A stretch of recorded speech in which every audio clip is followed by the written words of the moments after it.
One moment, existence ceased abruptly. Everything disintegrated. Structures turned to powder. Individuals started dying one after the other. A plague engulfed the planet. Initially, disbelief overtook all. The financial markets collapsed. Worldwide fear ignited rapidly. Reports circulated everywhere. This was humanity's demise. Conflicts ignited. Countries betrayed each other. Economies fell apart. Hunger devastated the masses. In the midst of deprivation, turmoil escalated. Even a single packet of ramen cost millions of won. Crowds flooded the avenues. They begged. They rioted. It was an apocalypse of incomprehensible proportions. Yet humanity wasn't responsible. Abruptly, mythical beasts invaded Earth. And that marked the end of humanity. Like a fable, as soon as these beasts emerged, people began acquiring extraordinary talents. They transformed into superhumans. Digital alerts started materializing, providing resources to confront these entities. At first glance, it mirrored a recognizable scenario. But here was the deviation. Despite newfound skills, the creatures were pure nightmare fuel. The soul-labeled superhuman abilities were nearly ineffectual. The beasts annihilated humans as if they were insignificant. In under 72 hours, the planet was nearly eradicated. 3 days after the beginning of the apocalypse, the scene shifts to the introduction of a building amidst destruction, surrounded by rubble but intact. The building stands out, a solitary structure amid the wasteland, bearing witness to the chaos that has unfolded. Inside this building there is a man, the protagonist, who is eating some snacks. He reflects while eating that the world has not completely ended, and that is the reason he is still living normally. The taste of the snacks is a small comfort, a semblance of the mundane in a world turned upside down. However, he also reflects that, despite being alive, he is alone in his apartment, without the company of any other survivor, locked in an environment of 100 square meters. The silence of the apartment is deafening, reminding him constantly of his isolation. His mother, father, grandfather, and grandmother are all outside, somewhere in the vast expanse of the destroyed world. He also thinks about the high cost of acquiring the building he is in, stating that it cost 200 million wons, arising from the bank account, and another family belongings totaling 200 million wons. The memories of the sacrifices made to secure this refuge weigh heavily on his mind. The reason he is in this apartment now and alone is explained as being the need for someone to live in the apartment for 2 years to benefit from the purchase taxes. This seemingly trivial bureaucratic requirement now feels like a cruel twist of fate. This is the reason he is living there and ended up being suddenly locked inside due to the apocalypse. While lamenting, he also realizes, to his greater sadness, that his internet connection is very weak. The weak connection is a frustrating barrier, cutting him off from what little interaction he could have had with the outside world. He takes a deep breath, trying to relax, but a strange noise catches his attention. The sudden sound is jarring, pulling him out of his thoughts and back into the harsh reality of his situation. When he looks, he sees a creature flying towards the building and making noises. The sight of the creature fills him with a mix of fear and curiosity. Then, as soon as it gets close to his apartment, the creature violently crashes into the window with enough force to knock down the protagonist even without hitting him. The impact shakes the building and he feels the vibrations through the floor. The creature soon attempts another strike against the structure, and the protagonist protects himself. He braces for impact, his heart pounding in his chest. While he tries to defend himself against a possible monster invasion, the system informs him that it has denied the entry of the creature trying to penetrate the demarcated area. The cold, mechanical sound of the system is a stark contrast to the chaos outside. Thus, the ultimate shut-in system is presented, showing the declaration of the house, stating that no one can enter without the permission of the owner and set perimeter rules. The protagonist, then relieved, remembers that this condition is not new to him. As he gets up, he recalls that this is the reason he is alive and safe. The ability protects him from any creature invasion. The sense of security, however, is fleeting. However, he also remembers, while trying to unlock the door, that not only is the entry blocked but also the exit of anyone within the perimeter of the apartment. The realization hits him like a ton of bricks. Enraged, he tries to open it with brute force, kicking the door. Each kick echoes in the empty apartment, a futile attempt to break free. On this third day, where the world succumbs to destruction, he is grateful for the ability protecting him but also laments being completely trapped inside the apartment. Sometime later, sitting and watching the system window, he continues to reflect on this condition of being trapped. The cold glow of the screen is his only company. Irritated, he laments not having the power to do anything about it. The feeling of helplessness is overwhelming. As he looks to the side, he notices that all his supplies are running out and that his refrigerator has lost power since the previous day. The ticking clock of his survival is a constant reminder of his predicament. His only source of energy is some food cooked in pans, which will not last much longer. The realization sets in, deepening his sense of urgency. Suddenly, the system shows a new notification. The unexpected beep of the notification is a jarring interruption. He has hunted a Calican, level 23, and gained a significant amount of XP and some new skills have been added. The notification is a glimmer of hope in the darkness. His attention is entirely focused on the system as he analyzes the reason for this unexpected notification. The details on the screen are a puzzle he needs to solve. Looking out the window, he sees the ground floor, where the bird that had hit his window is lying on the ground lifeless and being attacked by goblins.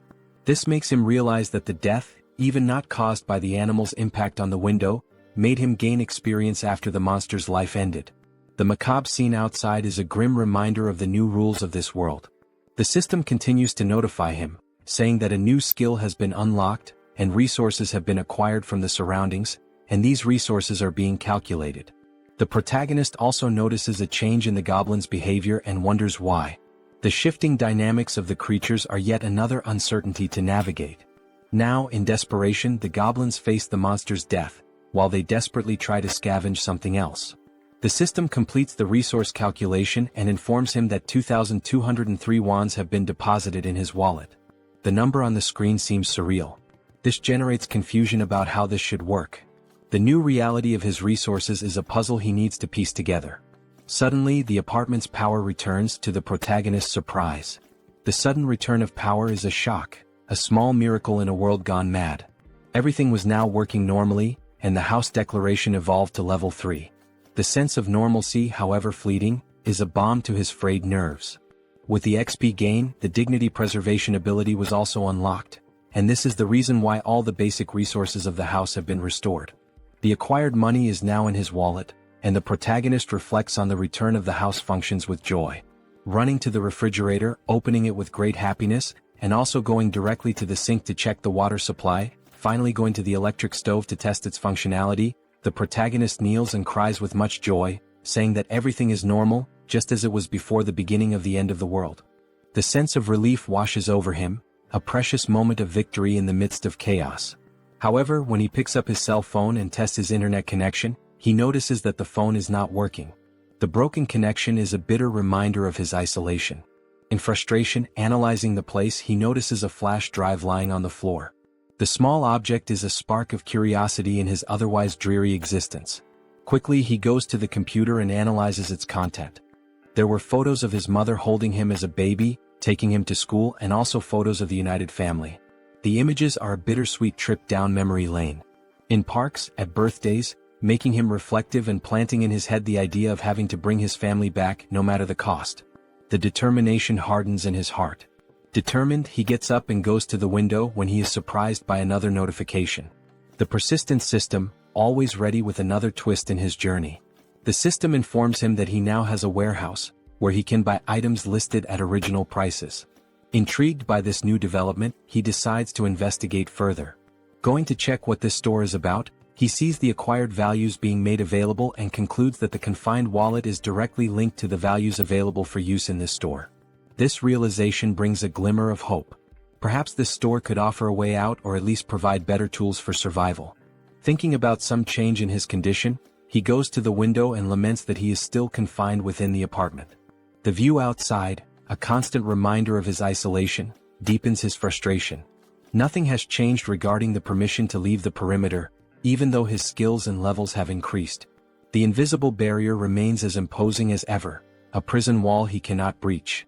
However, one thing is certain, increasing levels can unlock skills that may help him get out of this condition. This thought fuels his determination. For that, he needs to hunt monsters. But then the question arises, how will he hunt these monsters? The memory of his past struggles makes him doubt. It will be very difficult for something like before to happen again, where simply a monster hitting the window, falling, and dying would allow him to gain experience and the rewards related to the monster's death. Looking once more at the bottom of the building through the window, he notices that there is a possibility of annihilating some goblins. This discovery ignites a spark of hope. The young man then takes a bottle to test if it will pass through the barrier that prevents him from leaving the apartment. With a mix of anticipation and anxiety, he prepares to throw. As he throws it, he realizes that he succeeded in launching the bottle.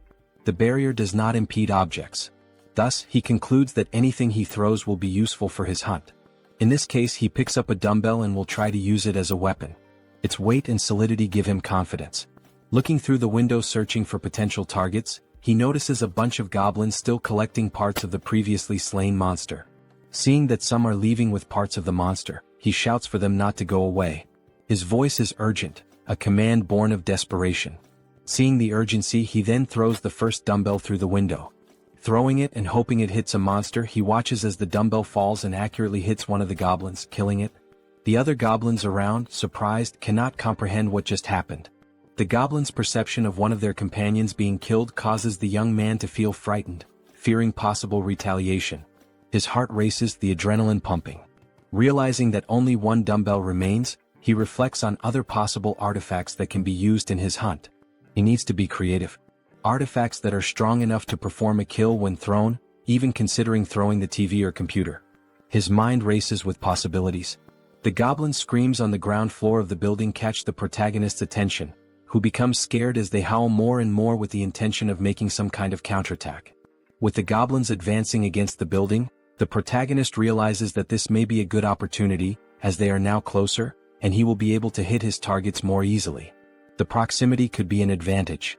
To solve the shortage of throwable artifacts, he goes back to the store and activates the function to list items, picking up his last dumbbell and registering it in the store to test the functionality.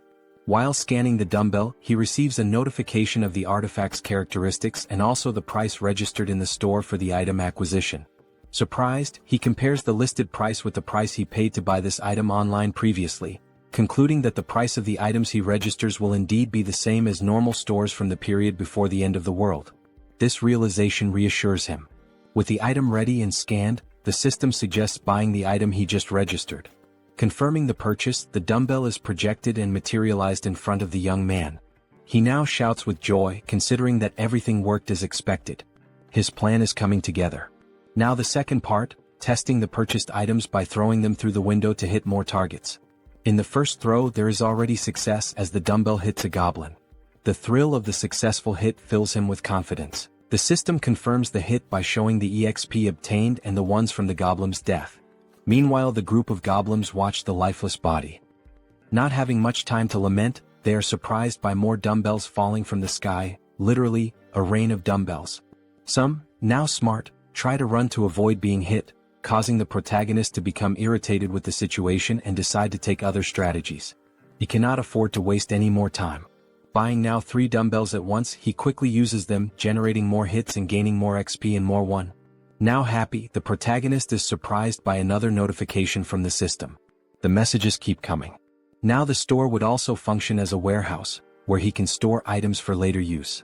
While opening his warehouse, he activates the function to store one of his acquired dumbbells. The ability to store items opens new tactical options.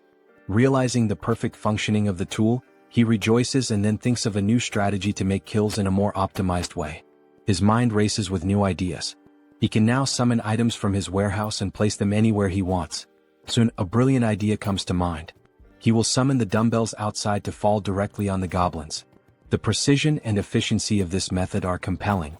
Opening the warehouse with a large quantity of dumbbells, he watches as all the dumbbells fall towards the goblins, performing an absurd sequence of hits and a flood of system messages with all the kills and ones acquired. The system notifications are a testament to his success. Shortly after finishing his hunt, the protagonist had already acquired and allocated various items in his warehouse. Several of them are food and drinks so that he can stay healthy for as long as needed. Ensuring his survival is paramount. Additionally, he managed to acquire more one by selling the items he used to hit the goblins. The influx of resources is a welcome relief. Suddenly, he realizes that there was a reduction of 1 unit of one. Thus, he begins to reflect on the preservation of dignity ability, questioning if it is responsible for the reduction of someone. He then starts to scan his apartment, meticulously observing the electricity, gas and water expenses. He realizes, with a growing sense of frustration, that the only active thing at the moment is his refrigerator. The thought nags at him, why just the refrigerator? Could it be this is what's consuming the precious resources he so desperately needs? In frustration, he recalls his hunt against the goblins, a memory that brings a fresh wave of irritation. He reflects on how, later, several goblins fled, abandoning their former home, and since then he had managed to hit only 2. His efforts had yielded such meager results, leaving him to wonder if all this exertion was worth it. His mind races as he then wonders if there are other creatures he can hunt out there. Remembering the previous flying monster, a formidable foe that had tested his mettle, he recalls that no similar creature appeared near the apartment since then.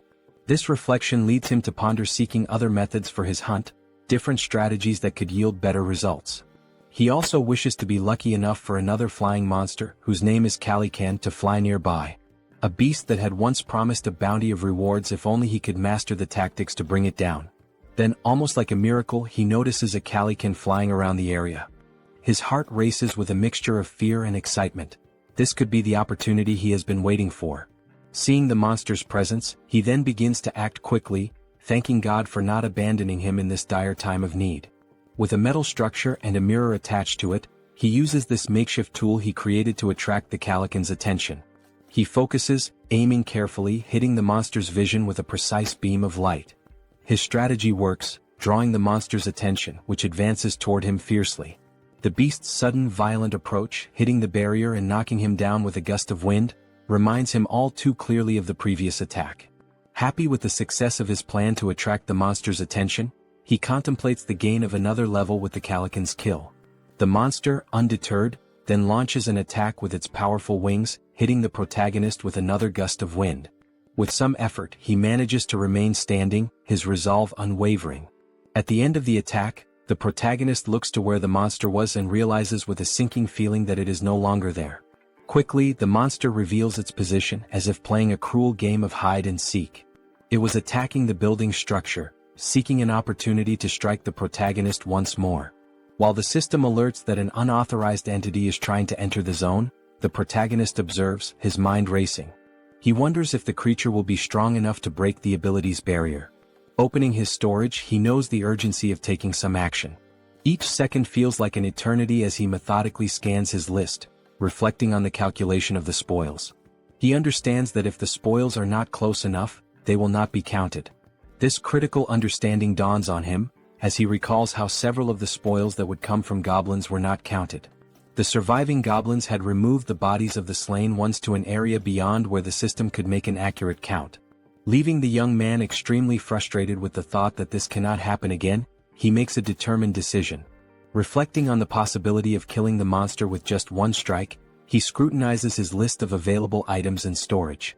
His attention turns to the canola oil, an unconventional choice but one that sparks a cunning plan. He immediately acquires 10 bottles, thinking through each step meticulously. After the system delivers the bottles, he quickly grabs them and heads to the kitchen, his pace quickening with purpose. He picks up a pan and fills it with the liquid from the bottles, setting it to heat.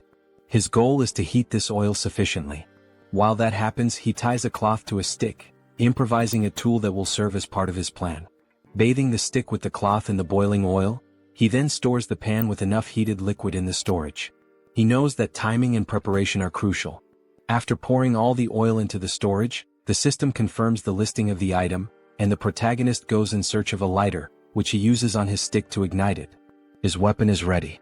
Now at the window, observing the Calican, the protagonist waits for a good opportunity to invoke the canola oil on the bird. He watches, his pulse quickening as the bird starts flapping its wings against the hot oil. Once it begins to descend, the protagonist sets the monster on fire. The flames engulf the creature almost immediately, a sight that fills the protagonist with a sense of grim satisfaction. The protagonist is pleased with the success of his plan while observing the Calican in its final moments. As the flames do their work and the Calican is indeed dead, the system returns the results to the protagonist. It indicates a level increase in abilities and also the unlocking of a new skill while calculating the spoils. With the calculation complete, an additional 9,347,487 won is directed to the confined person's wallet.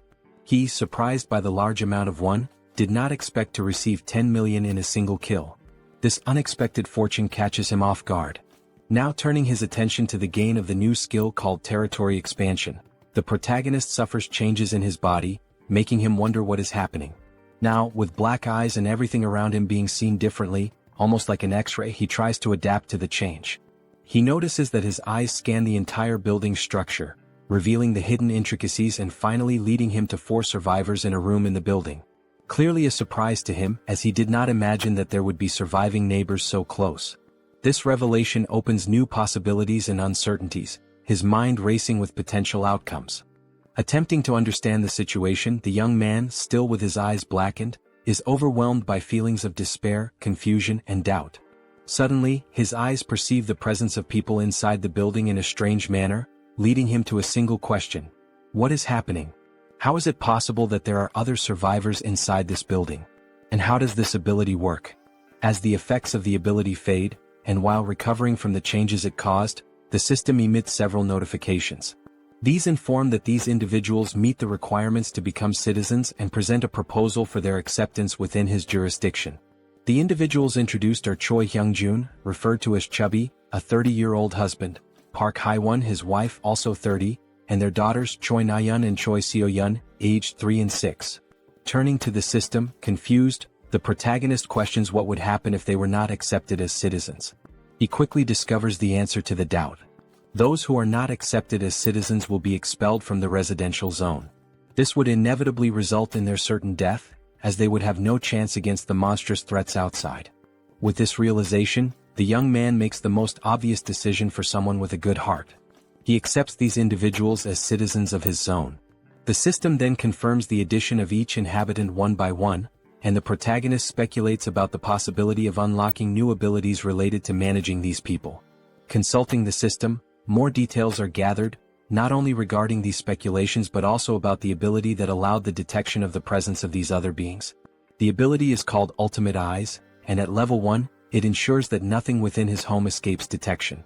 Learning about this ability, he explores skills related to citizens and finds an option within the system for citizen management. There, a list of all their names is displayed, alongside their current levels and trust scores. Below the list, a population counter shows 4 out of 600. The number is surprising. 600 people is a lot. Diving into the details about Chubby, information is found about awakened skills. Currently none, XP distribution at 0%, and money distribution also at 0%, with options to assign a mission to Chubby or remove him from the citizen list. Data such as XP and money distribution rates raise questions about the possibility of sharing gains with the host of the house, sparking curiosity about how much control there might be over these rates. Could this also be a way to grow stronger? Returning to the system, under the option to assign a mission to Chubby, the system presents a form requesting details such as description, time limit, mission rewards, and penalties for failure. This detail is surprising, especially the need to specify all these elements. In this case, the mission is described as Goblin Hunt, giving Chubby 168 hours to complete it. The reward is a small amount of XP with no penalties for failure. When confirming the mission, considerations are made to alter the form's details, balancing penalties for failure with the mission's complexity and its rewards, even contemplating imposing elimination as a failure penalty. However, back at the confirmation screen, the assignment is cancelled, deemed too dangerous and unfair to arbitrarily decide the lives of citizens. Reflective, the protagonist wonders what should be done with this ability. Then, an idea arises: use Ultimate Eyes again to check what is happening in the room where the citizens are. Observing everything, the family, sitting around a table, seemingly desolate, begins a dialogue with the wife questioning what they can do now. The reasoning behind her question soon becomes clear. Chubby intends to leave the safe zone to search for basic supplies such as water. Though he wishes to stay with his family and daughters, he knows the necessity of obtaining essentials for their survival. The wife shouts that he cannot do this, emphasizing the extreme danger involved. Chubby understands but, given their circumstances, fears they have no other choice. He wonders aloud if there might be any place with at least water. He answers that even if there isn't, it is necessary to try the nearby convenience stores, mentioning one particularly large store that will surely have something usable. Before much reflection, one of the daughters exclaims, "I'm thirsty." The mother, realizing this is not a good time to voice concerns, tries to hush the child, knowing such a statement would act as a trigger for Chubby's decision. Confident, Chubby takes his wife's hand, asking if she trusts him and assuring her he will definitely return safely with something for their family. Saddened, the wife finds no further arguments to stop him. Back in his room, the protagonist ends the ability and reflects on the family's situation. The decision is then made to open the store and check the list of items. It appears that the maximum item storage capacity is limited, and it is wished that this could be expanded.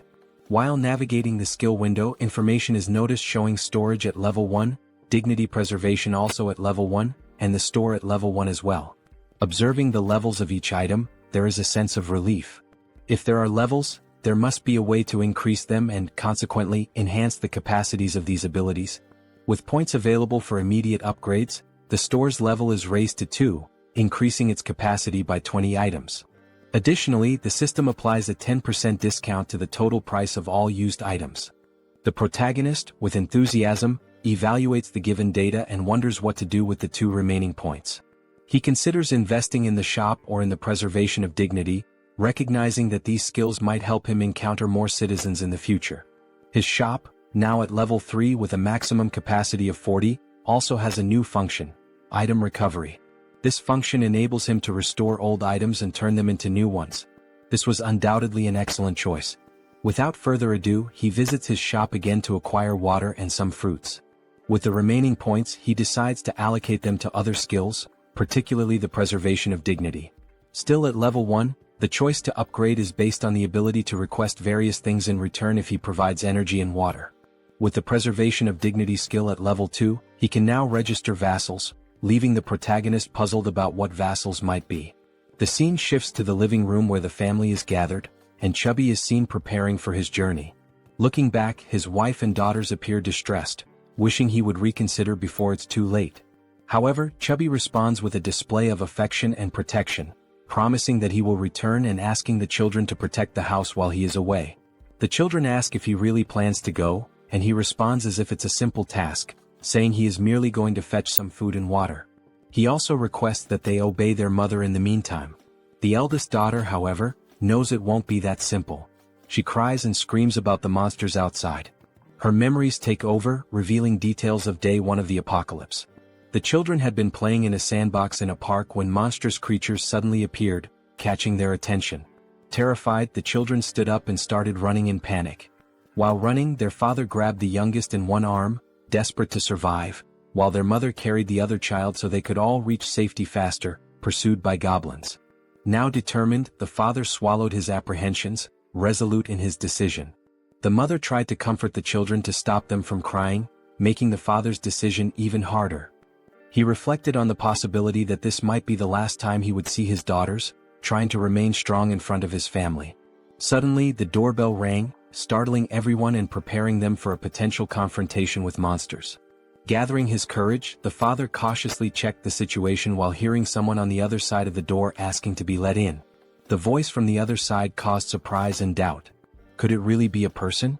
Chubby wondered, but he didn't rule out the possibility of a cunning monster.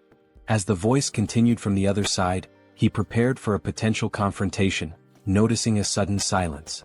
Pondering whether the monster had left, he was startled when the door suddenly opened. Quickly, he turned to his family, holding them in hopes of protecting them from a possible threat. Everyone screamed, and the father begged for mercy for his wife and daughters. Amid the cries, a calm voice asked for permission, completely breaking the tension and prompting everyone to finally look at the one who had knocked. It was the protagonist holding a bag of items, creating a pleasantly surprising moment for everyone. The question, "Who are you?" arose naturally. Then the protagonist's real name, Kim Jaehyeon, was revealed, although he would henceforth be known as June. After introducing himself, he explained that he lived nearby. Handing over the bag of items, he informed them it contained water and fruits, requesting a small conversation once everyone was settled. Both happy and apprehensive, the father looked at his family, seeing the worry in their eyes, and declared that there was no reason to refuse, given June's sincere demeanor. He then invited June into the house. Once everyone was seated, the children stared at the visitor with a mix of curiosity and suspicion. June wondered if the children were shocked by his arrival but quickly turned his attention to the dark curtains covering the windows. He considered this an intelligent choice, as it significantly reduced the risk of monster attacks. However, the darkness necessitated light. To address this, June activated his skill, restoring power to the room where they were conversing. While organizing items in his bag, the family, still in shock, was astonished by the return of power to their apartment. June then decided to interact with the family by offering water to everyone, starting with the children. Chubby expressed gratitude and distributed the water bottles to his daughters, who eagerly quenched their thirst. Shaun, the youngest, drank her bottle so quickly that she choked, briefly worrying her mother. June observed and promptly offered the little one a tangerine, which she accepted with slight hesitation. The mother stepped in, requesting that Shaun hand over the tangerine so she could peel it. Taking a piece of the fruit, the mother returned it to her daughter, who quickly devoured it, expressing immense joy as she savored it. The mother asked if it was good, and Shaun enthusiastically confirmed. The elder sister then asked the mother for a piece as well, which she also enjoyed, showing similar delight. For June, the system notified him that the citizens' trust levels had increased. It reported that Shaun's trust score had reached 50 points and her loyalty level had exceeded 30 points, meeting the requirements for her to become a vassal. Now at level 2, Shaun, with 57 trust points, no skills and no XP or money allocated, had new options available for missions to be assigned by June. He then reflects that this little girl has met the requirements. However, she is still too young to receive missions. Another thought that crosses June's mind is that the number of registrable vassals is highly limited compared to the number of citizens. Therefore, he needs to be very cautious in selecting vassals to avoid filling these slots carelessly. Looking at Chubby, whose trust level is at 31, June realizes that this score must be raised further. While contemplating, he is interrupted by Chubby, who asks if there is a way to repay June for his actions toward the family. June invites Chubby to talk in the hallway. Surprised, Chubby agrees and both move outside the room. Once outside, June asks Chubby if he received the invitation to become a citizen. Chubby checks his notification window and confirms that the entire family received this notification about 30 minutes ago. June then inquires if anything strange or unusual occurred during that time. Chubby confirms, explaining that they were immobilized for a short period. June understands the situation and assures Chubby that soon his life will return to normal. Shocked by this statement, Chubby questions whether such a thing is possible. June confidently replies that it is entirely possible, thanks to his ability. Chubby processes this information and then remarks that he knows such actions would never come without a cost. He asks what he should do. June explains the possibility that while on the mission given to him, Chubby might lose his life, and he asks if Chubby is truly willing to proceed with what is being asked. After a brief moment of reflection, Chubby firmly confirms his readiness to do whatever is necessary, stating that he had already been considering stepping out of his comfort zone to seek food and water before June's arrival. Chubby declares that he was already prepared to risk his life. Suddenly, June interrupts to ask about the golf club Chubby is carrying, curious about its cost. Confused, Chubby replies that the club cost around 400,000 to 500,000 won. Reflecting on this price, June considers it expensive and realizes the importance of saving money for future acquisitions. Chubby, still puzzled, questions the abrupt inquiry. June dismisses it as unimportant and shifts the conversation, asking if Chubby remembers the day the monsters first appeared. Chubby recalls the weekend when the monsters emerged, chasing them, and recounts the horror of that moment. June reflects that those who stayed inside their homes might have survived the attack. Considering that goblins are not very strong and their conditions are unfavorable compared to those of an adult man, June notes their primary advantage lies in their strategy of always attacking in groups. However, humans also have the strategic capacity to form armies, and an army is precisely what June intends to build from this point forward.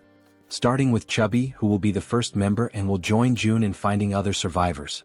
Sometime later, back in his apartment, June analyzes the system, which notifies him that his trust level with Chubby has risen further. Checking his list of citizens, the system displays Chubby's trust level at 40 points. Reflecting on having an entire family as citizens, June considers the possibility of his own family being added to this list as he continues to develop the system. Suddenly, a goblin screech catches June's attention. He gets up and goes to the window to investigate the commotion. Looking down, he is surprised to see other people fighting against a large number of goblins. Contemplating how he could assist and how challenging it would be, June formulates a plan while observing the goblins' assault on the group of humans. One individual, armed with a baseball, prepares a powerful throw at one of the attacking goblins. The ball strikes the goblin's face, knocking it out instantly. The attack's force sends the goblin flying, its skull bursting into a fountain of kaiju-like blood. The sheer power of the blow leaves June, watching from above, utterly astonished. Meanwhile, another member of the human group, a young woman, fires 2 arrows simultaneously from her bow, each striking the chest of a different goblin. Beside her, another man wields a baseball bat, targeting the goblin standing between the 2 struck by the young woman. The man leaps and smashes the goblin, reducing its body to a green pulp. The remaining goblins, fearing for their safety, decide to flee, realizing the group's overwhelming strength. The archer, still on alert after the battle, notices something strange moving and quickly aims her bow at the object. She soon realizes it is a food package, causing her confusion. June, shouting from the building's top floor, finally catches her attention. She looks up, noticing the man frantically gesturing and yelling to attract the group's notice. Suddenly, someone knocks on June's door. Looking through the peephole, he sees that it is Chubby carrying a box. June invites Chubby to enter the apartment with the box. Following June's instructions, Chubby approaches the entrance but discovers that the system's barrier prevents him from entering. The system makes it clear that Chubby is not qualified and therefore cannot access the apartment. Chubby questioned what it meant to be not qualified. June wondered if the system would prevent anyone from entering his apartment at that moment. He also speculated whether registering Chubby as a vassal might resolve the issue. However, he decided to postpone addressing the matter of entry and instead focused on receiving the box, which contained items that could be used as weapons. Upon receiving the box, June placed it on the floor, opened it and examined its contents. Inside there was a toolbox and several knives. June activated the system, accessed the store, and ordered 5 bottles of water and 5 packs of instant noodles. As the store projected June's order, Chubby watched in disbelief, amazed at how such a thing was even possible. Without dwelling too much on the situation, June packed all the requested items into the box and handed it back to Chubby, instructing him to take the box to the building's entrance on the 1st floor. Chubby accepted the box but questioned whether this task might be too dangerous. June replied that, based on his brief observations, the goblin's behavior became more active during daylight hours. He also thought to himself that the people fighting downstairs could be vital additions to his group of citizens. The food box would serve as the primary tool for earning their trust and loyalty. Speaking aloud to Chubby, June revealed that he had a plan and emphasized the importance of delivering the box to the 1st floor. Chubby questioned the simplicity of the plan, asking if it really was just about leaving the box on the 1st floor and returning. June confirmed that it was indeed that simple. Relieved, Chubby agreed to carry out the task, bidding June farewell as he left with the box. June thanked him as he departed. Opening the system's interface, June reflected on the need to reward Chubby's trust generously. The mission menu described the task: delivering the box containing water bottles and instant noodles to the 1st floor and returning within 24 hours. The mission offered a small amount of XP as a reward, with no penalties for failure. Chubby received the notification and realized he would gain experience upon completing the mission. He wondered aloud if this was somehow related to a leveling system like in a game. June confirmed this and revealed that Chubby's current level was 9. If Chubby leveled up, he would receive rewards. June assured Chubby that he was relying on him, and Chubby, understanding his task, promptly made his way toward the 1st floor. Armed with the box and a golf club for protection, he cautiously descended the stairs. Finally reaching the 1st floor, his mission was to place the box on the ground. However, before he could act, he noticed movement nearby. The sudden motion startled him. He suspected it was goblins and grew alarmed as darkness was beginning to set in. Panicked, he decided to flee. Yet, in his haste, he twisted his ankle and fell, causing the box of supplies to spill across the floor. Items scattered everywhere, and Chubby, now lying on the ground, desperately tried to regain his composure. As the creatures drew closer, Chubby instinctively shielded himself with his arms and shut his eyes tightly. Suddenly, a voice called out to him. Opening his eyes, he saw a group of humans approaching, asking if he was okay. While in June's apartment, the system issued an alert about an unauthorized attempt to enter. June began to wonder what it could be, speculating that it might involve an invasion by the group. Activating his ultimate eyes ability, he scanned the building and noticed Chubby with a group of people, leading them as they conversed among themselves. The group questioned how it was possible for someone in the building to throw a package of noodles. This raised their hopes, thinking the building might have an abundance of food while they were on the brink of exhaustion. Deactivating his observational ability, June recognized everyone in the group. The system then notified him that they met the requirements to become citizens and proposed adding them. However, June realized the risks of accepting outsiders as members of his group. He also considered the possibility that these people might reject his offer to join, which made him anxious and stressed. While contemplating the best course of action, June was interrupted by Chubby's voice calling out from nearby, trying to communicate with him. Responding to Chubby, June received a system notification indicating that this citizen had an ongoing mission. The system suggested editing the current mission, which June confirmed. The updated mission now included delivering meals to the newcomers. After confirming the changes, June and Chubby exchanged updates on the situation. June instructed Chubby to immediately gift the newcomers some food, as June had a plan in mind. Chubby agreed and followed the plan. When the group reached the barrier of June's safe zone, they had to wait while Chubby explained the situation. Reporting back to June, Chubby detailed the group's status, which June received positively. He then accessed the system and initiated invitations for the group to become citizens.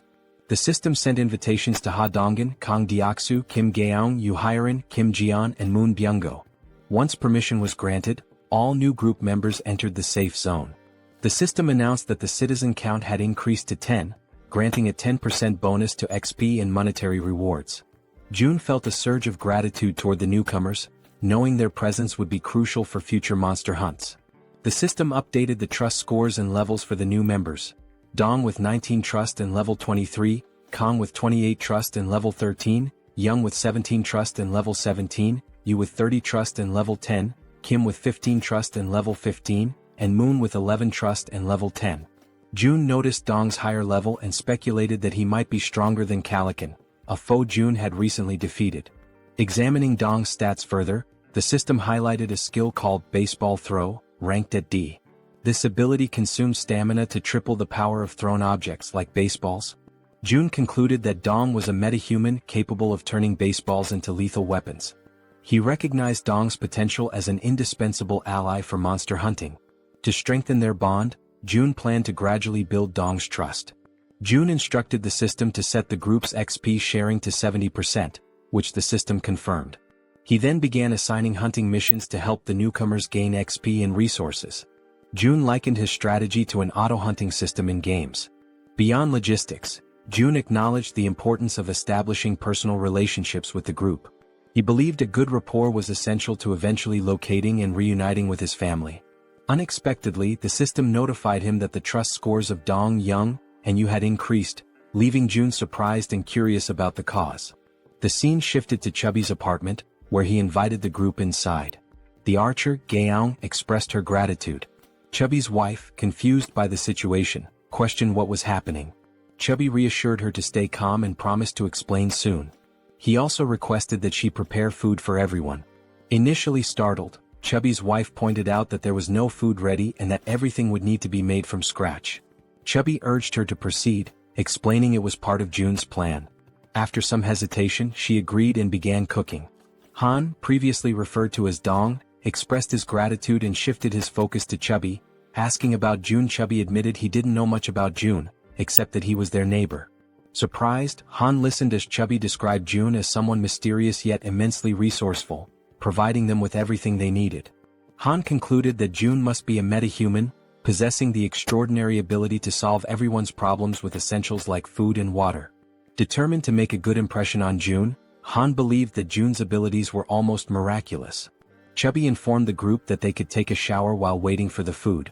The female members were stunned by the idea of taking a shower amidst the chaos.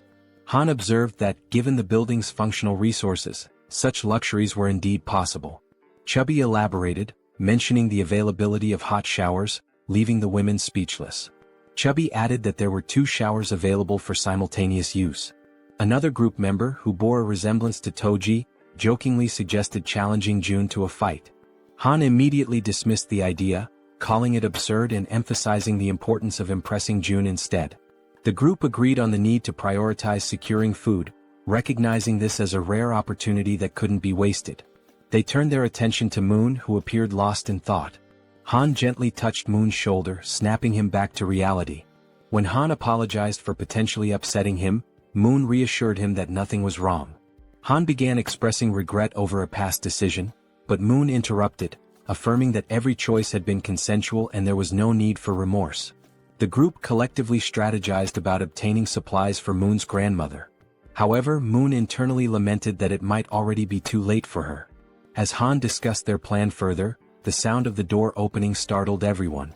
Han readied a baseball in his hand, prepared for confrontation, but quickly realized it was June. June's presence radiated warmth and reassurance, instilling hope in the group. They felt certain that June was the key to lifting them out of their despair. A few minutes went by and they sat in silence around the table. The atmosphere was tense until Haewon, a fatty's wife, feeling the strain, finally spoke. She apologized for how cramped the room was. Han, striving to be courteous, replied that it was fine. Since they had arrived unannounced, it didn't bother them. Just then, Fatty entered the room and announced that the food was ready. One by one, Fatty placed bowls of rice before them. They could hardly believe they were about to enjoy a real meal and began to wonder when they had last eaten something proper. Haewon, feeling slightly awkward, hesitated before admitting she wasn't sure if the food she had prepared would match their tastes. What seemed like a simple meal to Haewon left the group's archers stunned with admiration. As she stared at the dishes laid out before her, she couldn't contain her amazement. She told Haewon that the food was incredible, confessing it had been a long time since she had eaten something so delicious. Haewon, shyly brushing off the compliments, explained that it was all thanks to the ingredients Seo Jun had provided. She admitted that, without Seo Jun's help, she would have only been able to serve rice and tangerines. Meanwhile, Seo Jun noticed that Haewon's trust level had reached 50. He smiled quietly to himself, reminded of his mother, who always beamed with joy when guests praised her cooking. But as the thought lingered, he realized with some surprise that Haewon's trust had surpassed Jun's. Later on, they all started eating, expressing their gratitude to Haewon for the meal. Haewon and Fatty watched as their guests eagerly enjoyed the food, eating as though they hadn't had a proper meal in ages. The archer couldn't stop complimenting the egg roll, while another girl remarked to Haewon that the style of the egg seemed Japanese. Haewon smiled warmly, agreeing and politely encouraging her to enjoy the meal. At that moment, Haewon's youngest daughter called out to her, capturing her attention. The little girl wanted to eat the egg rolls too, but Haewon gently explained that she would make more for her after the guests left. This made her daughter a bit sad. Noticing this, the archer asked Haewon's daughter if she'd like to share the egg rolls with her. The child's face lit up immediately, her excitement brightening the room. She quickly ran over and climbed onto the archer's lap, her happiness obvious. The archer smiled warmly, delighted by the little girl's enthusiasm. The child eagerly announced she was ready, and the archer picked up a piece of egg roll, softly asking Seoyeon to open her mouth. As the archer fed her, Seoyeon beamed with joy, her smile lighting up the moment. Seo Jun then suggested that Fatty and Haewon join them, assuring them there was enough food for everyone. The two exchanged a hesitant glance, unsure at first, but eventually smiled and agreed, happy to join the gathering. As they all shared the meal together, the room filled with laughter and cheerful conversation. Seo Jun took a quiet moment to reflect on the warmth of the scene. The lively noise reminded him of how long it had been since he had experienced something like this. His thoughts drifted to memories of his mother and the care she had always shown. A soft smile spread across his face as he silently hoped his family was safe and well. Time passed and soon the food was gone, leaving behind only empty dishes. Haewon's youngest daughter, now tired, mentioned she wanted to rest. Haewon gently lifted her and asked her eldest daughter to follow her to their room for bedtime before leaving the table. Moments later, Seo Jun decided it was the right time to get back to business. He turned to the guests and suggested they continue their earlier conversation, questioning why they couldn't reach the grandmother's house despite its close proximity. Han, his expression serious, explained that it was due to the goblins. Seo Jun raised an eyebrow, doubting whether it was truly goblins, recalling his own struggles when he had first encountered them. Han nodded, affirming it was true. He elaborated that the goblins had discovered an underground parking lot and had turned it into their base, hiding there. Seo Jun's curiosity deepened, and he asked if they had any idea how many goblins were down there. Han, with a somber look, answered that there were several thousand goblins in the underground area. Seo Jun paused, thinking carefully. He realized that his abilities only worked effectively from ground level to level 30, meaning they wouldn't be as useful in the underground parking lot beneath the building. Suddenly, it all made sense to him. This was how the goblins had infiltrated the area. Han continued, explaining that the underground parking lot was connected directly to the entrance of the apartment building they needed to reach. The goblins had turned it into their stronghold and rarely ventured outside. Seo Jun, remembering the nearby side roads, asked Han about them, recalling there were alternative paths they could have taken. Han nodded, admitting that their initial plan was to use the side roads to escape, but they had encountered something far worse than the goblins. Intrigued, Seo-jun pressed Han to explain what could possibly be more dangerous than an army of goblins. Han recounted seeing a massive shadow, describing it as resembling a bear. He explained that they had managed to escape the apartment building because the bear had been fighting the goblins, providing a brief window for their escape. Seo-jun, considering how to deal with such a large creature, asked Han for more details. Han confessed that he wasn't entirely sure it was a bear, as the darkness had obscured his view. Seo-jun stated decisively that eventually, they would have to face both the goblins and the shadowy figure.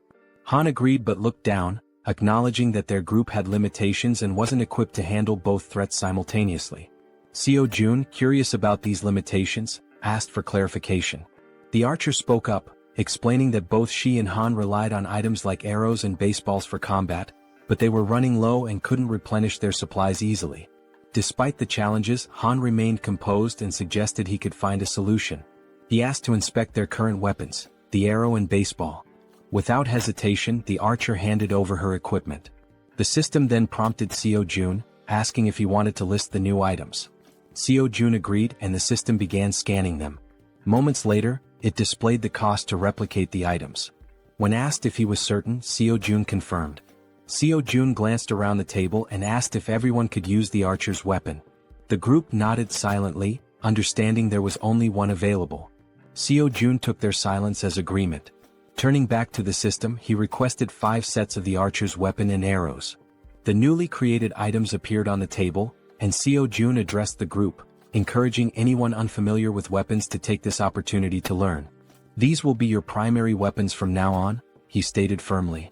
As the items materialized, the system notified Seo-jun that several members of Han's group had increased their trust in him. Meanwhile, Moon's gaze was fixed on the weapons. He couldn't help but marvel at Seo-jun's resourcefulness, realizing that with Seo-jun on their side, they might actually save his grandmother. The system confirmed that Moon's trust in Seo-jun had grown significantly. Han broke the silence, commenting that with Seo-jun's support, their hunting speed would improve dramatically. Another girl chimed in, noting that Seo-jun's assistance would make their tasks safer, as they wouldn't have to risk themselves to collect arrows anymore. Seo-jun then gathered everyone's attention and announced that before they could move forward, they needed to reduce the number of goblins in the area. Han agreed and asked when they would begin hunting. Seo-jun replied decisively, "Tomorrow?" Han seemed hesitant, questioning the urgency, but Seo-jun explained that the sooner they acted, the better their chances of success. Han eventually nodded, though he still appeared uncertain. Seo-jun turned to Moon and assured him, "Tomorrow we're going to rescue your grandmother." Moon's face lit up with hope and excitement at the thought of seeing his grandmother again. Han, still wary, voiced his concerns about how they would manage with so many obstacles in their way. Seo-jun smiled confidently and revealed his plan. "We'll use a bait strategy to lure the goblins out." After Seo-jun spoke, everyone at the table turned their attention to him, waiting for more details about his plan. Han and the archer girl remained pensive, wondering if the idea could truly work. The boy with glasses voiced his concern, saying the plan would only succeed if everything went exactly as planned. As they deliberated, the system notified Seo-jun, revealing that the mission previously assigned to Fatty had been completed. Along with the notification came a reward of 30,000 won. Reading the message, Seo-jun was surprised. He hadn't realized that payment was given for every completed mission. To be certain, he read the notification again and it was confirmed. Seo-jun quickly realized that, with money, he could assign missions to his citizens, allowing them to level up. In other words, the more money he had, the more power he could accumulate. Closing his eyes, he thought about how, while this seemed like a strong long-term strategy, he hoped not to rely on it too heavily for now. The system also informed Seo-jun that Jun's trust had increased to a total of 50 points, unlocking a new status, loyalty, which surpassed 30 points. Meeting the minimum requirements, Fatty transitioned from being a simple resident to becoming a vassal. The system displayed Jun's updated stats and attributes. He was now at level 9 with a trust level of 51 points and loyalty at 62. However, he had no awakened skills and 0% shared XP or money. After carefully analyzing the information, Seo-jun decided to register Fatty as his first vassal. As a result, a blue aura began to emanate from Jun, who started feeling sudden changes in his body and broke into a sweat. The system notified that the first vassal registration was successful, unlocking a new skill for Jaehyeon called Summon Vassal. This skill allowed Jaehyeon to summon the vassal within his house, although it came with a cooldown of 2 hours after use. The system updated Jun's stats again, revealing that he had reached level 20 and gained the title of First Servant. Additionally, he awakened his first skill, Gorilla Strength, a Tier C passive ability that granted him superhuman strength. The system further explained that, thanks to the First Servant title, all XP and gold earned by Fatty through hunting would be shared. Lastly, the system revealed that Jaehyeon could use the Ultimate Eyes skill to summon the vassal within a 5-meter radius of his house. Jaehyeon noticed a plus symbol beside Jun's level and wondered what it did. Upon pressing it, he discovered it was a feature to increase the vassal's level at the cost of 1 million won. Shocked by the exorbitant cost, Jaehyeon exclaimed that it was far too expensive for a single vassal skill. Seeing his expression, the woman at the table asked what was wrong. Jaehyeon brushed it off, saying it was nothing, and turned his attention back to Jun, asking how he was feeling. The focus shifted to Jun, who stated that his strength was overflowing, with his veins visibly pulsing. He asked if this transformation was Jaehyeon's doing. Jaehyeon confirmed with a nod. Jun, looking at his hands, remarked that it felt as though his body had become 10 years younger. Jaehyeon smiled proudly and suggested that Fatty join the rescue mission team, handing him a bow. Fatty looked confused by the gesture. Jaehyeon explained that the mission was assigned because vassals earned double the rewards of regular citizens. In a commanding tone, Jaehyeon instructed Fatty to defeat as many monsters as possible.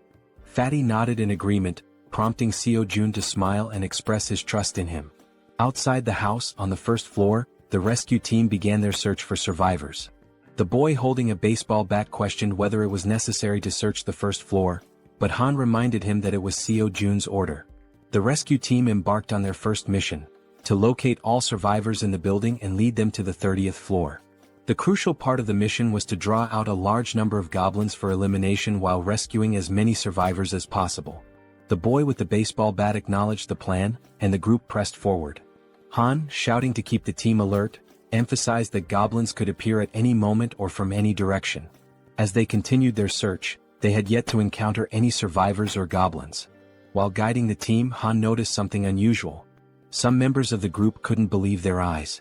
Several lifeless bodies were sprawled across the floor, victims of the goblins. The sight filled the team with sorrow and rage, intensifying their hatred for the goblins. But they couldn't afford to stop. Determined, they pushed on to the second floor. On the second floor, the situation was catastrophic. Lifeless bodies lay scattered across the ground, leaving the team horrified as they continued to the third floor. Upon reaching the third floor, everything appeared to be calm. The team leader knocked on the doors, calling out to see if anyone was inside. The rest of the team followed suit, hoping to find survivors. After several unsuccessful attempts, the team lowered their heads, burdened by a sense of sadness. However, the boy with the baseball bat refused to give up, encouraging the team to press on to the next floor. On the fourth floor, they resumed knocking on doors, announcing themselves as the rescue team. Suddenly, a door creaked open, revealing a man with a tired expression. He asked if they were truly part of the rescue team, mentioning that he was extremely thirsty and begging for water. Han quickly pulled out a bottle and handed it to him. The man, still skeptical, asked again if they were really from the rescue team. Han reassured him, confirming their purpose and explaining that, as a resident of the building, he was helping to lead all survivors to a safe location. The man seemed surprised to hear this. He closed the door momentarily but reopened it shortly after, revealing 2 others inside the apartment. Introducing himself as Hong Young-soo, he stated that he would rely on the team. Han introduced himself as well, expressing his hope for good cooperation between them. Han then introduced the girls on the team and instructed them to escort Hong Young-soo and his group to the 30th floor before returning to continue the mission. Hong Young-soo hesitated, questioning the safety of the 30th floor and expressing his reluctance to leave. His son, however, admitted he had been hoping for a rescue and suggested there might even be a helicopter waiting for them. The girl clarified there wasn't a helicopter but assured them there was hot food and the chance to take a bath. Hearing this, Hong Jung-soo's daughter became excited, marveling at the idea of taking a bath even in the midst of the apocalypse. The girl chuckled and confirmed it would be a warm bath.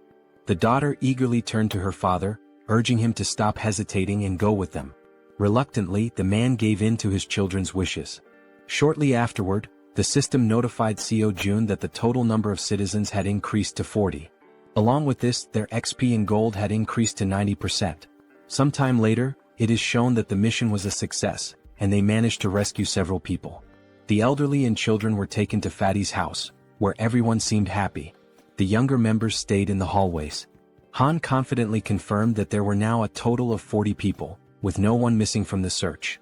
Jaehyeon thanked everyone for their excellent work.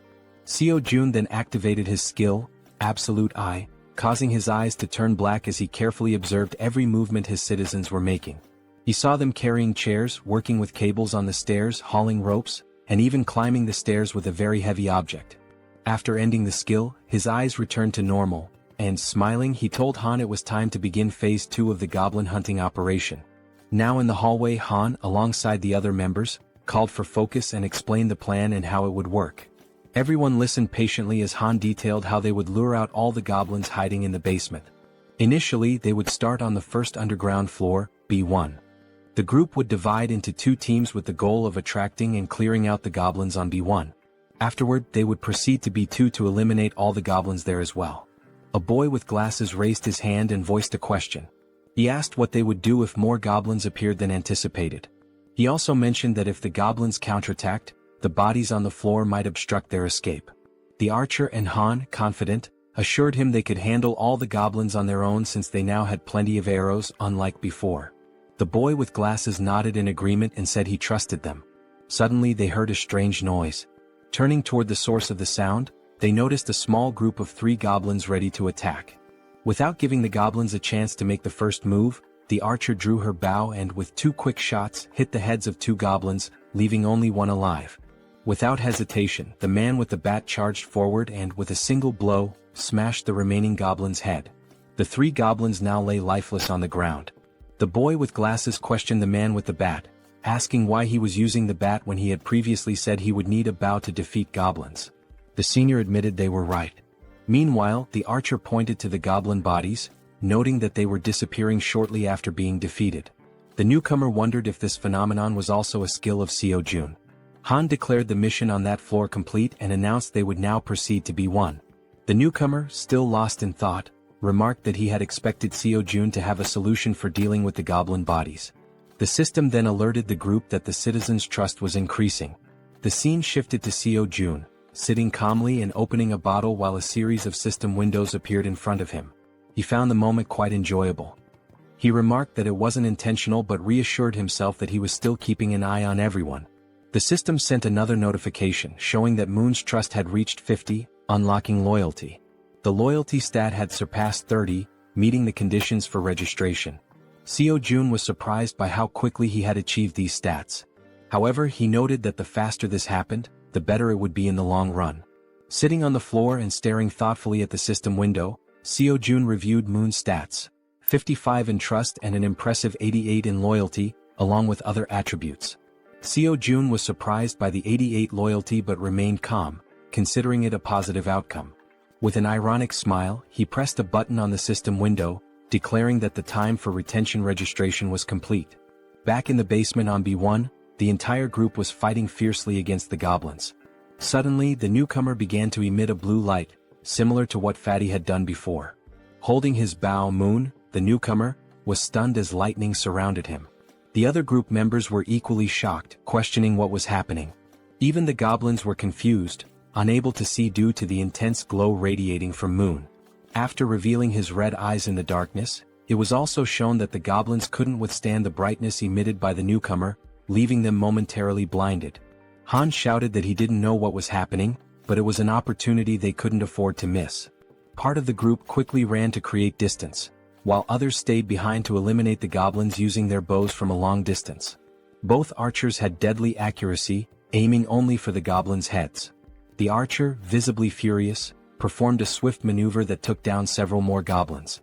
Seeing what had just unfolded before them, the goblins became enraged and charged forward to attack. Despite the number of goblins they had already killed, their numbers only seemed to increase. While running, the group realized the sheer aggressiveness of their opponents and remarked how they hadn't expected them to be so relentless. The archer shouted, ordering everyone to retreat to the emergency stairwell, while the man with the baseball bat speculated that all the goblins from the B2 floor had likely converged on their current location. Reaching the emergency stairs, the group ascended frantically without daring to look back. To slow the goblins' advance, Han held the door shut. One of the goblins managed to wedge its hand through the gap and sarcastically asked if Han was holding the door by himself. Hearing this, the boy with glasses and the man with the bat joined Han to push the door shut. The goblins, however, were slowly forcing the door open. While the group struggled, they admitted it was getting increasingly difficult to hold it shut due to the overwhelming number of goblins. Suddenly, a voice from behind reassured them of help. It was Fatty, using the gorilla strength ability Jaehyeon had granted him earlier. As he channeled the ability, Fatty single-handedly held the door and managed to block the goblins' advance. Han asked if he would be okay and Fatty urged them to hurry up the stairs. Despite his superhuman strength, Fatty was sweating and straining to hold the door with all his might. He focused and declared that it was his duty, one he had to fulfill. Finally, Han called out to him, letting him know everyone was safe and telling him to come up the stairs as well. Without hesitation, Fatty turned his back to the door and began running up the stairs. However, midway up, he tripped on a step and fell to the ground, just as the goblins were about to catch up to him. Lying on the ground and almost within the goblins' reach, Fatty shouted at his friends to leave him behind and continue the evacuation. While Han hesitated, trying to decide what to do, someone suddenly and without hesitation rushed down the stairs to help. It was the boy with the baseball bat who, with a single powerful swing, smashed the goblin threatening Fatty. He called out to June, urging him to hurry, and extended a hand to help. Still on the ground, Fatty tried to crawl closer to his rescuer, but one of the goblins managed to grab his leg. Before he could even react, Fatty vanished without a trace, leaving his savior stunned and speechless, unable to comprehend what had just happened. Looking ahead, however, the goblins continued advancing in an unrelenting horde. Suddenly, one of them leaped toward the boy with the bat, but he swung his weapon and struck it down mid-air. Meanwhile, the other group members provided support with their bows, urging Deok-su, the boy with the bat, to move faster. Running in desperation as the goblins closed in, Han and the archer shouted frantically, pleading with him to hurry. Clutching his bat and without looking back, Deok-su pushed forward, racing up the stairs. Meanwhile, outside, under a full moon, the scene unfolds. A monstrous bear-like creature with glowing red eyes effortlessly devours a goblin, whose agonized screams pierce the night. With every passing second, the creature exudes a sinister aura, finishing its gruesome meal of the small goblin. Its sharp fangs and blazing eyes make it clear that its hunger is far from sated.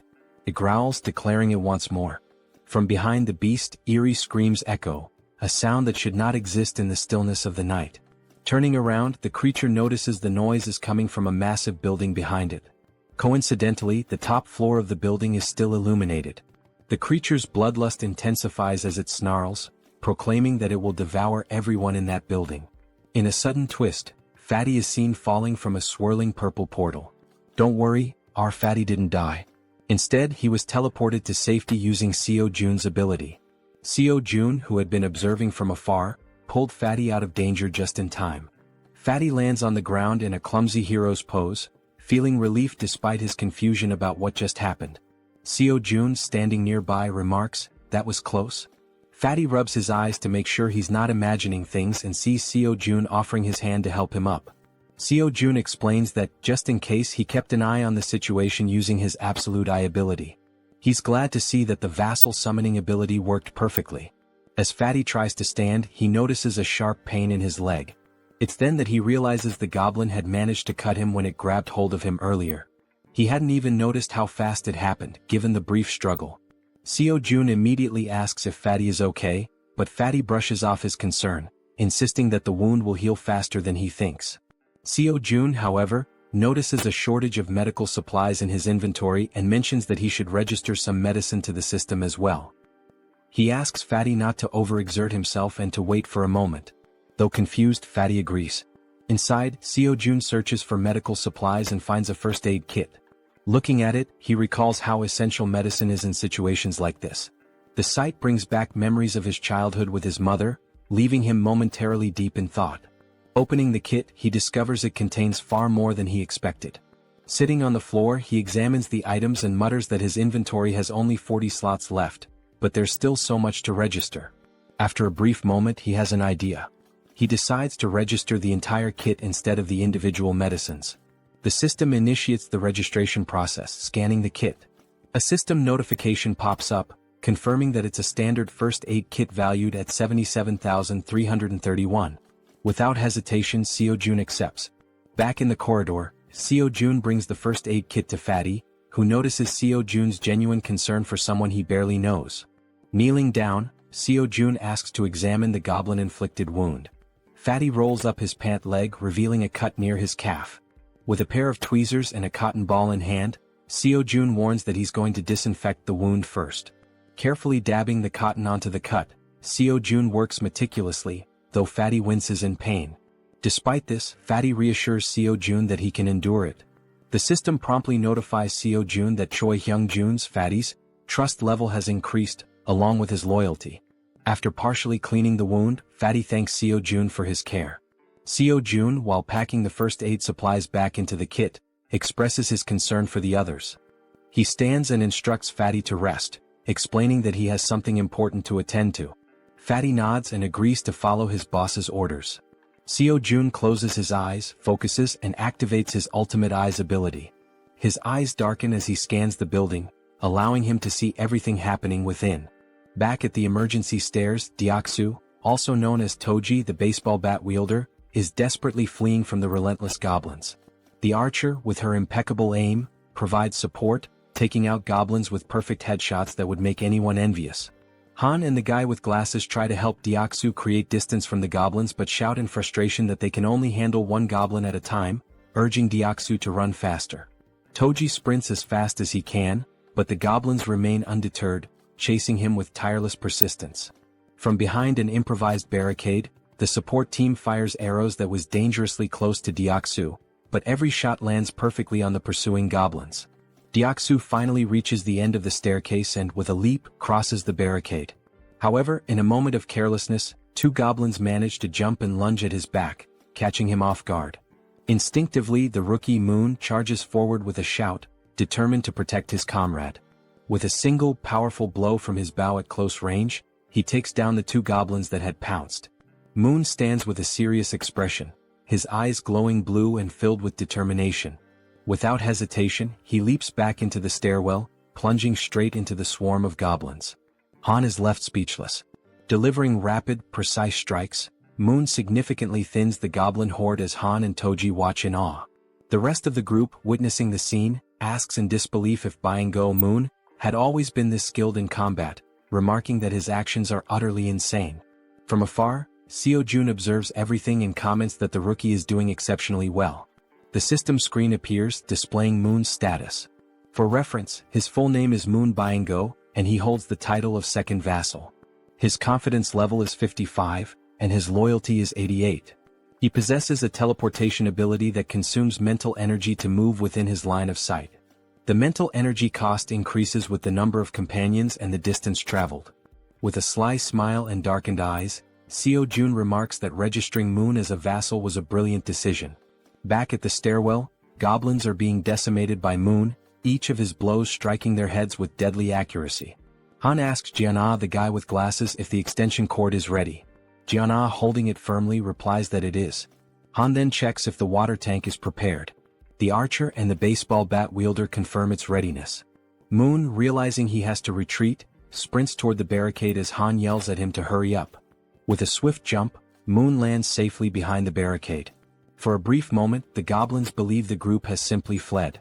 But moments later, a massive water tank appears above the barricade. The tank is tipped over, drenching the goblins and flooding the emergency stairwell with water. The goblins, initially confused, think it's merely a stalling tactic. Han shouts that this is the perfect opportunity, and Jaehyeon flips the switch. An electrical surge travels down the now-soaked stairwell through the wires they had previously laid, electrocuting all the goblins that had been pursuing them. Seo-jun's system screen notifies him that he has hunted numerous goblins of varying levels, including some at levels 6 and 7. Another notification pops up, showing that Seo-jun has gained significant XP and earned a total of 334,464 won, which has been deposited into his account. Additionally, his skill level has increased, and a new ability has been unlocked. While using his ultimate eyes ability, Seo-jun suddenly feels a strange pressure. A sharp pain begins to spread through his body, causing him to writhe in agony. Upon closer inspection, a purple wave expands outward from him, covering an increasingly large area.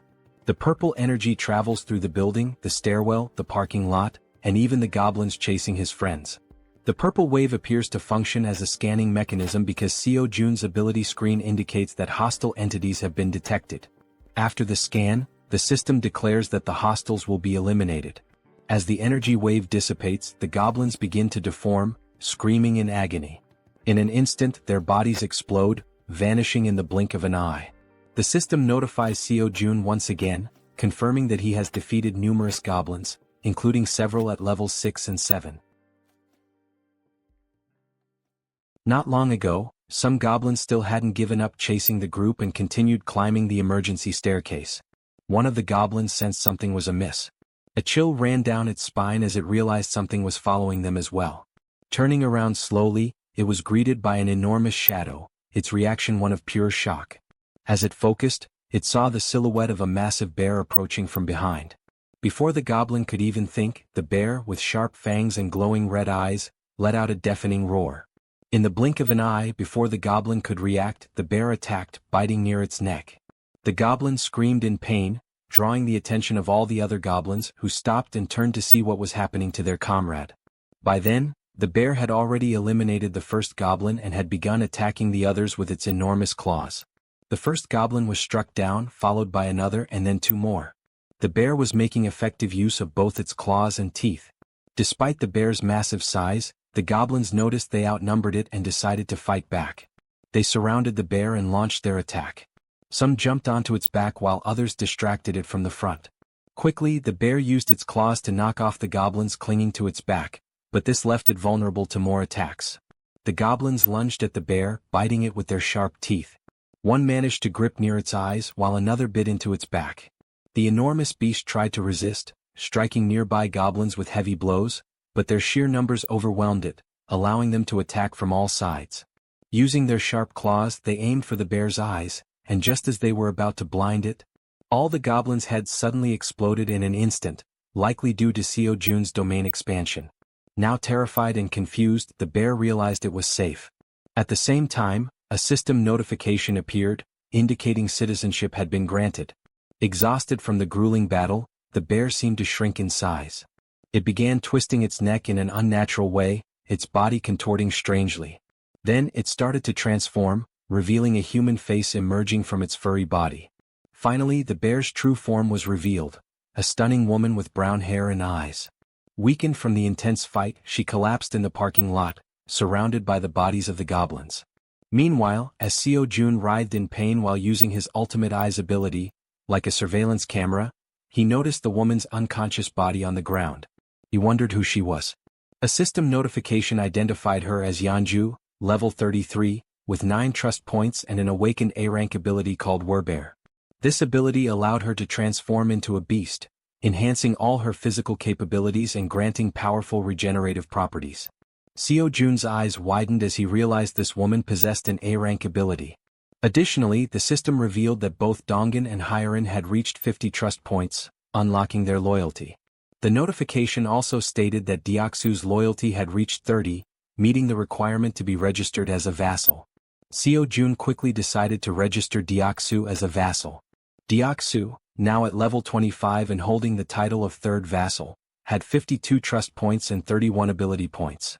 Upon awakening, he gained a B-tier ability called Iron Knight, which allowed him to summon full steel armor and a halberd. Seo Jun, deep in thought, deduced that a vassal's level is determined by the rank of their awakened ability. He recalled that Fatty had awakened the strength of the gorilla, a C-rank ability, and was at level 20. Deoksu's Iron Knight was a B-rank ability, placing him at level 25. Moon's A-rank teleportation ability had placed him at level 30. Seo Jun concluded that when a vassal is registered, their level corresponds to the rank of their awakened ability. Yet, one question lingered: is the ability selection random like a roll of the dice? He wonders if Moon received an A-rank ability due to his loyalty. If that's the case, then Fatty, who has higher loyalty, should have awakened a B-rank ability instead of a C-rank one. This thought becomes even more puzzling considering that Deoksu, the baseball bat wielder, has only 31 loyalty yet already possesses a B-tier ability.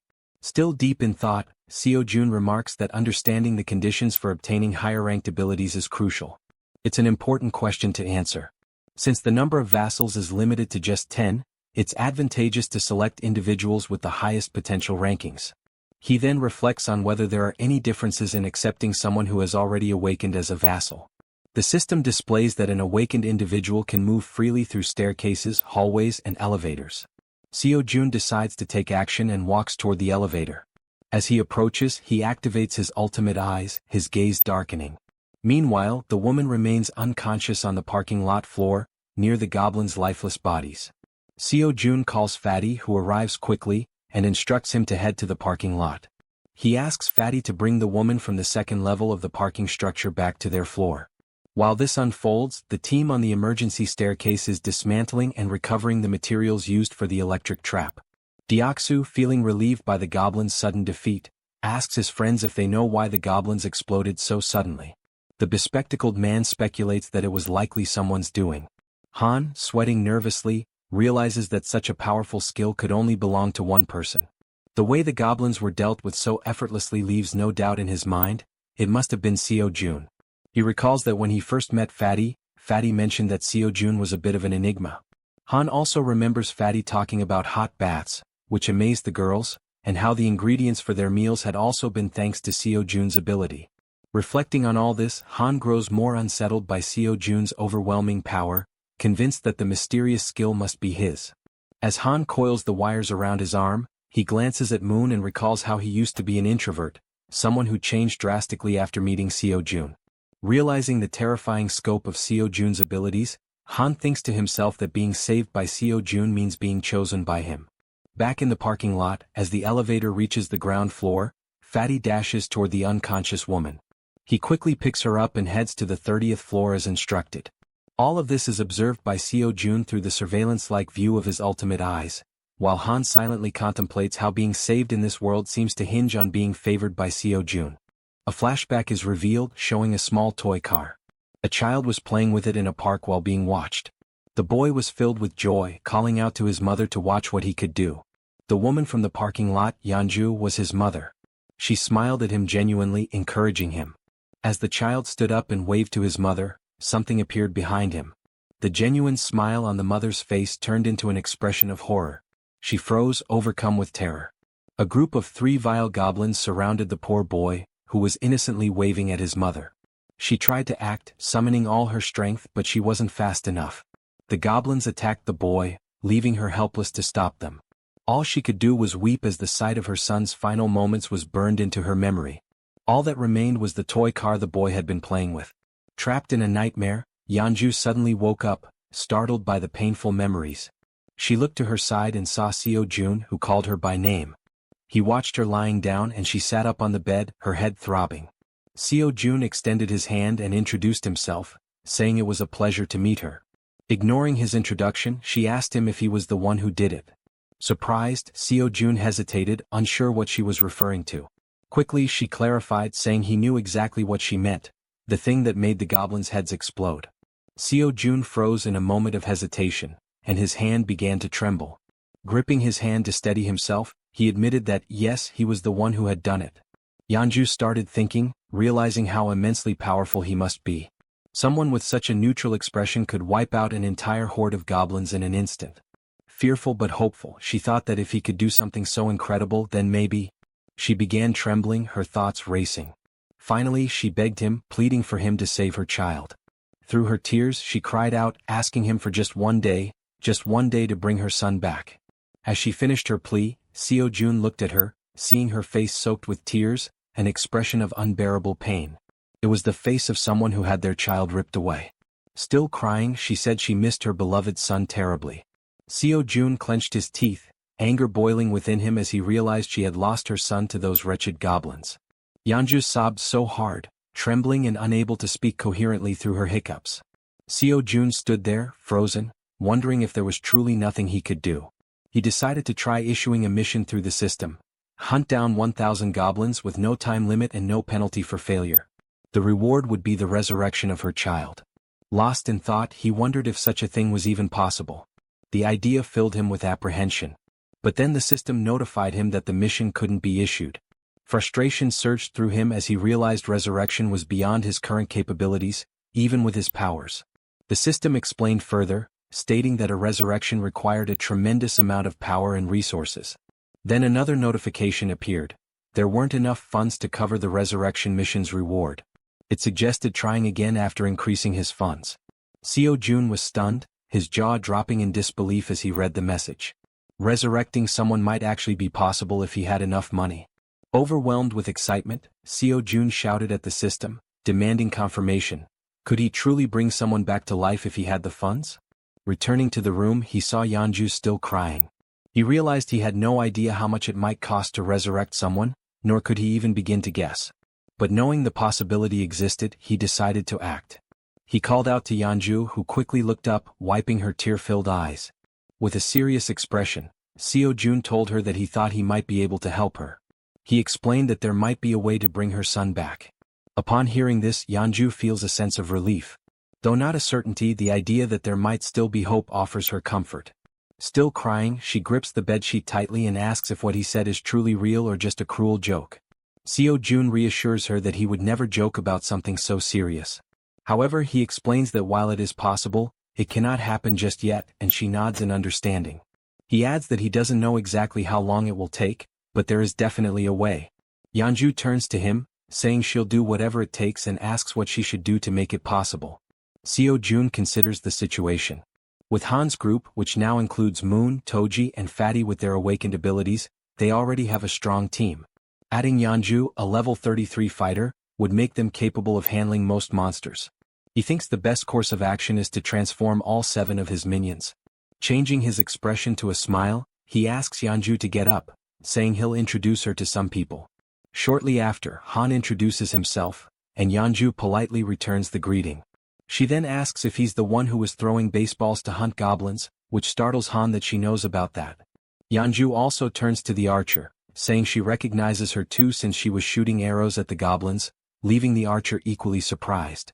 Nervous, the archer asks how Yeonju knows her. Yeonju, growling and mimicking claws with her hands and sharp teeth, asks if they really don't recognize her, saying they've met before. Toji, the archer, and Han look confused about her growling while cute bears appear in the background. Deciding to clarify, Yeonju begins transforming. Gradually, fur starts appearing on her body as she focuses. Her bear form becomes evident, complete with a snout and brown fur. The archer, shocked, points at her and asks if this is actually happening. Now a massive bear stands in the room before the group. Still pointing, the archer exclaims that it's the beast they saw in the alley earlier. Yeonju, laughing awkwardly, corrects her, saying it's actually a bear, not a beast, leaving the archer dumbfounded. The bear woman explains that she had helped them deal with the goblins a few times before, though they hadn't realized it until now. Looking at the giant bear in front of him, Han remarks that their meeting wasn't a coincidence after all. The bear woman confirms this, saying that anyone who opposes the goblins is a friend of hers. At that moment, Seo-jun arrives and interrupts their conversation, stating that it's good they're already acquainted. With a serious expression, he says he has something important to announce. Seo-jun explains that after thinking it through, they'll execute the plan to rescue Moon's grandmother tomorrow. The group listens intently as he informs them that the number of goblins has drastically decreased, making this the perfect opportunity for the mission. He adds that Fatty will sit out this mission due to his injuries and mentions that he borrowed Fatty's room, as Fatty lost his bed to the bear woman. Seo-jun then announces that Yeonju, the bear woman, will join them on the mission. She nervously thanks him for the opportunity and says it's a pleasure to meet everyone. Concluding the meeting, Seo-jun tells them to prepare for tomorrow morning. The group, filled with determination, agrees to the mission without question. Afterward, Seo-jun calls Toji and Moon aside for a private conversation in the hallway, leaving them feeling uneasy. He reassures them not to worry, saying it'll only take a moment. Under the full moon in the hallway, Seo-jun asks if they know why he called them there. Both Toji and Moon look startled, unsure of what he's referring to, though deep down they might have an idea. The two were caught off guard by the sudden question and visibly startled. Toji hesitated and admitted he wasn't sure, while Moon spoke up, asking if it had something to do with the powers they had recently acquired. June smirked sarcastically and replied, "Yes, it's about your powers." He went on to explain that both of them had awakened abilities this time, leaving them shocked at how perceptive their leader was. Seo Jun explained further, revealing that Moon's newly obtained ability was teleportation. This excited Moon, who was eager to learn how to use it. As for Toji, his ability was named Knight of Steel, which left him curious about what it could do. Jun's expression shifted to one of seriousness as he considered the situation. He realized he needed to understand how both their abilities worked before they embarked on the mission the next day. Deep in thought, he opened the system screen to analyze their progress. He issued a mission to both of them: demonstrate their newly awakened abilities within 1 hour. The reward for success was increased strength, while the penalty for failure was having to sleep in the corridor. The system confirmed the mission parameters, and Jun found himself intrigued by these team-oriented challenges. As Jun mulled over the situation, Toji, unable to contain his enthusiasm, called out, asking if it was true that he had awakened a new ability. Jun confirmed with a nod. Toji's excitement was palpable. Snorting with exhilaration, he exclaimed how great it was, but then asked about the Knight of Steel ability, curious about its specific capabilities. Jun explained that it allowed Toji to summon a steel suit of armor and a halberd. Before Toji could ask further questions, since he was used to wielding a baseball bat, a blue light suddenly materialized beside him. The light was Moon's teleportation ability activating. In an instant, Moon vanished, leaving Toji stunned by how quickly he had picked up the skill. For a few seconds, Jun and Toji exchanged wide-eyed, speechless glances, both trying to process what had just happened. Moments later, Moon reappeared in the corridor, slightly wobbly as he landed. Looking down at his hands, Moon's face lit up with excitement as he marveled at the functionality of his power. Clenching his fist, he declared, "With this power, rescuing my grandmother will be a breeze." The system notified Seo Jun that Moon's confidence had increased, along with a rise in his loyalty. Overcome with gratitude, Moon bowed deeply to Jun, thanking him for everything he was doing. The gesture took Jun by surprise. After a moment, Jun urged Moon to pause and carefully assess the situation.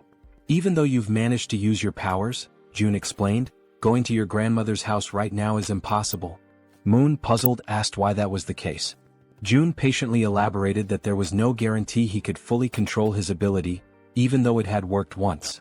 "It's possible you just got lucky," Jun said, causing Moon to lower his head in disappointment at the realization that rescuing his grandmother would have to wait. Jun reassured him, saying, "For now, we'll figure out the maximum range of your teleportation and determine if there's any penalty for using it multiple times." Moon nodded silently in agreement. As the conversation continued, they noticed something unusual happening down the corridor. Turning to investigate, they saw a knight clad in gleaming steel armor wielding an enormous halberd. Toji's eyes widened in amazement as he realized the sheer magnitude of his power. Ecstatic, he couldn't help but comment on how well the ability suited him. The system then notified Jun that Toji's confidence and loyalty had also increased. While Toji celebrated, swinging the halberd to test its weight, Jun called Moon over. Pointing toward a nearby building, Jun asked if Moon could test his teleportation by attempting to reach it. Moon studied the building carefully, gauging the distance and calculating the effort it would take to make such a leap on only his second try. Finally, he turned to his leader and said, "I'm not sure I can make it, but I'll try." The system presented a new mission: teleport to the rooftop of Building 113 within 3 minutes. The reward was an improvement to Moon's teleportation ability, while the penalty for failure was having to sleep outside. While focusing intensely, Moon positioned his hands in a stance resembling a Kamehameha to channel his energy for teleportation. In the background, Toji cheered him on enthusiastically, offering words of encouragement and telling him he could do it. After aligning his thoughts and gathering his energy, Moon opened his eyes. In that instant he vanished once again, enveloped by a burst of blue light. The force of his ability was so intense that Toji instinctively shielded himself from the shockwave. Moon reappeared on the rooftop of the other building, landing in a dramatic superhero pose. However, his face contorted in pain, and his eyes turned completely white. From his new vantage point, Moon felt a wave of relief knowing the teleportation had worked. Looking across at his friends, he waved to ensure they saw him and shouted that everything went as planned. The system notified Jun, confirming that Moon had successfully completed the mission. Seo Jun let out a sigh of relief and smiled, praising Moon for his impressive and quick mastery of the ability. Moon, still waving happily, basked in the moment. But suddenly, without warning, Moon's strength gave out. His eyes rolled back and he collapsed unconscious on the rooftop, leaving him vulnerable. Both June and Toji froze in shock, their previous excitement quickly replaced by concern. Everything had been going so well, until it hadn't. Acting swiftly, June used his ability to summon a servant, bringing Moon's unconscious body back to their corridor. Moments later, they laid Moon down in one of the beds to let him recover. "Is he going to be okay?" Toji asked anxiously. June, studying the system's readout, reassured him, "Yes, he's just unconscious. The teleportation ability took a lot out of him." He explained that with enough rest, Moon would be fine. The system confirmed that Moon was healthy and in a deep sleep. June added, "This probably happened because he's not used to using the ability yet." Relieved, Toji sighed and said he was glad to hear it. June then shifted the focus. "Now it's your turn," he said, surprising Toji with the sudden declaration. "Wait, my turn?" Toji asked, caught off guard. The system displayed Toji's mission: perform 100 push-ups and 100 squats while wearing the steel armor. The time limit was 10 minutes and the reward was increased strength. The penalty for failure? Sleeping outside. Without hesitation, Toji began the exercises, starting with the push-ups. Clad in his heavy steel armor, every movement required an incredible amount of effort. Sweat poured down his face and dripped onto the floor as he pushed himself to the limit. Determined, he moved on to the squats, completing the second half of the mission with gritted teeth and unwavering resolve. When he finished, Toji stood tall, exhausted but triumphant, shouting, "Mission accomplished. I did it." The system confirmed his success, notifying June that Kang Deoksu, Toji, had completed the mission. Breathing heavily, Toji leaned against the wall to catch his breath while June observed him, impressed. With a body like his, so athletic and resilient, it's no wonder he has such endurance, June thought to himself. Suddenly, the system displayed a new message, something June had never seen before. "What's this?" June muttered, his eyes narrowing at the unexpected notification. As he studied the screen, Toji asked, "Is that really all for the mission?" June nodded, smiling warmly. "Yes, great job. You can go rest now." The system finished calculating and displayed a notification. Toji's strength had slightly increased. Turning to June, Toji expressed his gratitude. "Thanks for taking the time to help us. I really appreciate it." June, surprised by the sudden notification and watching Toji feel the changes in his body, noticed a new sense of energy radiating from him. Looking at his own hands, Toji clenched them into fists, feeling the power coursing through his veins. "This reward changes everything," he said with a confident smile. The next day, somewhere in a dark alley in Busan, Han screamed in desperation, urging everyone to run. The group scattered, fleeing for their lives as a ferocious horde of goblins pursued them. Toji, however, stopped running and turned around, his fury evident. Assessing the situation, he decided to act. The goblins, focused on their chase, were suddenly blinded by a brilliant light shining in front of them. As they adjusted their vision, they saw a towering figure clad in a steel suit of armor wielding a massive halberd. Without hesitation, Toji charged forward and struck the nearest goblin, impaling it with his halberd in one swift, powerful motion. Then Toji unleashed a flurry of diagonal strikes in rapid succession, cutting down goblins one after another. But the goblins, fueled by rage, refused to give up and surged forward with a determined attack. Expecting a direct assault, Toji braced himself, but the goblins cunningly outmaneuvered him, slipping past to target the more vulnerable backline. In an instant, arrows struck the goblins' heads in swift succession, ending their rampage permanently. Toji turned to see what had happened and spotted Moon wielding a bow and arrow. "Don't worry," Moon called out confidently. "I'll handle any goblins that get past you. Focus on the ones ahead." Gripping his halberd tightly, Toji turned back to the remaining goblins. A smirk spread across his face as he responded, "Got it?" Seeing Toji's renewed focus, the goblins froze, hesitating in their attack. One by one they began to retreat, turning back to where they came from. Frustrated, Toji yelled at them to come back and face him. As the goblins retreated, terror gripped them when a massive shadow appeared before them. It was the bear girl, her glowing red eyes piercing through the chaos. This was her dramatic first appearance, emerging from an ambush prepared for the retreating goblins. The goblins had no choice but to surrender to their fate, collapsing in despair and lamenting their past misdeeds. The group showed no mercy. Moon's arrows flew with precision, Toji's halberd struck powerfully, and the bear girl slashed through the goblins with her razor-sharp claws. Together they defeated the goblins one by one. Seizing the opportunity, Han shouted to Moon, "Now's your chance. Go." Moon, understanding the urgency, broke into a sprint toward his grandmother's house. "Thank you, Han," he called back as he ran, grateful for the opening created by his comrades. Meanwhile, the system notified Jaehyeon that the citizen Moon had completed his mission. A pop-up appeared, stating that it was now evaluating the missions Moon had completed. Back in the comfort of his room, Jaehyeon sat with his ultimate eyes ability activated, observing the system screen while slurping on cup noodles. The system pinged again, declaring the evaluation complete and awarding him 132,966 won, which was deposited into his Shutin's wallet. June paused mid-bite, stunned by the reward. This time it was actual money. Returning to his meal, June reflected on the situation. When Toji completed his mission, the reward had been strength, suggesting that additional rewards were now randomized. It makes sense, June thought. The missions are getting harder, so the rewards should scale with the difficulty. The system chimed again, confirming that Moon had completed all the missions available to him for the day. It also announced it would begin evaluating the rewards for Moon's completed tasks. The assessment concluded instantly. Still savoring his noodles, June grinned and said, "All right, let's see what the reward is." The system congratulated him for hitting the jackpot. For those unfamiliar, it clarified that a jackpot is the maximum prize accumulated in games of chance like slot machines or lotteries. Reading this, Jaehyeon froze, momentarily stunned. Paralyzed with anticipation, he stared at the screen, waiting to see what incredible reward the jackpot would bring. Still staring at the system notification, June remained frozen in shock, his cup noodles stuck in his throat as he tried to process what the jackpot could possibly be.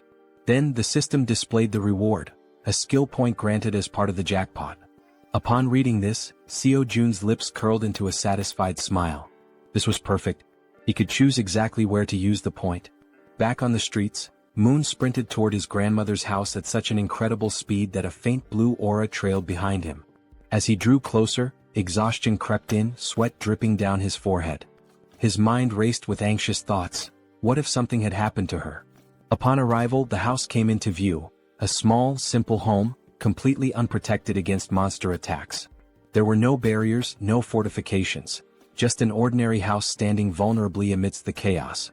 Moon didn't hesitate. He rushed to the door and pushed it open, but a deep fear clawed at his chest. Frantically, he dashed through the house, checking every room as he called out, "Grandma, where are you?" Then he reached the bedroom. His eyes widened in shock.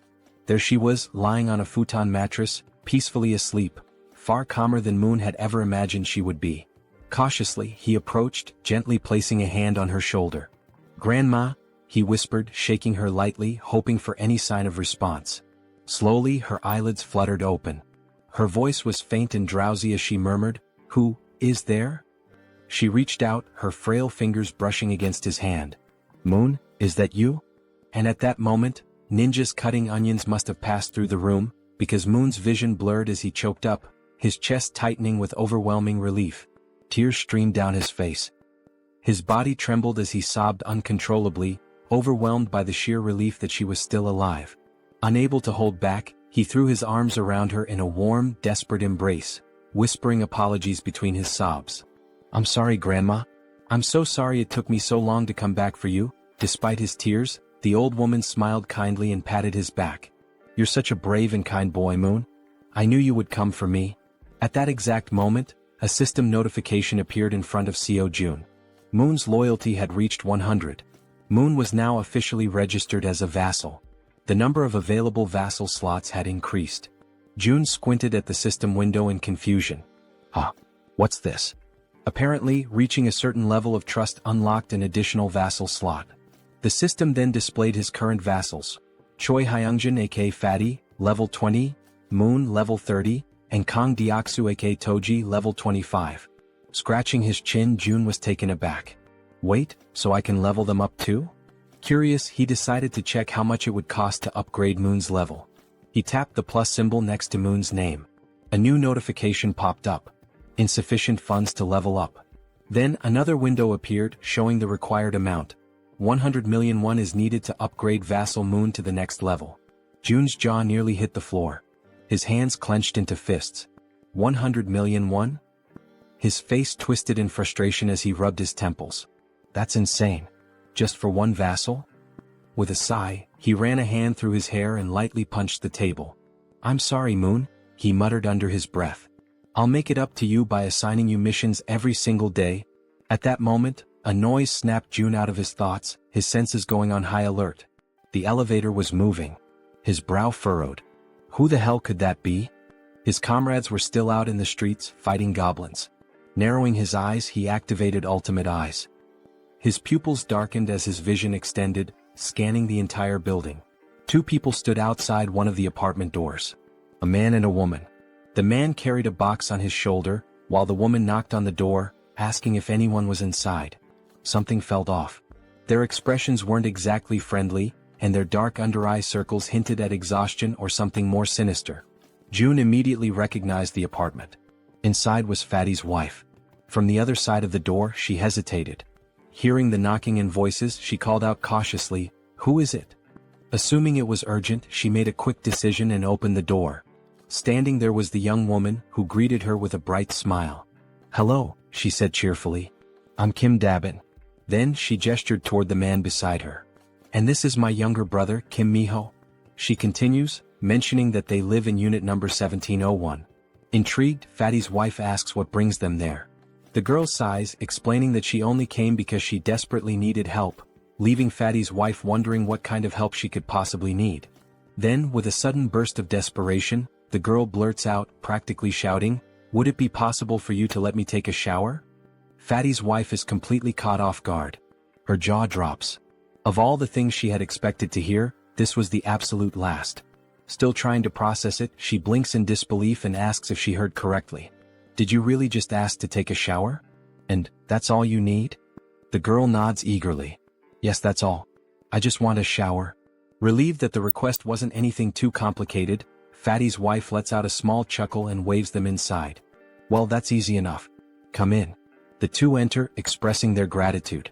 The man, still carrying the box on his shoulder, also thanks her before asking where he should put it. Curious, Fatty's wife asks what's inside. As he places it down on the floor, the girl, still grateful, explains that it's just canned food and some miscellaneous supplies. The man opens the box, revealing various types of canned goods, exactly as she had said. Seeing this, Fatty's wife smiles and thanks them, mentioning that they really didn't have to go through all that trouble. The girl waves it off. "It's nothing really. If you think about it, I just walked into a stranger's house and made a pretty weird request." Just as she finishes speaking, something catches her attention from the corner of her eye. She turns her head slightly, her gaze landing on the collection of bows lined up against the wall, alongside Toji's baseball bat. Curious, she can't help but ask, "Do these bows and that bat belong to the owner of this apartment?" Fatty's wife wasn't expecting that question. Still, after a brief pause, she shakes her head. "No, actually. These don't belong to the apartment's owner. The real owners live in another unit, but it's kind of a complicated situation to explain in just a few words." The girl nods in understanding. "I see." Watching everything unfold, Seo Jun deactivates his ability and thinks to himself that so far they don't seem like bad people. He then shifts his gaze toward the window and murmurs to himself, "I'll go check it out later." After a brief moment of thought, he adds, "I also need to talk to them. I want to ask if they'd be willing to help rescue other survivors from the nearby apartments." Before he can dwell on it further, a sudden system notification pops up. June blinks in surprise as the message appears before him. "You have successfully hunted a red tiger." A second notification follows immediately after. "You have gained a large amount of XP." Then another. 39,783,201 has been deposited into the Ultimate Shutin's wallet. And finally, one last message. "Your skill level has increased and you have acquired a new ability." June stares at the notifications, his eyes widening in shock. What just happened out there? He hadn't even been paying attention for that long. How could so much have changed in such a short time? Without hesitation, he forces himself to reactivate Ultimate Eyes, pushing his abilities to their limit despite the strain. Outside, the battlefield is far from calm. Han, the archer, and the guy with glasses are both lightly wounded. In front of them, the corpse of a massive red tiger lies motionless on the ground, and next to it, the werebear is also severely injured, struggling to move. The rest of the group stands frozen, unsure of what to do next. June observes everything, but a strange feeling creeps up on him. his stomach twists, and his chest tightens as a wave of unease washes over him. What the hell just happened? Suddenly, a sharp pain shoots through his body. His muscles spasm, cold sweat dripping down his face as an overwhelming pressure grips his chest. He groans in agony, barely able to keep himself upright. Then the system sends another notification. You have discovered individuals who are eligible to receive citizenship. Through the pain, June barely manages to process the message. There are still people who aren't citizens yet? His breathing is ragged, but he forces himself to speak. System, grant them citizenship. A new notification appears instantly. A list of names flashes across the screen. Citizenship has been granted. And then, another alert. You have officially reached 50 citizens. An additional message follows. The amount of XP and money that citizens can earn has increased by 100%. But the surprises don't stop there. A final notification appears on the screen, revealing something unexpected. As the number of citizens has reached a specific threshold, all citizens have unlocked a new ability, Power of Trust. June stares at the words mind racing. Power of Trust. What does that even mean? Despite his lingering confusion, his thoughts drift back to the battlefield. He clenches his jaw. Did anyone get seriously hurt? Back on the streets, we see Moon, slightly injured and gasping for breath, making a tremendous effort as he carries his grandmother on his back. Everyone else is also wounded, running desperately while providing cover for Toji, who is carrying the injured Werbear woman. Observing this, June quickly realizes that the situation outside is far worse than he had imagined. And of all people to be seriously hurt, it had to be the Werbear. As the group races to escape, a horde of goblins suddenly appears right in front of the two carrying the wounded. The team members covering them from behind immediately let loose a volley of arrows, striking down goblins to clear a path. The archer, watching closely, is startled by the precision of the man with glasses. How the hell did you pull that off with a single shot? She asks, eyes wide. The man looks just as confused. I honestly have no idea. As they continue running, the archer suddenly realizes something. For some reason, my body feels lighter. Han, running beside her, nods in agreement. Yeah. And I just noticed, I'm not even out of breath anymore. Meanwhile, back with June, the system finally provides an explanation. The ability Power of Trust is a passive skill that increases all stats by X%, where X equals the trust level of each citizen. Seo June stares at the message in disbelief. This skill didn't even exist before. How the hell is it so strong? Then, another realization hits him. Every single member of his group has at least 50 trust points or more. This means that all their stats, including stamina, strength, reflexes, and more, have naturally increased by 50%. At that very moment, Moon's expression shifts as if something suddenly clicks in his mind. He has a hunch. This must be another one of June's new abilities. The system then notifies June of something else. Both of the girls have now surpassed 30 loyalty points. As a result, they are now eligible to be registered as vassals. Without hesitation, Kim immediately commands the system to register both of them. The moment it happens, the two women suddenly stop in their tracks, their bodies tingling as an overwhelming power surges through them. The system follows up with an update. Kim Gaeong, now at level 20, has acquired the piercing ability. Yu Hyerin, now at level 25, has awakened the skill Poisonous Mist. Now, brimming with their newfound power, the two turn back, ready to face the goblins chasing them. The archer steadies herself, drawing her bow. She fires an arrow straight at the goblins. Normally, her shots always land as headshots, every single time. But this time, something is different. The arrow doesn't just pierce through one goblin, it ricochets off and strikes several others, piercing through them effortlessly. Confused, the archer furrows her brows. What the hell? What just happened? The system promptly provides an answer. The ability's piercing is a tier C skill that uses mental strength to fire a penetrating arrow. June, standing with his arms crossed, watches as the information unfolds before him. Now that he knows what the ability is, he immediately issues a command to the system. Create a mission. A new quest pops up. The archer must use piercing to hunt 10 goblins within a 10-minute time limit. Reward: increased piercing proficiency. Penalty for failure: fatigue. As he processes this, June shifts his attention to the other ability. Unlike piercing, this one seems far trickier. Poisonous Mist is a deadly attack, and while it's classified as a B-rank skill, using it incorrectly could endanger the entire team. June exhales sharply, deciding to deal with it later. I'll figure it out when the time comes. Just then, the system sends another notification. The archer has successfully completed the mission. 10 goblins eliminated. A new message follows. The maximum number of missions available for today has been reached. Evaluating. June sighs, unimpressed. The rewards weren't that great this time.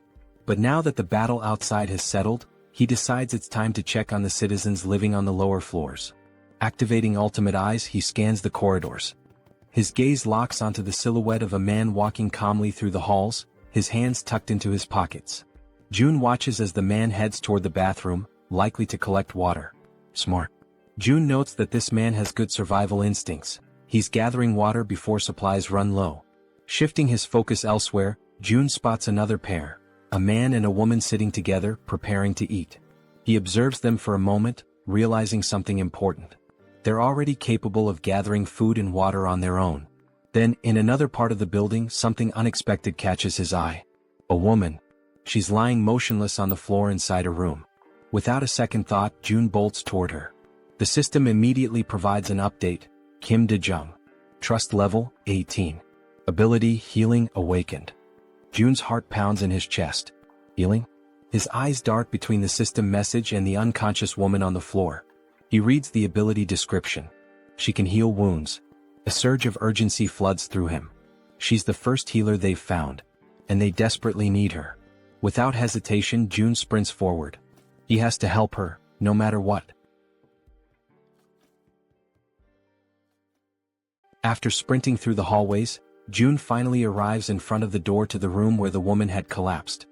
His breathing is still heavy from the run, but he quickly composes himself and reaches for the doorknob. Slowly, he tries to turn it, hoping to gain access without any trouble. However, to his surprise, the door is locked from the inside. A deep frown settles on his face as he realizes there is no way for him to open it from the outside. The sudden obstacle causes his shoulders to slump slightly, and he takes a step back, frustration creeping into his thoughts. But just as he starts to contemplate another course of action, something unexpected happens. His eyes widen momentarily as a new notification from the system appears before him. By sheer coincidence, or perhaps fate itself, he has just acquired a new skill. The system promptly displays its details. The ability is called Invisible Hand, and it is currently at level 1. According to the description, it allows him to summon and control an invisible hand at will. Reading the notification, a surge of newfound determination fills his chest. His grip tightens into fists as he mentally acknowledges the absurd but undeniable reality of his newfound power. Silently, he expresses his gratitude for this sudden stroke of fortune. Closing his eyes for a brief moment, June focuses his thoughts entirely on the locked door before him. He visualizes himself breaking the lock, willing it to yield under his command. When he finally opens his eyes, he is met with an unexpected yet welcome sight. Right before him, materialized out of shut-in energy, is a lock-breaking tool, a sturdy bolt cutter formed entirely of the same strange energy he has come to rely on. Without hesitation, he reaches forward, taking hold of the newly formed tool. The cold sensation of the manifested object in his grip confirms its existence. Without wasting another second, he positions it against the lock and applies pressure. A sharp snap echoes through the quiet hallway as the lock gives way effortlessly. With a swift motion, he pushes the door open and rushes inside. The moment he steps into the dimly lit room, his gaze immediately lands on the unmoving woman lying on the floor. Now that he is seeing her up close, the eerie stillness of her body makes the entire scene feel unsettling. June quickly kneels beside her, concern evident in his expression. Reaching out, he gently nudges her shoulder, his voice calm yet firm as he speaks. He asks if she can hear him, if she is all right, urging her to wake up. There is no response. A deep sense of unease washes over him. He carefully observes her condition, scanning for any visible injuries. But what he notices instead sends a wave of worry through him. Her face is unnaturally pale, her lips dry and cracked. Severe dehydration. His mind races. Dehydration this extreme could be dangerous. She needs help, immediately. He quickly shifts his attention to the surroundings, searching for anything that might assist in stabilizing her condition. His eyes dart around the room, taking in every detail. Then, something catches his attention, something that makes him pause, confusion flickering across his face. There is water in the room. Yet, despite the presence of water, she is still in this critical state. It makes no sense. The contradiction unsettles him, sending a cold shiver down his spine. Glancing back at the woman, he forces himself to push aside the troubling thoughts. Now is not the time to question the situation. The priority right now is saving her. A sudden idea forms in his mind. Without hesitation, he opens the system interface. There is a chance this might work. June quickly assigns her a mission, a simple yet crucial task. The mission objective: breathe. The reward: immediate recovery from dehydration. The system processes the command, deducting 10,000 won as the cost for activating the mission. Almost instantly, a soft blue aura begins to envelop the woman's body. June watches intently, his pulse quickening as the energy works through her.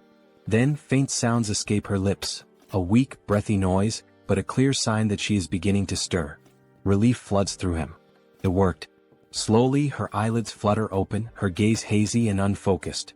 A blurred silhouette of a figure stands before her, a voice reaching her ears, asking if she is awake. Her mind struggles to process the situation. Her voice, weak but laced with confusion, manages to form a question. Who is he? And why is he in her room? June straightens slightly, meeting her dazed gaze.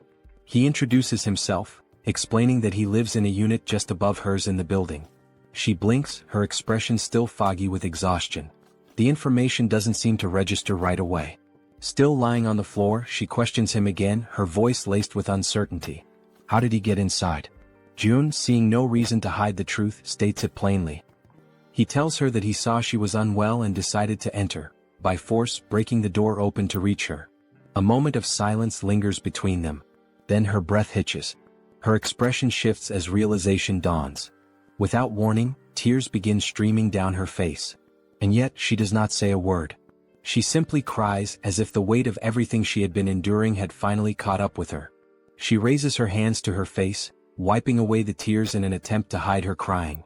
Her shoulders tremble slightly as she struggles to compose herself.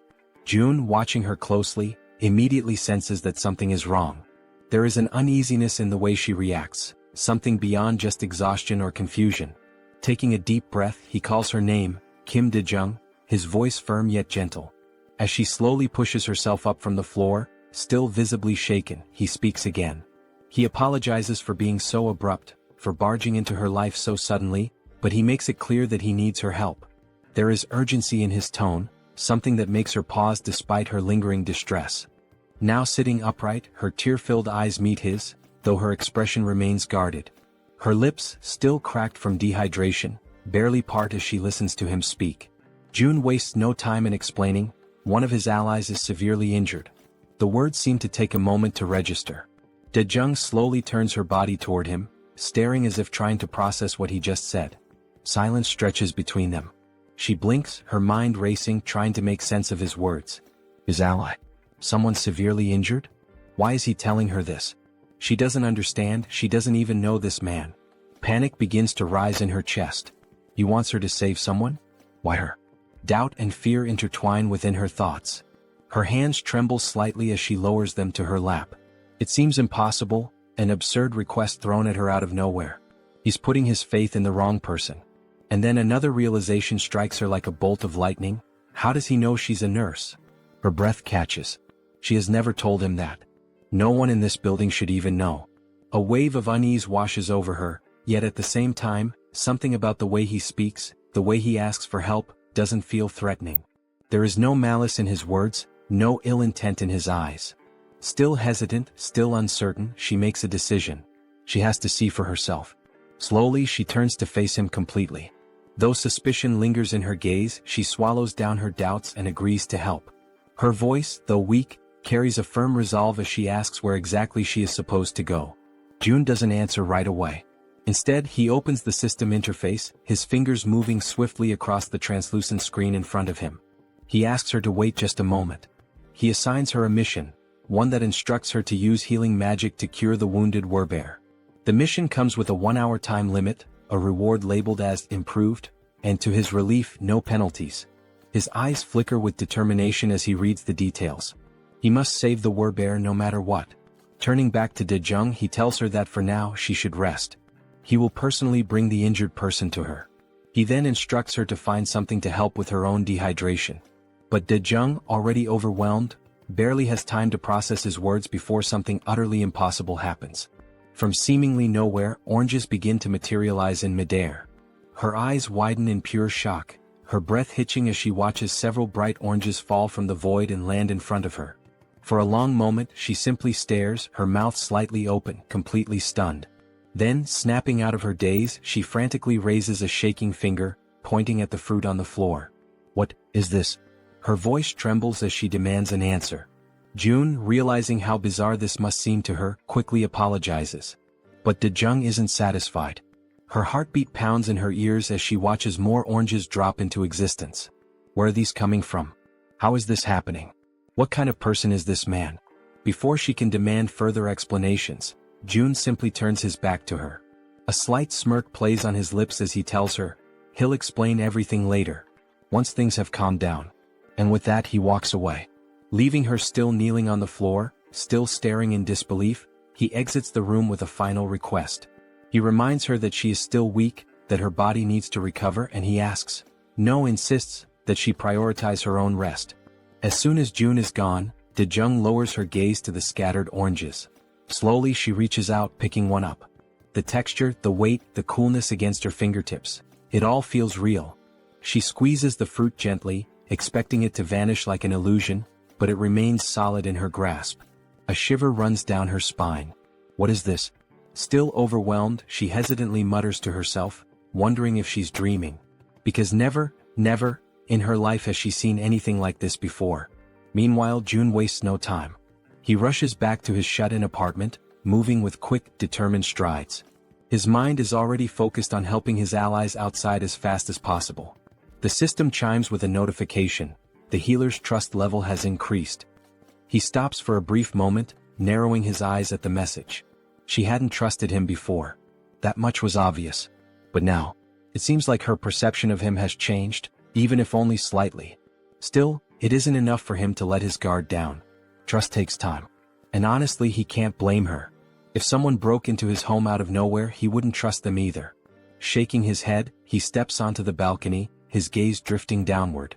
His thoughts remain heavy, but as he looks out toward the streets below, something makes his entire body freeze. His blood runs cold. A massive, ferocious red tiger is charging through the streets, its powerful limbs propelling it forward with terrifying speed. And it's chasing his allies. June's breath catches as he sees his companions below, running for their lives. Desperation is evident in the way they scramble to escape, but the monstrous beast closes in on them, its deadly fangs gleaming under the dim light. Then, as if things couldn't get any worse, its piercing eyes fixed on its targets, its muscular body moving in perfect synchrony as it hunts his team. A wave of panic washes over June.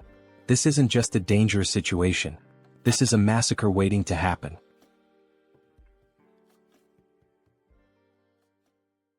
June stood frozen in shock as he took in the sight before him. There wasn't just one red tiger. Another had appeared, a second ferocious beast, separate from the one that had already fought the Werbear woman and left her gravely wounded. Down below, chaos continued to unfold. The massive red tiger prowled menacingly, striking fear into the hearts of the remaining group members, who were now running desperately, not daring to look back. Fear gripped them entirely, their survival instincts pushing them forward. Amidst the frantic escape, Hyeon, the girl who had received the power of poison, misstepped. Her foot twisted unnaturally, and pain exploded through her leg as she collapsed onto the hard ground. A sharp, involuntary cry of agony tore from her throat. Both the archer woman and Han immediately stopped in their tracks, their faces contorted with panic. Their eyes darted back to her, calling out her name with pure desperation. Gritting her teeth, Hyeon struggled to push herself up, trying to fight through the pain. But her body was already beyond exhaustion, her limbs heavy, refusing to obey her will. No matter how much she willed herself to move, she couldn't. The archer's voice rang out through the air, a raw scream of distress. Because the enormous red tiger was already preparing to strike. Its muscles coiled, eyes locked onto Hyeon like a predator savoring its helpless prey. It was ready to devour her, its powerful body lunging forward just as she finally managed to stagger back onto her feet. But she had yet to realize how dangerously close the beast truly was. Her mind was occupied by something else, perhaps a last-ditch plan or sheer disbelief at her predicament. Then at last she turned her head. And in that instant she understood. The beast was right there. The realization hit her like a tidal wave, crashing down and swallowing her whole. A cruel truth settled into her bones: there was no escape. For a brief, soul-crushing moment she stopped resisting. The fight drained from her eyes and she surrendered to the inevitable. She stood still, bracing for the end, waiting for the red tiger's jaws to clamp down and rip her apart. And then, in a sudden flash of light and violet smoke, she was gone. The tiger's gaping maw snapped shut on empty air. A growl rumbled deep in its throat, confusion flickering through its burning eyes. It didn't understand what had just happened. A heartbeat ago, its prey had been right there. And now, vanished. The frustration of the failed kill sent the beast into a deeper fury. At the same moment, Jaehyeon reappeared, disoriented, drenched in sweat, her breath ragged and uneven. Her mind reeled as she tried to comprehend what had just occurred. Had she died? Was this the afterlife? Pain surged through her limbs, sharp and unrelenting, reminding her that she was still very much alive. That was when she saw him. Jaehyeon. He was standing there watching her closely. It had been too close. A fraction of a second later and she wouldn't have survived. The weight of that realization pressed down on him. Jaehyeon, still trembling, looked up at him, but no words came. She was too exhausted, too overwhelmed to speak. Meanwhile, outside, the others were still running for their lives. Jaehyeon took a deep breath, his mind racing. At the very least, he had bought them some time. One less person in immediate danger meant the group below had a slightly better chance of escaping. Then, his system screen flashed with a new notification. He had discovered individuals who met the criteria to be granted citizenship. The system prompted him: did he wish to approve their citizenship? Before he could process this, another sudden movement caught his eye. Moon appeared, using his teleportation ability to warp into the apartment, carrying his grandmother in his arms. As soon as he landed, he turned to Jaehyeon, his expression frantic. His breathing was unsteady, but his grip on the elderly woman remained firm as he pleaded for Jaehyeon to take care of her. Jaehyeon glanced at Moon, then at the frail woman in his arms. The concern in Moon's eyes was unmistakable, but Jaehyeon's mind was already occupied with something far more urgent. Raising a hand, he told Moon to wait. There was a bigger problem right now. Moon parted his lips, ready to argue, ready to demand an explanation. But then he looked at Jaehyeon's face, at the seriousness in his expression, and he understood. Whatever Jaehyeon was dealing with, it was far worse than he had realized. Without another word, Moon nodded. He could tell that, at this moment, his grandmother was not the priority. Down below, the relentless red tiger was still in pursuit, refusing to let up. It chased the remaining group members without mercy, its predatory instincts fully awakened. Jaehyeon clenched his fists, forcing himself to focus. He needed to act. Activating his new ability, Invisible Hand, he made a decision. That tiger needed to die, and he had to find a way to kill it. Down in the streets, the archer, Han, and Togi, who was still carrying the injured werbear, kept running. But no matter how hard they pushed themselves, the red tiger was catching up. Han risked a glance over his shoulder, his stomach twisting with dread. If this continued, they were all going to be devoured. He had to do something. Instinct took over. Without a second thought, Han skidded to a stop, planting his foot firmly on the ground. His fingers tightened around one of his baseballs.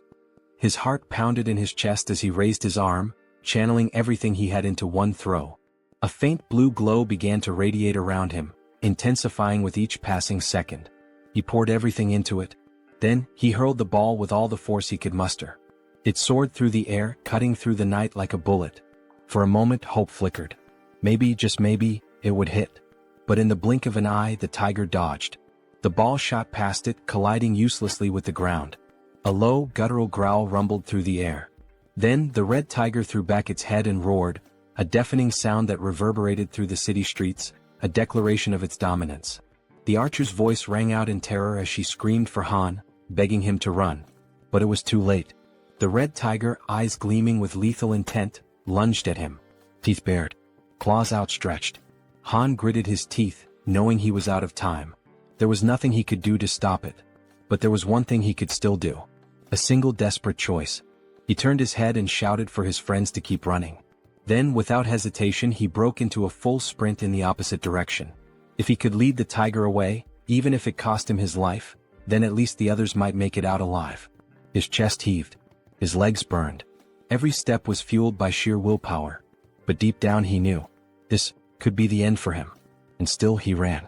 As he approached a parking lot, hoping against all odds that goblins or some other kind of monster would appear to distract the red tiger. Han continued to run with all the strength he had left.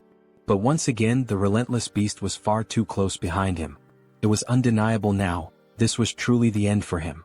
While sprinting, he risked a glance over his shoulder, his breath catching in his throat as he took in the sight of the enormous glistening fangs of the red tiger. They were massive, sharp, and deadly, a testament to the inevitable doom that awaited him. At that moment, his gaze locked with the tiger's, and an unspoken understanding passed between them. This was it. There was no escape. His fate was sealed. Just when all hope seemed lost, when every fiber of his being prepared to accept his tragic demise, something unexpected happened. A strange, pulsating purple force suddenly materialized and coiled tightly around the red tiger's neck. It appeared out of nowhere, wrapping around the beast with a speed and intensity that defied comprehension. In an instant, the force pulled downward with such overwhelming strength that the tiger's head was violently slammed into the ground. The impact was so powerful that the very pavement beneath them cracked and shattered, sending debris flying in every direction. The tiger let out a guttural snarl of frustration, struggling against the mysterious force. Its powerful limbs instinctively clawed at the ground, attempting to regain stability, but the unseen energy was relentless.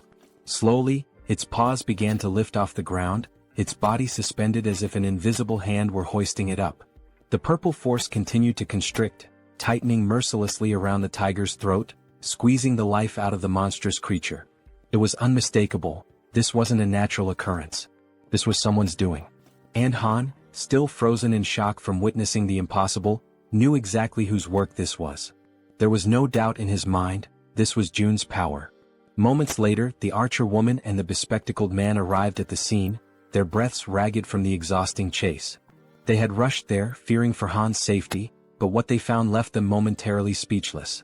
Their eyes widened in disbelief as they beheld the red tiger, still writhing in agony, its body dangling helplessly as the mysterious force continued to choke the life out of it.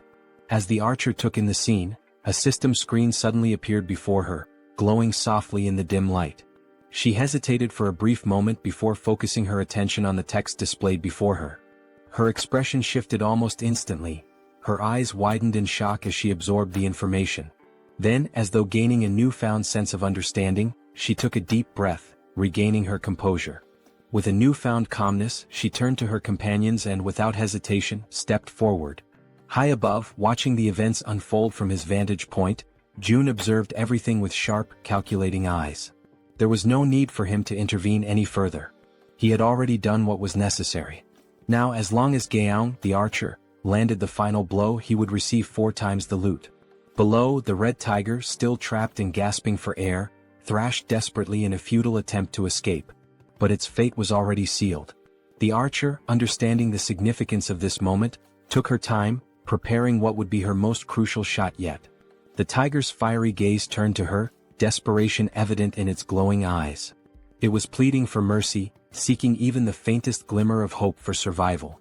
But the woman standing before it held no sympathy. Her expression was one of cold resolve. Mercy was not an option, not for this wretched beast. She pulled back the string of her bow, channeling an intense blue aura into her arrow. The pressure emanating from the charged shot was immense, causing the very air around them to tremble. Then with a swift, decisive motion she released the arrow. A powerful gust of wind exploded outward as the arrow soared through the air, its force cutting through the night like a spear of vengeance. The instant it found its mark, a system notification flashed before Jun's eyes. You have successfully hunted a level 28 red tiger. You have gained a significant amount of experience points. 62,311,776 one has been deposited into your shut-in wallet. As the tiger's body collapsed lifelessly onto the ground, another notification appeared, this one highlighting the growing dynamics among the group. Team trust and loyalty levels have increased. Another notification followed shortly after. Han's loyalty level has exceeded 30. He now meets the requirements to be registered as a vassal. A satisfied smile played on Jun's lips. Everything had gone exactly as planned. He nodded to himself before selecting the prompt to accept Han's registration as his vassal. A few moments later, the scene shifted to another part of the building where someone was being healed. It was the healer, the woman who had previously collapsed in exhaustion within one of the rooms. Now fully conscious, she focused her energy, her hands glowing faintly as she tended to the wounded. The injuries of the others faded rapidly under her care, not even leaving scars behind. The first person she prioritized was the Werbear woman, whose body had suffered severe damage during the brutal encounter with the red tiger. June, watching from afar, reflected on the sheer luck they all had, him included, in having found a healer in a situation like this. Han approached, still catching his breath. Without wasting any time, June turned to him and asked what had happened below, particularly why the red tigers had suddenly appeared. Han, his voice still carrying traces of exhaustion and gratitude, explained that the location where Moon's grandmother's house had once stood was likely a territory belonging to the red tigers. They had managed to take one down, but another had soon appeared, proving that the area was far more dangerous than they had initially assumed. Hearing this, June processed the information carefully. It made sense. There was no reason to believe that only goblins would inhabit this region. And now that he thought about it, there hadn't been any goblins in this area. That meant the goblins had probably already invaded the buildings nearby. If that was the case, Moon's grandmother wouldn't have been safe if she had remained inside. Despite everything, the only reason she had survived was that she had unknowingly been within the red tiger's territory. June exhaled slowly, shaking his head. The sheer luck involved in this entire ordeal was truly something extraordinary. Just then, another system notification appeared before him. Healer's performance is being evaluated. 73,312 has been deducted for the mission. The healer let out a relieved sigh upon realizing that her task had been successfully completed. Seeing her reaction, June stepped forward and acknowledged her efforts, telling her that she had done a great job. However, she quickly waved off his praise and instead asked if she could finally return home. Before anyone could respond, a voice interrupted. Wait a moment. It was Fatty, who had finally reappeared after spending some time resting and recovering from the ordeal. Scratching the back of his head, he looked around awkwardly before addressing the group. I know this might not be the best time to bring this up, but are you guys seriously planning on gathering in my apartment all the time? June turned his attention to Fatty and, for the first time, truly took in the number of people currently occupying the space. The realization dawned on him, and at that moment, everyone around them wore equally amused and sheepish expressions. With a small chuckle, June reassured him. There was no need to worry, he had already made arrangements. Unit 2901 was currently unoccupied. Electricity, water, and every other necessity for daily life would be provided, and they were free to live there. Upon hearing this, the entire group erupted in joy. He also calls out to Dabin and informs her that Units 2101 and 2102 are currently unoccupied as well. June states that he will ensure that electricity is supplied to those units and requests that she notify the other survivors, letting them know they can use the bathrooms and showers in those apartments. Upon hearing this, Dabin and her brother exchange glances before nodding in agreement, assuring him that they will take care of it. June then adds that out of the two available units, Dabin and her brother are welcome to claim one for themselves. The unexpected offer leaves both of them stunned, their jaws practically dropping in disbelief. June, however, remains composed and instructs them to inform the other survivors that they may take the remaining unit. After settling that, June shifts the conversation to another matter, saying that he has a favor to ask. Dabin, still somewhat taken aback, encourages him to go ahead and say what he needs. Without hesitation, June states that he wants her to become the messenger between himself and the rest of the survivors. The moment those words leave his mouth, Dabin pauses, furrowing her brows in confusion. She repeats his request, asking if she heard him correctly. Did he really mean messenger? June, completely serious, confirms it. He then lays out the details of his plan, instructing her to inform everyone that whichever team manages to eliminate 100 goblins the fastest will be rewarded with an empty unit of their own.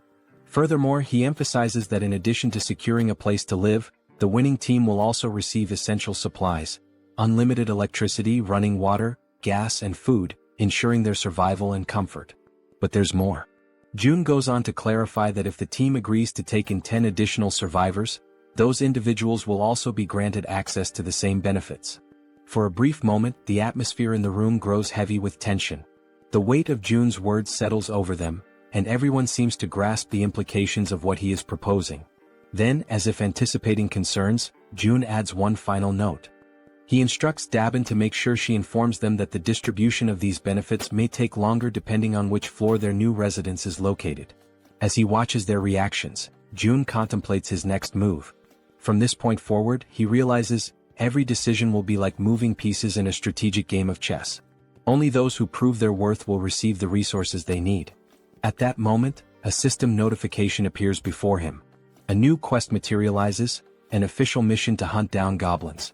The quest has a strict time limit of 168 hours, a modest reward of experience points, and a harsh penalty for failure, being barred from using any shared facilities. A final message flashes before his eyes. Will you grant this quest? Yes or no?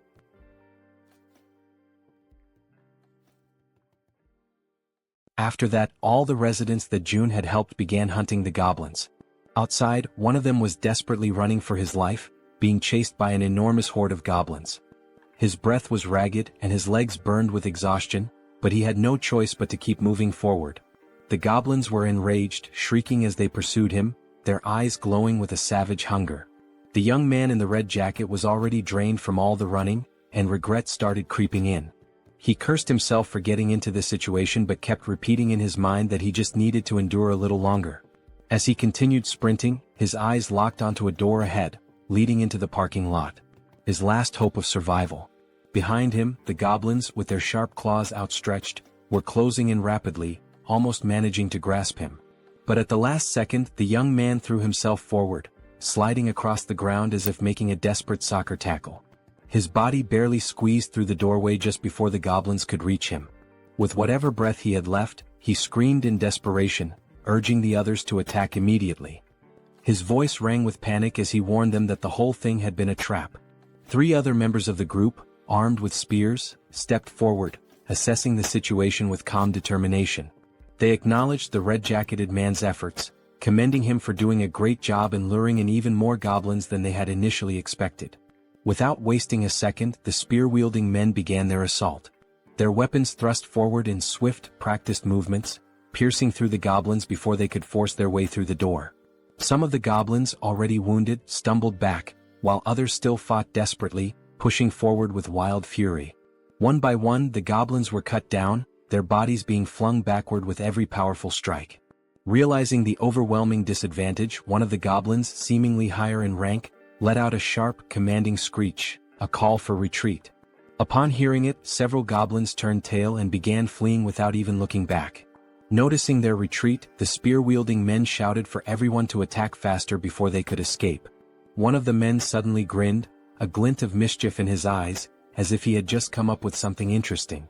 He turned to the others and asked if they wanted to see something cool. His teammates, unsure of what he was planning but intrigued nonetheless, nodded in agreement. The red-haired man took a deep breath, steadying himself, his focus entirely on his target.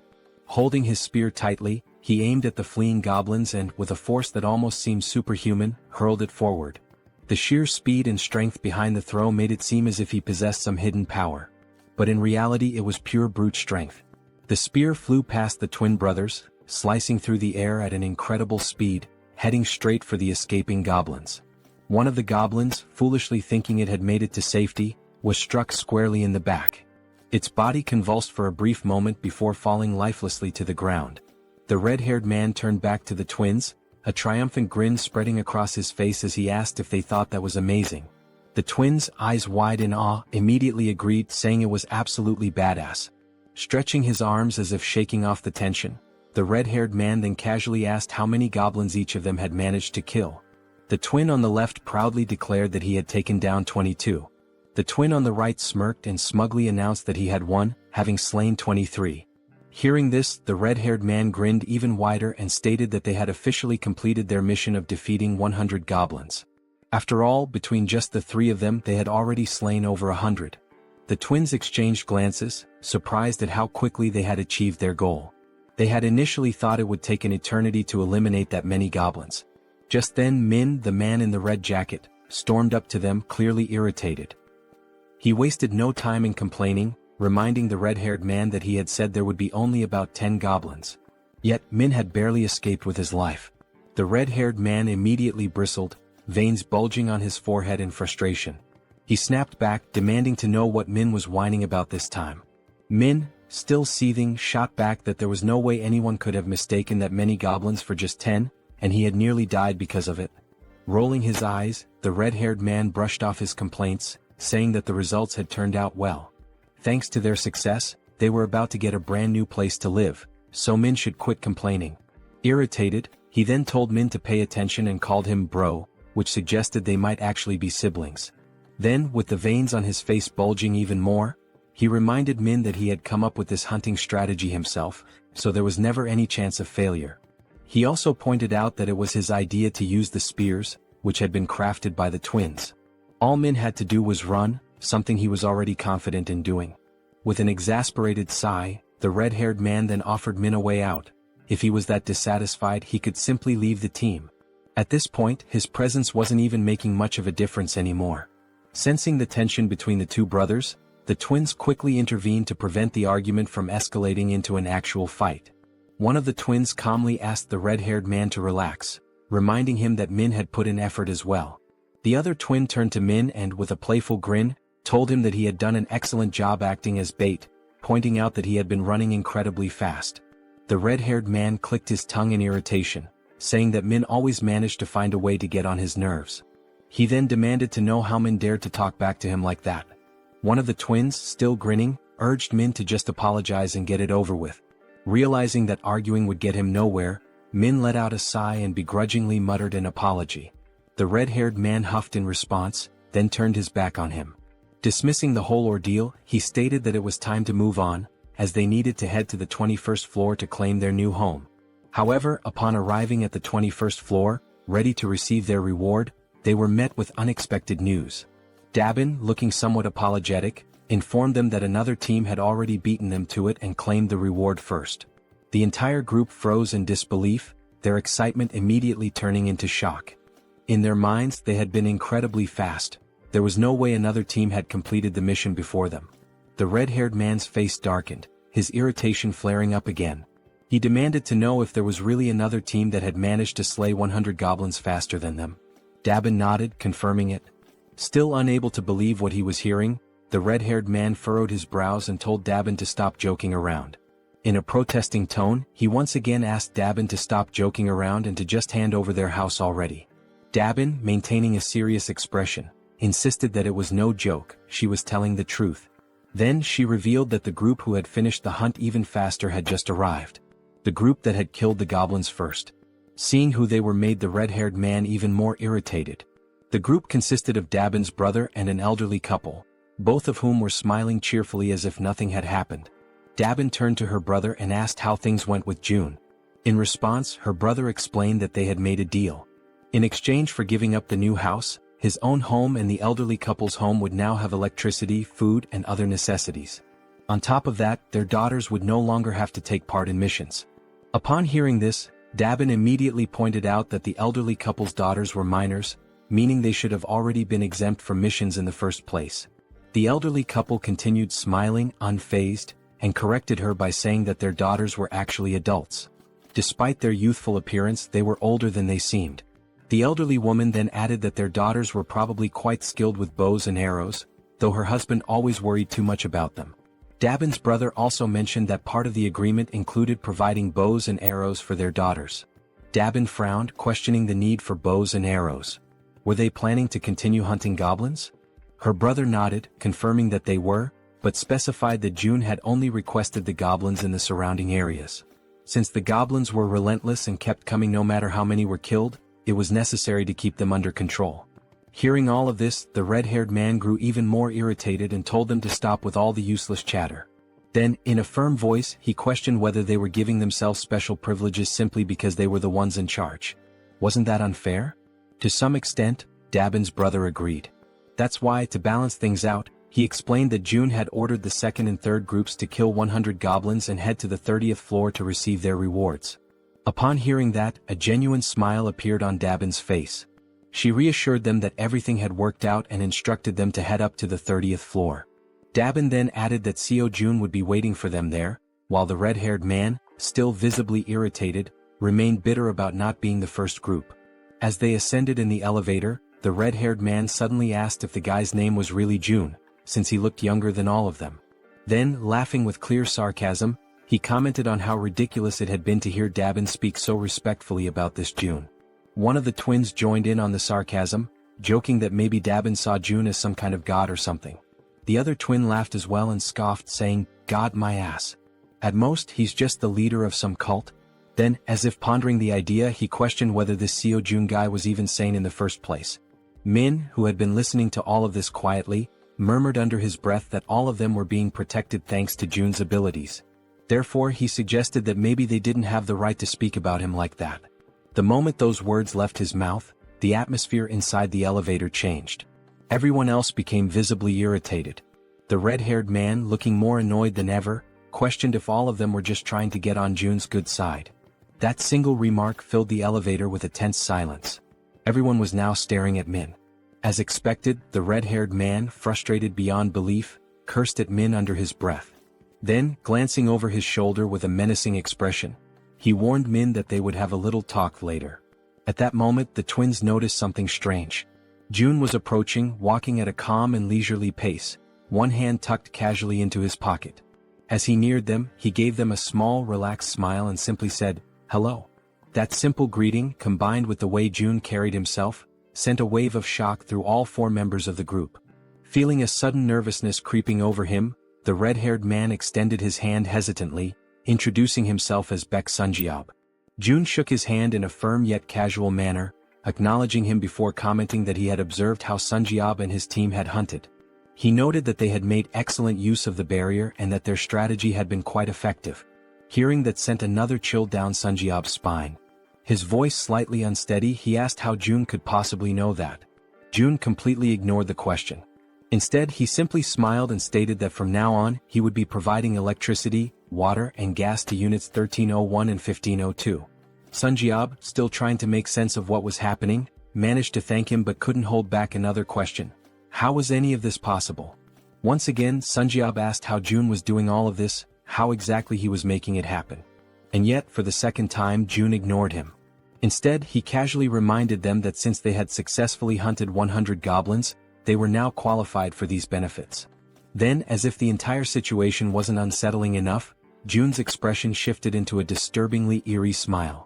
With a tone that sent chills down their spines, he added, "By the way, I'm not some cult leader." His eyes glinted with amusement as he continued, "And I certainly don't have any intention of becoming a god." The weight of those words left the entire group frozen in place, completely paralyzed with fear and unable to react. Then, with that same eerie and slightly devilish smile, Jun raised his hand near his mouth, as if about to share a secret. "There's just one more thing." His voice carried an unsettling undertone as he announced that he had a request to make of them. Sometime after that, the new group is seen running at full speed, desperately fleeing from something. When the scene shifts to a front view, the four members are revealed to be escaping, but this time, it's not from goblins, it's from massive, bloodthirsty orcs. Their feet move swiftly as they turn a corner, frantically trying to put more distance between themselves and the monsters. As they round another street, they shout desperately for someone to hurry up and throw things at the orcs. Standing in front of them is Han, holding several spears in his hands. With a subtle smirk, Han tells them they did a good job. As the orcs remain distracted by the fleeing group, Han channels his energy into one of his spears, causing a blue aura to radiate from its blade. A system notification appears, displaying Han's stats. Level 33, holding the title of the 6th Knight, with 70 points in trust and 78 in loyalty. His awakened ability is throwing. Han's throws were already powerful, but now, by consuming mental energy, he can amplify his attack power up to 5 times.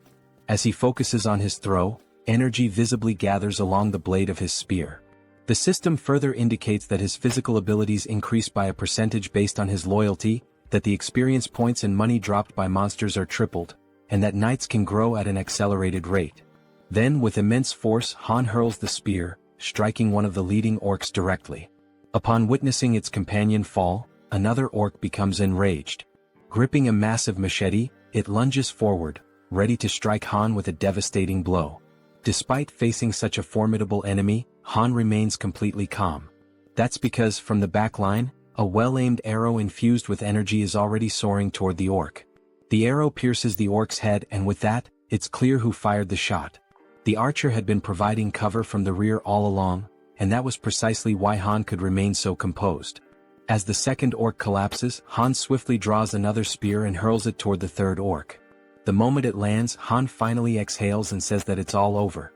At that moment, a notification appears for June, informing him that he has successfully hunted a level 19 orc and earned wands as a reward for the mission to eliminate 100 orcs. With the mission now complete, 3 people who had been hiding from the orcs in that region are rescued. Han approaches them, reassuring them that there is a safe place they can go. As they move toward the main group, the system suddenly issues an alert. Unauthorized individuals are attempting to enter. The system then prompts Seo Jun, asking if he would like to grant them citizenship. Having just deactivated his Ultimate Eyes ability, Jun notices that this time, there are 3 new individuals. When he looks at the system's interface, he realizes that by accepting them, the total number of citizens under his care has now reached 200. A new system notification appears, confirming that citizenship has been granted to the 3 newcomers, bringing the total to 200. The system further reveals that as the number of citizens reaches certain thresholds, new abilities are unlocked. This time the ability Tax Collection has been activated. This newly unlocked ability allows him to collect 10% of all the money his citizens possess. However, it comes with a cooldown period of 30 days. Realizing this, Jun understands that the tax collection ability essentially returns a portion of the citizens' money to him. As he contemplates it, he notes that these kinds of actions are not something he can freely reverse whenever he wants. Biting his finger anxiously, he acknowledges that he will have to wait for a long time before he can actually benefit from it. But time is a luxury he does not have. He is running out of time to save his parents and must send Han's team to where they are as soon as possible. Scrolling through the system, Jun considers redistributing only 30% of the collected funds, seeing it as an investment. Upon executing this command, the system notifies him that the ability's level has increased, reaching level 10 and granting him 3 additional skill points. At that moment, Jun feels a sharp tightness in his chest, accompanied by an intense pain. A deep purple domain expansion begins spreading beyond the building. Another system notification appears, displaying a congratulatory message. It states that with this expansion, an official declaration has been made across every corner of the apartment complex. Additionally, a fund of 1 billion wands has been deposited into his wallet. Furthermore, the construction function has been activated. Still clutching his chest from the lingering pain, Jun looks at the system screen, reading the new notification. His mind immediately starts racing, questioning what exactly this construction function entails. The system then displays a list of available facilities that can be built, along with their respective costs. It also shows the value of the fund and an annual production revenue of 30 million wands. The available construction options include a solar power generator, a store, and a training facility. As he reads through the details, Jun is visibly shocked. The annual revenue is only 30 million wands, yet installing a solar generator alone costs 130 million wands. That means he would need to maintain the solar power system for nearly 5 years just to break even. Following this realization, the system asks if he would like to proceed with installing the solar generator. For now, Jun declines, stating that his current priority lies elsewhere.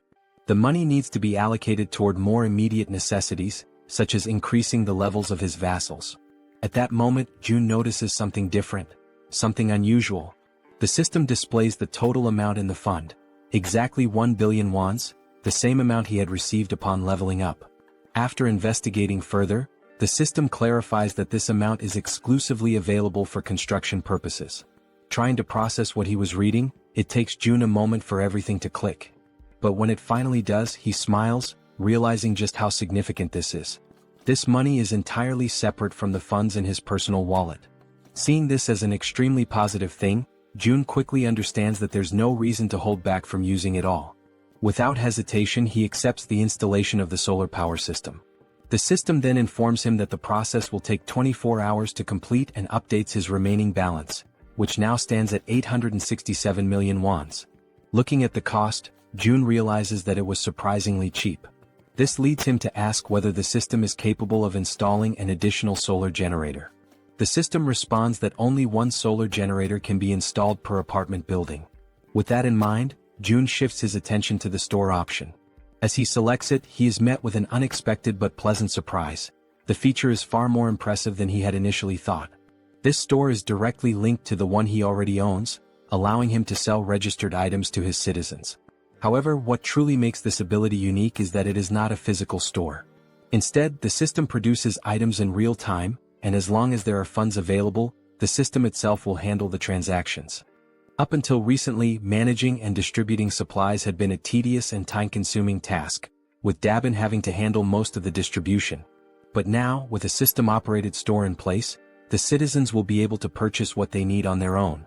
As he reflects on this, Jun realizes that he can personally set the prices, increasing overall liquidation rates even further. Without hesitation, he issues the command to install the store immediately. The system prompts him to select a location for the store's installation. He carefully considers the available locations before deciding to place it on the 101st floor.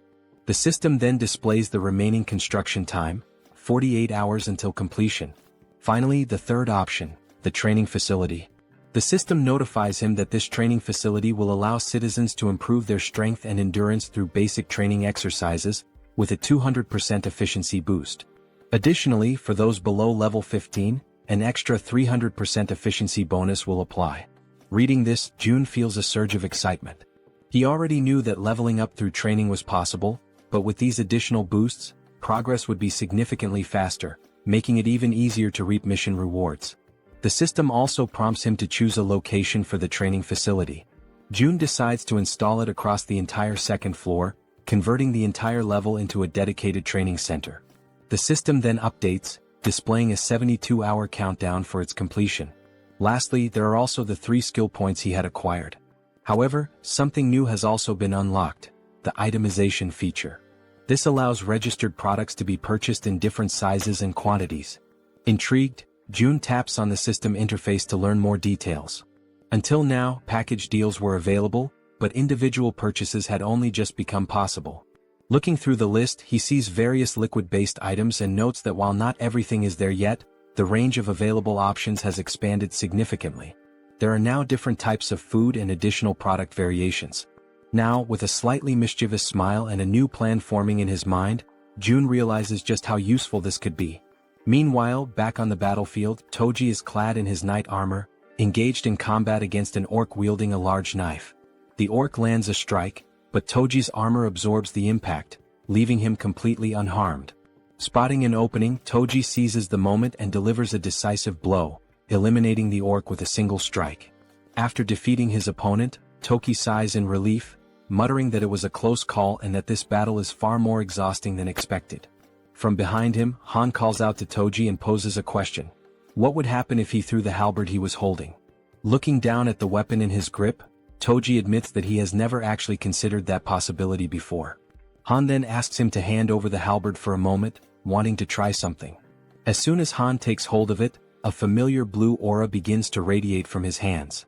Focusing intensely, he prepares himself before hurling the weapon with all his might. The halberd soars through the air at an incredible speed, vanishing into the distance with overwhelming force. Toji, wide-eyed in shock, watches in disbelief before finally speaking. He had assumed Han was joking when he mentioned throwing the halberd. Now, however, the weapon was far beyond their reach. Crossing his arms, Han simply responds that he has already thrown it.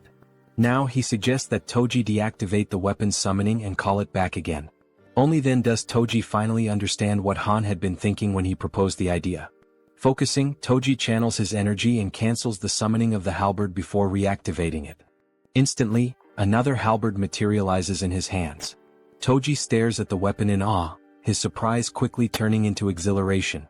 Overcome with excitement, he turns to Han, calling him a genius. Han, however, remains modest and tells him not to exaggerate. Just then, the female archer arrives looking somewhat tense. She informs them that they need to leave as her supply of arrows is running low. However, just as she finishes speaking, something completely unexpected catches her attention. Glancing down at the ground, the archer spots something unusual. Confused, she asks what it is, because right before their eyes, a fresh quiver filled with new arrows is materializing out of nowhere. It was as if the Jun himself was telling them that they were meant to continue the mission. Retreat was not an option.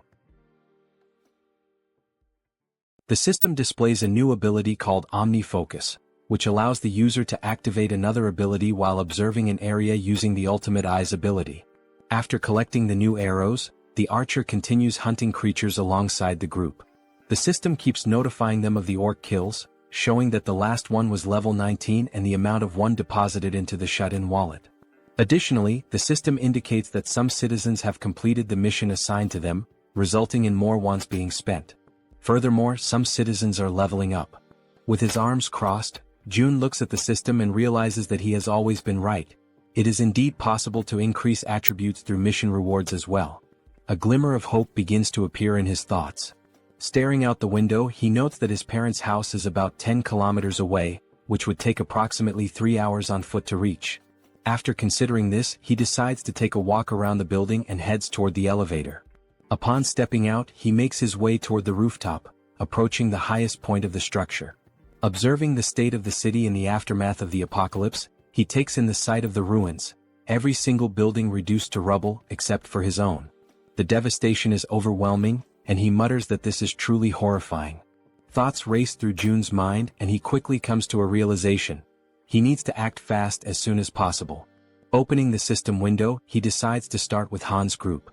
The first person the system highlights is the bespectacled man Jaehyeon. He holds the title of 7th Servant, with a trust level of 59 and a loyalty level of 33, and his awakened ability is the Raven Pact. Seeing this, Jun realizes that as long as Jaehyeon's ability is being effectively utilized for reconnaissance, it would be best for him to team up with the Warbear and the healer. The Warbear, Yeonju, is at level 33 and has awakened the Warrior Bear ability, but her loyalty remains low at only 12. Meanwhile, the healer, Kim De-jung, is at level 30 and has the awakened abilities of healing, blessing, and magic armor. Examining the details, Jun notes that unlike the healer, who is already registered as a vassal, the Warbear does not yet possess the necessary trust to qualify for vassal status. Beyond her healing ability, the healer also possesses an A-tier blessing, which enhances physical abilities by 70%. Additionally, she has a B-tier magic armor, which generates a magical barrier that protects a chosen target. Kim recognizes that those who had an awakened ability from the beginning hold a tremendous advantage and begins to wonder how he could gain the Warbear woman's trust. Recalling her desperate goal of resurrecting her son, Jun questions whether that might be the only way. He opens the system's resurrection tab and immediately, the system informs him that he does not have enough money to grant the reward, instructing him to acquire more funds. Kim clenches his fists in frustration, irritated that he still lacks the necessary amount. An idea sparks in his mind, to drastically increase the difficulty of the missions to the highest level possible. He then declares that he will set up a mission to hunt a level 40 monster, knowing that such a monster must be incredibly powerful, which in turn would yield a far greater reward. With a serious expression, he sets the time limit to 24 hours. The penalty? Death. Yet, once again, the system notifies him that he does not have enough money to provide the resurrection reward. Despite the harsh penalty of death upon failure, Jun is infuriated that the system still deems it insufficient. Then, another notification appears, momentarily catching him off guard. The system announces that he has slain a level 18 orc. An idea suddenly takes root in his mind, perhaps a group mission might work. Without hesitation, he reopens the system and attempts to issue a mission to hunt a level 40 or higher monster, with the same 24-hour time limit and the same penalty of death upon failure. However, this time the reward is modified. The Werebear's son will be resurrected, but only for 1 day. Jun accepts the mission, determining that for now, he must ensure the Werebear woman fully commits to his cause. Back in his room, Seo Jun hears desperate knocking at his door. A frantic voice from the other side pleads for him to open it. Seo Jun moves toward the door, and as he cracks it open, he barely has time to react. The Werebear woman barges in without waiting for him to open it fully. She had already been informed of the mission's reward and the possibility of resurrecting her son, which explained why she looked completely exhausted. Her eyes brim with tears as she declares, with a trembling voice, that she will do anything at all, and she is willing to start immediately. Jun tells her that it is indeed possible, but there is a strict time limit, 24 hours to complete the mission and 24 hours for the resurrection itself. Upon hearing this, the Werebear woman collapses into uncontrollable sobs, overwhelmed by the mere possibility of something she had long believed to be impossible. Tears stream down her face as she expresses her heartfelt gratitude to Jun, telling him that she is truly happy, ecstatic, to have even just 1 day with her son. With unwavering determination, she promises that she will do whatever it takes to make it happen. After that, the system notifies that she has surpassed 30 loyalty points and can now be registered as a vassal. Sometime later, Jun is seen lying in his room, staring at the ceiling. And with nothing but the power of his mind, he manages to turn on the light. Realizing that he succeeded, he shifts his focus to the faucet and attempts to do the same. He concentrates, directing his thoughts toward opening the faucet until water begins to flow. At first, only a few droplets trickle out, barely noticeable. He concentrates a little harder, and this time he manages to fully open the faucet, allowing water to gush out at maximum flow. Feeling somewhat relieved, June comments that this is pretty cool, but at the same time he has already grown somewhat accustomed to it. Now he feels as if he has become a mage, like something straight out of Harry Potter, wielding a wand and controlling electricity, water and gas with precise mastery. The system then displays an update, indicating that the store's earnings are being calculated. A total of 320,981 wons has been deposited into the shut-in wallet. Glancing at the system, June does some quick calculations and realizes that a profit of 320,000 wons suggests that today's total sales have exceeded 1.5 million won. He activates the Ultimate Eye's ability to check on the people within the building, observing what they are doing on the different floors. On another floor, a man asks how much they need to save. Another man, holding a bow, responds that the bow itself cost 150,000 won, and today they only earned 10,000 won, meaning it will take roughly 15 days. The first man calls the other an idiot, pointing out that he didn't even factor in the cost of water and food for the next 15 days. Frustrated, the man with the bow turns his back and says that since the other is so smart, he should calculate everything on his own. Observing the interactions and dynamics between the people, June notes how much the atmosphere has shifted ever since he started distributing the reward money. He also realizes that ever since the mysterious place known as the store appeared on the first floor of the building, the small amount of money earned from hunting goblins has begun to ignite a growing desire among the people to hunt even more. And now that there are no longer enough goblins left within the apartment complex, people are being forced to venture outside in search of prey. Looking at the system, he feels a certain satisfaction, as level-ups are progressing steadily, and the number of new citizens has grown significantly. The system shows that the current population is 789, with XP and money bonuses now at 100%. Fixated on the system screen, Seo Jun realizes that things are about to expand exponentially from this point forward. Then once again another notification appears. Another level 18 orc has been slain. Sometime later, down below, the Werbear woman, with her immense superhuman strength, is tearing through wave after wave of goblins, crushing them without hesitation. Now she is emitting a golden aura, striking fear into the goblins before they even have a chance to fight back. Without wasting a single second, her thoughts consumed by the possibility of seeing her son again, she charges forward, completely obliterating the remaining goblins. Once no more goblins are left standing, she begins to revert to her human form. The exhaustion catches up with her, and she breathes heavily, struggling to steady herself. From a distance, the healer calls out to her, asking if she is okay and whether she is injured anywhere. The Werbear reassures her that she is fine, stating that even if she were hurt, it wouldn't be enough to stop her. The healer, concerned, urges her not to push herself too hard, mentioning that she is eliminating all the monsters before anyone else even has a chance to fight them. The Werbear apologizes, insisting that she isn't trying to steal anyone's kills. The archer, curious, asks why she is apologizing in the first place, pointing out that by taking down the monsters so quickly, she is making things much easier for everyone. Hearing this, the Werbear feels a sense of relief. Her companions are not upset with her after all. Watching from afar using the ultimate eyes, June acknowledges that forming this team was indeed a good decision. The system then updates, displaying the Werbear woman's status. Her name is Yun, and she has now reached level 40, with her trust and loyalty both rising to 66. She has also acquired new abilities beyond just her Werbear transformation. The newly awakened abilities are Ancestral Vital Blood and Primal Frenzy. These new abilities grant her a 50% boost to melee attack damage. Additionally, whenever she sustains wounds, Vital Blood drastically increases her regeneration. Furthermore, her eyes turn crimson upon witnessing blood, triggering an effect that amplifies her physical abilities by an astonishing 300%. Before she has a chance to process these new developments, the women suddenly hear a terrifying, unfamiliar roar echoing through the air, immediately putting them on high alert. The growls grow louder and closer, signaling that whatever is coming is approaching fast. Then, out of the shadows, a monstrous figure appears, stopping just a short distance in front of them. Without hesitation, the archer swiftly pulls back her bowstring, while the Werbear instructs the healer to fall back slightly. Standing before them is an orc, its presence alone exuding an overwhelming aura of menace. Its crimson eyes gleam ominously, and its body is riddled with deep scars, evidence of countless battles. In its massive hands, it grips a weapon resembling a giant club, and it begins to speak in a language that none of them can understand. Faced with the imminent threat before her, the Werbear woman does not hesitate for a single second and immediately begins her transformation. In an instant she completes the shift into her full beastly form, her massive figure standing in a battle stance directly in front of the orc. Now, enveloped by her golden aura, she lunges forward to attack the enemy, while in the background both the archer and the healer call out, urging her to be careful. As she charges, she lets out a deafening roar in an attempt to intimidate the orc, but he remains unfazed, standing his ground and locking eyes with her. With his club firmly in hand, the orc also assumes a battle-ready posture, prepared to engage the Werbear head-on. At that very moment, the Werbear woman unleashes her first strike.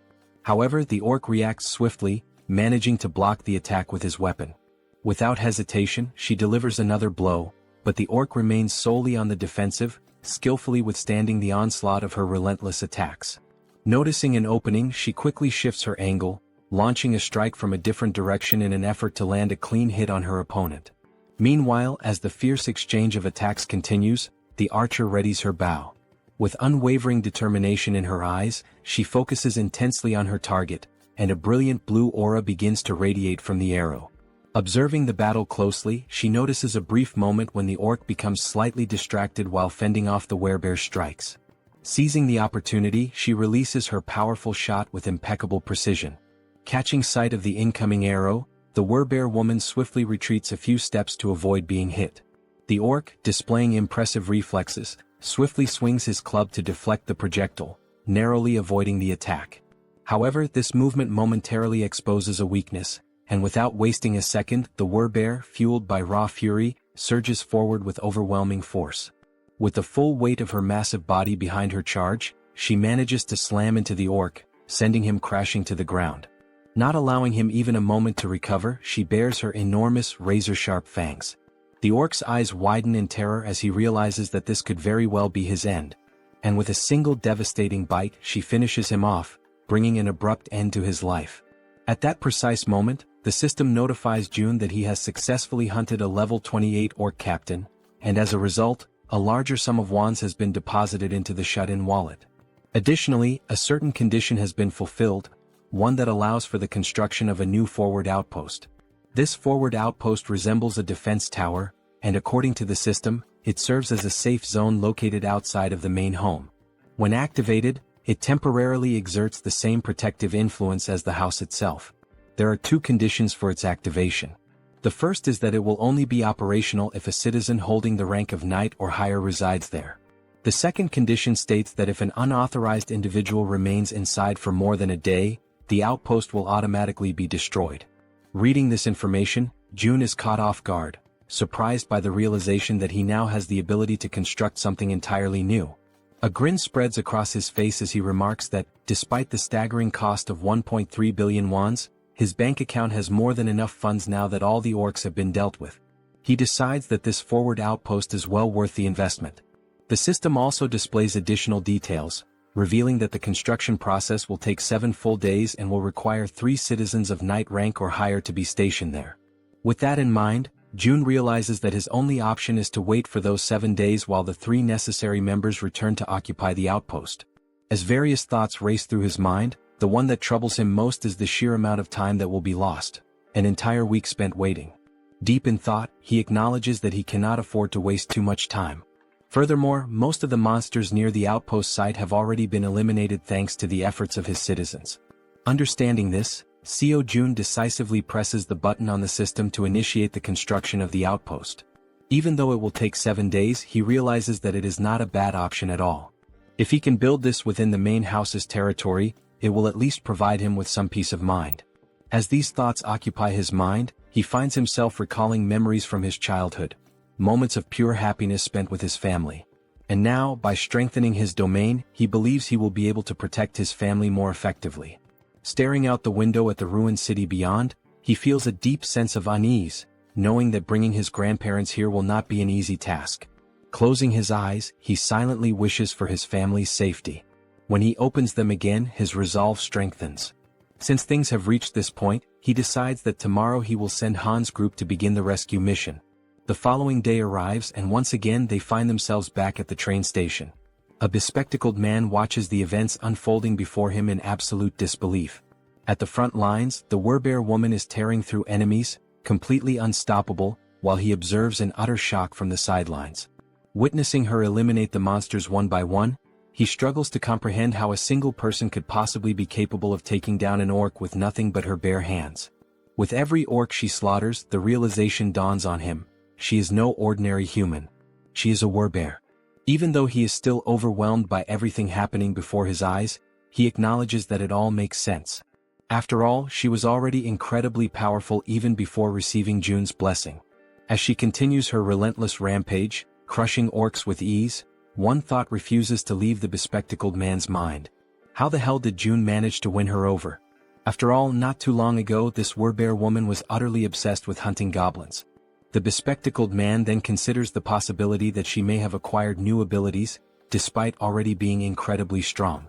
At that moment, the system displays a notification indicating that there is a mission with a strict time limit of 1 hour. They must complete the mission and return home within this time frame, though there is no penalty in case of failure. Back at the station, the bespectacled man takes position at the front to scout the area, carefully scanning his surroundings. Not far from him, he spots the rest of the group who had accompanied him on this mission. Han calls out to him, suggesting that it would be best to head back home. The bespectacled man turns around, briefly considering the suggestion, and ultimately nods in agreement. As he waits, his raven, an extension of his newly acquired ability, returns from its reconnaissance flight. The bird lands gracefully on his arm, having completed its task, and the bespectacled man gazes at it with pride. Gently stroking the raven's sleek feathers, he decides to name it Black and expresses his gratitude for its good work. Han steps closer, placing a firm hand on his shoulder before asking if he can now take the lead in patrolling ahead, given his new ability. The bespectacled man turns to Black, instructing it to be cautious before sending it forward on a new scouting mission. The raven, its dark eyes filled with an eerie intelligence, silently observes its surroundings before taking flight once more. With a powerful beat of its wings, Black soars high above the station, climbing as high as possible among the towering buildings to gain a broad vantage point of the area. It moves in calculated circles, carefully surveying the entire perimeter. Thanks to the bespectacled man's new ability, he is able to access everything the raven sees as if their visions are linked, distance proving to be no obstacle to their connection. Once he fully processes the information relayed by Black, the bespectacled man turns to Han and reports that the area outside appears to be clear, confirming that it is safe to proceed. Han acknowledges the report with a nod and promptly signals the rest of the group. Upon receiving the order, everyone quickly moves into formation, positioning the strongest members at the outer edges while the healer remains securely in the center. As they march forward, the bespectacled man suddenly senses an unusual presence near his back. His instincts kick in and without hesitation he whirls around to check for any threats. A faint rustling sound reaches his ears and after a brief moment he identifies the source, a small rat scurrying along the path. Since he is positioned at the back line, the bespectacled man swiftly climbs onto the platform, stepping away from the train tracks to avoid obstructing the others. His companions continue moving ahead, yet an uneasy feeling lingers. Unable to shake it off, he turns once more to scan the area behind them, double-checking to ensure that they are not being followed. In the dimly lit tunnel, just beyond the tracks, something catches his attention, a pair of gleaming eyes watching from the shadows. The eyes belong to a rat. Without hesitation, the small creature leaps forward, mirroring the group's path with uncanny precision. Relentlessly, despite its diminutive size, the rat pursues them, its glowing eyes locked onto their trail. Carefully and persistently, it follows their every move, all the way to the station's exit.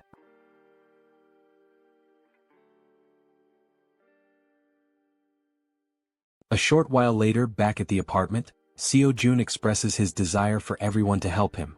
Lowering his head slightly, he humbly asks for a favor and begins to explain the situation regarding his family. The other members of the group exchange glances, silently processing his words without uttering a single response. Jun continues, acknowledging that the chances of his family being alive are slim, given the current state of the world. Han then asks if his relatives are also within the apartment complex, to which Jun replies that it is difficult to say for certain. At that moment, Moon steps forward and without hesitation, exclaims that they will help rescue Jun's family. The sudden outburst catches everyone's attention, and all eyes turn to Moon as he fervently insists that they should be allowed to assist with this. Han, with a faint but genuine smile, nods in agreement, stating that all of them have only managed to survive up until now thanks to Jun's efforts. Turning to face Jun directly, Han firmly declares that they will help, but only if Jun provides clear instructions on what needs to be done. Hearing this, Jun lets out a small, relieved smile and expresses his heartfelt gratitude for their willingness to assist him. With everyone watching attentively, he explains that now that they have successfully eliminated all the orcs occupying the station, their next move should be to follow the subway tracks leading to the next station. He then elaborates further, saying that this station is the closest one to his home. However, they can exit through exit number 2, and once outside he will provide them with more specific instructions. Jun reassures them that he is not asking them to go there immediately in one direct mission, as that would be too selfish on his part. Instead, he clarifies that their current objective is simply to secure the station first. Once again, he bows his head slightly in gratitude, asking everyone to rest well for today, as the operation will commence the following day. At that moment, the Werbear woman respectfully asks for permission to speak. She then poses a question, wondering why Jun cannot simply use the abilities he has displayed so far to bring his family to him. A flicker of frustration crosses Jun's face as he admits that he has already tried. He has attempted teleporting a target as a mission reward. Furthermore, he had been excited when Moon awakened his teleportation ability, thinking it might allow them to bring his family back instantly. However, the system immediately indicated that such a reward was impossible, leading to a complete failure. Jun speculates that the reason his abilities do not work might be due to his family being outside of their effective range. Scratching his head in contemplation, he adds that if this truly is the reason, then even if his parents were to die, there would be absolutely nothing he could do to save them, as they remain beyond his reach. As the group listens, Jun acknowledges that, despite his powers, he is not capable of everything. Even with the abilities he has gained, there are still things beyond his control. Turning his gaze toward the Werbear woman, he reassures her not to worry, affirming that the promise he made to her before is one he can still fulfill. At that moment, the system displays a notification indicating that her trust in him has increased even further. She smiles warmly and thanks him for his honesty, appreciating that he has been straightforward from the very beginning. Jun in turn thanks the entire group for their honesty as well, and once more urges them to rest for the day. One by one, they begin dispersing to prepare for the much-needed rest ahead. As Han steps away, he pauses briefly, turning back to remind Jun that he should get some rest as well. At that precise moment, something catches Jun's attention, making him instinctively glance to the side. The system suddenly notifies him that someone is attempting to enter, and that this individual meets the necessary requirements, prompting the system to ask whether he wishes to grant them citizenship. Without hesitation, Jun activates his Ultimate Eyes ability and commands the system to approve the citizenship request. The system displays the name of the individual as Yi Jin, a level 31 being with an awakened ability titled Queen of Rats. Upon using his ability to verify the identity of the applicant, Jun's eyes widen in shock, a wave of disbelief washing over him as he realizes that the one he had just granted citizenship to was, in fact, a rat. 1 hour earlier, while they were still inside the subway station, the rat had been observing the group closely, curiously wondering who these people were. These individuals were so powerful that they had managed to eliminate the orcs with remarkable ease. As the group ascended the stairs, the rat pondered whether their strength was due to the fact that they all had awakened abilities. But at the same time, it questioned if such a thing was even possible. Hiding in the corner of the wall, the rat considered the best course of action. Perhaps it would be wise to simply follow them for now and attempt to make contact later. The thought lingered in its mind that such an endeavor might be challenging, but with its abilities, it should be much easier. Determined, the rat took off in pursuit of the group. Now outside the station, amidst the city's ruined streets, the rat continued tailing them, convincing itself that it was only taking a quick look around. Upon arriving at their destination, the rat's ears twitched as it picked up the sound of human voices, children's laughter and other noises that were incredibly unusual in this world. Looking ahead, it saw children playing carefree, as if untouched by the devastation that plagued the rest of the world. The sight left the rat in complete shock. In a post-apocalyptic world, such a scene was simply unnatural. Turning its gaze to the other side, the rat found itself questioning why so many people were gathered inside that particular building. Fixating on the only structure that remained completely intact, it wondered what in the world that place was. With a deep sense of curiosity, it decided to take a closer look. However, as it attempted to leap up the steps and enter, it slammed its head into something invisible. A dull ache surged through its skull, and a large lump immediately began forming on its tiny head.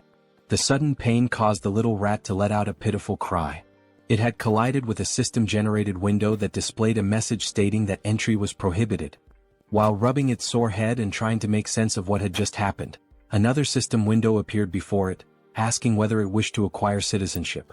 Still slightly irritated from the unexpected collision, the rat, without much thought, accepted the citizenship offer. Yet, despite agreeing, the system window stubbornly remained in front of it. A flicker of frustration crossed the rat's face as it muttered that such a thing was probably impossible for a mere rat. But in the very next instant, the system confirmed that citizenship had indeed been granted. Overwhelmed with excitement, the rat raised its tiny fist triumphantly, as if celebrating a great victory. A part of it still wondered if this had actually worked. Stepping forward, it entered the building, reassuring itself that everything was fine now. However, the moment it crossed the threshold, panic erupted. The sight of a rat inside sent the people into a frenzy. Instantly, several individuals reacted, attempting to stomp on the small creature to eliminate it. The rat, realizing the danger, frantically dodged their feet, twisting and leaping in desperate evasive maneuvers. It barely managed to escape the chaotic scene, but in the process, it lost its balance, tumbled forward, and ended up rolling into another area entirely. The new location was a training facility, where the group's members were actively working out. Han and Togi were lifting dumbbells, training their biceps. Moon and the glasses-wearing man were performing bench presses. The archer and the poison-wielding woman were working out on the other side of the room. Meanwhile, the healer and the werbear woman were taking turns using the lat pull-down machine. Observing the sheer intensity of the training, the little rat found itself in awe, its tiny mind racing as it marveled at the sight. What kind of place was this? At that very moment, elsewhere, a new figure appeared. A woman, clutching her head, muttered that she was experiencing pain. She had been inside that very subway station earlier, and now she was suffering from a splitting headache. Perhaps this pain was a lingering effect of when the rat had collided headfirst into the system's invisible barrier. Bringing her hand to her mouth, she let out a smile, one that gradually morphed into something filled with twisted excitement. She spoke softly to herself, claiming that now, at long last, an opportunity had presented itself. A low chuckle escaped her lips, and soon she was grinning almost maniacally. She had finally found a way to survive. However, she quickly realized that the real challenge was how to actually reach that place. For now, she only needed to make her way to the station where the group had been. As she gnawed at her nails, she considered the possibilities. Perhaps the only viable method would be to traverse the subway tracks. But there was a major obstacle in the way, the monster that currently occupied the station, blocking the path forward. And yet, instead of despairing, she clenched her fists with determination. That was precisely why she still had a chance. There was nowhere in this world that she could not reach. At her command, a swarm of rats began to emerge, flooding the entire area. At that moment, a system notification appeared, indicating that he had hunted a trained level 2 rat and had gained a small amount of XP. The woman's ability was called Queen of Rats, a skill that compelled any rat she encountered to swear loyalty to her, allowing her to share their senses. Observing the notification, June, deep in thought, quickly realized that this woman was controlling the rat's spirit. Without hesitation, he activated his ability, Ultimate Eyes. Someone with an awakened Tirei ability had arrived on their own, so no matter the circumstances, he had to accept them. He carefully examined each room, searching for any sign of her, but there was nothing to be found. Turning his gaze outside, he scanned the surroundings, yet there was no trace of her there either. June then considered summoning her through a mission, as she had already been accepted as a citizen. The mission he devised was simple: visit the apartment within a 48-hour time limit, with a reward of cola and a choco bar. However, just before confirming the mission, June paused, realizing he was forgetting something. A memory resurfaced, the conversation he had with the werbear woman, where she had asked if he simply couldn't bring someone there using his abilities. June had tried multiple times before and had never succeeded. But perhaps that was because those people had been outside his sphere of influence at the time.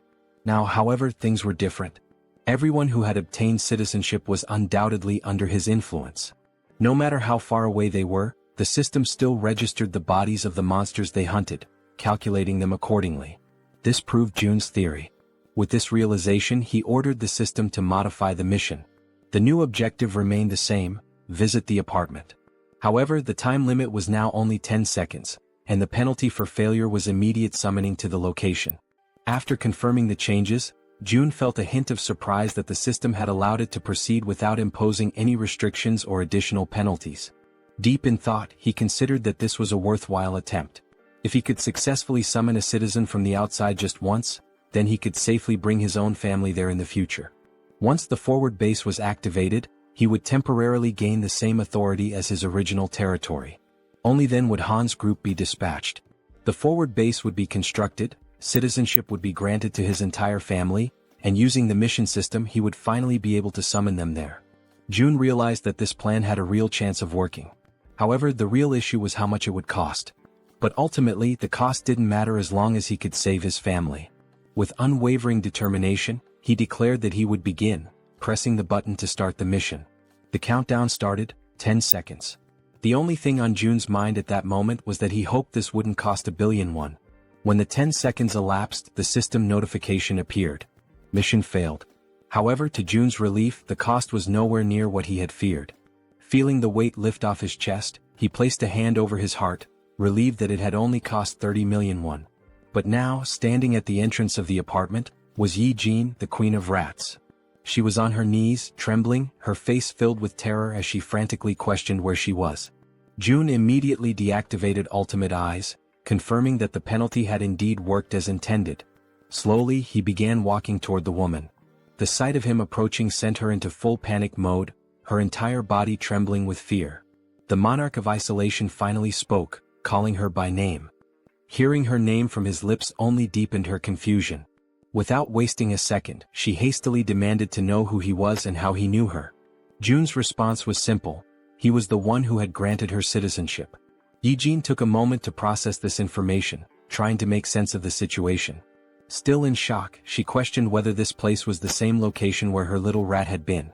Jun, retrieving a can of soda from the system, confirmed that yes, this was the top floor of the apartment she had previously seen through the rat's eyes. As he offered her a chocolate bar and a soda, he apologized for summoning her so suddenly, fully aware that she was overwhelmed and terrified. Then, in a calm and composed manner, Jun introduced himself, stating his name and expressing that it was a pleasure to meet her. Still wary, Jaehyeon hesitated for a moment before extending her hand to accept the chocolate and soda. She took a deep breath, gathering herself, before asking if he was the one who had summoned her here and if he was also the one responsible for that strange search at the subway station earlier. Jun confirmed both. Without warning, her expression shifted completely, excitement flashing across her face. Her sudden change in demeanor left Jun puzzled. Then, as if she had just remembered something urgent, Jaehyeon began to speak. She knew it was asking for a lot, but there were people under her care and she wanted to know if he could bring them here as well. Continuing, she explained that she had tried to do it herself, but it had been extremely difficult to bring everyone here. She had been so close to taking a huge gamble to make it happen. Jun, maintaining his composure, asked her how many people she needed him to bring. Without hesitation, Jaehyeon answered, 35 people. Realizing the high number of people involved, Jun hadn't expected that there would be so many others with her. He sighed and apologized, explaining that this would be difficult to accomplish. Jaehyeon, clearly distressed, immediately questioned why. Without hesitation, he stated plainly that with his current power, he simply couldn't bring that many people there. Hearing this, the girl panicked. She grabbed onto his clothes, her fingers trembling as she desperately pleaded with him. Her mother and younger sister were among those people, and she swore she would do anything to save them. Jun observed her carefully, realizing that she needed help too. After a moment of silence, he asked her to give him some time to think. As his mind raced for a solution, he recalled something. Jaehyeon hadn't needed to interact with him directly to receive citizenship. That meant the system had recognized her rat as an extension of herself. If that was the case, perhaps something similar could work again. A system window appeared before Jun, displaying Jaehyeon's current stats. Her trust level was at 37, and she was at level 31. Seeing this, he noted that her trust had already increased, and given her situation and everything she had just said, it was only natural for her to trust him even more. Still kneeling in front of him, her eyes full of desperation, she listened as he called her name.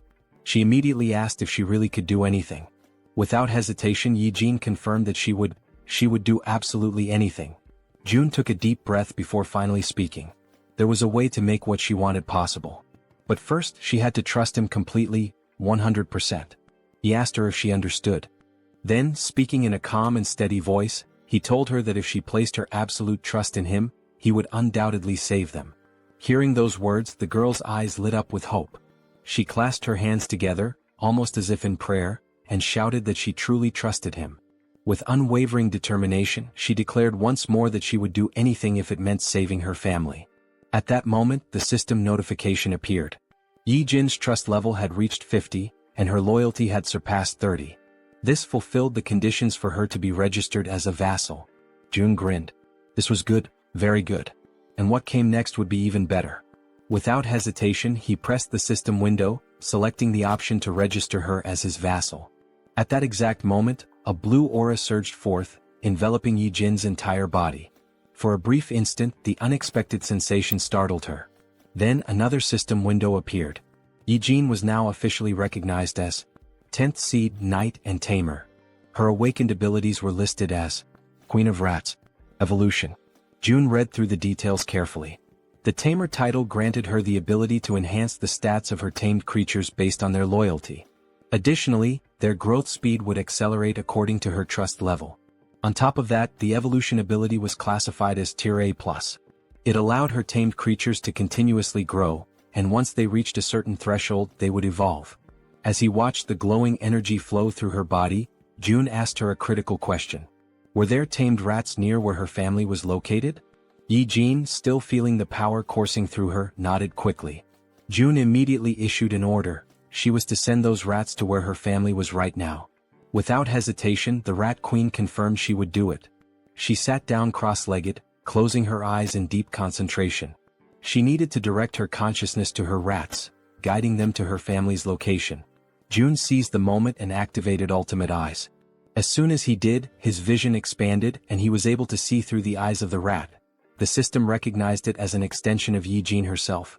A system window popped up, identifying the creature. Tame Mouse, Level 2. The small rat scurried forward, stopping in front of a group of people. They watched it carefully, recognizing it almost immediately. Whispers spread among them. Was this one of Yi-jin's rats? Then, to their surprise, a system window appeared above the rat. The unexpected sight made the people uneasy. And then, something even more shocking happened. One after another, various supplies began to materialize from the system. Food, water, necessities, all appearing out of thin air. The people stared in disbelief, struggling to comprehend what they were witnessing. Someone muttered a question. Was this Yi-jin's doing? With this, the system updated once more. Yi-jin's trust level skyrocketed, increasing several times over. From a distance, June observed it all. This was exactly what he had anticipated. He continued watching as the rats moved. A realization struck him. Yi-jin's ability and his absolute eyes were a perfect combination. From this moment on, the tens of thousands of rats crawling through the sewers would now serve as his eyes. June couldn't help but smile. This was insane. And now he had acquired the ultimate scout. The Rat Queen politely asks for permission to speak, her voice calm but firm. She then inquires if the place June wants to know about is the one located near the beach. June nods in confirmation, stating that yes, that is indeed the place he is referring to. A realization dawns upon him. Coincidentally, Yi-jin had gone to Nambu-Mindong, which happens to be where his family's house is located. Naturally, this puts her in a far better position than Han's team, who are still unfamiliar with the area. On top of that, all she needs to do is send a single rat. Even just one rat alone makes it possible to confirm his family's survival, and now with her abilities, it will also be much easier to send supplies.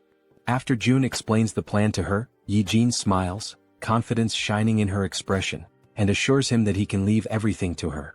Right at that moment, the system notifies that both her loyalty and trust have increased. Not wanting to waste any more time, June immediately asks if she can go right now. Yi-jin, still smiling playfully as she absent-mindedly plays with one of her rats, confirms without hesitation that she can. June then gives her a specific request. He asks if she could follow the subway tracks on her way. Her expression shifts slightly, and she asks if he is seriously suggesting that. June confirms without hesitation. His plan is to use that route for the rescue mission later. However, Yijin's expression changes drastically. A look of sheer panic washes over her face as she quickly exclaims that this will not work. June is momentarily taken aback by her sudden reaction and questions why his plan would fail. Yijin, still visibly shaken, explains that a monster lives inside Siamayan Station. June freezes for a moment, completely caught off guard by the unexpected information. In disbelief, he asks her if she is serious.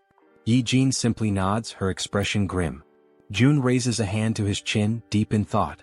After several seconds of contemplation, an idea forms in his mind. He then asks Yijin if she can send just one rat to where the monster is. Though she is visibly hesitant, no doubt because of her traumatic experiences, she steadies herself, takes a deep breath, and focuses. As the blue aura flows through her body, she confirms that she can do it. The perspective shifts, and now it is through the eyes of a rat inside the subway.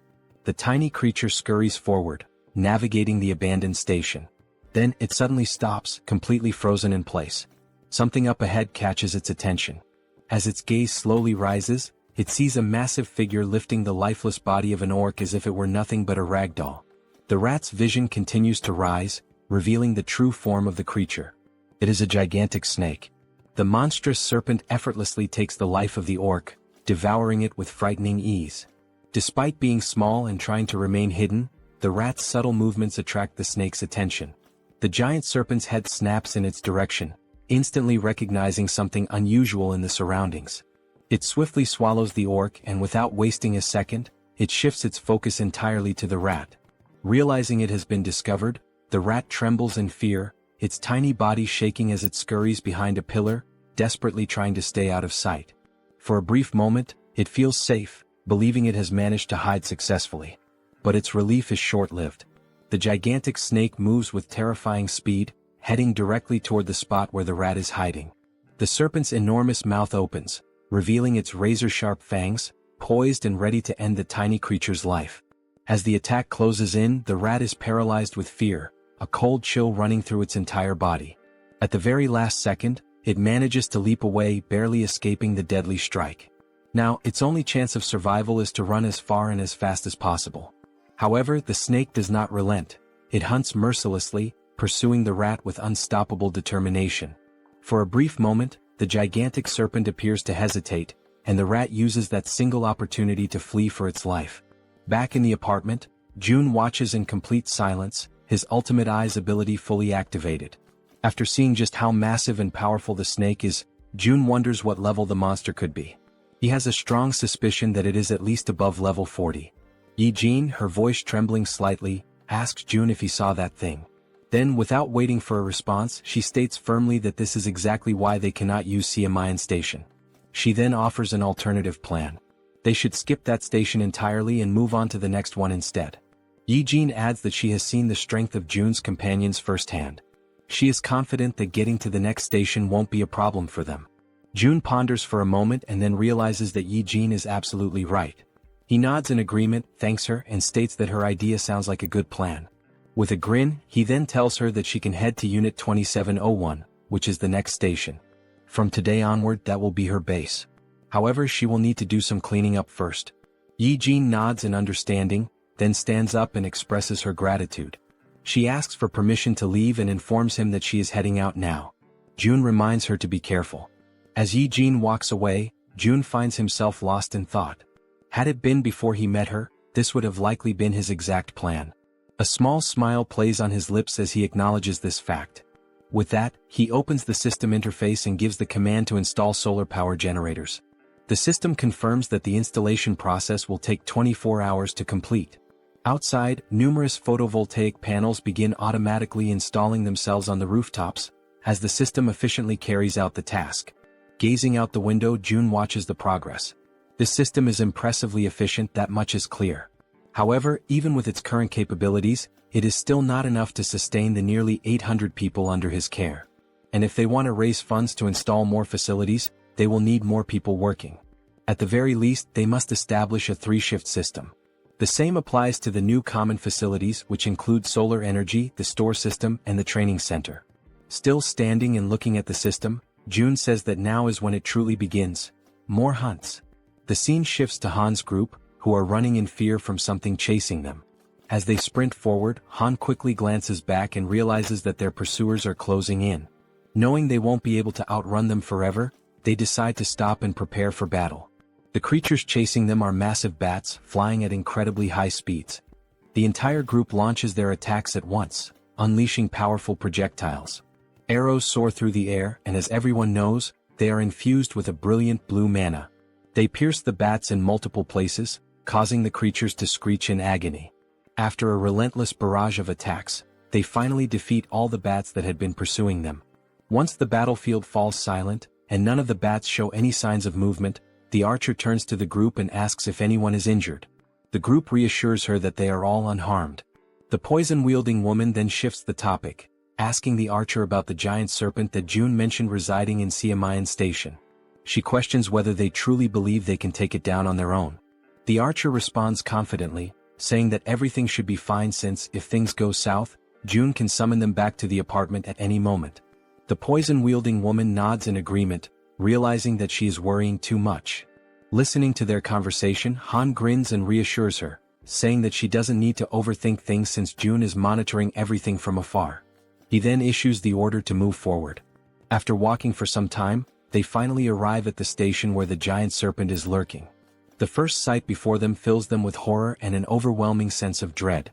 Scattered across the ground are the lifeless bodies of goblins and orcs, torn apart in a gruesome display. Among the carnage, a train car has been derailed, lying on its side off the tracks. The grotesque sight is enough to make the poison-wielding girl gag, barely able to hold back her nausea. Han orders the rest of the group to proceed while she takes a moment to recover. As they advance slowly, exercising extreme caution, Han suddenly senses something off, an eerie, unsettling feeling, accompanied by the distinct sound of a snake hissing. His instincts scream at him, and he immediately shouts for everyone to stop and be on high alert. The group tenses up, readying themselves for whatever might come next. Being at the front, Han is the first to see it, and his body freezes in terror. Emerging before them is the giant serpent. Its scales shimmer with a deep purple hue, and its golden eyes gleam with an insatiable thirst for blood. Faced with such an overwhelming presence, the entire group trembles in fear, unable to utter a single word as adrenaline surges through their veins. Toji is the first to break the silence, shouting in desperation, asking how they are supposed to fight a monster like this. At that moment, each of them frantically tries to think of a way to survive. Despite his own fear, Han instinctively pulls the archer into his arms as she, too, is frozen in place. With a firm voice, he yells for everyone to drop to the ground immediately. Without hesitation, the group obeys, crouching low as a series of devastatingly fast strikes slice through the air above them. The attacks are so rapid that they can only hear the sharp sound of the wind being cut, followed by the impact of the strikes smashing into the metro walls. At that moment, a system notification appears, revealing a new party quest. The objective: eliminate the giant serpent. Time limit: 10 minutes. The reward: a massive amount of XP. There is no penalty for failure, but everyone knows the truth. Failing this battle will cost them their lives.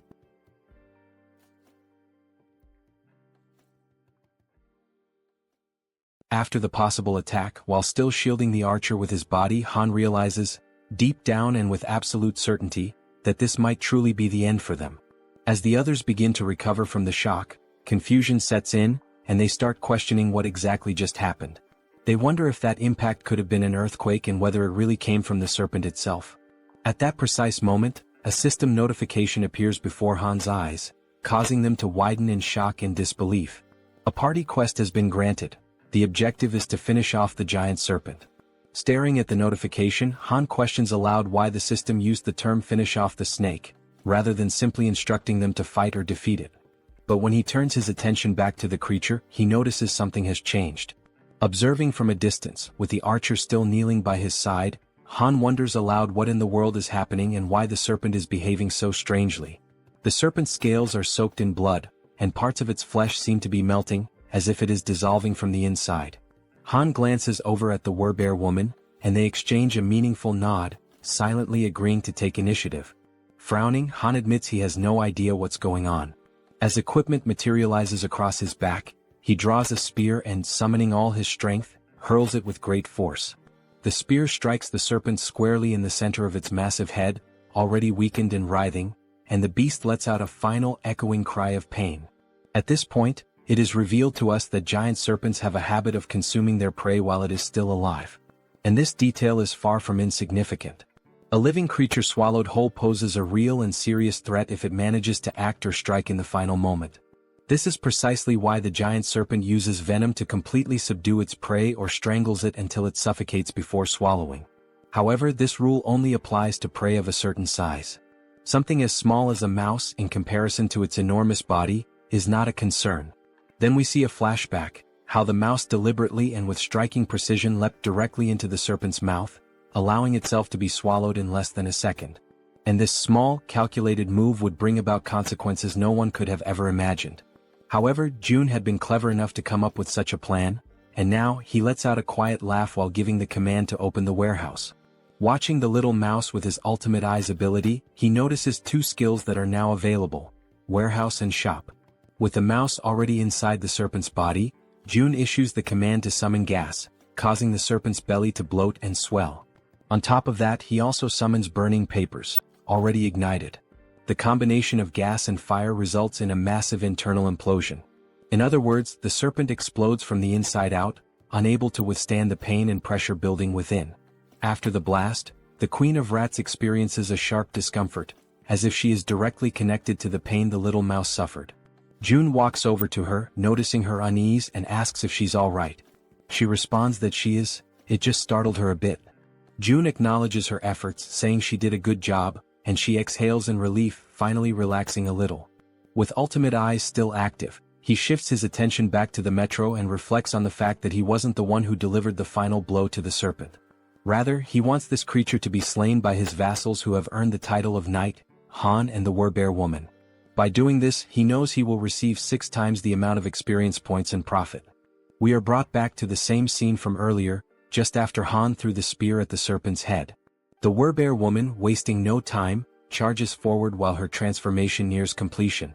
With her powerful claws, she delivers a series of fierce slashes against the serpent, who still struggles to fight back despite its injuries. Finally, the Werbear focuses her strength, leaps into the air, and strikes down with tremendous force, landing a blow directly to the serpent's head.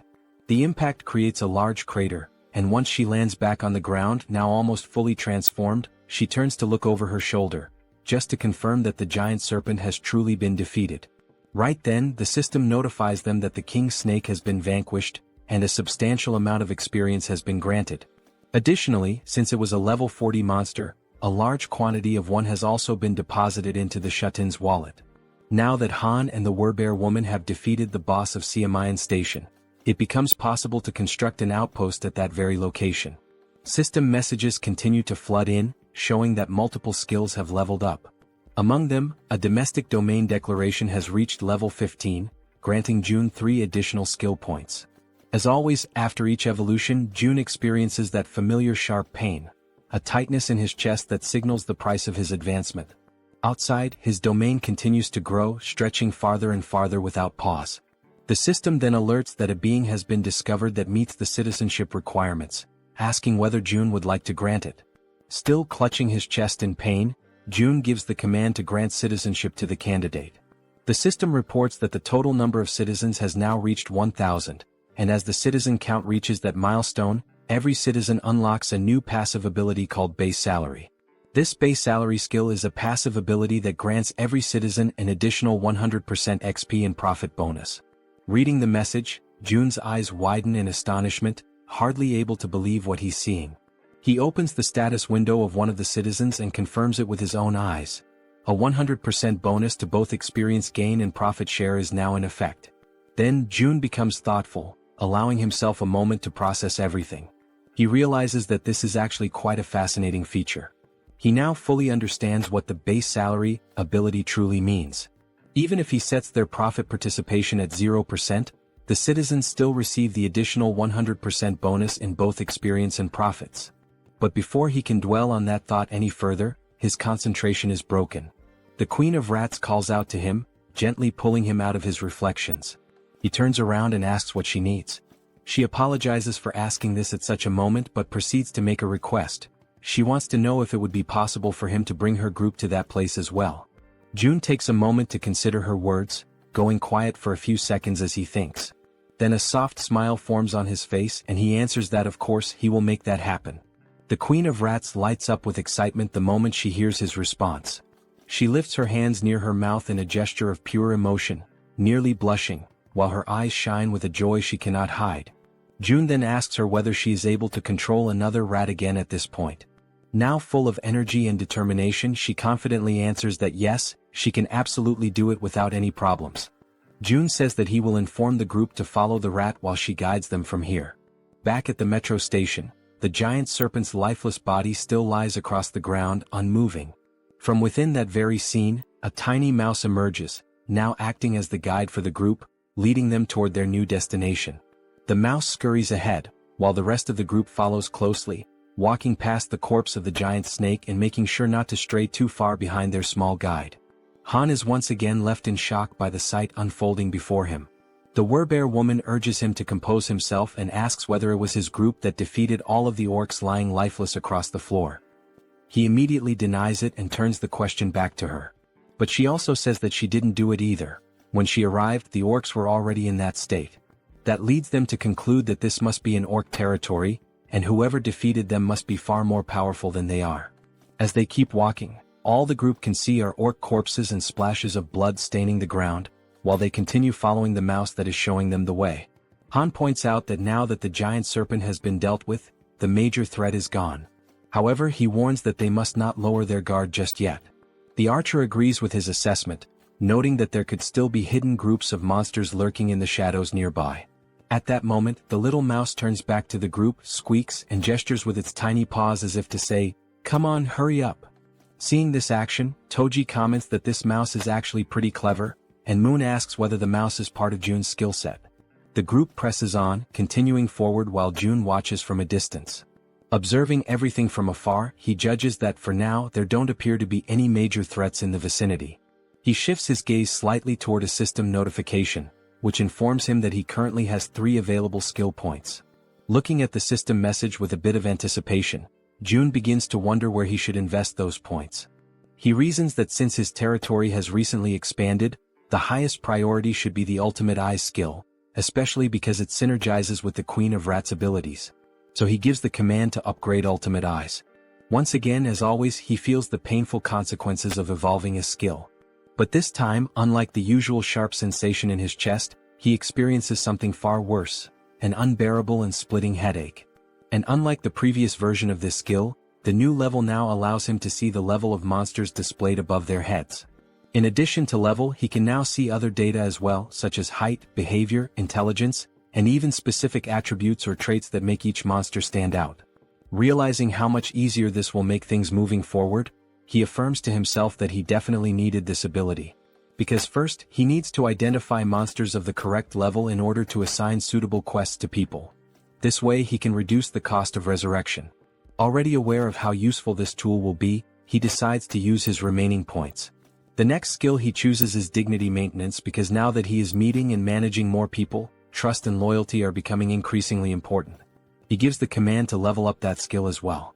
However, just at that moment, right in the middle of his planning, something interrupts Seo Jun, throwing him completely off balance and into a state of panic. A deafening sound crashes through the area, abruptly ending his moment of reflection. That's when he realizes that the noises he just heard were similar to gunshots, sharp, loud, and unmistakably threatening. Since June had his Ultimate Eye skill activated at that moment, he was able to quickly realize that the gunshots had not originated from the apartment complex, but rather from the metro station. He immediately redirects his gaze back toward the metro and sees several goblins wielding revolvers in their hands. The goblins wear malicious, twisted smiles, clearly aware of the immense power they now hold with such weapons. Watching the scene unfold before him, the only question running through June's mind is why on earth goblins have firearms, and more importantly, how they managed to get their hands on them. Because it wasn't just one goblin with a gun, there were several of them, causing chaos and panic as they wildly fired their revolvers, spreading terror through the metro. Han and his group had already faced countless formidable enemies in the past, but never had they encountered a threat that escalated in danger so quickly and so unexpectedly. The suddenness of it put the entire group on high alert. Realizing the goblins were opening fire, Han immediately shouts out, commanding the group to run for cover and hide behind whatever protection they can find. The gunfire continued echoing throughout the metro station as the entire group managed to temporarily hide. From their cover, Han and the archer peek out cautiously, watching the scene unfold. Clearly frightened, the archer asks how the hell those damned goblins got their hands on firearms. Han responds grimly, saying the only thing he knows for certain is that it's not possible to fight them head-on under these conditions. But then Han allows a small smile to appear on his face, because he suddenly remembers, Moon is on their team. Without hesitation, Moon uses his teleportation ability, aiming to catch the goblins completely off guard and not give them a single second to react. His expression is fierce, filled with anger, and his eyes radiate pure determination. Without the slightest bit of remorse, he pierces the back of one of the armed goblins with his spear, driving it through the creature and silencing it with one final scream. That agonized cry is enough to alert the rest of the goblins, who immediately turn their attention to Moon, now fully aware that he's standing in the middle of them. But Moon is far from weak, certainly not as weak as the goblins had imagined. Using his close-range combat skills, he manages to decapitate every single goblin that tries to strike him, cutting them down one by one in rapid succession. Watching this from a distance, the goblins still wielding revolvers quickly realize that this is their best chance to shoot the boy before he closes in. But just as they prepare to pull the trigger, arrows suddenly strike their hands, forcing them to drop their guns in pain. The shots had come from the archer, who had been carefully observing the fight and saw the perfect opportunity to act. And she wasn't the only one. Toji, dressed in his heavy knight's armor, and the Werbear woman also launched themselves into the fray, charging forward to eliminate the remaining goblins. Both of them begin to attack fiercely, not giving the goblins a single moment to breathe or retaliate. From a distance, the man with glasses and the poison-wielding woman watch everything unfold in disbelief, clearly impressed by the strength and coordination of their companions. Toji and the Werbear continue pushing forward, relentlessly attacking the goblins, while in the background the archer and Moon provide cover from a distance to ensure their success. After the battle, Jun shifts his attention back to the revolver and ammunition, inspecting them carefully with the help of his ultimate eyes ability. He then gives the system the command to register both items.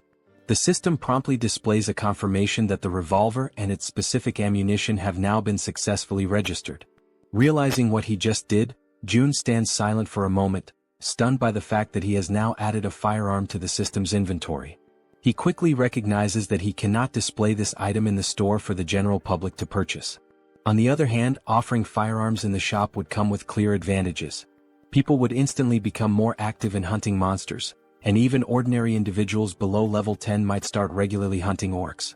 That means the citizens would bring in significantly more XP and profits overall. However, Jun is also aware of one major problem. He cannot trust all the citizens yet. At this point, he's still welcoming people indiscriminately. In other words, there's no real standard, no vetting process. He's been accepting everyone and providing them with supplies without screening them first, operating under the belief that he can control everyone, no matter what might happen.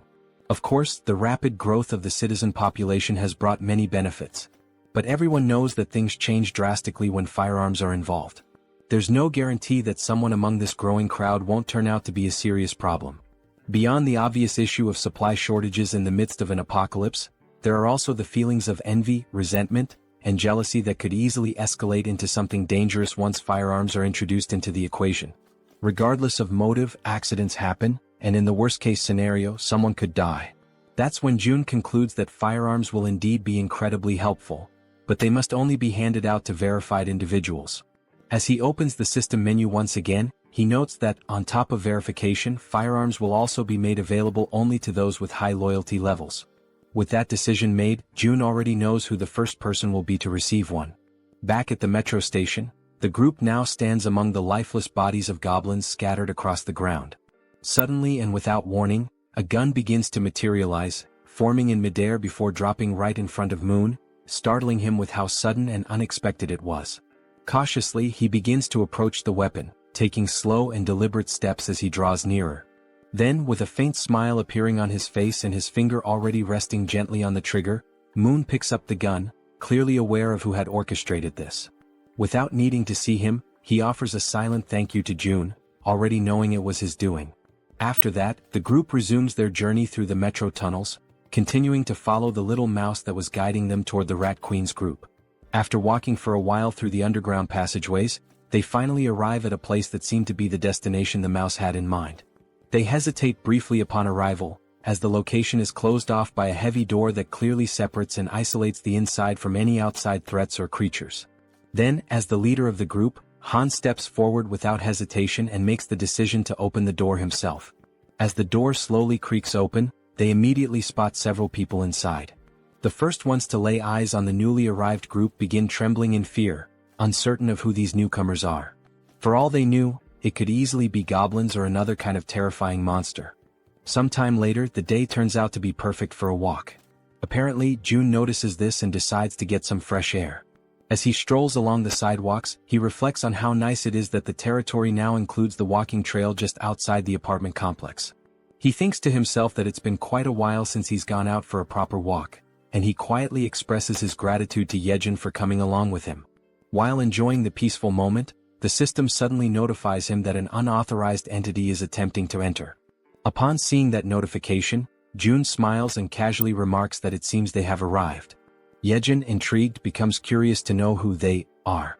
The system then shows that a being who meets the requirements for citizenship is approaching the shelter, and it asks June whether he would like to grant citizenship. Without hesitation, he accepts. Moments later, Jaehyeon hears someone calling out her name and is met with a heartwarming surprise. In the distance, her mother and her sister Yeojin are excitedly calling out to her, waving with joy. In a moment of pure euphoria, the three of them run into each other's arms, embracing in a tight, emotional group hug. Their mother, overwhelmed with emotion, asks where she had gone without saying a word and tells her how worried she had been all this time. Jaehyeon sincerely apologizes for everything. After the hug, Yeojin's eyes sparkle with joy as she exclaims how good her sister smells and asks if she had taken a bath. Jaehyeon replies with a smile, saying yes, and not only that, they even have hot water here, and now her mother and sister will also be able to enjoy a warm bath. From a short distance away, June watches the heartfelt scene unfold, happy to hear them chatting about how the place has beds and hot meals as well. Then June calls out to the Rat Queen, and she quickly turns around, asking if something has happened. June informs her that Unit 2701 has now been assigned to her, and she is completely free to use it however she wishes. However, he warns that it might feel a bit cramped for 30 people. Upon hearing this, the girl turns back toward her mother and sister again. But they were not alone. All 30 individuals who had been trapped in the metro were rescued and brought safely to the shelter. Jaehyeon lowers her head for a moment, visibly deep in thought as she tries to come up with a solution to accommodate everyone. Interrupting her train of thought, June steps in and says that he'll provide 3 extra rooms for her, because she is more than worth it and truly deserves it. Hearing this makes her feel a little flustered, and she offers a heartfelt thank you. June adds that she can also use units 2402, 2301, and 1902, all within the same building. Hearing that causes her eyes to fill with tears, and in the background her mother and sister smile with happiness and relief. Jaehyeon expresses her gratitude and says she will always do her best. After this emotional moment, the system displays a notification showing that the loyalty and trust levels of many citizens have significantly increased in an instant. Seeing this on the interface, June feels a small spark of excitement, pleased with the outcome. However, something soon catches his attention. He remembers a system feature that was unlocked when he leveled up, but he had never taken the time to check it. The feature is called Guardian Beast Management, and it has a usage limit of 10 times. Just from the name alone, June gets a vague idea of what this skill might involve. But when he finally checks the cost of activating it, he is completely stunned. The cost is 1 billion, and the number leaves his jaw hanging in disbelief. Still trying to process this, someone suddenly calls his name and asks if he has a moment to talk in private. They head toward a nearby room and June opens the door, motioning for the person to come in. The person in question is none other than Jaehyeon, the girl known for using poisons, and she appears hesitant, clearly uncomfortable about what she's about to say. June gently asks her what she would like to talk about. With an anxious expression and a hint of fear in her voice, she says that there's something she needs to confess to him. Noticing her fear, June smiles softly and tells her to take a deep breath and feel free to speak comfortably, assuring her there's no pressure. Seeing his kind and calm reaction, Jaehyeon gathers the courage to finally speak her mind. She bows slightly and thanks him before saying, with visible difficulty, that she's truly sorry, but she wants to leave the team. Hearing that shocks June to the core. He had never experienced anything like this before. So, with disbelief he asks if she really just said what he thinks she said. With an expression filled with guilt, the poison girl once again says she is very sorry, but insists that she needs to leave the party. June hears her words, but remains silent for a moment, as it was all so sudden that he is still struggling to fully process the situation. The girl then begins to explain herself, saying that her ability is one of the reasons she feels so useless within the team. She confesses that she often thinks that her presence doesn't make any real difference.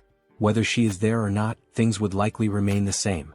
June gently tells her to stay calm and to speak freely, reassuring her that she can always be honest with him about anything. The girl then clenches her teeth tightly, as if she is bracing herself with fear and hesitation. Gathering her courage, she finally admits that she is afraid.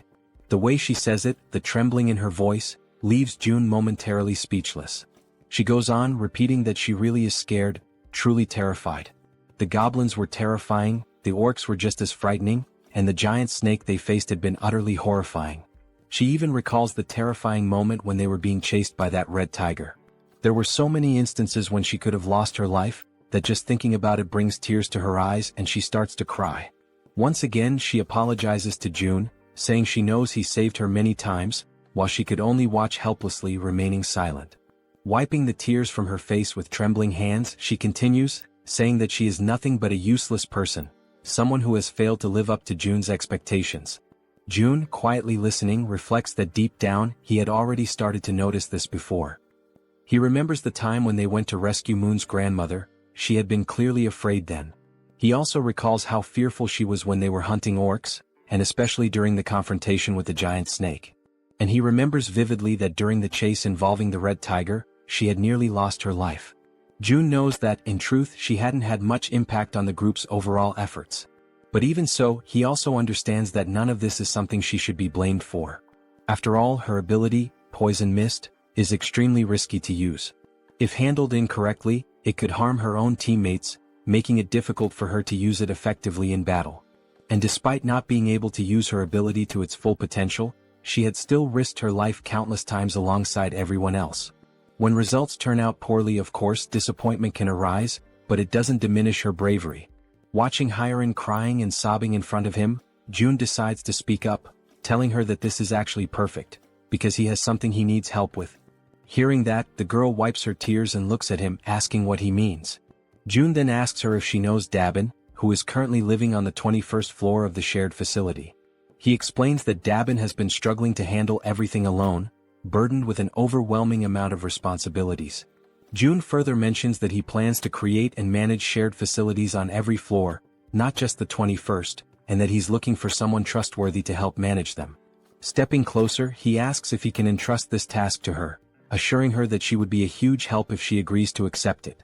When he notices that no immediate answer comes from her, he simply scratches his cheek awkwardly. He then continues, saying that if someone is willing to move and help even in small ways, he could never see them as useless. Seeing that Hyerin is still looking downcast, June reflects internally on how powerful her ability actually is. And because it is a control-type poison ability, June feels certain that someday her true value will shine brightly. He tells her that if stepping outside the apartment complex is too overwhelming for her right now, there is absolutely no problem with her working indoors for a while. And when the day comes when her power is truly needed again. June leans forward slightly and tells her that when that moment arrives, he will absolutely count on her. This sudden show of trust and reassurance causes her to momentarily stop crying. Then she gives a small, timid smile. At that very moment, the system sends a notification showing that her loyalty has increased to 100. It also notes that she has now been officially registered as a retainer, and the retainer limit has been expanded as well. As Hyerin wipes her face once more, she apologizes again, her voice trembling. But now, she gives a genuine smile, saying that she showed him a weak side of herself, but promises that she will do her best to help from now on. Hearing this lifts June's spirits as well, as he realizes that she has been working hard all this time and that he can continue to count on her. Sometime later, still inside the room, June's attention is again drawn back to a lingering system notification. The option to summon a guardian beast, at the exorbitant cost of 1 billion won. Looking at this possible new ability, June thinks that maybe, just maybe, it's worth giving it a shot, no matter how ridiculously expensive it seems. So, throwing caution to the wind, he presses the confirmation button and requests the system to summon the guardian beast. The system promptly notifies him that 1 billion won has been deducted. Then at that very moment, a brilliant light bursts forth, startling June. The light emerges directly from the ground, which makes the whole situation feel even stranger and leaves him frozen in place. It quickly becomes clear that this light is coming from a magical circle, glowing with a powerful yellow hue. The magic was so intense that it forced June to close his eyes for a moment, just to avoid being blinded. And then, from the center of the magical circle, something unexpected appears. A large egg, leaving June wondering in amazement. What kind of guardian beast could possibly hatch from that? Even after the magical circle stops radiating light, the magical egg continues to emit a strong and vivid glow. Unlike the usual situation where a magic egg would take an eternity to hatch, this time the egg immediately begins to crack open. All the while, it continues to shine so brightly that June has to shield his eyes with his hand to protect his vision. Very quickly, the egg finishes breaking apart, and what emerges from within leaves June absolutely stunned. The creature that appears is covered in black feathers, with large, expressive eyes, a sharp beak and sleek plumage. It is clearly a bird. A small black bird with strikingly large eyes and a stylish crest on top of its head has just emerged from that magical circle. Without hesitation, June activates his ultimate eye's ability to inspect the status and details of his new guardian beast. The system immediately displays information. The creature's name is Samjoko and it is a level 1 crow. The system further explains that this crow is a divine beast with 3 legs, born with the power of the sun itself. It also states that Samjoko is currently just a hatchling, a baby who still needs protection, and that for it to grow properly, it must be bathed in high-quality sunlight regularly. June waves cheerfully at his new pet and, smiling warmly, says a genuine, heartfelt, "Hello." The little creature's large, shiny eyes begin to sparkle with excitement, and it starts making small chirping sounds as if trying to communicate back with June. June then places his hand thoughtfully under his chin, pondering for a moment how he should name his new companion. Looking at the adorable black-feathered creature in front of him, June comments that it is truly a jet black crow, and then suggests that perhaps its name could be Kami. Upon hearing the name, the crow's eyes light up even brighter, practically gleaming with happiness. The tiny bird immediately celebrates, chirping excitedly as if shouting out its new name in pure joy. June leans closer and asks the bird if it really likes the name. The 3-legged crow, Kami, responds with even more enthusiastic chirping sounds, almost as if it were trying to say yes, which makes June feel a wave of relief and happiness. However, after some time passes, June notices that Kami just won't stop chirping incessantly. He starts to assume that the little creature must be hungry. A little while later, June offers some snacks to Kami, and the bird seems to enjoy them very much, happily munching away. After devouring the entire packet of snacks, Kami lets out a loud burp, indicating that he has completely filled his belly. And just like that, after the meal, as everyone knows well, drowsiness quickly overcomes the little mascot. Watching the scene, June realizes how easily Kami can fall asleep after eating, and he muses to himself that someday this tiny being will surely grow into a true guardian beast. Crouching down beside him, June says aloud that he wishes he could also fall asleep as easily as Kami does after eating. Just then, something suddenly appears in front of June, a system notification. It shows that Kami's level has increased, and that the efficiency of the solar generator has also increased by 100%. Another screen pops up explaining that the solar generator is a facility that produces electricity using solar energy, generating between 80,000 to 100,000 won per day, and that any excess energy is credited back to the shut-in wallet. Reading this, June has a sudden spark of inspiration, and if things go the way he thinks. He recalls that the 10 new buildings he recently acquired still do not have any solar generators installed. He had already used most of the financing for other projects, and at the time he thought it would be a waste to invest 130 million won for just a 30 million won annual return. But now he chuckles quietly to himself, realizing that with this new change the situation is completely different. As more time passes, the system continues to notify him that Kami's level keeps increasing, and along with it, the efficiency of the solar generator continues to rise. Reading the latest notification, June realizes that the generator's efficiency has tripled almost instantly, going from a 30 million won annual return to 90 million won per year. With a broad smile spreading across his face, June understands that there is no reason to hesitate any longer. Without wasting a second, he gives the command to the system to install solar generators in all 10 of the new buildings. The system promptly displays that the installation will be completed within 24 hours. Sometime later in room 3001, someone rings the doorbell of that room. It is June. From inside, the occupant asks who it is, and June calmly replies that it's him. The door swings open quickly and Fatty appears, asking if something is wrong. June replies with a serious expression that he needs to ask a favor. Still looking surprised, Fatty asks what kind of favor June could possibly need. With a stern, resolute face, June explains that he needs Fatty to safeguard his money. They exchange a few words that the narration doesn't reveal to us, and shortly after that, Fatty is left standing there, completely in shock by what he has just heard. Before all of that, the conclusion that June came to while thinking carefully about the tax collection ability was as follows. If he entrusts a sum of money to a trustworthy citizen and simply lets it sit idle, it will generate profit for him over time. There is an initial 10% tax fee when he donates the money for the first time, but after that, the money starts to produce a 10% profit every month. So, June began to consider carefully whom he could trust enough to handle that money.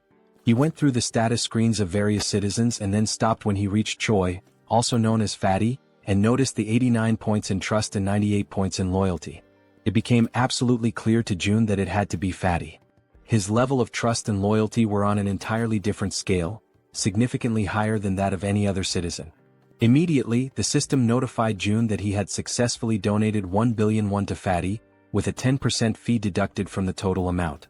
Right after the donation, the system also showed that Fatty's loyalty and trust had increased even further. Still visibly nervous but wanting to confirm, Fatty asked if he really was only supposed to hold on to the money, or if he could maybe use just a little bit of it. That had actually been June's original plan all along, but he had not expected Fatty's loyalty to reach 100, so in the end he replied that yes, Fatty has permission to use a small portion of the money. Still in shock over what he had just heard, Fatty bowed deeply in gratitude, offering a sincere thank you. June in turn told him to stop bowing and said that he trusted him completely. With that matter taken care of, it was now time to move on to the next thing he needed to handle. June went to talk with Dabin, and she asked if she was allowed to choose whoever she wanted. He replied that yes, it was fine, she could choose freely. Then he introduced her to Hyerin, the so-called poison girl, and said she could include her in the team. He added that now that Dabin would be the team leader, he would be paying her double the regular weekly salary. At that moment, Dabin's loyalty increased a bit more. Excited by the sudden raise, Dabin pulled Hyerin close to her and gratefully said she would do her best. Overflowing with energy, she then dashed off with the poison girl, calling out to her and saying they were about to go on their first delivery. Hyerin, trying to keep up, asked Dabin to slow down a little. Watching the whole scene unfold, June felt glad, knowing that the two of them would likely get along very well. And then he realized it was time for a difficult conversation. Over at apartment 2109, June arrived and told everyone that he knew they had all worked hard today, and he asked how they were feeling. Everyone came out to greet June, and Han spoke up to say that they were all doing completely fine, then asked what had brought June to visit them. June explained that, thanks to the monster at Jaehyeon Station, the surrounding area was now considered a monster-free zone, especially the subway tracks. Everyone listened as June said that from Jaehyeon to the next station, there were almost no monsters, and that this was their opportunity, before another monster appears and claims the area. He told them they would have to act first. There was one thing June realized, especially after witnessing Hyerin begging with tears in her eyes. Looking at these people now, he saw that they were risking their lives to fulfill the tasks he gave them. And thanks to Jaehyeon, the queen of rats, they had been able to identify the giant snake at the station ahead of time. If they hadn't, the situation would have been unimaginably dangerous. In a world where death at any moment is a constant possibility, June understood that wanting to keep his family safe, wanting to protect them, could be seen as selfish. But even so, he gave the order. Han's group would go to Jaehyeon Station tomorrow, because he could not give up. The next morning, Cammy was stretching after waking up, and June was having his breakfast. The system displayed that the efficiency of the solar generator had increased, and that Cammy's level had also gone up. As he ate, June felt excited to see that Cammy had already reached level 5. The system then displayed that Cammy was now releasing part of the sun's power, inheriting a portion of the divine beast's abilities, and that June had awakened basic elemental fire magic. The idea of having magical powers caught June a bit off guard, leaving him slightly surprised. Raising one of his fingers, he quietly wondered to himself how he was supposed to use this fire magic. Then, a small flame suddenly appears at the tip of his finger, and he immediately realizes that it actually works. While the flame continues flowing gently from his fingertip, he notices that the sensation feels oddly familiar, and it doesn't take long for him to remember. It is quite similar to the feeling he experiences when he uses the dignity maintenance ability. And if that's really the case, Jun decides to go for a walk outside to test things more freely. As he walks around, he notices that there's no one nearby, and the area is completely quiet. He closes his eyes slowly and begins to use his imagination. He starts to picture a massive flame, one so powerful that it could engulf and burn the entire area around him. Soon, a flame begins to form and grow in the palm of his hand. The flame starts expanding and he can feel the power coursing through his body, spreading from his hand to the rest of him. Then, with a determined movement, he throws the fireball forward. However, this action leaves him disappointed, to the point that all of Jun's earlier enthusiasm seems to vanish in an instant. He stares at the tiny, underwhelming fireball floating in the air, and still feeling let down, he questions to himself whether this small result is really his current limit. It becomes clear to him that this is not a particularly powerful ability, at least not at this stage. But even so, he acknowledges that some things can already be done with it. He summons his gas and then it hits him. If he combines this fire ability with the gas produced by the dignity maintenance skill, it could become a truly threatening force. For now, that is the current level of what he can do, but the potential is absolutely limitless. With this, he can now fuel everything he needs, still have electricity left over, and eventually this surplus can be converted into money, which will then be deposited directly into his shut-in wallet. At that moment, someone arrives singing some kind of tune, and catches the attention of our secluded monarch. It's Jaehyeon, the Queen of Rats, and she's expressing her gratitude for the rest period he allowed her. She says that thanks to him she was able to rest well. Jun replies that he simply gave her the treatment her ability deserved. And besides that, thanks to her help, the range of his own abilities had expanded significantly. Of course he should support her. Smiling, he says that he'll be counting on her again today. He informs her that Han's group is currently waiting at Siamayan Station, and that she should go guide them as soon as possible.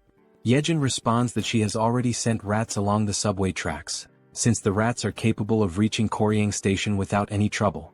Hearing that, Jun's eyes widen as he asks her if something happened beyond Koryang Station. She confirms that yes, something did happen, specifically at Busan Station. She says she thinks it would be better if he saw it for himself. She sits down on the ground and begins to concentrate deeply, activating her ability to control one of her rats over there. Through the rat's vision, they can see that the station is completely destroyed, with debris and rubble possibly blocking access. And on top of that, the area appears to be flooded with water. Seeing this through his ultimate eyes, Jun quickly realizes that there's no way to get through that place in its current condition. Jaehyeon comments that now that he has seen how the tracks are, that's precisely why she sent rats ahead. But then, she saw something far more alarming, a scene of chaos and total destruction. Using his own abilities, Jun sees the same thing. Not a single building remains standing over there. Everything is destroyed. He asks himself, stunned, what on earth happened in that place. One of the rats moves closer to a hole in the ground, which turns out to be some kind of crater. Jun wonders what that thing could possibly be. Then the rat adjusts its position, and only at that moment does it become clear. That crater is actually a footprint, likely left behind by some kind of giant. Only then does Jun understand that the problem in that area is far more serious than he had imagined.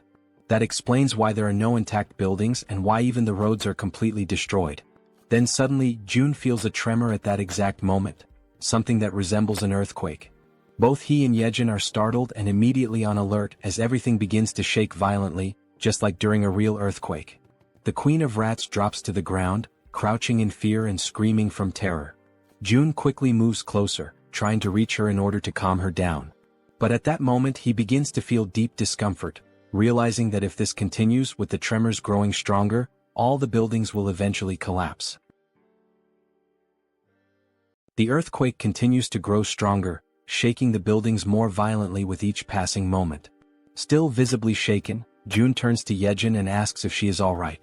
Jaehyeon reassures him that she is, but then with a worried expression, she asks what is really happening.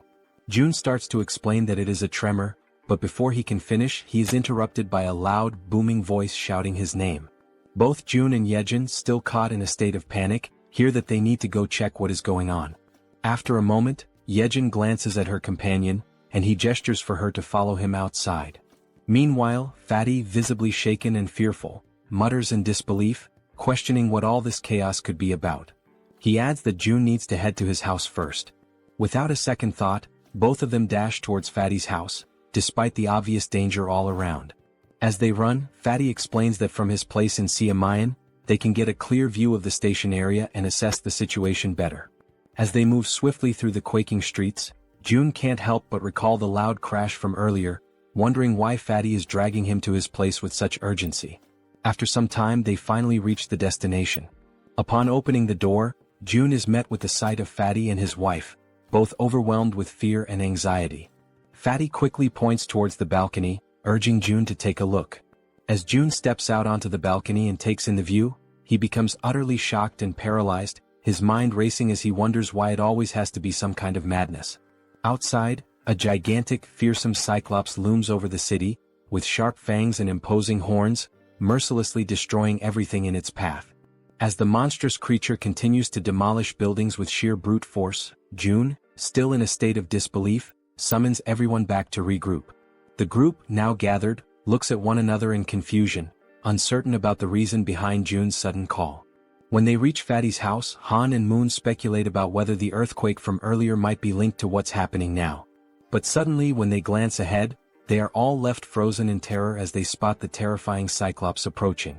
While they helplessly watch the giant creature crush and topple massive buildings, the group can only question in disbelief what that monstrous being in front of them could possibly be. The Cyclops, consumed by unbridled rage, continues to smash and pulverize everything in its vicinity with its powerful fists. Then Han shouts out, desperately wondering what on earth is going on, while Fatty points out that the Cyclops is moving closer to their location, urging June to take a look. Feeling overwhelmed, June, in a state of panic, acknowledges that they have to do something, but he has no idea where to even begin. From the balcony, June glances down at his hands, unsure whether his abilities would be enough to withstand the Cyclops' attack. Nervous and trembling, June clenches his teeth, trying to keep his composure despite the dread creeping in. Suddenly, June hears someone calling his name and he freezes. Turning around, he sees the Werbear woman, her expression resolute and unwavering. With fierce determination, she requests a chance to take on the Cyclops. Hearing her words, June is initially taken aback and a bit fearful, unsure of what to think. However, the Werbear woman remains focused, her fiery resolve to battle the gigantic beast evident in her eyes. June, still anxious, manages to muster a faint smile after hearing her confident plea.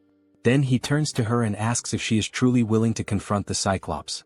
With unwavering courage, the Werbear woman firmly declares that she will make it happen right away.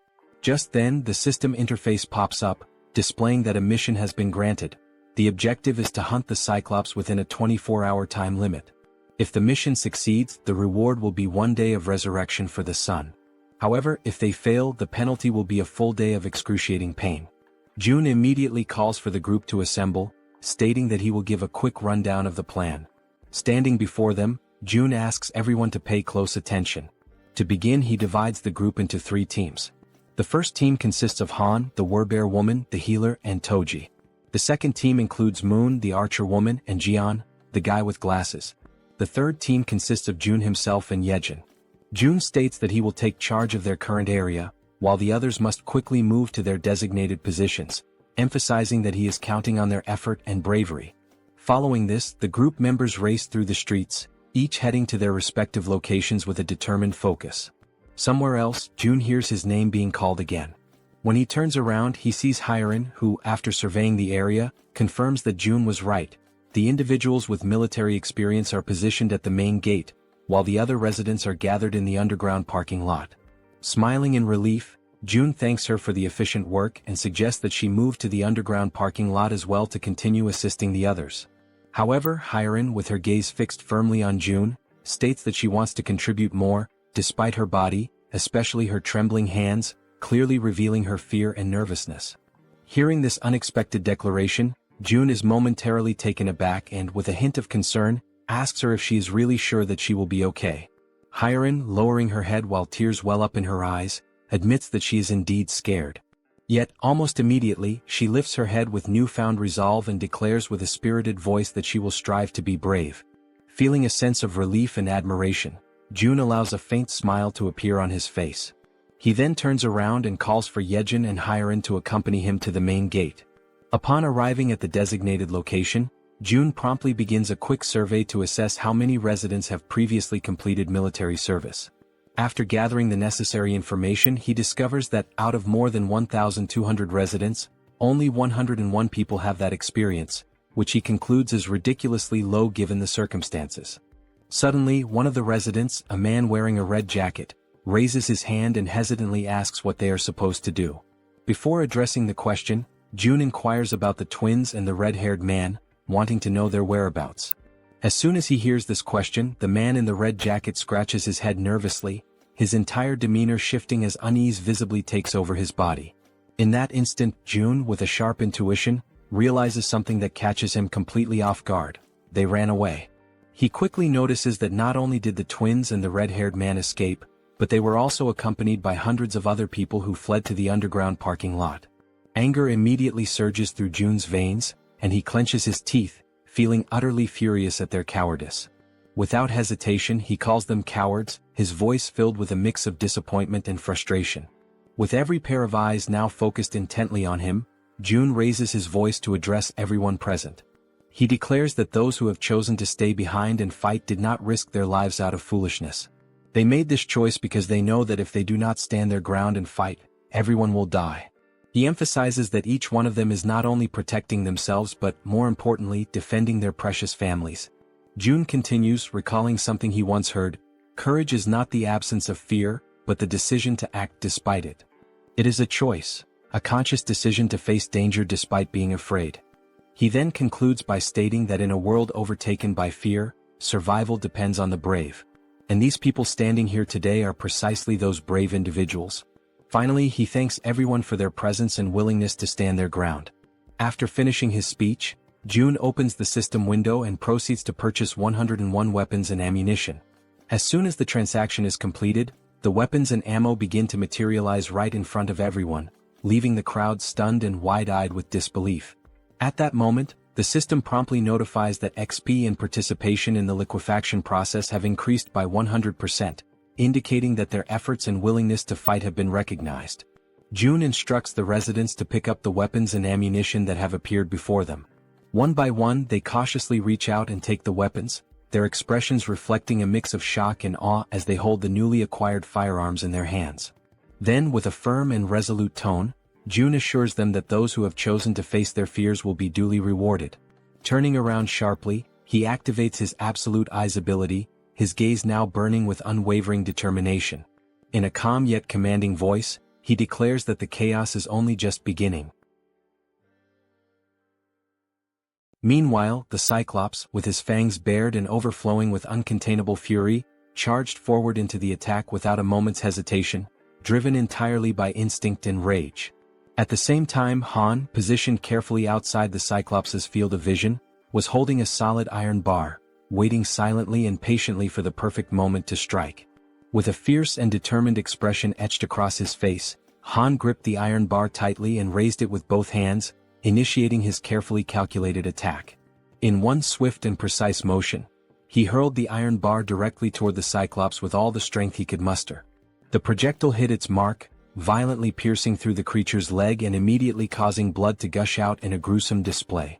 Caught off guard by the unexpected assault, the Cyclops turned around sharply, his monstrous body twisting as he directed his gaze toward the source of the attack.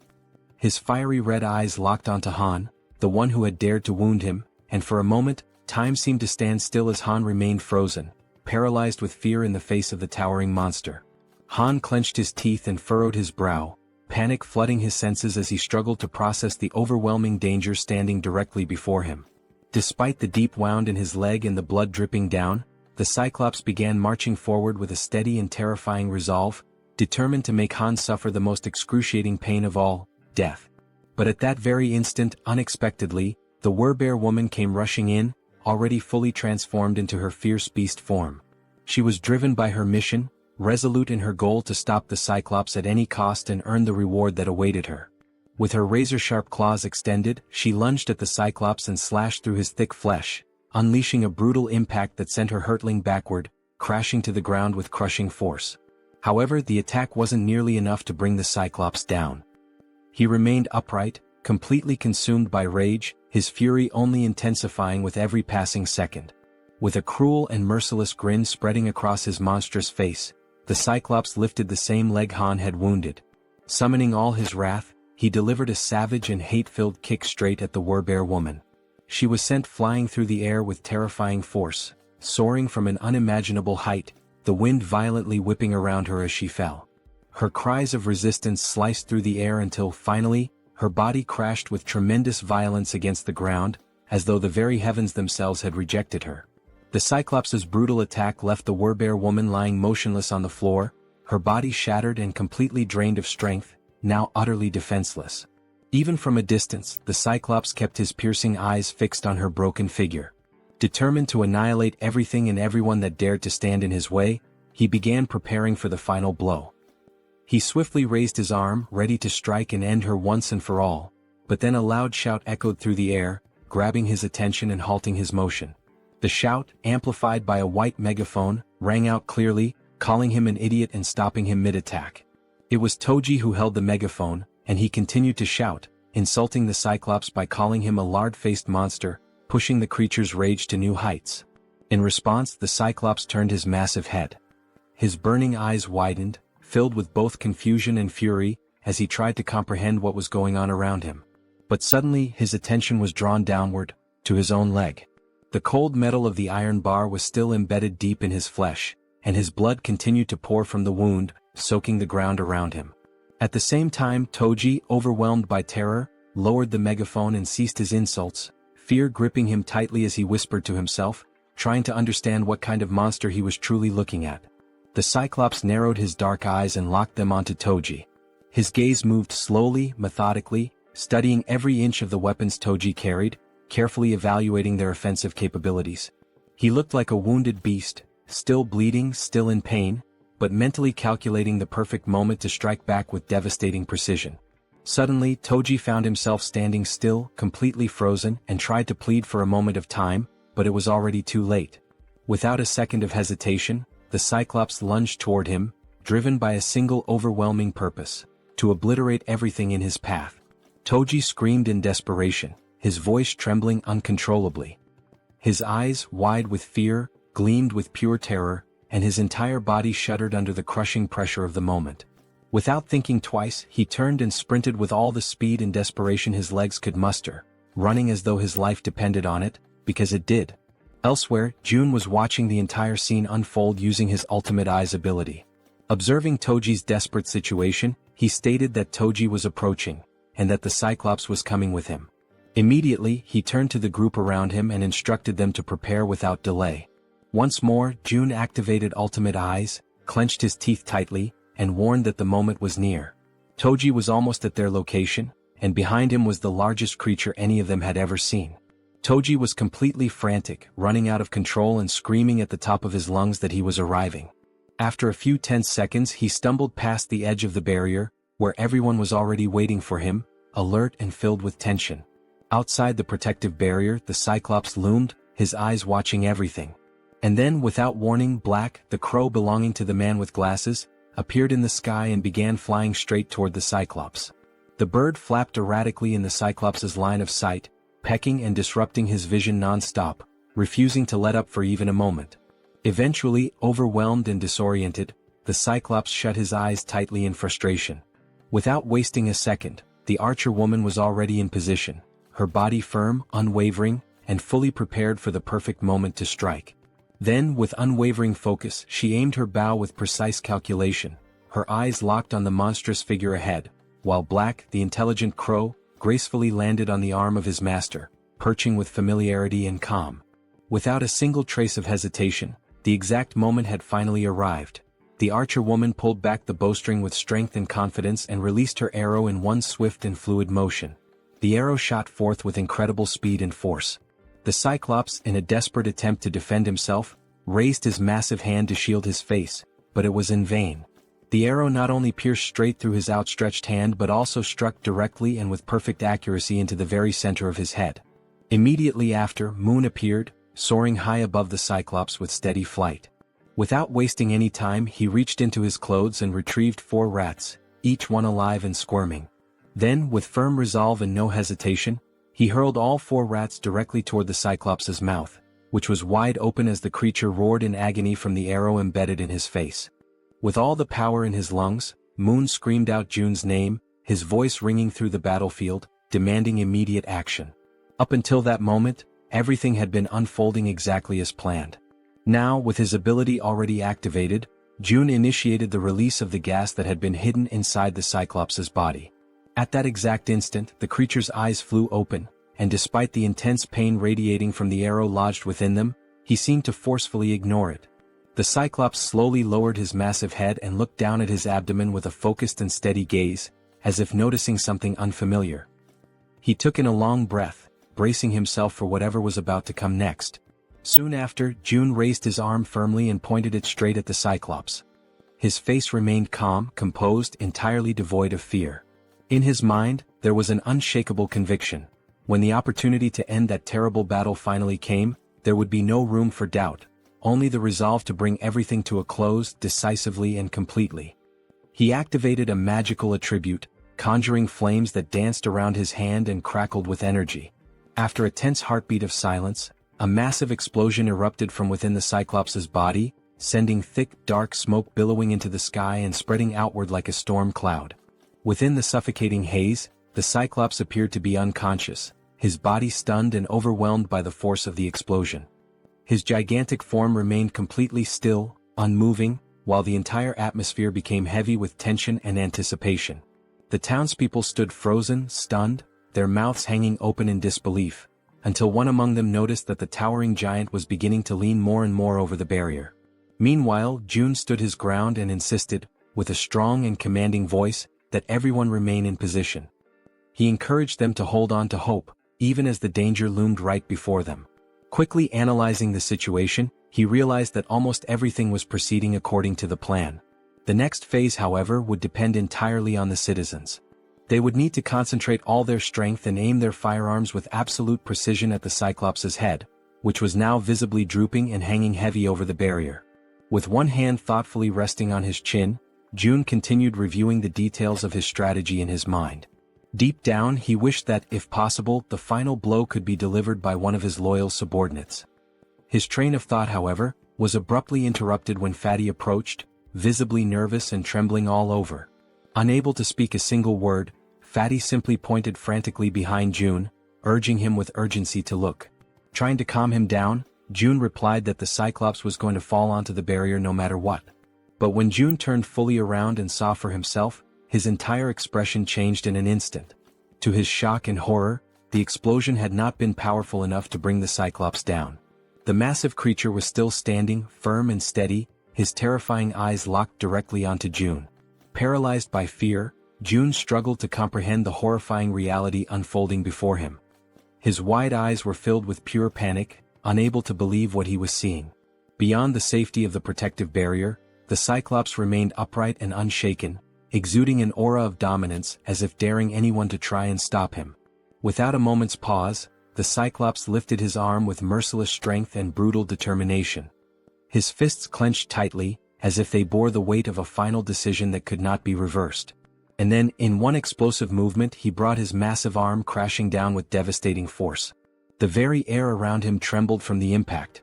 The collision reverberated like thunder against the protective wall, shaking everything around it and sending a shockwave through the surroundings that echoed with raw power.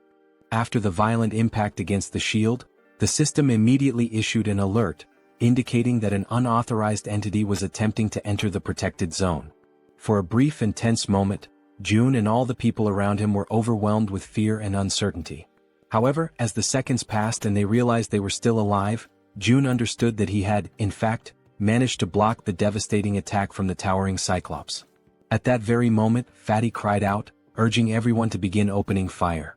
Though still visibly shaken, the group quickly prepared themselves, raising their weapons and firing at the colossal enemy looming before them.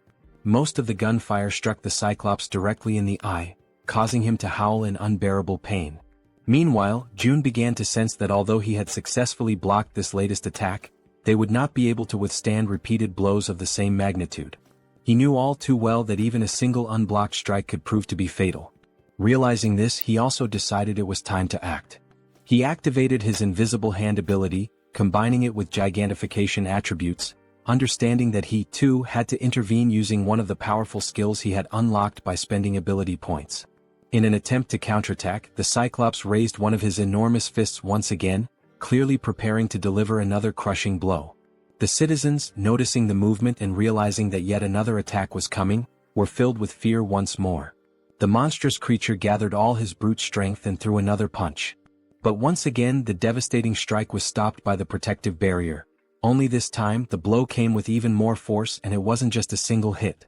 The system responded promptly, issuing another notification that an unauthorized entity was attempting to breach the barrier. Upon seeing that the Cyclops had failed yet again, the people cheered and felt a surge of relief. They had successfully resisted once more and now decided to continue opening fire on the giant creature. June observed the situation carefully and realized that, although they had not yet brought the Cyclops down, they were inflicting damage. The rats with bombs and the citizens' repeated attacks were slowly but steadily accumulating injuries on the monster's body. He concluded that if they continued this strategy they could eventually take the Cyclops down, but they still needed something capable of delivering a critical strike. Then, a spear was launched with that very intention. It pierced the Cyclops' massive body, driving deep into his flesh, causing him to let out a furious and agonizing roar of pain. It had been Han who hurled the spear, and June felt a wave of excitement and hope. He had been expecting this moment. Alongside Han stood the Werbear woman and the healer, though she already appeared to be exhausted and worn from exertion. Enraged and roaring with fury, the Cyclops turned his full attention to Han's group. June, trusting in Han's abilities, declared to himself that he was now counting on him. Without wasting time, he opened the system interface and gave the command for it to summon multiple spears. The weapons materialized instantly beside Han, whose eyes now reflected a deep and unshakable conviction. Without hesitation, he began launching the spears toward the giant enemy. The spears flew through the air, striking the Cyclops from various angles. The giant did what he could to defend himself, raising his arms and trying to block the incoming projectiles. But the assault didn't stop. More and more attacks rained down upon him. In addition to the spears coming from the front, others began descending from above, and he was unable to defend from all sides at once. These overhead strikes came from the archer woman, who had resumed her attacks, assisting Han by shooting from a higher vantage point. The assault continued in coordination, Han attacking from the front and the archer woman supporting from above. At that exact moment, the system sent a notification to June stating that Cammy's level had increased.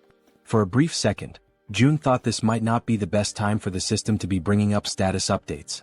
Yet the system continued, revealing that Cammy had partially unlocked the power of the sun, inheriting a portion of the guardian beast's strength. Furthermore, Cammy's basic fire magic had evolved into intermediate level fire magic. The system also reported that Cammy had detected an intruder trying to enter the territory and was requesting energy release. Reading this, June paused, reflecting deeply on the energy release request. He was almost certain that the intruder being referenced was the Cyclops. Now he wondered what Cammy would be able to do with the energy. Despite his uncertainty, June gave the command to authorize the energy release, and just like that, 300 million won were consumed. Cammy then began drawing in power from the solar generators. All June could think about at that moment was how extremely expensive that decision had just been. The energy kept flowing steadily from the generators, and June noticed that it was being funneled toward his room, where Cammy had been stationed. After a moment, the transfer of energy finally stopped. And when June turned to look behind him, he saw something he hadn't expected. It was Cammy, his three-legged crow. But the creature no longer looked the same. This time, Cammy appeared transformed, with a sharper beak, larger wings, and a presence that radiated power and majesty. He was no longer the small, cute bird he used to be. Now he was larger, had 3 glowing eyes, and emitted an aura of a true guardian. Then Cammy began to concentrate a powerful fire attack in his beak. The Cyclops, focused entirely on his current opponents, had not yet noticed the bird's presence, until he finally sensed something emitting light directly behind his back. With no further delay, Cammy unleashed his fiery attack, and the sheer power of it left all the citizens, including June, completely stunned and amazed by the incredible magnitude and strength of the blast. The powerful blast unleashed by Cammy strikes the Cyclops directly in the back, and with immense force, it pierces through the creature's thick body. Immediately after the impact, the enormous Cyclops begins to collapse, crashing heavily onto the ground.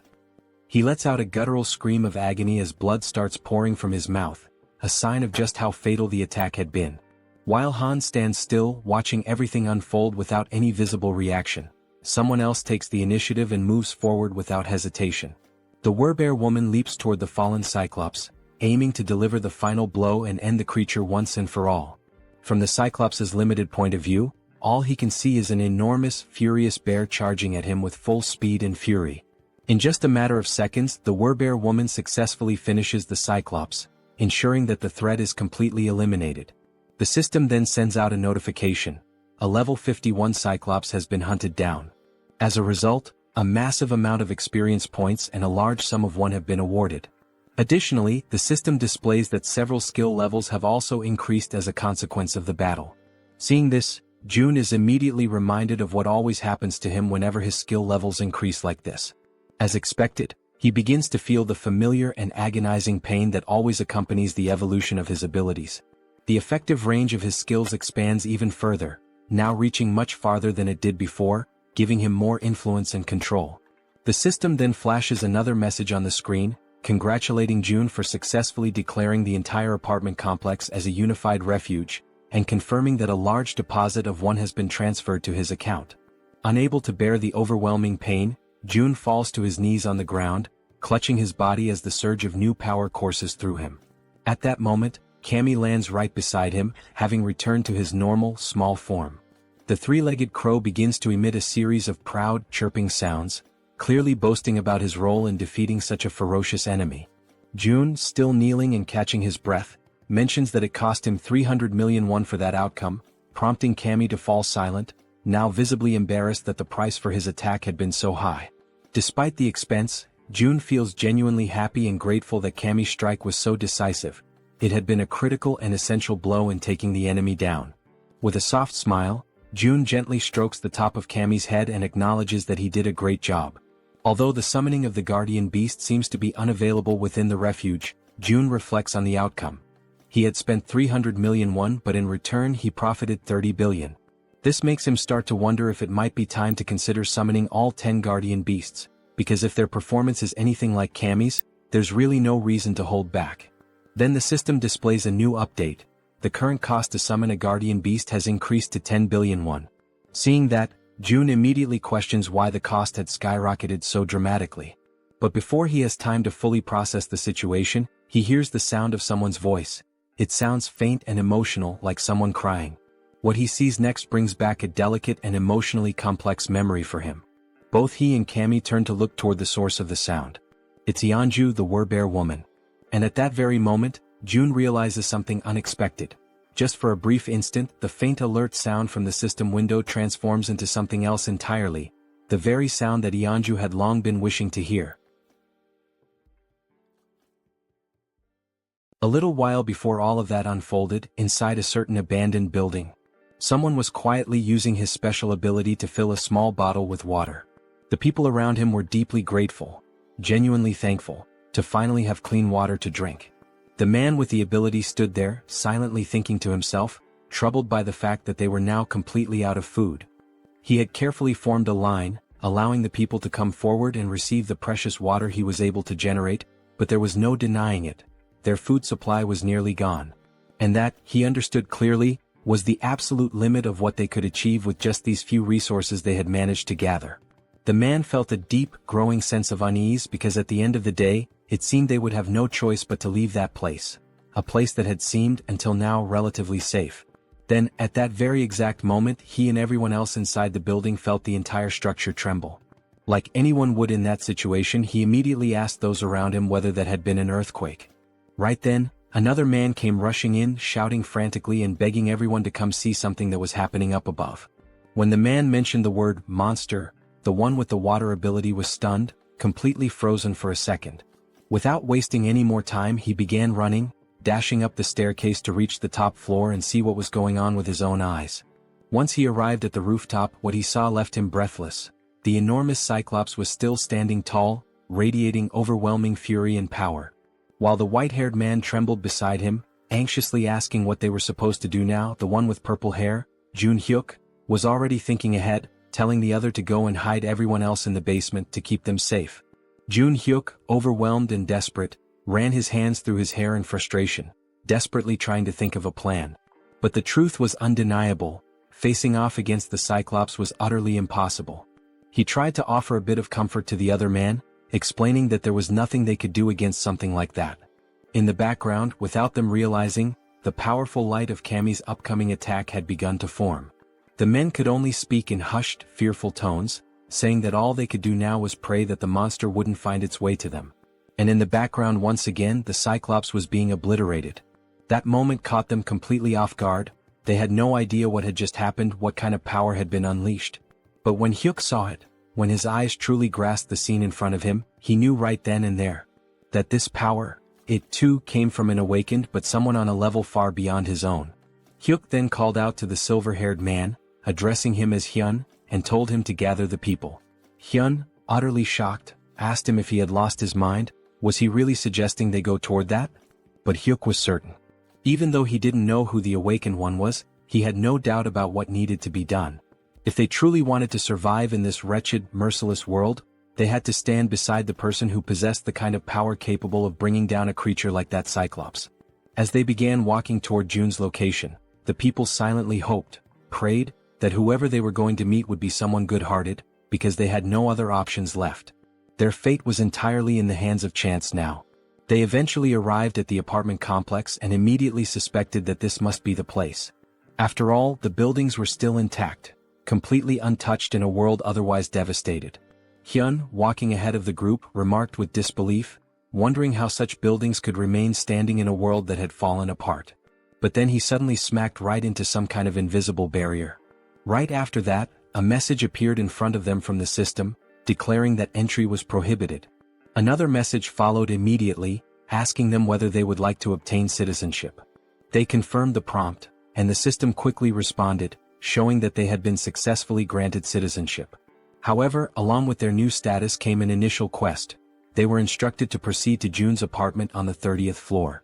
Once they arrived there, Jun was already waiting to receive them. Strangely, he was already calling them by their names, despite the fact that they had never met before. Jun introduced himself as well, calmly stating his own name.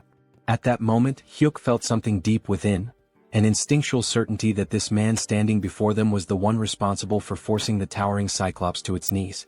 And now that he was face to face with him, his instincts were screaming louder than ever. Without hesitation, Hyuk reached out, took Jun's hand in his own, and introduced himself, earnestly asking Jun to take care of them. Because in his heart, he knew this was a moment he must never let slip away. Elsewhere, in a quiet and peaceful place, Yeonju, the were-bear, was gently serving a warm meal. This time, a bright and genuine happiness could be seen in her eyes as she cheerfully called out the name of Siwoo. Siwoo was her little boy, her beloved child, who was happily eating, and she lovingly asked him if the food tasted good. With a big smile he replied that it was absolutely delicious. The small boy then turned to his mother with innocent curiosity and asked whose birthday it was, because they were having seaweed soup, a dish traditionally served on birthdays. She responded with a warm and affectionate embrace, hugging him tightly while he told her how much he loved that particular food. At that very moment someone opened the door. It was Jun. Upon seeing him, the little boy excitedly called him Wizard Uncle. Yeonju asked Jun whether everything went smoothly with the new residents, and he confirmed that it did. He had already provided them with food and a place to stay. Then Jun apologized for something, and Yeonju, curious, asked why he was suddenly saying sorry. He explained that the newcomers wouldn't be able to leave the house, and that he hadn't expected that restriction to be in place. However, Yeonju didn't seem the least bit concerned about that detail. She calmly replied that just being there, together like that with her little boy, was more than enough for her. Holding her son even more tightly in her arms, she said with sincerity that she was truly content now. Right after that, the system displayed a message stating that her loyalty had increased significantly, officially registering her as a retainer. But even if the system had said nothing, Jun could already tell, through her expression, her voice and her gentle actions, that her heart was full. He could feel Yeonju's emotions clearly, without any need for confirmation. More time passed in peace. Mother and son continued enjoying their time together, now watching television side by side, smiling and sharing laughter. And during that simple, tranquil moment, Jun found himself reflecting deeply on his own family, on how long it had been since he had last seen them. He wondered how they were doing, if they were eating well or if they were possibly sick. He closed his eyes and imagined the worst, thinking that something terrible might have happened to them in this chaotic world. Right then Cammy appeared, making a bit of noise. The small creature began playing and having fun alongside the werbear and her son. Watching them all together like that, June felt a quiet realization settle in. There was no need to rush. It was just one day. One peaceful, ordinary day. And he understood how hard Yeonju had worked for this day to finally come. At the same time, he also thought about how Yijin's rats were at that very moment heading toward the main house. When the rat reached the house, he would be able to deliver whatever his family needed. So today, looking at mother and child, smiling and content, June made a choice. He would focus only on taking care of them. Because this was the moment when Yeonju's one and only dream was finally shining brightly. Then June suggested that they sleep in the master bedroom. However, with her child still wrapped around her body in a loving embrace, Yeonju gently declined, saying that they could settle down in another room instead.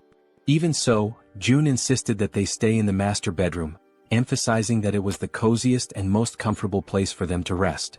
With a warm and reassuring smile on his face, he added that it was an order.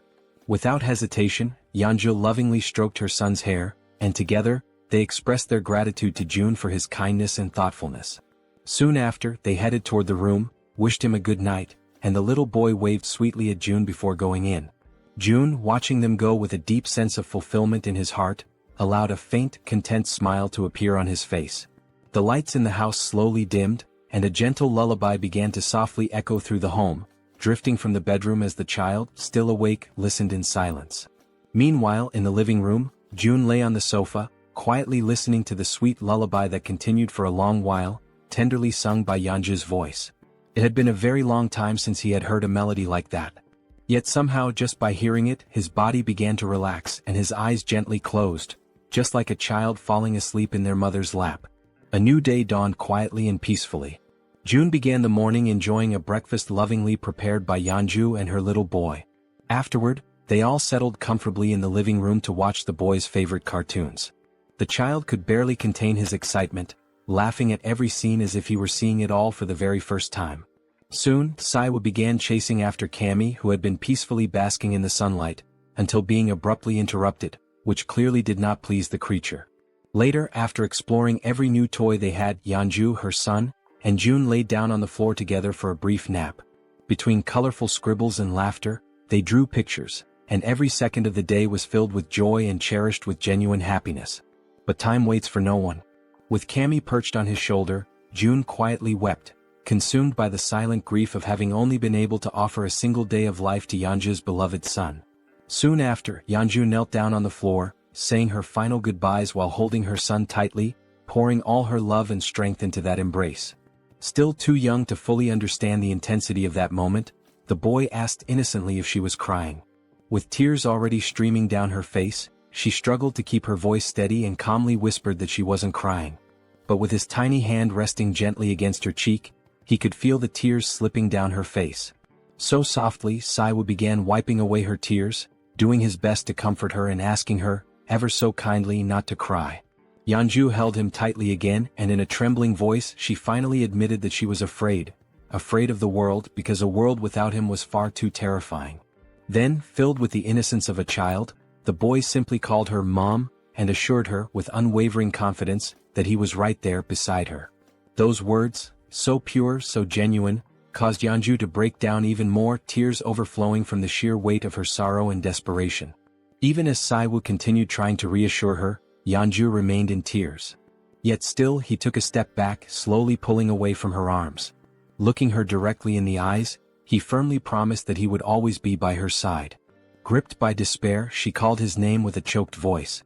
But without hesitating, he continued to walk toward the setting sun, while behind him, she shakily called out that she still had so much left to do for him. Then suddenly he stopped. He turned around slowly and with a gentle smile full of warmth and joy, he said that he loved her, just as his body began to dissolve into the light. At that exact moment, upon hearing those words, she froze. Still kneeling on the ground, her body began to tremble, and the overwhelming pain made it almost impossible for her to respond. But as all mothers do, even in the midst of unimaginable pain, she smiled through the tears and managed to whisper back a quiet, "I love you." And with those final words, Siwa said goodbye with a peaceful smile on his face. In the blink of an eye, his body vanished completely, and Yeonju's hand, overtaken by the unbearable pain of saying farewell, collapsed limply to the floor, while June watched her silently, deeply concerned and heartbroken by her side. Soon after, she tried to stand, but the pain she felt was so overwhelming, so crushing, that her body simply wouldn't allow her the strength to rise. Moved by the scene unfolding before him, June could only think that hope is like a delicate flower that chooses to bloom right in the middle of despair. With his eyes closed tightly, he came to a painful conclusion. Those who cling to hope must be prepared to face the darkest depths of despair, no matter how cruel. Then he extended his hand to her and gently urged Yeonju not to lose herself in grief, reassuring her that this moment was not the end. At that, Yeonju lifted her head, turned toward June, and in a hesitant, trembling voice, she asked if that was really true, if this wasn't truly the end. With unwavering conviction, June answered that if there was even the slightest chance, he would bring her son back, again and again, as many times as it took. His words ignited a new spark of hope, and Yeonju received them with a renewed sense of determination and strength. At that exact moment, the system displayed a notification. Yeonju's trust level had reached 100%, and she had obtained primordial vitality. The scene then shifted to the red-haired man, who was screaming with uncontrollable rage and fury. The twins, who had been silently listening to everything that was being said, became visibly frustrated when they realized that the standard spear, the orc spear, and all the money the red-haired man had painstakingly saved had vanished completely without a trace, leaving him utterly disoriented and at a loss for what to do. The red-haired man, clearly agitated, asked about his brother's belongings. His brother then explained that, when he had woken up, every single one of his possessions had disappeared without warning or explanation. Following this, the other twin chimed in and explained that many other people had experienced the same mysterious loss of their items. He pointed out that there was a specific pattern among these incidents. All of those who lost their belongings had not been present when the summoning occurred for those who had previously completed military service. Then one of the twins turned and stated that they should have returned to that place earlier. Suddenly, and completely without warning, he was violently grabbed by the collar of his shirt and pulled with force. The red-haired man, overtaken by a wave of anger, demanded to know if the twin was trying to place all the blame for what had happened squarely on his shoulders. Quickly, the twin clarified that he had misunderstood his words. Even so, the red-haired man remained furious, raising his voice even more as he shouted with escalating rage, insisting that they had all agreed from the very beginning that it was a foolish decision to follow June's orders. Faced with the rising tension, the brother, already clearly anxious and losing his patience, admitted that, indeed, June's plan had been a foolish one from the start. Hearing this, the red-haired man finally released his grip on his brother's shirt. It was only then that it dawned on him. He might have been expelled because of his own actions. Now tense and nervous, he remembered that there had been only one similar case in the past. He began to recall the story of a man who had tried to get involved with an underage girl. That man had been caught in the act and was immediately expelled, only to be found dead in the middle of the street shortly afterward. As he continued reflecting on the situation, he came to the unsettling conclusion that even now, with the appearance of that giant and all the surrounding chaos, the survivors still gathered in abandoned apartments. So, it was highly likely that there were enough people who would be more than willing to make sure he became the next one to be expelled. He was completely consumed by the hatred he felt for the situation he had ended up in. The image of the man in the red jacket reappeared vividly in his mind, calling him a bastard, and he imagined just how satisfied that bastard must have felt when he managed to get his hands on a weapon. Soon after, the red-haired man scratched his head, restless and agitated, trying to understand how everything had spiraled so far out of control. Elsewhere, June observed everything, the tension surrounding the red-haired man, and remarked to himself that this was only the beginning of the punishment he had meticulously prepared for him. Back with the red-haired man, a system window suddenly appeared behind him, displaying a new mission, catching him completely off guard. Startled and disbelieving, he immediately turned around to see the notification for himself. The system window revealed a new mission: hunt 20 goblins within 24 hours. If successful, the reward would be a small amount of experience. However, if they failed, they would suffer 1 minute of extreme, unbearable pain. Returning now to Yeonju's most recent and impressive achievement, the dreaded primordial vitality. A rare and highly coveted ability which June now also possesses, it is known for amplifying regeneration to absurd levels, always in direct proportion to the severity of the injuries sustained. June could barely process what he had just witnessed. Not even for a moment had he imagined that, upon reaching 100 trust points, Yeonju would awaken precisely that ability. Still deep in thought, June soon realized that, at least for now, this ability wouldn't have much practical use. With his gaze locked on the system window, he continued following his own line of reasoning. After all, he wouldn't be the one doing the fighting. Even if he were to leave the building, the chances of sustaining any real injuries were practically non-existent. Even so, the fact that such a powerful skill had been granted as a reward for reaching 100 trust points was undeniably noteworthy. His thoughts then began to drift toward Moon, who was also dangerously close to reaching that same 100-point threshold. The idea of what might happen next began to take shape in his mind. If Moon were to awaken an ability upon hitting 100 trust points, and if, as a result, June were also to acquire that same skill, one that would allow him to instantly teleport to any location he could see, then the possibilities would expand dramatically. Taking his speculations even further, June began to envision a future where this teleportation ability could be combined with the absolute one's eye, along with the support of an activated advanced base. Right at that moment, the system displayed a notification about the advanced base, a safe zone that could be deployed outside of Haven. When activated, it temporarily replicated the authority and protection of the city, so long as it included a citizen of knight rank or higher. However, if enemies occupied it for more than a day, the base would be automatically destroyed. Returning to his thoughts, June concluded that as long as he had enough mental strength to support it, he would indeed be able to travel to the advanced base. With that clarity, June made a firm decision. From that moment onward, his main priority would be to strengthen his mental fortitude. For that reason, all his upcoming missions would be focused on boosting this specific attribute. At that very instant, someone called his name and explained that they needed his permission to leave now, as they were feeling more stable.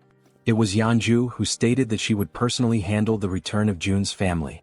Upon hearing this, June realized that the mission should have started the previous day, but he acknowledged that the delay had been entirely his fault.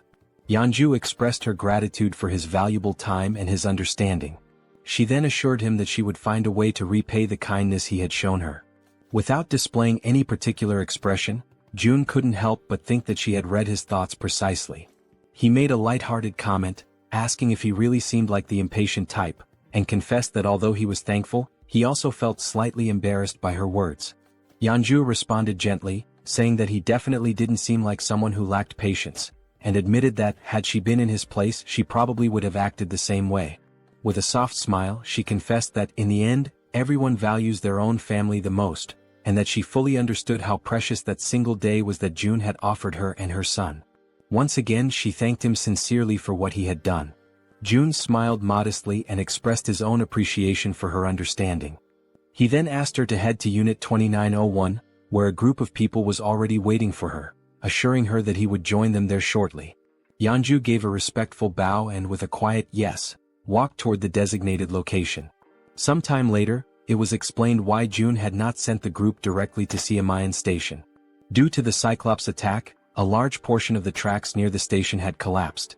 Not only the tracks but the station itself had suffered massive damage and had been rendered almost entirely unusable. Faced with this situation, June declared that new routes would need to be opened. To that end, it had already been 24 hours since Jaehyeon had begun sending her rats to search for a viable path. Apparently, it seemed she had finally managed to find a new route of access. June activated his absolute one's eye skill, seeking full control and awareness of the situation. At that very moment, something unexpected caught his attention.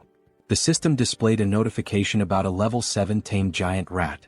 Immediately, a wave of nervousness surged through June's body as he grasped what this meant. Jaehyeon had evolved. Still stunned, June wondered if this was the result of the new ability Jaehyeon had unlocked after being officially registered as his retainer. In addition to this, June noticed that something was following the rat, but no matter how hard he tried, he couldn't identify exactly what it was. Suddenly, his vision picked up something even more alarming: a swarm of zombies of varying levels, level 9, level 11 and level 13, emerging right behind. A jolt of dread ran through June's entire body as, through the lens of his powerful ability, he watched this disturbing scene begin to unfold before his eyes. Faced with that situation, the rat dashed forward at high speed, desperately trying to escape the relentless pursuit of the zombies that were chasing after it with unwavering determination. However, in a completely unexpected turn of events, the rat suddenly stopped in its tracks. It turned to face the incoming enemies and, without showing even the slightest hint of fear, growled aggressively at them, baring its teeth with a ferocity that contradicted its size. The zombies quickly surrounded the rat from every possible angle, closing off any potential route of escape. Yet, even in the face of overwhelming danger, the rat stood its ground, refusing to retreat even a single step. From a distance, June watched the scene unfold. Realizing that the rat would likely die a meaningless death if it stayed there, he considered triggering a gas explosion to take the zombies down with it. Nevertheless, even with the threat closing in, the rat remained unwavering, assuming an even more aggressive posture. In a sudden burst of explosive speed, it charged forward. Despite being completely surrounded, the rat managed to dodge every single attack from the zombies, weaving skillfully between them with surprising agility. Still observing from afar, June was thoroughly impressed by what he was witnessing. After evading the zombies, the rat leapt forward and continued its mission. Remarkably, it emerged from the encounter without a single scratch and resumed its rapid sprint toward the designated exit. With only a short distance remaining, the rat took one final leap and burst through the opening toward the outside. However, something was already waiting for it on the other side, silently, watchfully observing its approach. Its eyes locked on the rat and its sharp fangs exposed, the creature let out a low, menacing growl. It was fully prepared to pounce at any moment. Instantly, the rat froze in place, completely paralyzed by an overwhelming fear in the face of the predator's threatening presence. From afar, June was caught completely off guard, unable to hide the shock from his face as he witnessed the unexpected confrontation unfold before his eyes. In an instant, the level 23 land shark lunged forward with terrifying force. With its enormous mouth wide open, it bit down in a single, clean motion, swallowing the rat whole. The scene shifted to June, who stood in silent despair, deeply disturbed by what had just happened. He questioned what kind of creature that was, but more than anything his eyes widened as he recognized the location. Nampo Station, only a few kilometers away from his own home. This realization struck him hard, making it clear that creatures as deadly as that one were likely roaming near the very place where his loved ones lived, only deepening the anxiety clawing at his chest. Struggling to keep his composure, he quickly acknowledged that he had to hurry. Time was no longer a luxury he could afford to waste. The scene shifted again, this time to Dabin, who was crouched down, sorting through a few boxes. She was clearly exhausted but also visibly relieved to have finally finished her task. Suddenly, someone called out to her, the person in charge of that task. She turned her head and saw that it was June who had arrived, thanking her for the effort she had put in. Wearing a small smile, Dabin responded that she didn't consider it hard work at all, especially since she was being paid for it. She then asked what the new problem was this time. June, slightly uncomfortable, averted his eyes as he tried to collect his thoughts and figure out how best to explain the new situation to her. Immediately picking up on his hesitation, Dabin grew visibly concerned. Now sounding tense and increasingly anxious, she urged him to speak up and just say what was going on already. With a measured and careful tone, June explained that he wanted to request the assistance of Jaehyeon for a specific task over the next couple of days and that he hoped Dabin could manage things in the meantime. Caught off guard by the sudden and unexpected request, Dabin forced a smile in an attempt to mask her nervousness. With her voice slightly unsteady, she asked if he expected her to take full responsibility for everything on her own. June then replied that he would be leaving it in her hands for just 2 days. She already knew that this meant a significant amount of work and responsibility. With a skeptical look, she asked if she would be paid extra for the overtime hours she would inevitably have to put in during those 2 days as the acting lead. Upon hearing her question, June offered a subtle smile. Then, with an enthusiastic tone, he confirmed that he would pay her double for the overtime. The moment he gave his answer, Dabin's face lit up with joy. She could barely contain her excitement, now completely energized and ready to handle whatever came next. Elsewhere, a wave of thick green mist, released directly by the system, completely envelopes Hyeon's body. The scene swiftly transitions to another location, where everyone in the group is now seated around a table, all eyes fixed on June as he prepares to begin the mission briefing. June begins by explaining that, due to the appearance of the massive Cyclops, navigating through Jaehyeon Station had become significantly more difficult. He expresses regret, saying it would be a shame to abandon the use of the subway line altogether. Soon after, Jaehyeon steps in to clarify that the section between Jaehyeon Station and Byeomnaegol, all the way through to Koryang Station, is still fully intact. According to her, there are no monsters positioned along that part of the route, so the group can cross it without much concern. She then places a sheet of paper on the table, which outlines the first main objective of the mission: to secure the route to Byumnagal Station. The man with glasses, visibly uneasy, starts thinking that the best way to get through the current route would be by flying over it.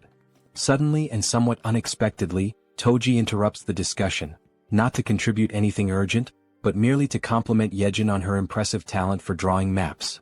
June quickly cuts through the mood and brings the conversation back to focus. He recaps Jaehyeon's explanation and then points to a specific area on the map, noting that they must proceed with extreme caution before reaching their final destination. He then informs the group that approximately 500 orcs are currently active in the vicinity of a large supermarket complex.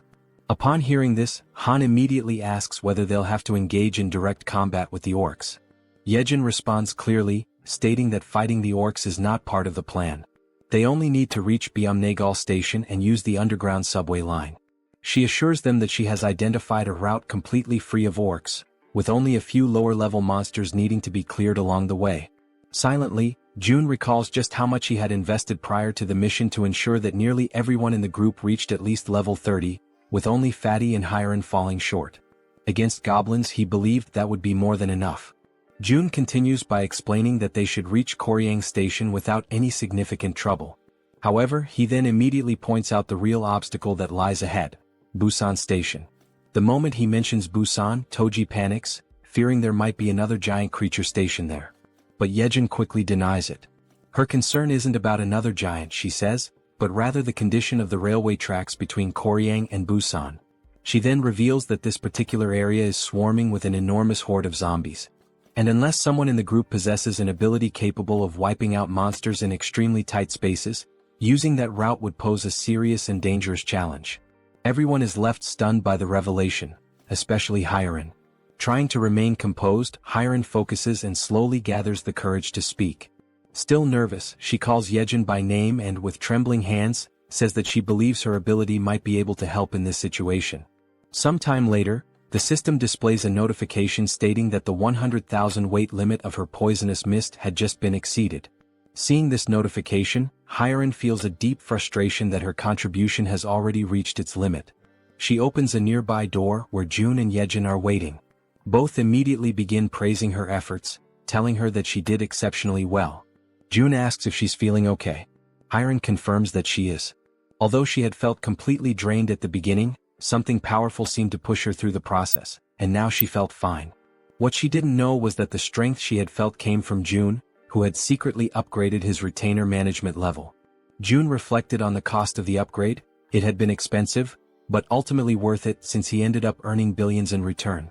Still unsure, Hyeon then asks June if he's truly certain that it's okay for her not to go in person. June calmly reassures her, explaining that just staying in place and continuing to produce poisonous mist is more than enough for the mission's needs. With all preparations now complete, June activates his ultimate eyes ability and officially declares the beginning of the operation. Immediately, through his ability, he sees an enormous swarm of zombies located exactly where they had anticipated. Suddenly, something catches the attention of the zombies, and they all turn simultaneously to face whatever is approaching them. It's a level 3 rat charging rapidly toward them at full speed. The zombies are momentarily stunned the instant they realize what, or rather who, is approaching them. Following the plan with careful precision, June opens his inventory within the system. A dense and toxic green mist is released, spreading swiftly over the horde of undead. In perfect coordination, the rat dashes forward at high speed, weaving through the crowd of bodies and leaving the zombies behind in its wake. Hyeon's poisonous mist, upon being inhaled, induces paralysis by targeting muscles such as the diaphragm, ultimately causing suffocation. However, the targets this time are zombies, creatures that are already dead and no longer require breathing to function. That is why June had already anticipated this limitation and had prepared a contingency, Plan B. He had instructed Jaehyeon in advance to take over the operation when necessary. Soon, amid the group of undead, several rats waited patiently, alert for Jaehyeon's command. As soon as the order was given, one of the rats lunged toward a fallen zombie. Through the reflection in the zombie's still open eye, the system captured the exact moment the rat bared its fangs and sank them mercilessly into the creature. At that precise instant, a system notification appeared. A level 11 zombie had been successfully hunted. Along with the experience gained, a deposit of 120,085 won was transferred directly to the digital wallet. But the momentum is quickly interrupted when Jaehyeon suddenly calls out to June in distress. With urgency in her voice, she informs him that something seems to be wrong with the rats.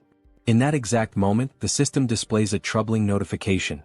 A rat has reached level 9. This revelation sets June instantly on edge. He quickly realizes the potential danger. If that rat were to come into contact with zombie blood, it might become infected and transform into one of them. Even more alarming is a far more terrifying thought. Jaehyeon herself may have been exposed to contamination through bites or claw wounds during the battle. In response, June immediately asks whether the rats are still obeying her commands. Jaehyeon confirms that they are, although she notes they have become noticeably more aggressive. Relieved, June lets out a soft breath and remarks that everything seems to be going well, at least for now. Internally, he begins to reflect on what's ahead. If they can make it safely to Jaehyeon Station, then maybe, just maybe, he'll finally have the chance to reunite with his family. But just as this thought forms in his mind, it is abruptly interrupted by a system notification. An unauthorized individual is attempting to access the shelter through the main entrance. Baffled and alarmed, June stares at the message, struggling to grasp what is happening. Before he has time to act, a second notification appears. The system states that a group of 157 individuals meets the requirements for citizenship and asks if he wishes to grant it. Relying on his instincts, June gives his confirmation. Immediately, another system message is displayed. The total population has now reached 3,000 residents. As a result, a new ability has been unlocked, Economic Activity Subsidy. Reading this new development, June feels a brief moment of apprehension, uncertain of what the implications might be. But then gradually, a small smile forms on his lips. After all, this might actually turn out to be a good thing. The system continues to display new information, this time announcing that salaries will now be paid to citizens, with the amount determined by the titles or positions they hold. The wages will be dispersed separately from the chief's wallet, depending solely on the person's assigned role within the community. Reading this update carefully, June realizes that this would be the perfect opportunity to assign official titles to Dabin and the entire team responsible for managing public facilities. After all, a weekly salary of 700,000 won neatly aligns with a daily wage of 100,000 won, making the accounting straightforward. Tapping the system's interface, he remarks that there is no longer any need to pay people manually, especially when doing so previously meant sacrificing reduced taxation benefits. At the pace things are advancing, it becomes clear to him that they need to expand the department responsible for public facilities management. After all, the funds distributed to citizens through the Economic Activity Support Fund are essentially free resources provided by the system. It's not a small sum either. Even the 100,000 won paid to each employee is considerable. Doing a quick calculation in his head, if 300 workers are on the payroll, that's already 30 million won per day. And if all positions, ranging from basic workers to general managers, are filled, the total amount paid daily could easily reach 50 million won. Thinking ahead, June envisions that as this money circulates, the total income he receives from his tax collection ability will continue to grow. On the other hand, the citizens will inevitably spend that money in his store, effectively funneling it right back to him. This leads him to the realization that assigning titles to as many citizens as possible is likely the most profitable long-term strategy. Yet, he still isn't entirely sure which titles would be most appropriate beyond facility management. Soon, another idea sparks in his mind. Positions related to maintenance, cleaning, and security would be practical starting points to invest in. So, before doing anything else, he goes ahead and appoints Dabin as the general manager. He recalls that she had already accepted Fatty and Hyren as members of the team, although he can't quite remember who the remaining members were. Just then, something catches June's attention. It's the system again, this time displaying a notification that Dabin has reached 100 loyalty points, officially registering her as a retainer. At that moment, June realizes something significant. Once a citizen reaches 100 loyalty, they automatically become a retainer. And now he begins to wonder, do all retainers awaken a new skill at that exact point? Driven by curiosity, June prepares to check and see what new skill Dabin may have acquired. But just as he's about to click on the system, he's interrupted by an unexpected sight. Hyren, completely relaxed, sound asleep on the sofa to the point of drooling. Watching the scene, Jaehyeon appears slightly uncertain and asks if they should wake her up. June replies that they should let her rest, she's completed her duty and she must be completely worn out. Smiling faintly, he acknowledges to himself that although she tried to appear fine, she likely went through something difficult and pushed herself right up to the edge of collapse. If anyone deserved a break, it was her. June activates his invisible hand ability and gently picks her up, carrying her carefully to a bed in one of the rooms so she can sleep more comfortably. Returning to the living room, the two of them talk quietly, agreeing that Hyun may indeed be going through a rough time. June then turns to Jaehyeon and asks how she herself is doing. Jaehyeon responds calmly that nothing is difficult for her, that she's doing perfectly fine, especially now that they've reached the tracks near the station. June nods in understanding and encourages her to keep up the good work. She smiles and tells him to leave it to her.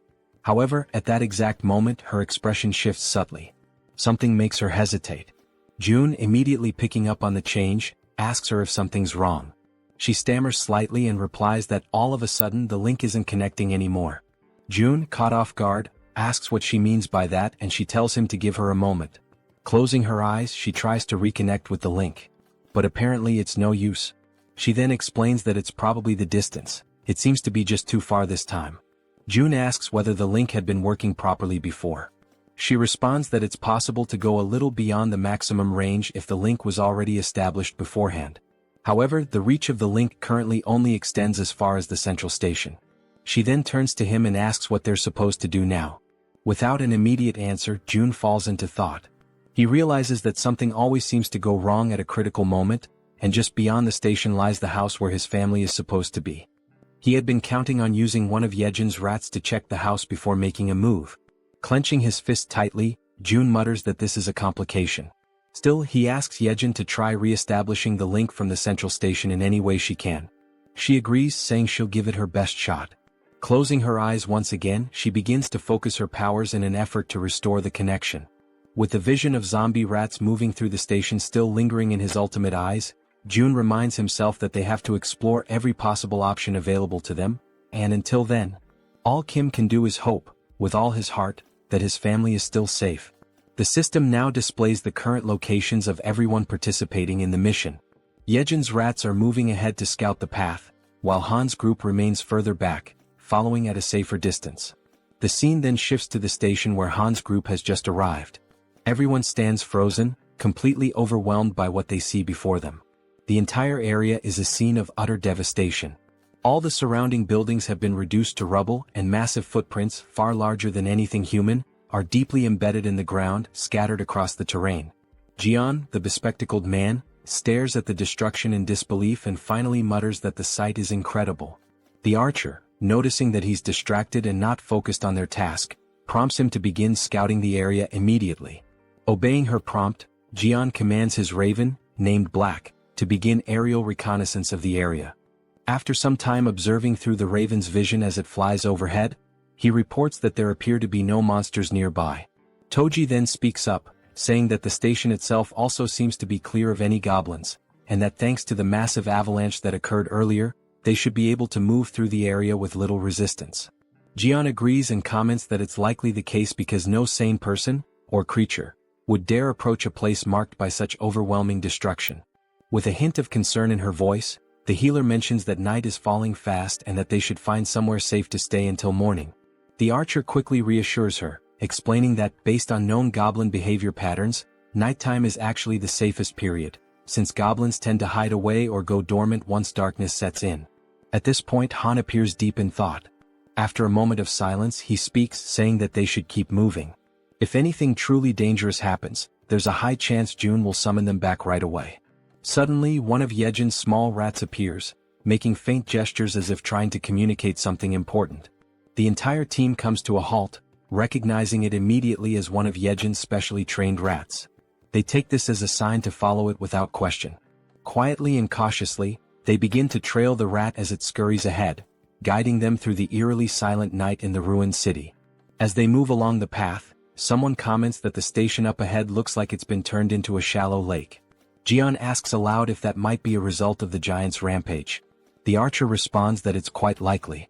The terrain had shifted significantly when the buildings collapsed, which could have easily led to the formation of sunken, water-filled areas. While they continue walking near the edge of the water, something begins to stir beneath the surface of the lake. Slowly, almost imperceptibly at first, something large begins to rise, emerging completely from the water before their eyes. Both Jaehyeon and Toji immediately sense that something is wrong.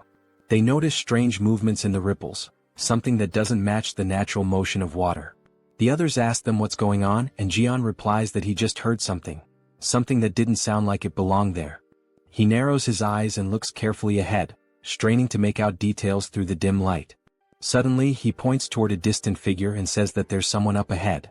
As they all focus their gaze, they try to make sense of what they're seeing. The silhouette appears humanoid at first, and they question whether it might be a woman. But as their eyes adjust and they examine the figure more closely, they notice something strange, something moving behind her. It's a tail. The creature stares directly at them with an unnatural intensity, and then it opens its mouth wide and releases a deafening, high-pitched scream that pierces the still night air. In immediate panic, the healer shouts out a warning to everyone, urging them to cover their ears as fast as they can. The creature, despite her appearance resembling that of a woman, is no ordinary monster. What stands before them, shrieking in a voice that seems capable of tearing through their very minds, is, in truth, a siren. In a sudden, desperate reaction, everyone in the group instinctively raises their hands to tightly cover their ears, trying to block out the piercing, bone-shaking scream of the siren. Toji quickly begins to show visible signs of exhaustion, struggling to keep his hands pressed firmly against his head, his arms trembling under the strain. Meanwhile, Yeonju looks around in shock, unable to comprehend what's happening, her voice filled with disbelief as she questions the situation unfolding around her. Toji, even more bewildered, realizes with growing horror that his body is starting to move involuntarily, his limbs betraying him as if something else is controlling them. Moments later, as if pulled by some unseen force, both he and Yeonju begin to slide helplessly toward the edge of the lake. The pull is strong and unrelenting, and they're dragged across the ground without being able to resist. When Yeonju hits the ground and feels the cold touch of water, she immediately understands the danger. Watching Toji move toward the depths at such a rapid pace, she senses that if he continues like that, he'll be in serious danger. Suddenly, at that very moment, sharp fangs emerge from the water and lunge toward her feet, forcing her instincts into high alert. Reacting instantly, she tries to swim upward toward the surface, but the monstrous creatures grasp her legs with vicious strength, pulling her back down into the water with raw, furious force. Meanwhile, back above the surface, Han and the others are still locked in a battle of endurance, struggling to withstand the siren's excruciating scream. Their faces contorted with pain, their bodies weakened, they try to hold out just a little longer. Amid the chaos and panic, the healer closes her eyes and focuses, summoning all her remaining strength. With a surge of energy, she casts a protective magical armor over the group, enveloping them in a glowing, defensive aura. Now shielded by the magical barrier, Han feels a noticeable difference. He comments that he feels much stronger, more capable of resisting the siren's debilitating scream. The man with glasses then asks, almost breathless, what exactly the young healer's power is. Exhausted and barely able to stay on her feet, she pleads with them to hurry and save Toji and Yeonju before it's too late. But just as she finishes speaking, something in the water catches her eye. A dreadful blue creature, barely visible beneath the surface, begins to emerge from the depths of the lake. From a distance, the rest of the group watches the movement and begins to question, what are those bastards? Before anyone can respond, the creatures launch a sudden, brutal assault, moving with terrifying speed and aggression. Sensing the incoming clash, Han immediately calls out to everyone, urging them to prepare themselves for battle. He warns them that the creatures are closing in fast. Without a moment of hesitation, the monsters leap through the air, aiming directly at the group. Han quickly raises a steel rod in both hands, bracing for impact, ready to counterattack.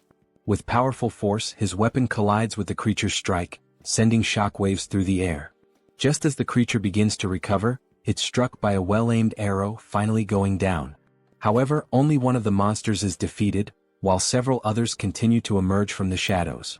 The female archer, clearly frustrated, mutters under her breath about the relentless, never-ending wave of creatures. Without delay, the monsters reach the surface, surrounding the group from all sides with terrifying speed. In growing distress, Han insists that they can't afford to waste time, they have to save Toji and Yeonju now. Meanwhile, from the opposite side of the lake, something begins to draw the creature's attention. It's the werbear woman returning from the depths, carrying Toji in her strong arms. As she surfaces, Toji gasps and coughs, expelling the water from his lungs. He mutters that he genuinely believed he was going to die. Overcome with relief, the group's faces light up with joy at the sight of their safe return.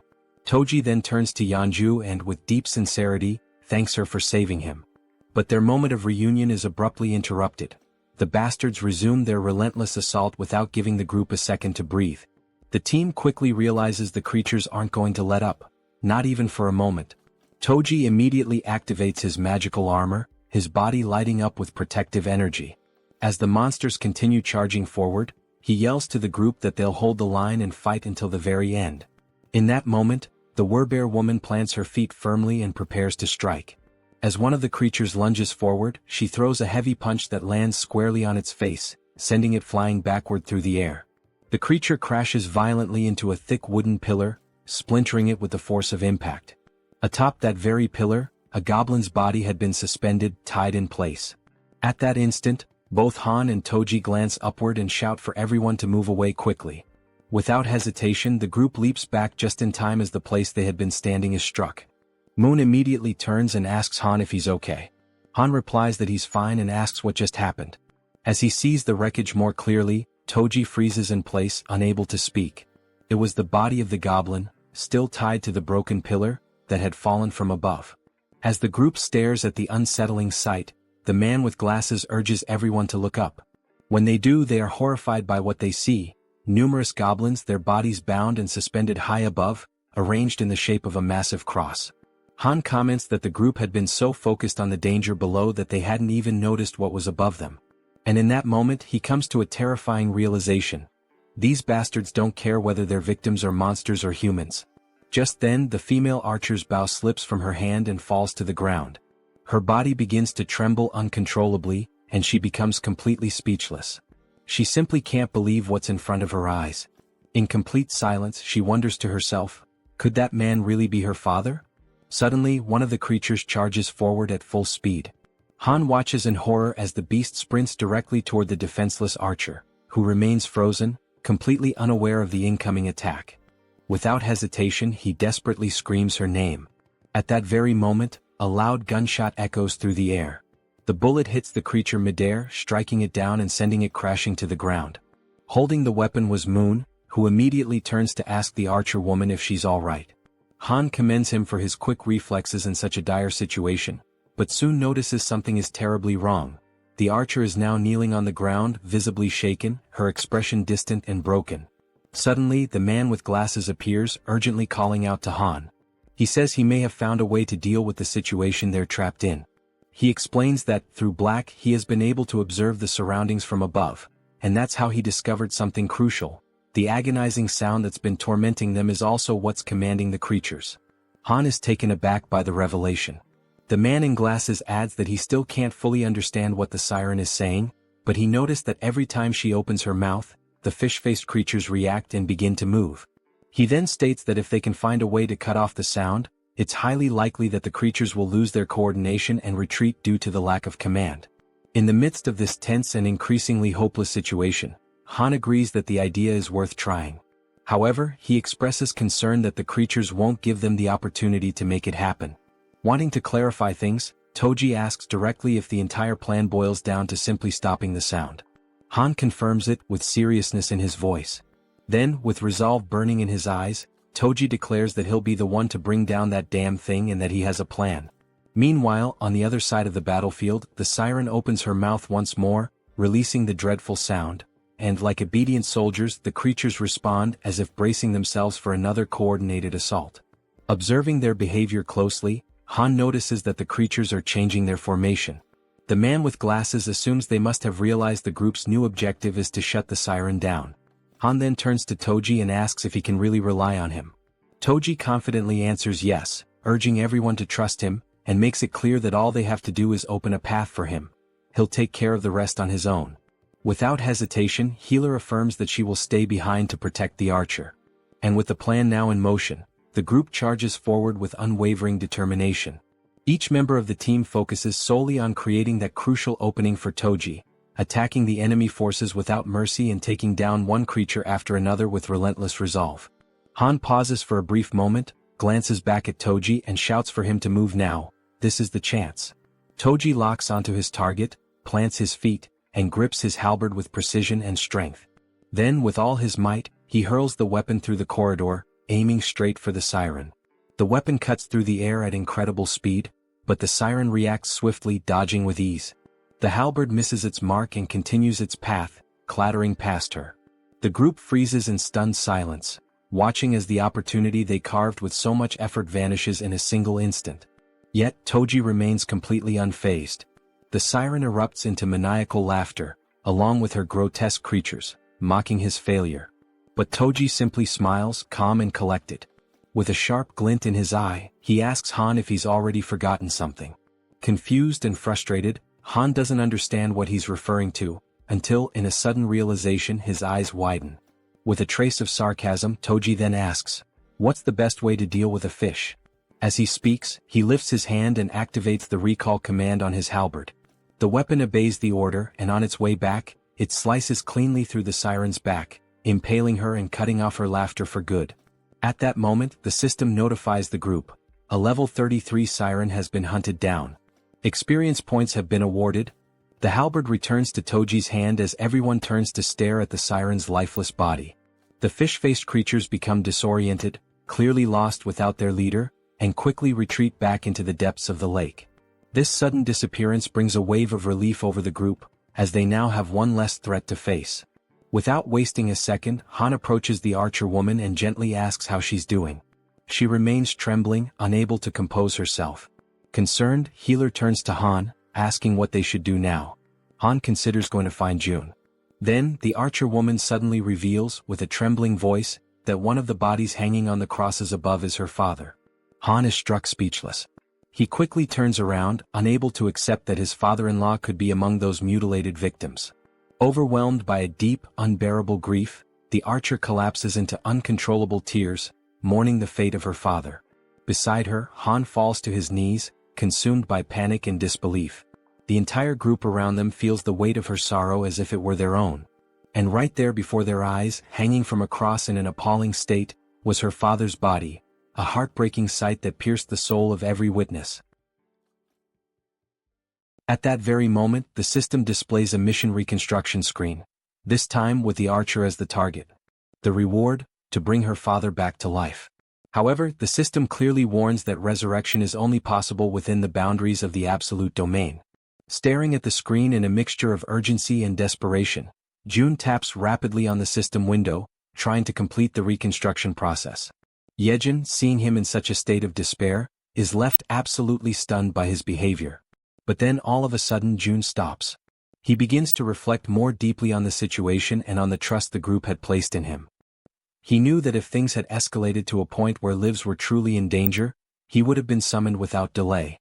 With that in mind, he tried to convince himself that this meant there was no real danger, no other option, no action to take. But even as he tried to settle his thoughts, a lingering doubt echoed persistently in his mind. Was it really true that there was no other choice? Being dragged underwater, surrounded by a group of armed fishmen, didn't feel like something that could be brushed off or ignored. It was clearly a serious threat. June couldn't help but worry about his own family, filled with a desire to see them again as soon as possible. But he also recognized that this longing wasn't his alone. The others had their loved ones and personal stakes too. Even so, he tried to suppress that reality, convincing himself that saving his own family had to come first, above everything and everyone else. His hands trembling, he finally selects an option from the system window. A new mission is created for the group. The goal is to build a tomb within a 1-hour limit. The reward is a small amount of experience and the mission comes with no penalties. When the archer reads the notification, she becomes even more shaken. A sense of hopelessness and deep grief takes over her body, weighing down her spirit. Meanwhile, from afar, June watches silently, filled with regret, observing the entire painful scene through the lens of his ultimate eyes ability. Eventually the tomb is completed. The entire group now stands in front of it, solemn and silent. Han turns to the archer and gently asks if she's truly okay with all of this. She replies firmly that her father would have wanted it this way. She explains that he was obsessed with his job, constantly speaking of how he wanted to be buried near the railway tracks when he died. Then, holding a metal plate with her father's name engraved on it, she remembers how, as a child, she thought that wish was ridiculous. But now she's fulfilled it. He is resting exactly where he always said he wanted to be. And the metal plate bearing his name marks the place. From a distance, Jun finds himself struck by a sudden, unsettling thought. Maybe one day this same pain might become his own. He can only hope that their sorrow never becomes his. It's precisely because of that fear that he makes a decision, to protect them no matter what. Looking back at the system screen, he realizes something. To do that, he's going to need stronger people by his side. And so, in that moment he makes up his mind, the person who matters most now is... But the scene shifts before the thought is completed. Somewhere else, a goblin is struck by a man who possesses the power of water. At that instant, the system displays a notification. The loyalty of citizen Jun Hyuk has surpassed 30, and he now qualifies for registration as a vassal. Immediately afterward, another notification confirms his successful registration. A woman appears behind him, catching his attention and informing him that his body is glowing. He quickly glances down at his hands and is astonished by what he sees. He becomes completely intrigued, wondering what on earth it all could mean. At that moment, the system notifies that he has reached level 40 and obtained the titles of 12th Bell, Knight and Mage. He now has 59 trust and 51 loyalty points, and his awakened skills are related to water manipulation. Shortly after that, a new mission appears. The power of mage abilities has been increased by 100%. One of his new skills, Water Bomb A rank, allows him to summon high-temperature compressed water that explodes with force proportional to the amount of mana used. The other skill, Water Control S rank, grants him the ability to freely manipulate water using mental energy. The system then sets the objective. Use these skills within 10 minutes. The reward is an increase in mental power. The penalty for failure is mental fatigue. Standing at the location, Jun Hyuk is stunned by what he sees before him. The mission notification appears once again. As he reads it, someone nearby asks if he's okay, but he responds by asking for a moment. A smile slowly spreads across his face as he begins to understand the nature of the mission. He quickly realizes there are more than enough enemies nearby to use his powers on. Without delay, water begins to materialize around him, initiating the execution of his challenge. A massive sphere of water forms before everyone's eyes, leaving the goblins completely shocked and unprepared. Then with confidence, Jun Hyuk utters the command, Water Bomb. He hurls it forward, striking the group of goblins mercilessly. The resulting explosion creates a crater in the ground, leaving every single one of them dead, as Jun Hyuk stands watching in silence. He extends his hand again, activating the water control ability. With unwavering concentration, he begins to lift the droplets of water into the air. What happens next surprises two men who are silently watching everything unfold. The man wearing a black coat asks in complete disbelief if it is truly Jun Hyuk who is doing all of that. The other man confirms it, emphasizing that what they are witnessing is indeed Jun Hyuk's power. With a smile on his face, Jun Hyuk lets the tiny droplets fall slowly, like gentle rain, still under his full control. Immediately after, he falls to his knees on the ground, lifts his arms upward, and begins to give thanks for the kindness he just experienced. The two men, now even more confused, begin to wonder aloud whether he might be losing control of himself.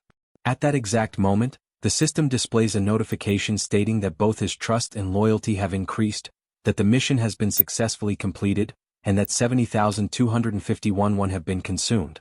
Witnessing all of this, Jun is completely taken aback. He truly didn't expect a skill of rank S to be awakened in that way. With this event, Jun Hyuk becomes the second person to hold a rank S skill, following after Yeonju. Jun begins to reflect, considering how surprising it is, especially given that Jun Hyuk's original ability was merely rank B, a skill that used mental energy to produce water. He hadn't imagined it would develop so impressively. Now he wonders if this significant growth is because of Jun Hyuk's high level. Standing in front of the system window, he admits to himself that this outcome was unexpected, but he feels content with the result he has achieved. Internally he recalls that, back when the ability was still at rank B, he would use mental energy to generate water in any form. Now he questions how this type of use fits into the overall strategy, the metaphorical board of pieces. He notes that in Han's group, there's no need to add a new piece, since the team is already well balanced. As he considers what his next move should be, Jun continues to stare at the system window. The screen now displays a notification about a goblin hunt. Level 6 goblins are being eliminated one by one, and both experience points and one are being accumulated into the account. Reading this message leaves Jun in shock. It's already late, yet there are still people out there hunting. Suddenly, the system shows another notification. The skill level has increased, and the declaration of return to home has now reached level 20. With this, 3 additional skill points have been gained, along with the acquisition of a brand new ability. Jun goes into a state of panic as he reads the latest update. The system further informs him that the territory is expanding, and with that expansion comes an intense, unbearable pain that spreads through his entire body. He screams out, overwhelmed by the agony, while Jaehyeon watches in terror, completely uncertain of what she should do. The pain becomes excruciating, but despite it, the territory continues to expand further and further without stopping. With his vision blurred, Jun barely manages to see Jaehyeon as she urgently asks if he is okay. Jun is overwhelmed by a pain far greater than any he has ever felt before. It feels as though enormous needles are tearing through his entire body, ripping him apart from the inside out. Jaehyeon persists, her voice filled with desperation, commanding him to breathe. Frantically, she asks what she can do to help him in that critical moment, visibly shaken and desperate to ease his suffering. Jun forces his eyes open, his mind clouded and dazed. Through his blurry sight, he catches a glimpse of her face, partially obscured by the haze of confusion and the relentless agony. Startled, he realizes she is getting dangerously close to his face, inching towards him with clear intent. With a strained voice, he asks her what exactly she thinks she is doing. Embarrassed and flustered, Jaehyeon immediately backs away in a hurry, apologizing profusely. She quickly explains that for a moment she feared he had stopped breathing and was about to perform CPR on him. But before she can continue, Jun cuts her off, assuring her firmly that he is fine. Behind him, Cammy is crying, visibly distressed and filled with concern. Jun reaches out, gently stroking Cammy to calm him down, softly repeating that everything is going to be all right. Still in the process of recovering his composure, Jun activates his ability, Ultimate Eyes. Through the lens of his awakened power, he observes the expansion taking place, and is immediately taken aback by the sheer magnitude of its scale. The zone has spread both to the west and to the north, engulfing streets within a full kilometer radius surrounding the complex. Lying on the ground, he finally understands the true cause behind the overwhelming pain he just endured. The territory has expanded to its largest size yet. Turning his attention to the system screen, Jun reflects that no matter how exhausted and drained he feels, now is certainly not the time to rest. The system displays a message indicating he has earned 3 skill points for reaching level 20. Jun has already decided which ability he will upgrade next. He chooses to enhance the skill he considers the most vital for the current operation, Ultimate Eyes. Immediately after making his selection, the system notifies him that Ultimate Eyes has reached level 4. Soon after, a new message appears on the screen, informing him that a multivision function has been unlocked and added to the ability. With this newly acquired attribute, Jun feels his field of vision expand dramatically, as though he is now surrounded by countless CCTV monitors, each displaying different angles. However, he quickly notices that maintaining this expanded vision places a significant strain on his focus. He realizes that handling 3 simultaneous views is his current limit. Once again, Jun checks the system and sees that he still has 2 remaining skill points to allocate. He decides to invest them in enhancing the skill known as Preservation of Dignity. Moments later, the system displays an update stating that the skill has now reached level 5 and that a new feature called Mystic Draw has been activated. In addition, he is granted a reward of 300 crystals, which catches him completely by surprise. Shortly after, the system clarifies that it was through this Mystic Draw feature that he has received those 300 crystals. Jun finds no reason to reject the unexpected gift, so he clicks on the notification to accept them. As soon as he does, a bright circle forms on the ground beneath him. The circle emits a radiant light so intense that it causes discomfort to Jaehyeon, Cammy, and even Jun himself, forcing them to shield their eyes. After a few moments, the circle of light vanishes, yet a concentrated, powerful glow remains suspended in the air. From within this brilliant light, an object begins to materialize. It is a ring. The system promptly notifies him that this is a communication ring, designed specifically to transmit Jun's voice directly to his vassals. Jun slides the ring onto his finger, still uncertain about its practical use. As he considers its function, it becomes clear to him that its ability to project his voice could be perfectly suited for Dabin. But then he remembers that Dabin has already been officially registered as one of his vassals. He accesses the vassal management interface within the system, which displays detailed information about Dabin. Level 25, holding the title of 11th servant, trust at 77, loyalty at 100, and a newly awakened skill, telepathy. Astounded by Dabin's awakened ability, June acknowledges to himself that telepathy is indeed the perfect skill for someone tasked with such communication-driven responsibilities. Suddenly, through the multivision function of his ability, June sees a disturbing scene. 50 people are crammed together, sharing a single housing unit to sleep in. Inside that crowded unit, Dabin tries to explain to the agitated group that the situation is only temporary. However, her words are met with anger and indignation, as if she were treating them like they were insignificant, like they were nothing. One man, visibly furious, raises his voice and shouts, reminding her that they've all seen countless empty houses along the way. He demands to know what she's even talking about, as though her excuses were entirely unreasonable. Clenching their fists in frustration, several others step forward, insisting that at least the children should be allowed to sleep comfortably. They demand that some of the vacant rooms be opened up so everyone can rest properly after enduring so much. Overwhelmed by the escalating situation spiraling out of control, Dabin hurriedly apologizes, struggling to maintain her composure as she explains that current policy does not permit such allocations. All the while, from a distance, June watches everything unfold in silence through his ultimate eyes. At that moment, the system displays a new notification. A skill named Ultimate Shut-in's Door has been activated. With this, June is now able to connect to and control all doors within the territory he has declared as his own domain. Back inside the unit, just as Dabin desperately tries to regain control of the situation, a door suddenly swings open on its own. Annoyed and suspicious, one of the men immediately questions the audacity of barging into someone else's home during an emergency. He reminds everyone that in times like these, people should be helping each other, not creating pointless conflicts and divisions. He demands to know why so much unnecessary resistance is being put up against such a basic request. At that precise moment, June steps through the open door, catching Dabin completely by surprise. He turns to the man, his expression unwavering, and declares bluntly that if the man disagrees with the house policies, then he is more than welcome to leave his house immediately. The man, stunned by June's words, demands that he repeat what he just said.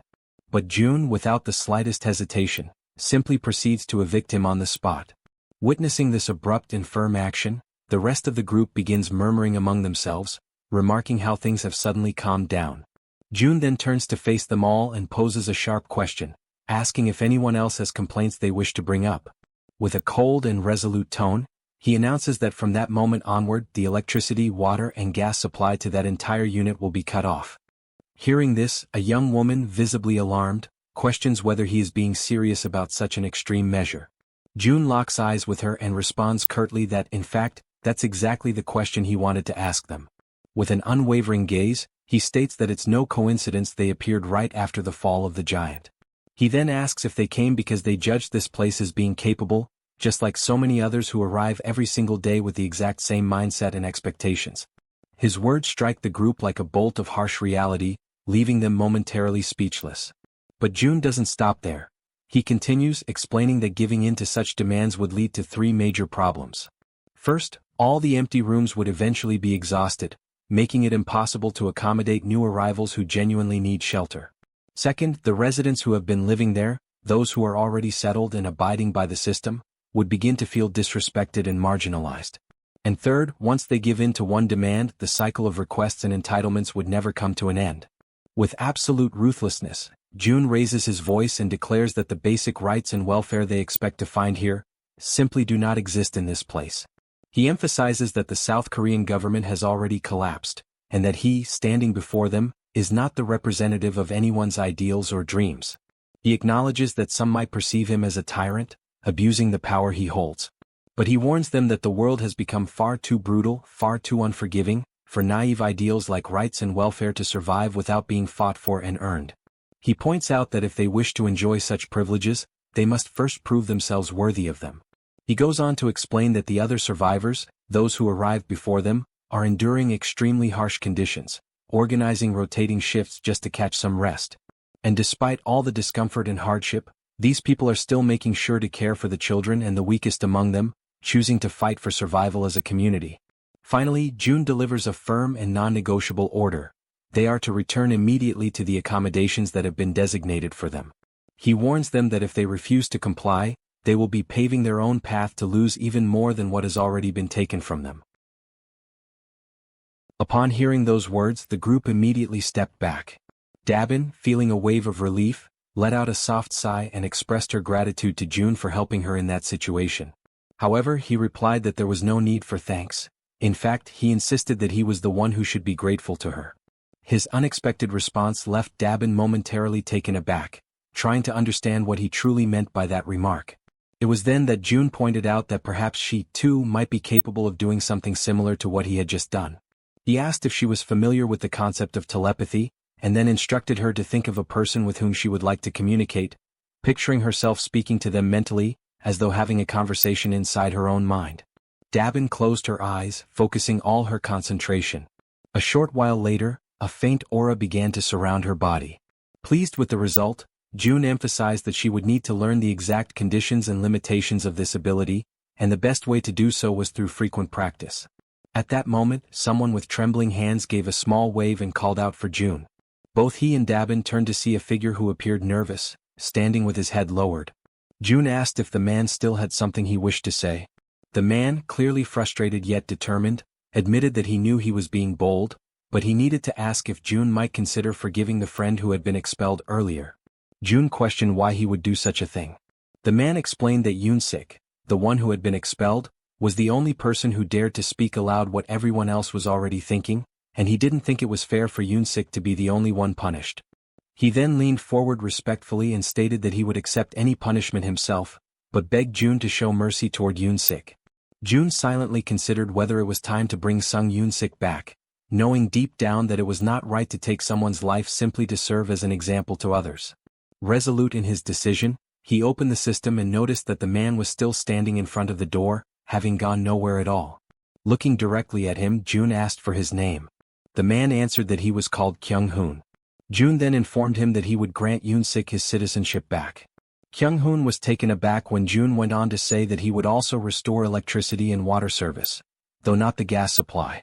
Before Kyung-hoon could respond, June added that he was doing this out of respect for the man's sincerity, but warned that there would be no second chances, and everyone needed to understand that clearly. Right after, the system issued a notification that Yoon-sik's citizenship had been officially restored. Kyung-hoon, visibly relieved, hurried back to his quarters. Soon afterward, another notification appeared, informing June that Kyung-hoon's trust in him had increased. For a moment, June considered restoring the gas supply as well, but he knew that if he did, the punishment for what had happened would lose its intended effect. His thoughts were interrupted when Dabin remarked that he seemed to be a warm-hearted person. June asked if she was truly giving him a compliment, to which she confirmed with a smile. He thanked her, but she playfully teased that he seemed to be getting embarrassed. Changing the subject, June asked her to inspect the facilities in 3 buildings, adding that he intended to have one in each of the 25 buildings. The idea left Dabin utterly surprised. Without hesitation, she asked how many members he currently had. June explained that if it became possible to expand to 100 people, he could assign 4 to manage each building. Dabin's eyes lit up with interest, and she declared that she would be willing to pay 100,000 won per day for each person, assuring him that with such a scale, everything would run smoothly. As they spoke, someone approached from behind. June and Dabin turned and asked if the newcomer was new to the area. The man confirmed and asked if June might need a medical team on site. He then introduced himself as Sung Min, an associate professor of nephrology at Busan Park Hospital. After hearing his introduction, June commented that he had dismissed the medical team for the time being, as he believed high-ranking individuals required proper treatment. He then turned to Dabin and asked what she thought about offering a room for the team and converting it into a hospital. She responded that it seemed like a good idea. Seizing the moment, June noted that if they looked around carefully, they could probably find a fair number of nurses. He also said that assembling the medical team and managing it would be her responsibility. Dabin, clearly enthusiastic, assured him that he could count on her for that. Afterward, June opened the door and returned to where Jaehyeon was waiting. She asked if he had managed to solve the problem, and with a smile he confirmed that he had. Without wasting any time, he activated his Eyes of the Absolute ability. When Jaehyeon saw the Han group, she asked if they had already left. June quickly realized they were on their way to Jigalki Station and that there were no issues there. He then opened the system again to finish what he had been working on. As he had expected, the final location available for investing his skill points was the Absolute Warehouse. The system issued a notification stating that the skill had reached level 2, increasing its capacity to 200 kilograms and adding a new feature called state preservation. The description clarified that this function would maintain the exact movement and condition of an item as it was at the very moment it was stored. Upon realizing that the capacity had now doubled, Jun immediately understood that he could make far freer and more strategic use of the warehouse. His thoughts quickly drifted toward the true potential of this newly acquired function. It did not take long for him to realize that, if used correctly, it could become something extremely powerful. Without hesitation, he opened the store and purchased an S&W revolver along with 100 rounds of .38 caliber ammunition, which began to materialize before him. He reasoned that, if the movement of the firing mechanism were preserved, then upon summoning the warehouse, the action would resume precisely from where it had been paused. With the firearm in his hand, he extended his arm and calmly instructed Jaehyeon to cover her ears for a moment. She stared at him in alarm, her unease growing rapidly when she noticed that he was holding a gun. Jun reassured her that it would be over quickly, and with his finger on the trigger, he gave the command, "Store in the warehouse." Immediately afterward he pulled the trigger. The gunshot cracked loudly through the room, reverberating with force, but almost instantly, the system confirmed that the bullet had been successfully stored. It worked exactly as he had envisioned. Flawless. Feeling a surge of excitement, Jun stepped out onto the balcony of the building, his mind already testing the possibilities of his prediction, while Jaehyeon remained frozen in shock at what she had just witnessed. Extending his hand, he focused intently and issued the command, "Summon." From the system's storage window, a stream of bullets began to pour out at remarkable speed. Jun watched, impressed, as his idea came to life exactly as planned. This, after all, was an absolutely foolproof way to provide support to Han's group, who were locked in battle at Jaehyeon Station. There, goblins were being struck one after another by the incoming bullets, collapsing to the ground in rapid succession. Those that survived the initial barrage turned and fled in terror, leaving Han's group finally unharassed. Now, with renewed conviction and confidence, Han declared that they had at last arrived at Jaehyeon Station. On the other side, Jun attempts to establish communication with the group, asking if they are able to hear his voice. Han is caught off guard, genuinely surprised to hear him so clearly. Observing Han's startled reaction, Jun quickly deduces that everyone in the group must be hearing his voice without difficulty. With that in mind, he explains that communication will continue in that manner from now on, and he instructs them all to proceed toward exit number 2. When they finally reach the indicated exit, Han casts a sharp and cautious look around, carefully observing the surroundings, which are now completely deteriorated and consumed by ruin. From a distance, Jun reflects silently on the fact that from this moment forward, they are stepping into truly unknown territory, where every path could hide a threat. Meanwhile, Jaehyeon is still struggling to re-establish the lost connection with the rats stationed at the central hub, but despite her efforts she has not managed to succeed. Without that crucial link, the group advances blindly, entirely unprepared for whatever might await them ahead. In the midst of this uncertainty, Han breaks the silence, voicing the question that weighs heavily on everyone's mind: where should they go now? Jun provides direction with calm determination, guiding them toward the large road that stretches to the left. He explains that if they follow it for about 1 kilometer, it should bring them closer to their intended destination. At that very moment, suddenly, something unexpected appears, drawing Han's immediate attention. Through the gleaming reflection in the eyes of the approaching creatures, it becomes clear that the group has fallen into panic. They scramble desperately, trying to put distance between themselves and the vicious fangs of the beast. Han, overwhelmed by discouragement, recalls how exhausting and perilous it had been to face the fishmen earlier, and how narrowly they had managed to escape alive. Now, standing before yet another daunting challenge, he finds himself face to face with a colossal shark. In an instant, the creature opens its massive jaws, revealing rows of razor-sharp teeth ready to tear them apart.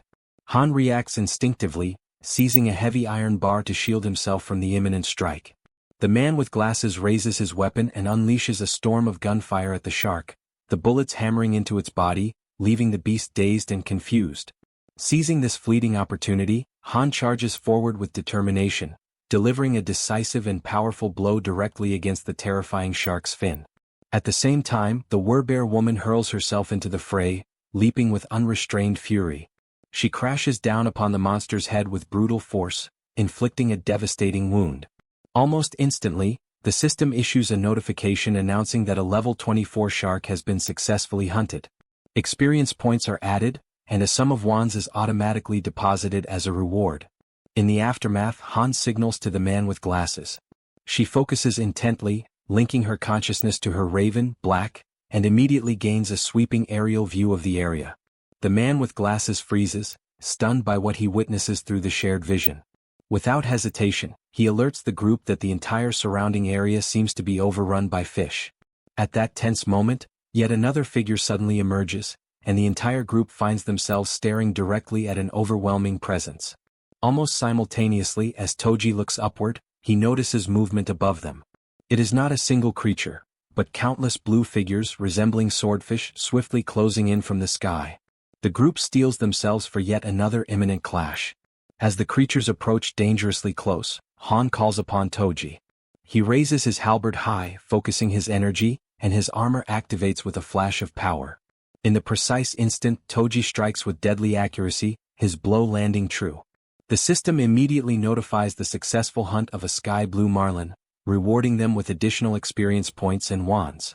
Without a moment's pause, the archer woman unleashes a flurry of arrows, her shots rapid and unrelenting, cutting down the creatures that stubbornly linger in the air. Her voice rings out with unwavering conviction, declaring that the group will not move an inch until every last one of these enemies is eliminated. But suddenly something unexpected catches her attention. It is the healer. Despite firing directly at one of the sky blue marlins, the massive creature continues advancing steadily and unshaken, heading straight toward her. Her ammunition eventually runs out, and she realizes with growing dread that the creature continues to approach, drawing nearer with every passing second. At that precise moment, the system issues a notification announcing the summoning of storage. Immediately, bullets materialize and strike the creature with sharp precision. The system then reports that a level 17 sky blue marlin has been successfully hunted, awarding experience points and depositing the amount of 231,733 won into the account. Upon reading the notification, Jun notices with frustration that whenever he personally fires the weapon, the payment turns out to be lower than expected. With determination he calls out to Jaehyeon. He demands that she stop trying to connect with the rats and instead focus her efforts on shooting in his place. Without hesitation, he places the weapon firmly into her hands, though she instantly feels insecure and uncertain, nervously questioning where exactly she should aim. Rising to her feet, she hesitates, but Jun calmly remarks that anywhere she points will be good enough.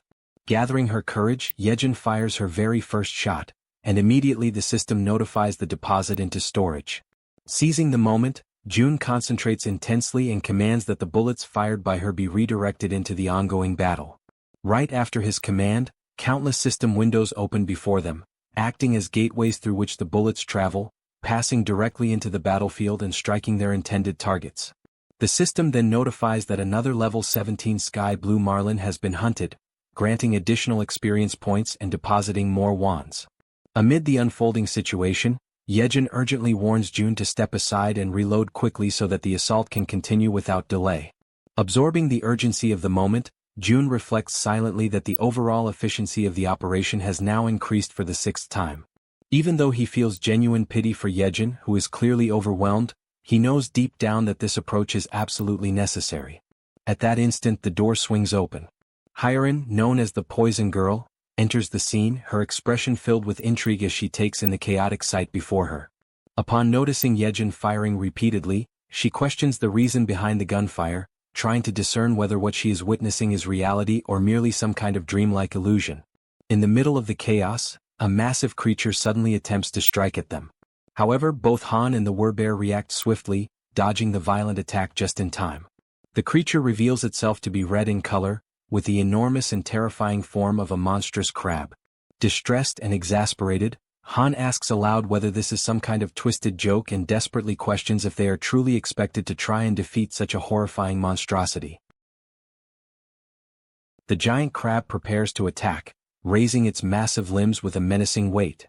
It strikes down with such force that the surface itself trembles violently, but Han and the werbear woman manage to dodge in time, narrowly escaping the devastating blow. Her eyes remain fixed firmly on the target, burning with determination. The werbear woman lets out a powerful cry, calling for the healer. He immediately understands the signal, raises his hand and envelopes her in a radiant aura. Wrapped in that energy, her body surges forward with explosive speed. With ferocity, she grabs hold of part of the creature's massive structure, opens her mouth wide, and seized by fury, sinks her fangs deep into its flesh. At the same time, Han charges toward the monstrous adversary, gripping a long iron rod with both hands. At just the right moment, he halts his sprint and hurls the weapon with precise strength, sending it flying straight into the target and piercing the very center of its head. From behind the crab, the Werbear woman emerges once again, moving relentlessly, her determination unshaken and fixed entirely on her goal. She unleashes a decisive strike upon the creature and quickly withdraws. To her shock, however, she realizes that the beast remains completely unharmed, its thick shell impervious to her attack. Then Moon shouts for everyone to fall back. From above, he lifts his weapon, holds it firmly, and focuses his entire attention on the monstrous crab. Without pause, he begins firing, unleashing a relentless storm of bullets that rain down upon the creature's dreadful body. Amid that chaos, Han comments on the insane durability of the enemy, his voice heavy with frustration, and he questions aloud what they should possibly do now. His eyes remain locked on the beast, and for a fleeting moment, doubt takes hold of him as he wonders if there truly is no chance of victory. At a certain distance, carefully observing everything, June notices something crucial. He realizes that this creature is not like the ordinary projectiles they have faced before. What they need is not just sharp strikes but a blow of overwhelming impact, something heavy and crushing like a hammer. Accepting this realization, he begins to search frantically for an object capable of delivering that kind of force. His gaze scans every corner until, finally, he discovers a gem. A satisfied smile spreads across his face, for he has found exactly what he was searching for. The system promptly notifies him of an item being stored in the deposit. Through his ability of communication, June instructs the Werbear woman that when he gives the signal, she must leap onto the crab's shell, because he has found something that can break through it. Soon after, June raises his hand and summons a heavy barbell, which begins to materialize right before him. Inwardly, he apologizes to the boy who used to own it, silently promising that he will buy a new one for him later. His plan is clear. First, he allows the heavy bar to fall freely, letting gravity build up its full kinetic energy, and only then does he store it in the deposit. Immediately afterward, June invokes the bar again. It shoots forth through the system's window and hurtles toward the center of the crab's head. At that exact moment, he uses his communication skill and gives the long-awaited signal to the Werbear woman. The bar pierces the target with brutal force, splitting open its head and sending streams of blood spurting outward. Without hesitation, the Werbear woman launches herself straight at the point of impact. Her claws are ready, sharpened and gleaming, her body fueled entirely by determination and fury. She closes the distance with fierce speed and strikes with lethal precision, delivering the finishing blow that successfully ends the beast. The system immediately registers the successful hunt of the giant crab, level 35, granting experience points and depositing one into their account. Yet even after their victory, the path home resembles nothing less than a chaotic marketplace of sea monsters. Every kind of fish and crustacean-like abomination continues to attack mercilessly, without pause or mercy. June understands that without his support, the group would have faced countless situations that could have ended in tragedy. He accepts, with heavy resignation, that this place is simply too much to handle, even for Han's group. He reflects on how, despite everyone being awakened and armed, they still struggle just to advance a single kilometer. Now he must finally admit to himself that the chances of his family being alive are almost non-existent. The closer he gets to his home, the stronger the fear grows inside him.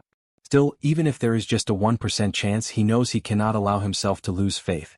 Using his ability, he surveys the surroundings and notices a ruined but familiar street.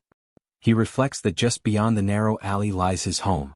But suddenly, something unusual captures his attention: a tree. Through his communication skill, he commands the group to stop immediately. He knows this city well. It is the place where he was born and raised, and he is certain of what belongs here and what does not. Observing carefully, he realizes that there has never been a tree like that on the main road, and even if there had been, the city would never have left it standing there. This means that the tree appeared only after the world had fallen apart. Calling upon his ability once more, June draws everyone's attention to the anomaly. He asks if they too can see the massive tree ahead. The group confirms that they can. June then declares firmly that the tree is not what it seems, it is a monster. He directs them to prepare for an attack. At that very moment, something strange happens. A single, Enormous eye opens upon the trunk of the tree. Before the group, the figure awakens and everything around them begins to tremble as if the world itself recoils from its presence. The archer remained firm, her gaze fixed upward. A shot was released, flying toward the monster and piercing part of its trunk. Yet that was not enough to stop it. With each passing instant, it rose higher, lifting itself from the ground as though abandoning the very surface that once held it. Faced with that overwhelming threat, Han, gathering all his focus, hurled an iron bar against the tree, striking the target with perfect precision. But even then the colossal creature endured, resisting the blows and continuing to advance, drawing ever closer. Its extraordinary resilience astonished Han, who could hardly believe what he was witnessing. Meanwhile, Moon teleported behind the tree and swiftly raised his weapon, unleashing a barrage of shots that struck the monster in rapid succession. At that same moment, the Werbear woman charged forward, throwing herself into the fray against the creature in the midst of its relentless attacks. Her sharp claws tore into the wood, ripping away splinters and peeling its bark with raw violence. The tree, however, responded by summoning from its depths a living mass of trunks and roots, twisting and writhing as they surged toward the Werbear. The branches coiled around her body, lifting her into the air and immobilizing her with a crushing force. Han and the others, horrified by the dreadful sight, cried out to her. But the tree held her fast, suspended high above them all, like a living trophy captured within its dominion. Without hesitation, it began to release branches sharpened like spears, twisting menacingly as they thrust toward the Werbear. Overcome with despair, she let out a cry, her voice laden with anguish. At that instant, Moon appeared before her, placing himself as a shield in her defense. The Werbear woman begged him to step back, pleading for him not to endanger himself. Yet he stood his ground, unwavering, prepared to face the piercing tip of the branch that drew ever nearer. But to his surprise the monster stopped. Its branches retracted, pulling back into the surface. On the other side, June too was taken aback by the tree's sudden withdrawal. The unexpected pause forced him to reflect on what could have provoked such a change. Through his ability of communication, June ordered Han to have Yeonju retreat, while the others pressed forward against the creature. Han hesitated, questioning if it truly should be only Yeonju who withdrew, but June confirmed without faltering. Thus Han relayed the command. While the companions readied themselves to resume the attack, she obeyed and stepped back as instructed. From a distance, June observed carefully, analyzing the scene and wondering if the reason behind the creature's withdrawal was indeed what he suspected. Toji, on his side, prepared himself, double-checking that everything remained under control. At that moment, the great tree began to move once more, and as everyone braced for combat, confusion spread among them as they asked themselves what was truly happening. Then, the monster slowly returned to its original place as though nothing had occurred. June, watchful, began to contemplate, could it be that the creature did not attack humans at all? He noticed that ever since Jaehyeon had taken on her Werbear form, the monster had directed its aggression solely at her. Gradually, the conclusion took shape in his mind. Perhaps it was specifically the form of the Werbear that stirred the creature's wrath. June continued to observe closely, but suddenly the massive tree rose once again. From the other side, a shark appeared, charging fiercely toward the tree with its teeth bared wide. The branches erupted once more, striking the shark deep. From this, June felt certain, the tree did not attack humans. With this realization, he commanded the group to ignore the creature and continue advancing, since it showed no hostility toward them. Han accepted the order, and the group moved on, step by step, until something halted their progress. Han immediately signaled June, who silently prayed that the exact location of the tree would not be revealed. The group stood before the gigantic tree, questioning whether they had arrived at the wrong place. With trembling hands, June confirmed there was no mistake. This was indeed the place where his father, mother, grandfather and grandmother were meant to be. Rage overtook him, and he became convinced that this monstrous tree had no right to occupy that sacred space. Resolute, he decided it had to be destroyed immediately. His plan was to surround it with gasoline and set it ablaze, certain that only by reducing it to ashes would he find satisfaction. He realized that Han's group could be summoned not only by his own hand but also through his vassals, which meant the destruction could proceed without delay. At that moment, a system notification revealed the presence of one of June's blood relatives nearby. Suddenly, a voice rang out, shouting to know who was there. A blinding light shone upon the group, forcing them to shield their eyes. An old man emerged, scrutinizing each of them carefully, accompanied by two other figures. With stern authority, he demanded to understand how they dared to intimidate his little proppy. The elders approached the tree and begin to wonder what they should do about the deep holes that had been inflicted upon it. They start speaking to the tree itself, commenting that such a wound must have been terribly painful, and they even ask if the proppy, the tree, is doing well after enduring such harm. Han's group feels awkward and somewhat embarrassed when the elders remark that if the leader were to hear about this, his heart would surely break from sorrow. Then one of the elders suddenly raises his voice, demanding to know if this was their doing, and the group immediately admits that it was. The elder presses further, questioning how they could bring themselves to commit such an act against a defenseless child, leaving everyone in Han's group apologizing profusely for their mistake. At that moment, another man arrives and calls for everyone to look over there. He then explains that the proppy has done something once again, and this new revelation causes the elders' anger to slowly dissolve. The men then begin walking toward the location being pointed out. When they arrive, they see the shark that the tree had previously defeated, and several of the men are already busy cutting it apart in order to secure meat from its body. Astonished by the sight, one of the elders remarks that the flesh of the shark has grown plump, although he admits that the taste of shark meat is not particularly delicious. Immediately, another elder retorts that this is no time to be picky about food, stating bluntly that if someone does not like it, then they simply should not eat it. This pragmatic reaction surprises Han's group even more, leaving them somewhat speechless. From a distance, June quietly observes everything, and he feels as though his perception is sharpening, as if a veil has been lifted and everything suddenly makes sense. The existence of a monstrous tree that does not attack humans, combined with the enormous tree that continued to grow right where their home once stood, begins to form a clear picture in his mind. June recalls that ever since he was very young, their house had always been filled with plants. In the garden, the flowers would change beautifully with the seasons, and on the rooftop, several fruit trees would bear harvests at different times of the year. All of this had started after his grandfather retired, when he built a rooftop garden, and at times those very vegetables would appear on the dinner table, much to young June's delight. Piecing together these memories with the present reality, June concludes that the tree's refusal to harm humans and the giant tree occupying the place of their former house could not be a coincidence. He becomes convinced that these phenomena are the awakened abilities of someone, very likely powers on the same level as his own. An idea strikes him with sudden clarity. His grandfather must have finally awakened. In that moment, June feels an immense sense of relief, one he had not experienced in a long time, because under normal circumstances, everyone should already have been dead. After all, monsters roam freely through the streets, and in the skies above, other monsters move in organized groups, threatening humans from every direction. He cannot help but wonder how ordinary people have managed to survive in such an environment. Overwhelmed by this sudden realization, he begins to laugh, not with mockery but with pure relief. Jaehyeon approaches him, concerned by his unexpected reaction, and asks if something is wrong. June turns to her, still smiling, and reassures her that nothing is wrong at all, emphasizing instead that everyone is safe. Yet even as he says this, he realizes that he still needs to confirm a few things. Back at the location of the tree, pieces of shark meat are scattered about while one of the men comments on how wonderful youth truly is. Han, who is in the process of cutting up sections of the shark, asks if the amount they have gathered will be enough. A mustached elder replies affirmatively and expresses gratitude for their efforts. At that point, June sends a telepathic message to Han, instructing him to ask the elders for the name of the village chief.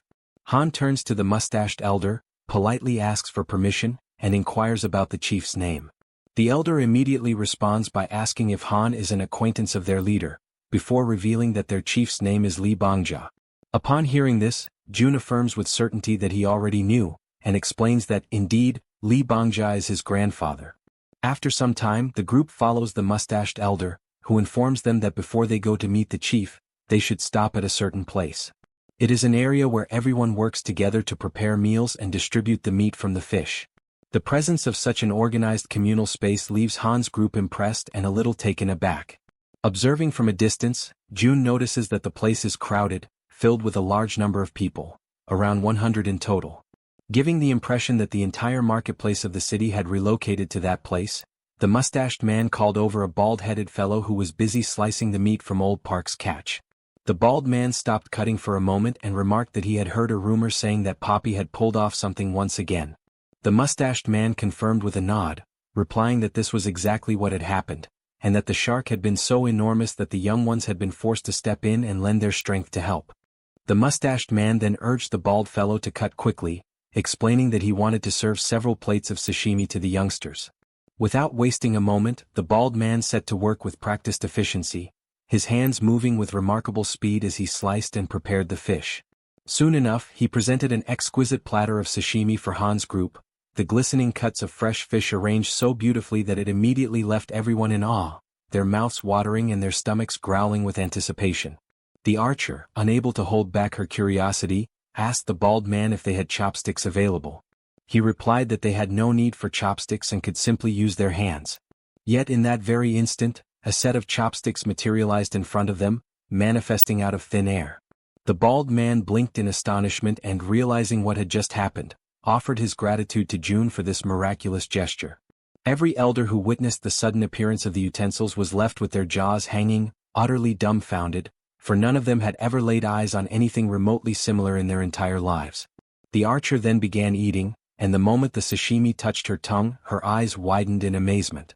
The taste was so exquisite, so overwhelmingly delicious, that she quickly realized she could not stop herself from eating more. Soon, everyone joined in, devouring the sashimi until their bellies were completely full, all the while remarking that it had been centuries since they had last tasted a dish as fine as sashimi.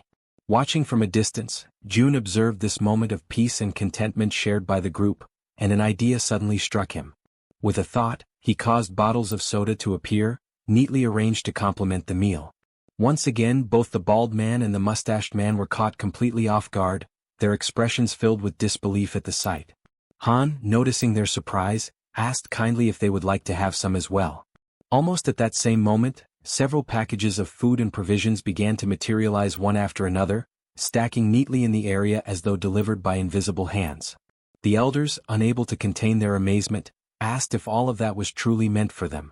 Han confirmed with a smile that it was, explaining that June must have taken a liking to them and was offering these gifts as a gesture of goodwill. From above, someone who had been silently observing all along finally spoke, wondering aloud whether this June, whom they kept mentioning, was something akin to a god. The mustached man turned to his companions, uncertain, and even asked if they should bow in reverence before such a being. But before the conversation could go any further, a voice rang out, demanding to know why the place had grown so noisy. All eyes turned toward the source, and there, standing high upon the massive root of a towering tree, was their chief, who had just arrived. At that moment, June's heart trembled, for he immediately recognized that figure.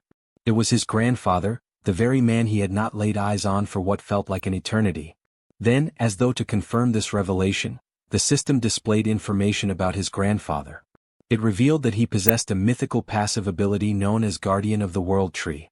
The very name alone radiated power and grandeur, leaving no doubt in June's mind that it was an ability of overwhelming strength, one that could easily be described as overpowered.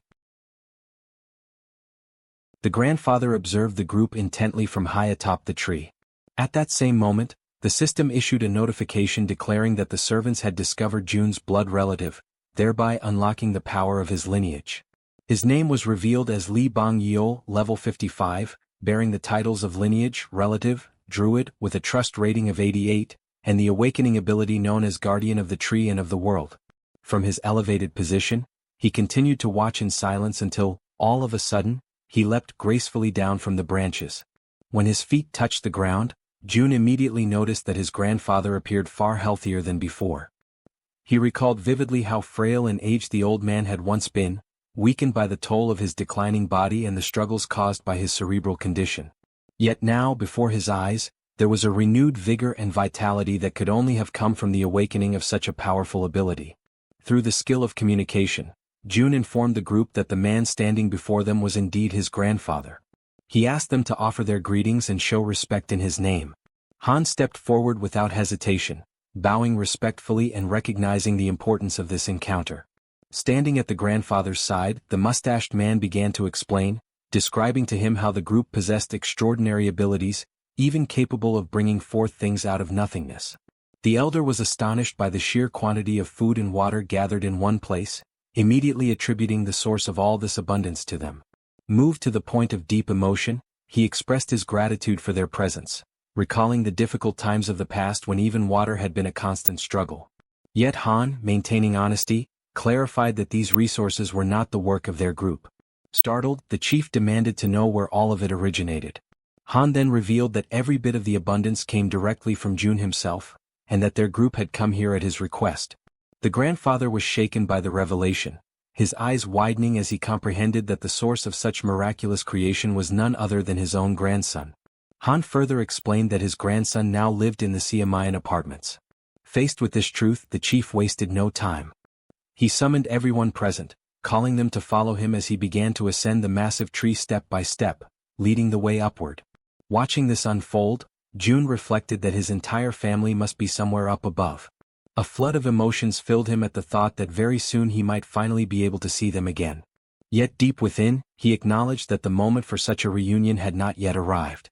Still, he believed firmly that once he completed the outpost, he would be able to use the gate of the Absolute Seal to return directly to his home. As these thoughts passed through his mind, he shifted his focus back to the system's window, recalling how, at the very moment he first encountered his grandfather, a new constructible item had been added. Soon after, the system confirmed this with a notification. An annex had been added to the list of available items. The description detailed that this annex functioned as a safe zone located outside the refuge, with an area that would expand alongside the territory of the refuge itself. However, it could only operate in places where one of Jun's blood relatives resided. Reading carefully, Jun reflected that the price of the annex was indeed higher than that of an ordinary outpost. Yet he quickly noted that there was no mention of the annex being susceptible to destruction. His mind returned to the 10 billion won he had received as a subsidy for the construction of the apartment complex. Even after equipping every building with solar generators, more than 7 billion still remained. The decision became obvious. He calculated that investing only 3 billion in the installation would be sufficient, and compared to the vast sum he had at his disposal, that expense no longer seemed significant. Without hesitation, he issued the command to initiate construction. Immediately, the ground beneath his feet began to shift, and a structure started to take form. Watching the process with keen eyes, Jun wondered if the system was showing him a preview of what the annex would ultimately become, for its size and shape seemed to mirror almost exactly the space where he was now standing. He concluded that the annex's expansion must directly follow the growth of the territory itself. When comparing the overall cost, he realized that the 10 billion price tag made the annex far more advantageous than a simple outpost with its limited reach.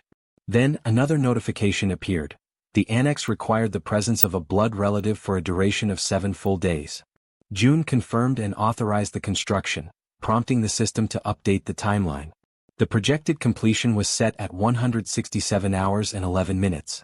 Quietly, Jun reflected that while the annex was being built, he should ask his grandfather not to leave the country. Yet before he could dwell on the thought for long, his focus was abruptly pulled away by another system notification.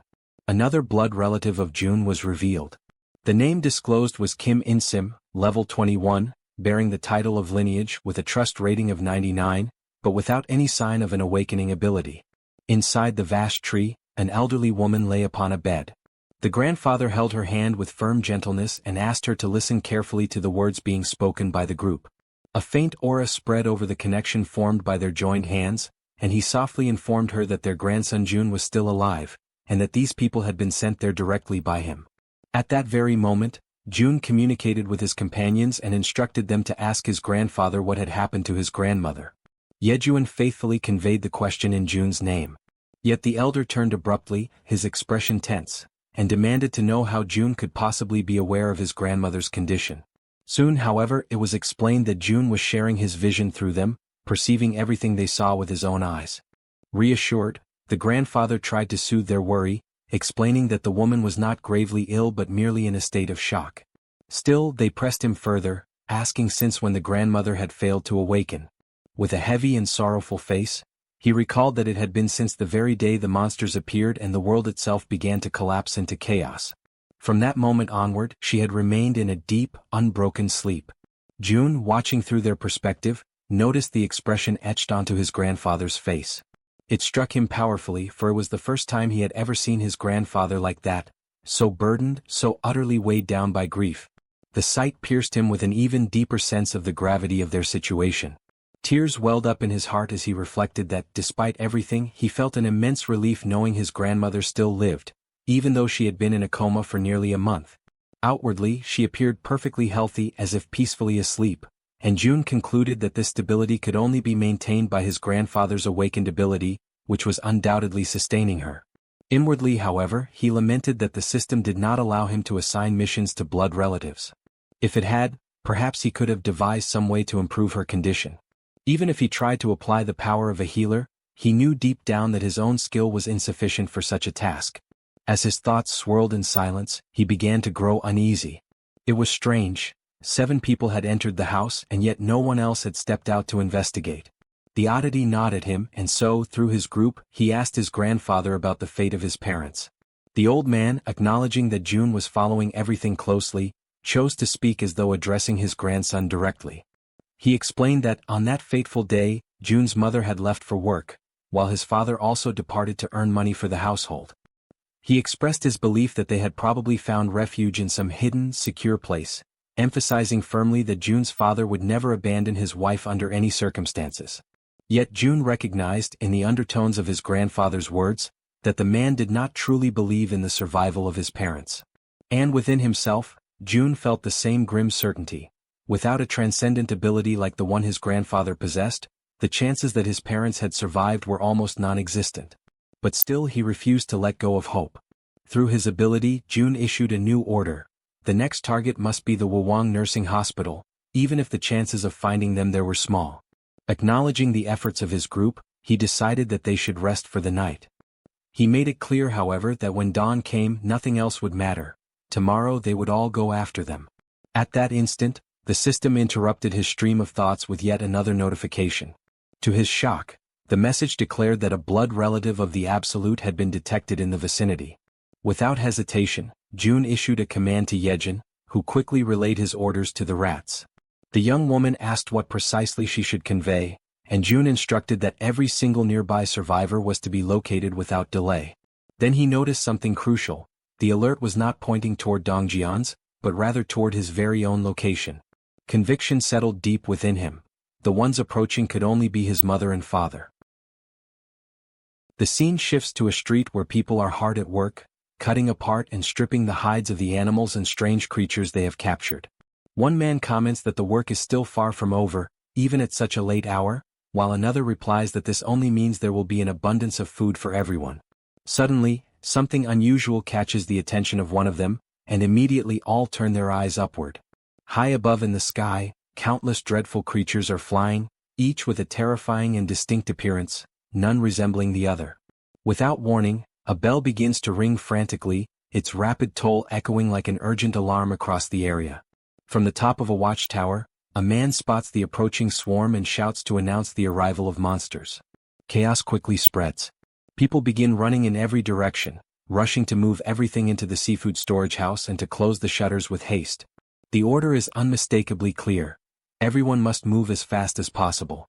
The panic intensifies when one of the men shouts for the village chief to come out immediately. The group accompanying June's grandfather turns toward him for guidance, and he promptly informs them that a massive horde of monsters is approaching. From a distance, the grandfather and the group gaze upon the advancing scene, watching in silence as the creatures flood across the horizon. Han, overwhelmed by the sight, questions aloud whether all those beings can truly be considered monsters. The grandfather raises his hand and confirms, his voice grave, while simultaneously giving the command for the trees to move. The command is obeyed without hesitation, the forest itself responding to his will. Meanwhile, Han recognizes the gravity of the situation and volunteers to join the fight. However, the grandfather firmly instructs them to stay back, explaining that the monsters are not targeting humans. He adds, with a grim tone, that everything suggests these creatures are actually fleeing from something far greater and far more dangerous than themselves. Yet he warns that even so, they will not pass without leaving destruction in their wake. A radiant green aura begins to envelop his body, spreading outward in waves of power. At that moment he connects with the surrounding forest, and numerous trees shift together, intertwining and forming a massive living barrier meant to shield them from harm. Inside the protective wall of trees, the group watches in astonishment as the winged creatures soar above them, passing over without striking. It becomes clear that the group was never their intended target. Still, those advancing by land charge relentlessly toward the barrier, forced to confront the trees that now stand as their obstacle. The pressure mounts, and once again Han offers his assistance, but the elder sternly refuses, demanding that they remain within the safety of the barrier. At that instant, the old man lifts his leg and at his command, countless trees surge forward, their sharp branches piercing through the creatures on the ground. The entire group is shaken, overwhelmed with shock, as they witness the overwhelming display of the grandfather's power. The creatures, impaled by the trees, are lifted mercilessly into the air, suspended and displayed like gruesome trophies of the living forest. Yet more monsters appear, hurling themselves at the barrier, biting and tearing savagely at the trunks. But the grandfather remains steadfast, his control unyielding, forcing the trees to strike again and again, driving their sharpened limbs into the new enemies without pause. The system begins to flood with notifications, marking each victory. A message appears, declaring that a level 24 land shark has been hunted. Shortly after, another states that a level 23 saw ray has been slain. Then comes a level 29 blue crab. The list continues endlessly, with each notification announcing new experience points and rewards. Another message informs that all attributes of the group increase in trust. Their gained experience is multiplied tenfold and evenly shared, although the ascent rewards remain monopolized by the hunter himself. Inside the building, June observes the entire scene with his mouth agape, stunned by the cascade of notifications piling up before his eyes. He realizes that the level of power displayed is comparable to someone at level 55. His grandfather, too, receives the notifications, though he does not fully comprehend their meaning. June reflects that, in the beginning, he believed his grandfather was merely being reckless, acting without thought for the danger. Yet with a single strike, hundreds of monsters are wiped out in an instant. Faced with such overwhelming power, he concludes that the best thing they can possibly do is to stay out of the way and avoid becoming a hindrance. In June's eyes, his grandfather transforms into a monster in his own right, a being so powerful that he could no longer be compared to ordinary humans. The notifications continue to flood in without pause. The system announces the successful hunt of a level 31 giant crab, followed shortly by a level 29 giant lobster, and then a level 30 sawtooth crab. Each message also confirms increases in skills and abilities. Suddenly, June realizes that he himself has just leveled up, but before he can process it, an intense and suffocating pain overwhelms his body. The agony spreads through every nerve, as though each part of him were being broken apart and reduced to dust, all while the school in the city continues to grow in influence and power. Amid this torment, a new notification appears before his eyes. The system announces that beings capable of receiving citizenship have been discovered, and the question is posed: grant it or not? June's mind clings desperately to a single crucial thought: whether among those names his parents might be included. He scrolls through the long list, painfully aware that the sheer number of new inhabitants is so vast it would be impossible to check each one individually. Yet even as he does, he reasons that if his parents were truly among them, the message would not have been one of citizenship. Instead, it would have been a notification of alignment. This realization strikes him like a heavy weight. It means that his parents are outside the reach of those people now registered by the system. He also notices Jaehyeon focusing with all her strength, pushing herself to the limit as she attempts to track down the location of his parents.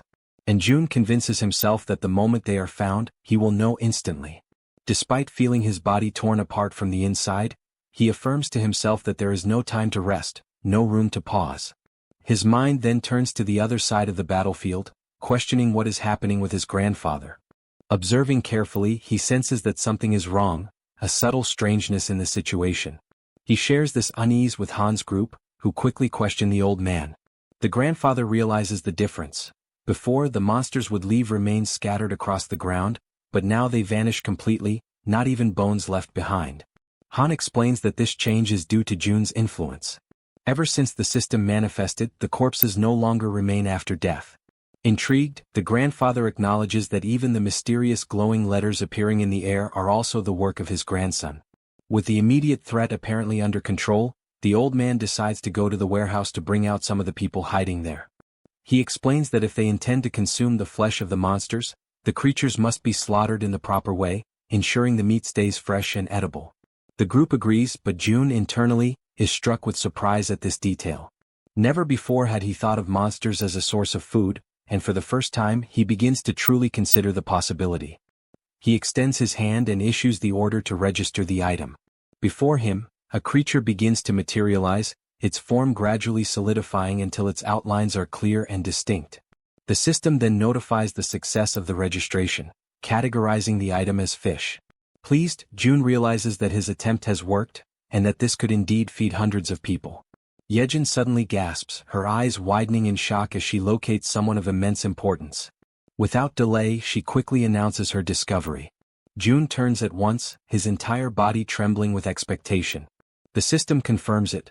Jaehyeon has found a blood relative, and the power of blood begins to unlock.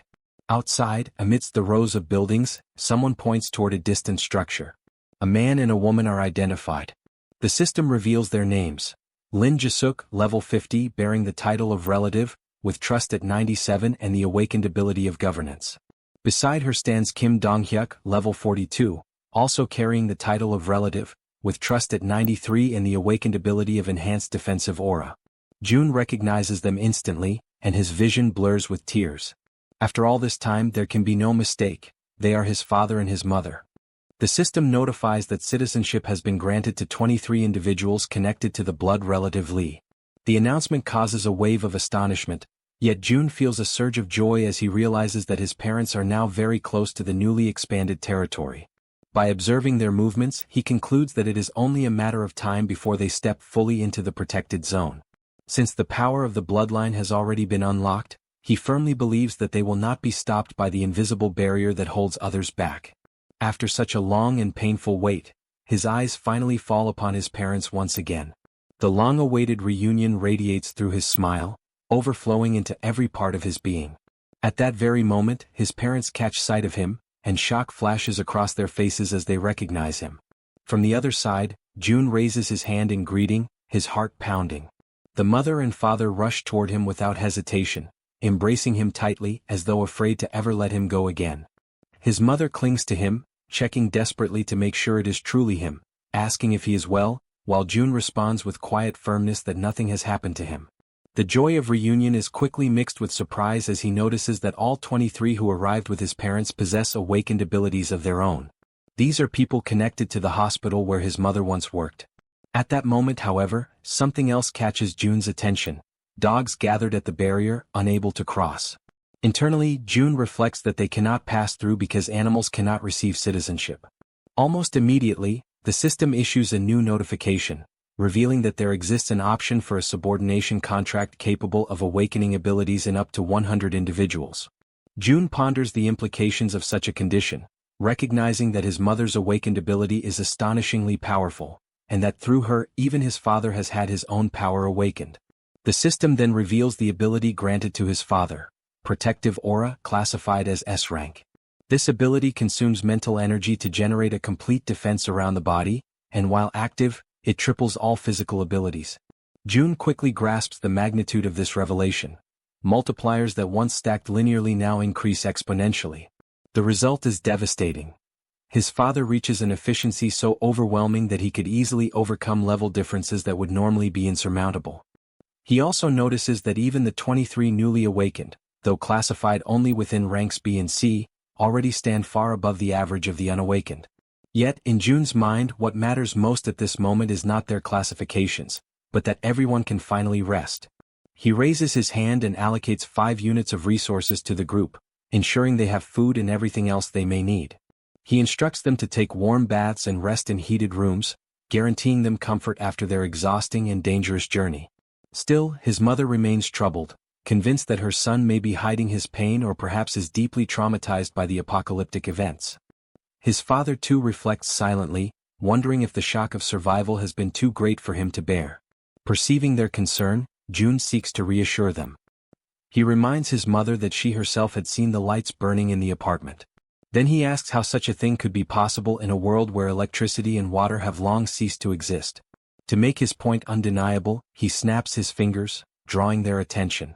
At the sound, every light in the surrounding buildings flares to life at once, piercing the darkness and leaving his parents utterly speechless, unable to believe what they are witnessing.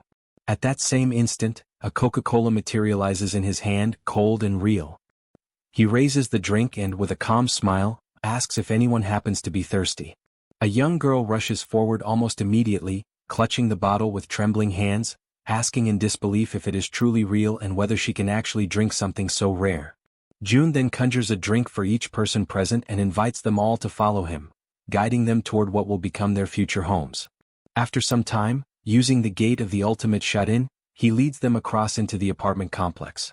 There, June personally escorts his mother's subordinates to the residences they are to occupy. In each home he provides rice, ramen, eggs, milk and every item they request. As they walk together down the hallways of the building, his mother cannot hold back her worry and finally asks if it is truly acceptable for them to occupy residences that once belonged to other people. With a calm smile, he explains that if any resident eventually returns, they will immediately return the property, but for now no one has come back. He gently asks his mother not to worry, and then opens the door of one of the apartments, inviting them to step inside quickly. Once inside, two companions of the group lower themselves respectfully, bowing and greeting with polite gestures. The father and mother, astonished, remain frozen in place at the unexpected sight. The woman, overcome with curiosity, asks whether one of them might be her son's girlfriend. He denies it at once, and one of the young women firmly declares that both of them will serve his parents with dedication and care. However, he responds with firmness, questioning why they should be the only ones responsible for looking after his parents. Acknowledging the effort they had already put forth until now, he soon allows them to rest, and the two quietly withdraw in silence. Left alone as a family, they gather together at the table. June then begins to ask about everything that had happened to his parents since the beginning of the chaos. He recalls how his father, who worked as a taxi driver, had gone that day, as usual, to pick up his mother after her work shift. It was at that exact moment that the monsters suddenly appeared. Side by side, they managed to protect each other and, as a result of their determination, survived. And just as June had suspected, it was his mother who awakened her abilities first. After listening attentively to their account, he shares his own journey in return, the skills he had acquired, the dangers he had faced, and the ways in which he had managed to survive up to that point. He also tells them about the condition of his grandmother and the constant care his grandfather had been devoting to her. Their stories weave together, filling the night with memories and emotions. Time flows by, midnight approaches, yet the warmth of the long-awaited family reunion transforms their home into the safe refuge they had been yearning for all along. The scene shifts to the city hall of Nagasaki, where heavy rain was falling over the waters of a river. At its edge, a man lifted his eyes toward the sky, deeply intrigued, while his companion stood beside him, equally confused by what was unfolding before their eyes. From the dark depths of the river, a colossal monster began to emerge. Both of them watched the enormous creature moving before them, unable to hide the terror that gripped them. One of the men shouted in a mixture of ecstasy and fear, repeating over and over again that the monster was passing by. The sheer size of the beast made it clear that wherever it went, only destruction and ruin would remain in its wake. The scene then shifts to the following day. June immediately shares with his grandfather the astonishing news that he had found his parents, recording a quick video to show them. On the other side, through the screen of a phone, the grandfather beamed with radiant joy at the sight of them, while showing them to the grandmother at his side. The mother, overcome with emotion, asked if she could also see a recording of her father. Han responded without hesitation, filming the video that showed him. As she watched, her eyes quickly filled with tears, and June, trying to comfort her, reassured her that very soon they would all be able to reunite. The completion of the annex, combined with the power of the absolute gate, would allow them to reach the main house where the grandfather resided. In the meantime, he organized Han's group so that they would continue hunting monsters until the construction was finished, using the main house as their central base. The presence of Han Yoo-jun and Kim De-jong made the progress of the construction much more efficient.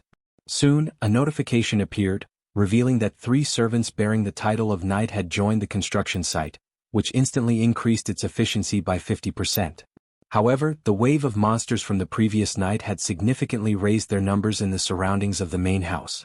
Hunting in that region was proving to be far more profitable, since the monsters were now everywhere. He reflected that with the expansion of Haven, hunting within its borders had lessened, and many creatures continued to wander without realizing they had already entered the sanctuary's territory. All the goblins in that area had already been exterminated during the leveling up of the day before. Making a firm decision, June summoned his ability and called upon Dabin, instructing her to deliver a message. Focused and attentive, she stood silently, waiting for his words. He ordered her to inform everyone that with the new expansion, they were only allowed to hunt beyond Siamayan Station.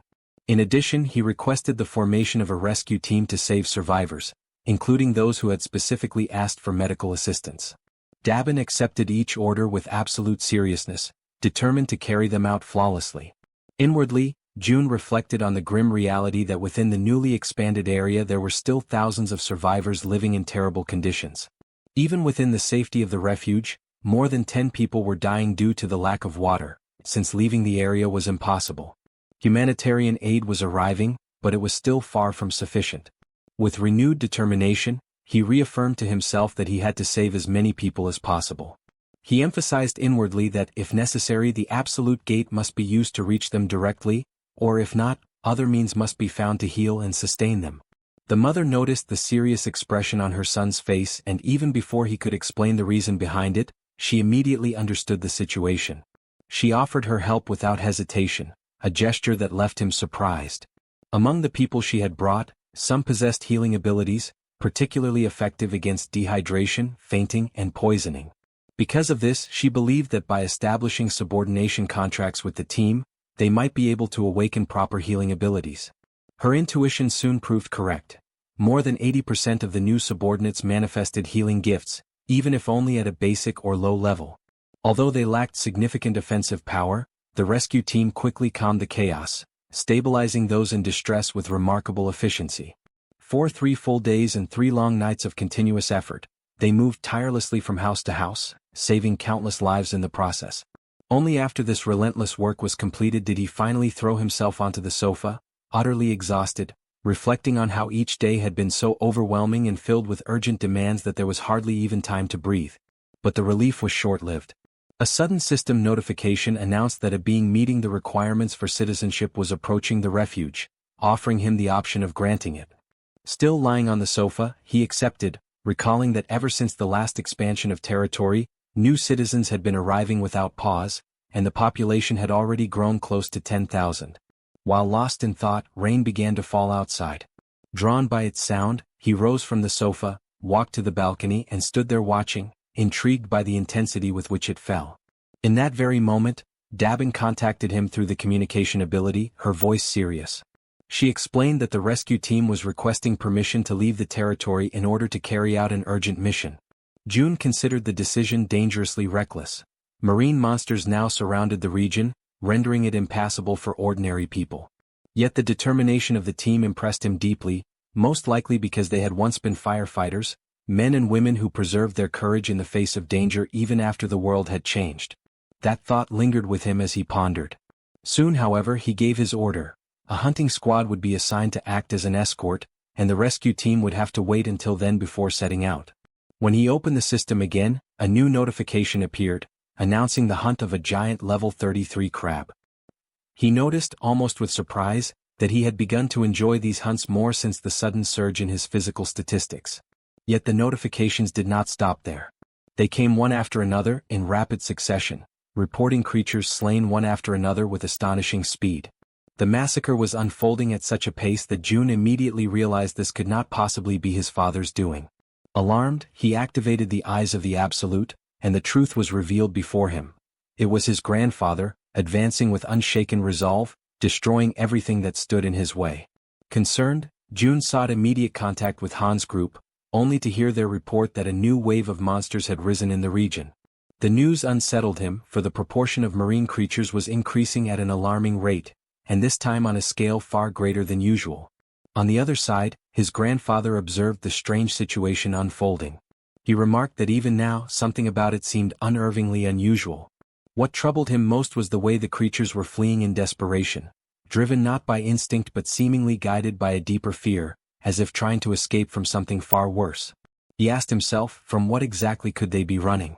Elsewhere, June followed every detail through his ability, and the same haunting question tormented his thoughts. Fear of what, precisely? Before the answer could surface, a colossal marine monster suddenly rose before Han's group and his grandfather, leaving them paralyzed in horror. From afar, June watched the scene unfold in desperation, his heart racing with dread, as the same question echoed within him with greater force than ever before. What in the end could this terrifying thing that emerged possibly be?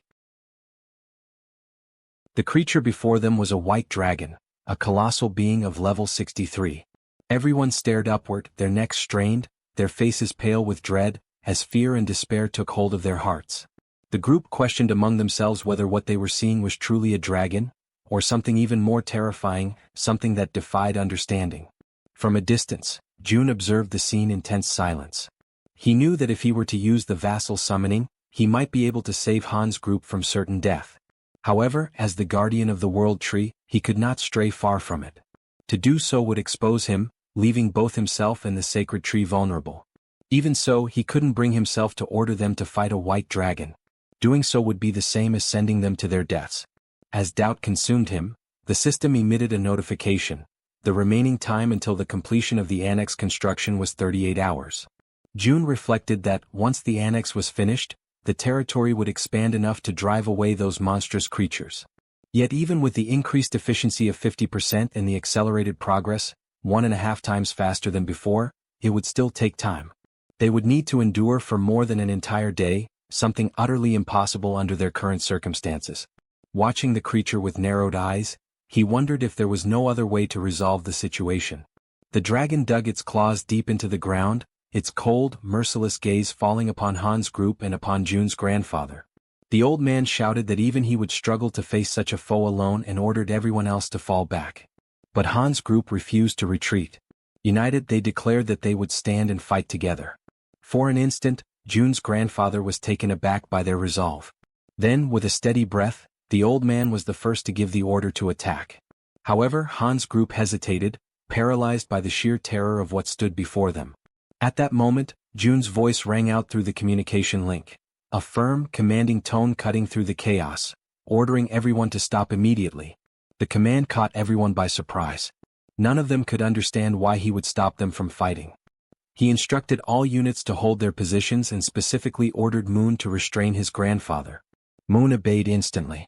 The old man turned toward him, demanding an explanation, insisting that striking first was essential in any battle. Moon apologized, repeating only June's exact words. These were direct orders. Yet the grandfather persisted, clearly dissatisfied, unable to comprehend the reason behind such restraint. As the battlefield fell into a heavy stillness, June stood deep in thought.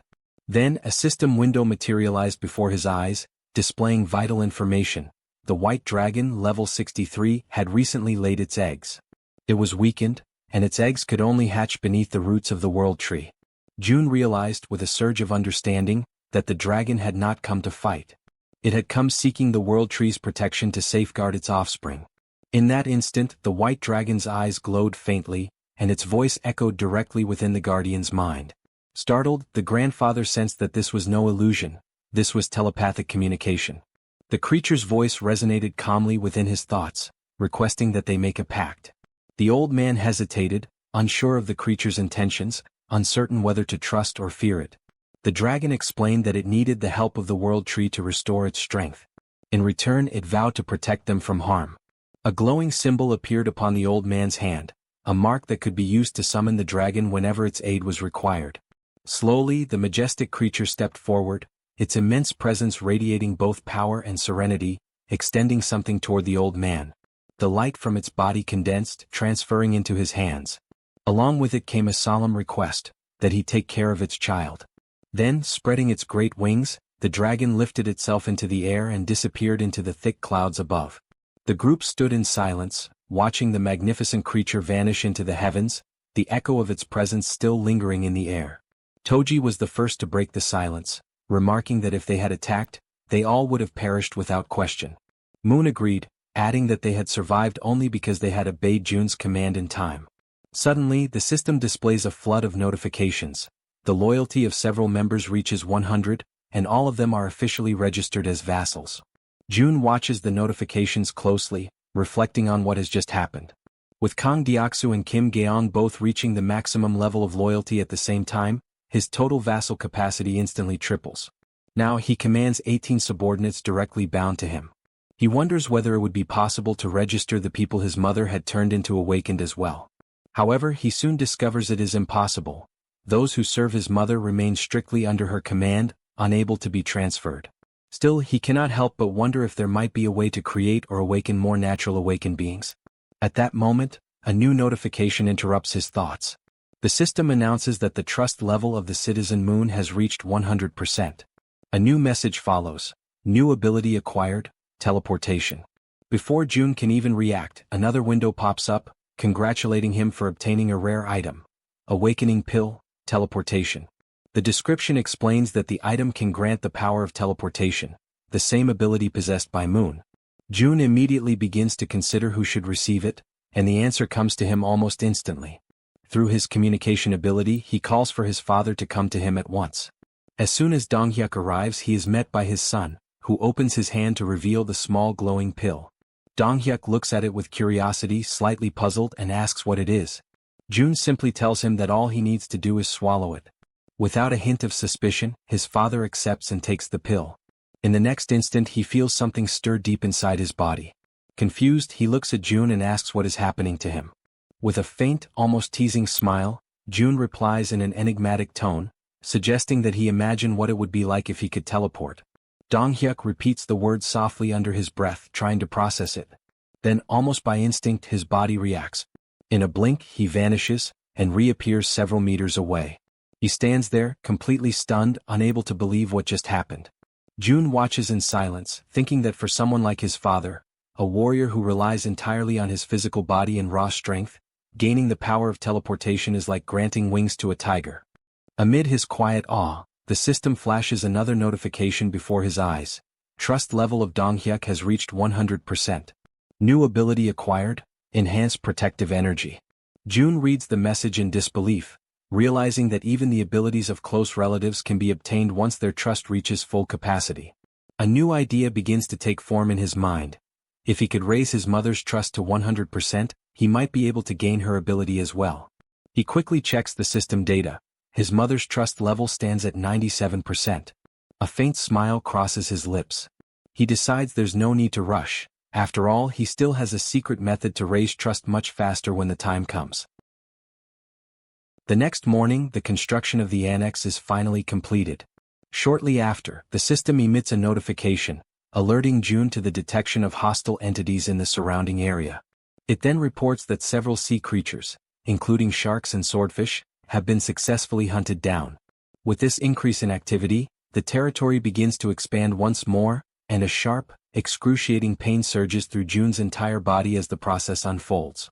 Completely exhausted, he realizes that even though he now gains less experience for victories achieved under his leadership, the total accumulated value remains immense. At that exact moment, something unexpected catches his attention. The system notifies him that an entity compatible with the requirements for citizenship has been detected. Without hesitation, June decides to accept it. Moments later, another notification appears, announcing that the total number of citizens has officially reached 10,000. As a result, the system unlocks a new feature, the Institute of Professions, allowing the inhabitants to finally obtain jobs and specialize in their respective fields. Although every one of these messages holds great importance, June feels that something even more urgent requires his attention. He opens the door to his room and calls for his mother. Concerned, she immediately appears and asks what happened, wondering if her son has something important to tell her. June thanks her for her patience and announces, with a warm and emotional tone, that they will finally be able to visit his grandfather together. The words strike deeply within her heart. Overcome with emotion, Jae-suk's eyes fill with tears. She can barely believe what she has just heard. At that moment, from the trunk of the great tree, where his grandparents reside, a door begins to glow with a radiant, golden light. June approaches it, places his hand gently on the handle and opens it. Beyond the threshold, he sees his grandfather sitting beside his grandmother, as if they had been waiting for him all this time. The old man, startled by the sudden appearance, asks who is there. When he recognizes his grandson, his face lights up with indescribable joy. He asks, trembling, if the person standing before him is truly his June. The young man confirms it, his voice trembling with emotion. Unable to contain herself, Jae-suk runs toward Lee Bangja, her father. The elderly man, still in shock, murmurs that what he is seeing cannot possibly be real. Yet, as they embrace tightly, time itself seems to stop. Their tears blend together, tears of loss, relief, and reunion. Amid sobs, Jae-suk apologizes for taking so long to return, for not having come back sooner. Lee Bangja holds her close, comforting her with gentle words, telling her that she has worked hard, just as her husband has. He thanks them both for surviving, for carrying on with their lives, and for a fleeting moment the air fills with peace and quiet warmth. Then a new notification appears before Jun's eyes. Trust level of Lee Jae-suk has reached maximum. Lineage contract obtained. He takes a silent breath, realizing that his father is currently out rescuing people alongside the relief team, which is why he couldn't bring him along this time. But that's fine, he thinks. The priority was to bring his mother first. For now that was enough. The scene shifts. Lee Bangja is watering the plants, moving with slow and careful motions. His grandson approaches him, curious, and asks whether the world tree had grown around the house naturally. The old man nods, saying that even he had been astonished when he first saw it. Jun then asks about the water and electricity, wondering how they managed to live since the massive tree has altered the entire structure. The grandfather explains that they have been surviving using the generator's power and water from the tank. However, he adds with a weary sigh that their resources are running out, and the gas in particular had already been depleted not long ago. Jun, filled with quiet confidence, replies that he can fix that. He stands up, focuses his mind and channels his power, and right before his grandfather's eyes, the water reservoir begins to refill on its own. The sight leaves the old man completely speechless. Jun calmly tells him that he personally restored the water supply and also recharged both the generator and the gas system. Lee Bangja, still struggling to comprehend what he just witnessed, praises his grandson's extraordinary ability, his voice trembling with admiration. Jun considers explaining the complex system of skills and vassal contracts to him but realizes that it would be too overwhelming to understand all at once. He decides instead that he will teach him little by little. Then Jun begins to climb the stairs toward his grandfather. As he ascends, his gaze sharpens and he quietly activates one of his most powerful abilities, the absolute eye. Carefully observing the space where his mother and grandmother are, Jun focuses his gaze in that direction, channeling his concentration entirely toward them. Then, as he stretches out his hand, the system emits a sudden notification: teleportation. In an instant, his surroundings distort, and he materializes inside the world tree, appearing precisely at the spot where Jae-suk and his grandmother are resting. He immediately realizes that he can use teleportation while keeping his absolute eye activated, and the potential of this combination fills him with excitement and anticipation. His mother, startled by his sudden appearance, asks why he is no longer on the rooftop, and also inquires where his grandfather has gone. Jun calmly explains that his grandfather is still working and then asks how his grandmother is doing. Jae-suk answers that the elderly woman simply looks as if she is peacefully sleeping. Suddenly, the system projects a new message before his eyes: summon the spirit beast, cost 10 billion wons. Jun is completely taken aback by what he reads. His eyes widen in disbelief as he realizes that the button to summon a spirit beast worth 10 billion has been unlocked. A powerful wave of excitement and disbelief washes over him. Without hesitation, driven by pure instinct, he presses the button. The system immediately confirms his action. 10 billion wons have been spent for the summoning of the spirit beast. And at that very moment, an intense light bursts forth in front of them, illuminating the entire room with a radiant glow. Jun, maintaining a steady and reassuring voice, tells his mother to remain calm and not be afraid. At the center of that blinding light, a shape begins to emerge. Jun narrows his eyes and observes as a delicate figure slowly takes form. It is a sleeping fairy. Her body shimmers faintly, and after a few moments she gently opens her eyes, as though awakening from a deep slumber. Jae-suk, still bewildered by what she is seeing, asks what that creature is. Jun explains patiently that it is a spiritual being, a creature he has just summoned, one of the unique powers granted to him by the system. At that exact moment, Lee Bangja enters the room. Jae-suk turns to him in surprise and asks why he came back so soon. The old man replies that Jun has already resolved all the problems. Then he approaches his sleeping wife and extends his trembling hand toward her, wanting to touch her face. The fairy, noticing his movement, slips gently from Jun's arms and flies forward, positioning herself right in front of the old man. Concentrating deeply, she spreads her wings, and a radiant aura begins to glow around Lee Bangja's hand. The light expands, surrounding the fairy's small body, as if drawing the old man's power into her own. A new notification immediately appears before Jun. Fairy's level has increased. Natural regeneration rate of the territory, plus 100%. Lee Bangja, however, is overcome with anger when he realizes that the creature has absorbed part of his energy. He clenches his fists, his voice trembling with frustration. But before he can speak, something extraordinary happens. His wife begins to stir. Slowly, the grandmother opens her eyes. The old man freezes completely, his anger dissolving into sheer disbelief. He stands motionless, unable to comprehend what he is witnessing. Yet, the elderly woman gazes at him with calmness and warmth. With a faint, gentle smile, she asks why he is looking at her as if he has just seen a ghost. The grandmother raises a trembling hand to her mouth, utterly confused and unable to comprehend what is happening around her. Exhaustion quickly overtakes her frail body, and she lies back down upon the bed, her eyes fluttering as her strength fades once more. The grandfather, overwhelmed by panic and despair, cries out her name in disbelief, his voice breaking as he pleads for her to regain consciousness. Convinced that the little fairy is somehow responsible for what has just happened, he turns his gaze toward the small creature and demands that she try again, that she use her power to reverse whatever she has done.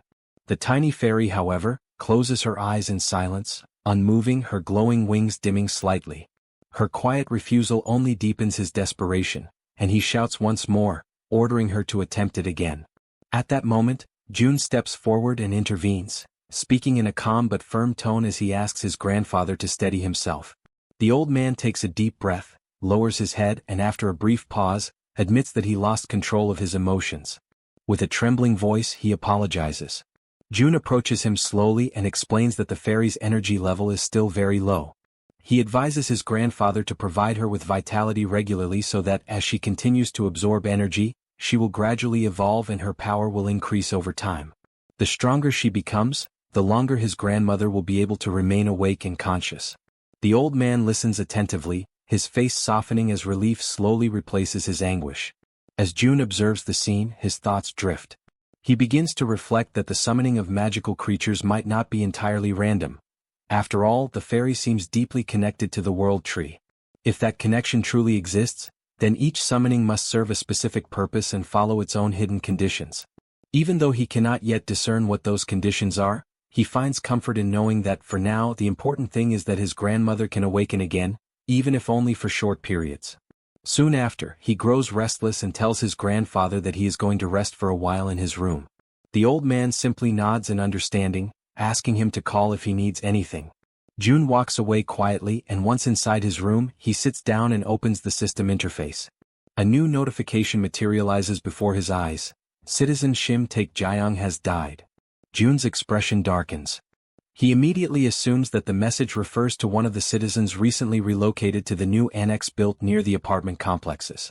Despite the relentless efforts of the rescue teams, hundreds of people have already perished, and many more will soon follow. Inwardly, June reflects that he wishes he could move all those people to a safer place, but everyone is exhausted, stretched to their absolute limit, without a single moment of rest. People are dying everywhere, some torn apart by monsters, others trapped inside their own homes, fighting desperately for survival. A few manage to endure thanks to rare and powerful abilities awakened by chance, while countless others perish without ever receiving a single gift from fate. He wonders if the old saying is true, that great power truly does come with great responsibility. June doesn't know why the monsters appeared, nor why only his family was granted such immense strength. The world has never offered him any explanations, so he resolves to find them himself. In that moment of solitude, he reaches his own conclusion. Responsibility belongs to those who possess power. And he decides to embrace it fully. He silently vows that he will save his country, at least as much of it as he possibly can. As he reviews the system data, he notices that the total number of people to whom he can grant citizenship reaches 220,000, yet only 10 have been officially registered so far. Sitting cross-legged on the floor, June makes a quiet but determined decision. He will continue to expand his reach until that number is filled to its very limit. And while he contemplates all of this, he recalls that the negotiations had been halted once the number of citizens reached 10,000. The inhabitants are allowed to acquire professions, yet nothing has changed in the administration window.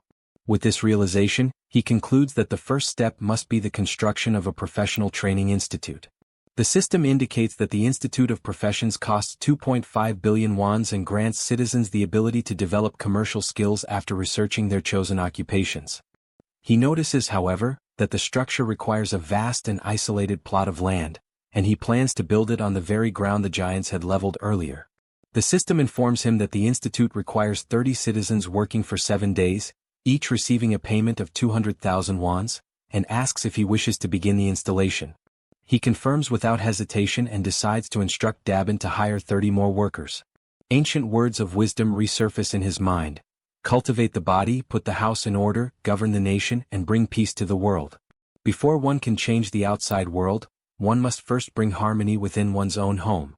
Jun understands that if he truly wishes to save his nation, he must first gather the families of his subordinates. Until now, all of them have risked their lives for him. Now it is time for him to act on their behalf. Activating the absolute eyes, he observes his companions from afar. Without hesitation, he grips a door handle and, with the ability that manipulates both doors and distances, opens a passage to another place. Jun knows that Han's group has been advancing toward the vicinity of Jaehyeon Station, searching for the mother of the archer woman. He also recalls that during the construction of the annex, they had opened routes toward Daechidong, but the new wave of monsters had made further advancement nearly impossible. Nevertheless, he soon realizes that he cannot move beyond that point. Even so, he decides to take action. He activates the communication ability and summons everyone to gather. Moments later, Moon appears running toward him, surprised to see him there. It is their first meeting after a long time. Jun smiles, and Moon immediately understands that the power which annihilated the monsters had indeed been his. Soon after, Han approaches, surveying the surroundings carefully. She asks if that place now belongs to Jun's territory, to which he calmly confirms, but adds that this is not the only reason the group has gathered there. He explains that the monstrous wave has made travel to Daechidong extremely dangerous. However, now that the new annex is complete, everything has changed. He assures them that they will be able to reach Daechidong, the place where the archer woman's family lives, before the day is over. Upon hearing this, she hesitates, her expression showing doubt that such a thing could be possible. Yet Jun answers her with composure, stating that he possesses a method. Soon, he extends his hand toward her and reveals that there is something he wishes to propose, causing the air around them to grow heavy with tension. When the construction of the annexed house finally comes to an end, the territory expands all the way to the front of Jaehyeon Station, granting direct access to the subway. Jun begins planning to take Jaehyeon there so that they can once again employ the poisonous gas strategy against the swarming rats. He also notes that he will ask Dabin to strengthen the workforce at the Professional Institute's laboratory. Soon, all the preparations are completed. The only thing left is to put the plan into motion. Jaehyeon then focuses her mind, forming a connection with the rats and sending them to explore the passageways between Jaehyeon Station and Siadeskim. As she observes the tunnels through their senses, she realizes that if she had been sent there alone, the result would have been disastrous. Jun contemplates the situation and concludes that it is far worse than he anticipated, as he initially believed that with the monster waves gathering mostly on the surface, the underground area would be nearly empty. Yet it no longer matters. In an enclosed space, everything will eventually be consumed by Hiren's poisonous mist. At that moment, the system begins to emit notifications announcing successful hunts, depositing wands as rewards into their account. Another notification follows shortly after, confirming the extermination of a dark race, with additional funds credited as compensation. Jun feels a deep sense of satisfaction, for the amount is significant. The bounties earned from monsters slain by Hiren's toxic mist are steadily increasing, largely due to the power she inherited from her mother, the ability known as poisonous mist. The system displays that Hiren has now reached level 34, possessing 94 points of trust and 100 of loyalty. Upon signing the Oath of Allegiance, she earns the title of Knight, which in turn enhances the rewards she receives. But Hiren is not the only one to undergo transformation. Jaehyeon's title of Knight evolves into that of Baroness. Although the experience multipliers and general conditions remain the same, the effect of loyalty on her overall statistics grows immensely. What once influenced only her physical strength now extends to all attributes, and with twice the magnitude. Moreover, Jaehyeon acquires a new ability called Enhancement, through which her improved rats now move at a much faster pace and become significantly harder to destroy. By the time their operation through the tunnel concludes, Hiren announces that the entire subway line has been successfully cleared. Observing their progress, Jun realizes that he should not limit his loyalty contracts to just those two. Instead, he should extend the proposal to everyone. With that in mind, he turns toward Han's team and presents his idea. They listen carefully and after some consideration, all agree to his terms. As a result, Han, the female archer, and Riller each obtain the title of Baron, while Yeonju ascends to a higher rank, that of Viscountess. The difference between a Baron and a Viscount is of great importance. Vassals who attain the title of Viscount gain an additional 3 slots for follower registration. Consequently, the number of vassals under Yeonju's command rises to 21. At that very moment, the system issues another notification. Toji has awakened a skill with 100% efficiency, Legion of Steel, an evolved ability derived from his title as knight. He can now summon not only enchanted armor but also steel golems, entities that follow his commands without hesitation, advancing mercilessly against the enemy. With the golems clearing a path ahead and the allies maintaining formation, Toji decides to seize the opportunity and push forward. The offensive begins in earnest as the group charges ahead, confronting the monsters that appear in their way. Amid a flurry of coordinated attacks and fierce defenses, they continue their advance until Han finally announces that they have reached Exit 2 of Jigalki Station. From a distance, Jun monitors the operation and reports that the path ahead is clear. He directs the group to proceed straight toward Seedishin, and everyone promptly follows his instructions. Jun reflects that the distance to the station is approximately 3 kilometers, but thanks to their enhanced physical abilities, they are able to cover the distance in just 10 minutes. After some time, upon reaching their destination, the female archer notes with satisfaction that they managed to arrive within a single day. The man with glasses, curious, asks what their next step will be. She replies that they should exit through Gate 2, as her family's condominium is located just beyond it. However, that very exit is overrun with hungry goblins lying in wait for them. Han, ever vigilant, warns his companions about their presence. Amid the growing tension, the archer steps forward and commands the monsters to clear the way. She then releases a spear of light with devastating force and precision. The weapon's energy splits into dozens of radiant beams that scatter in every direction, piercing through the surrounding enemies. The system notifies them of a series of successful kills. The goblins are eliminated one after another. On the other side, Jun observes the archer's newly revealed ability in action, known as Light Arrow. Before even reaching the target, the light detonates and multiplies, turning each beam into a lethal weapon. Meanwhile, something catches Jun's attention. He notices that the entrance to the nearby building is barricaded. This obstruction can mean only one thing: there are survivors inside. Han decides to take action, removing the debris blocking the door and giving orders to the group. He and the archer will go up to investigate the situation, while the others are to remain on guard at ground level. With steady steps and weapons at the ready, Han and the archer ascend the silent building, prepared to uncover what, or who, might still be holding on inside. On the upper floor they come upon a closed door. The archer approaches and knocks several times, yet silence prevails. No sound comes from the other side. Desperation spreads across her face. The absence of any response is unbearable. She falls to her knees before the door, overwhelmed by a crushing sense of loss. For a moment, the only sounds are her quiet sobs and the wind whispering through the cracks in the hallway. Then suddenly the door opens. A young man stands before them, and for a brief instant the world seems to stop moving. Through her tears, she recognizes him immediately, and both are enveloped in a wave of surprise and emotion so profound that it silences everything around them. The female archer approaches Myung Van and asks where her mother is, to which he quietly replies that she is inside. When the archer's mother catches sight of her daughter, an overwhelming wave of emotion sweeps over her. She immediately reaches out, placing trembling hands upon her daughter's shoulders, while the archer struggles to contain her tears, her eyes glistening with emotion. The mother examines her in desperation, her gaze darting over every detail, asking anxiously if she is unharmed. Then, in a trembling voice, the archer mentions her father, and the entire atmosphere changes in an instant. The mother freezes, visibly shaken, as if trying to push away the painful truth, but the silence that follows already says everything that words cannot. The tears intensify, spilling freely as reality sinks in. Everyone around them slowly understands what has happened. The father did not survive. The grief spreads among them like a slow, suffocating wave. The three are overtaken by sorrow, their cries rising together, echoing through the quiet halls for long, agonizing minutes. From a distance, Jun watches the scene in silence, his expression unreadable but his eyes heavy with empathy. Within himself he reflects on what must be done next. He knows he must find the families of Han, Kang Daeksu, and Kim Jaehyeon. All three are located in Jangjin-dong, and Jun understands that he must act swiftly to prevent further loss and despair.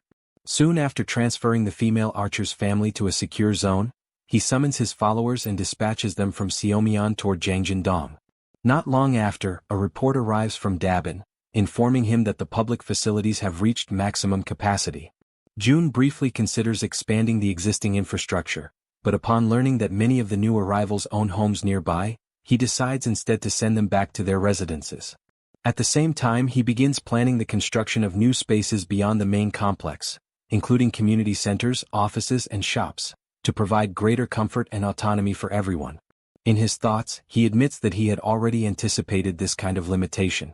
The expansion had inevitably brought nearby houses into reach, and several of them now stand vacant. By redistributing the residents, they would have more room and balance overall. He also decides to establish new bases around the perimeter, designed for the hunting teams, and to develop strategic commercial points that can support their growing operations. Using his communication ability, he reaches out to Dabin and instructs her to coordinate the organization of these new external bases. A system notification soon appears before him, asking whether he wishes to construct new shops and activate essential services, electricity, water, and gas. June authorizes all of it without hesitation, then pauses to reflect on the progress of the other groups. He wonders silently how far Han's team has managed to advance and imagines that they may have already reached Gyodai Station. By his estimation, the path up to that point should have been relatively smooth, although he knows well that Hiren's poisonous mist tactic only works effectively up to that station. Beyond it, they will need to find their own way as the route from Jaehyeon to Dongni rises back to the surface midway through the journey. At that very moment, the man with glasses releases Black and instructs the creature to attack the goblins blocking the group's path. The female archer fires her arrows with unwavering precision, while Moon, now wielding his pistol, takes advantage of his newly acquired invisibility skill. Kim Jeons demonstrates his new power of rapid growth, his body expanding in both size and strength, towering over the battlefield as the group pushes forward. Han's group now proves to be many times more powerful than before.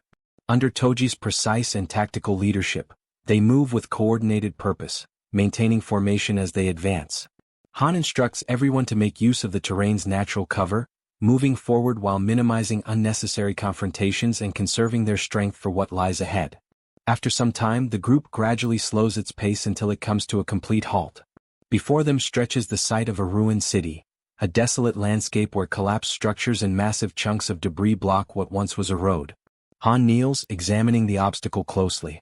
The pile of wreckage rises to the height of a 3-story building, forming a barrier that seems almost insurmountable at first glance. From a distance, June watches through his surveillance system, quietly reflecting on the scene.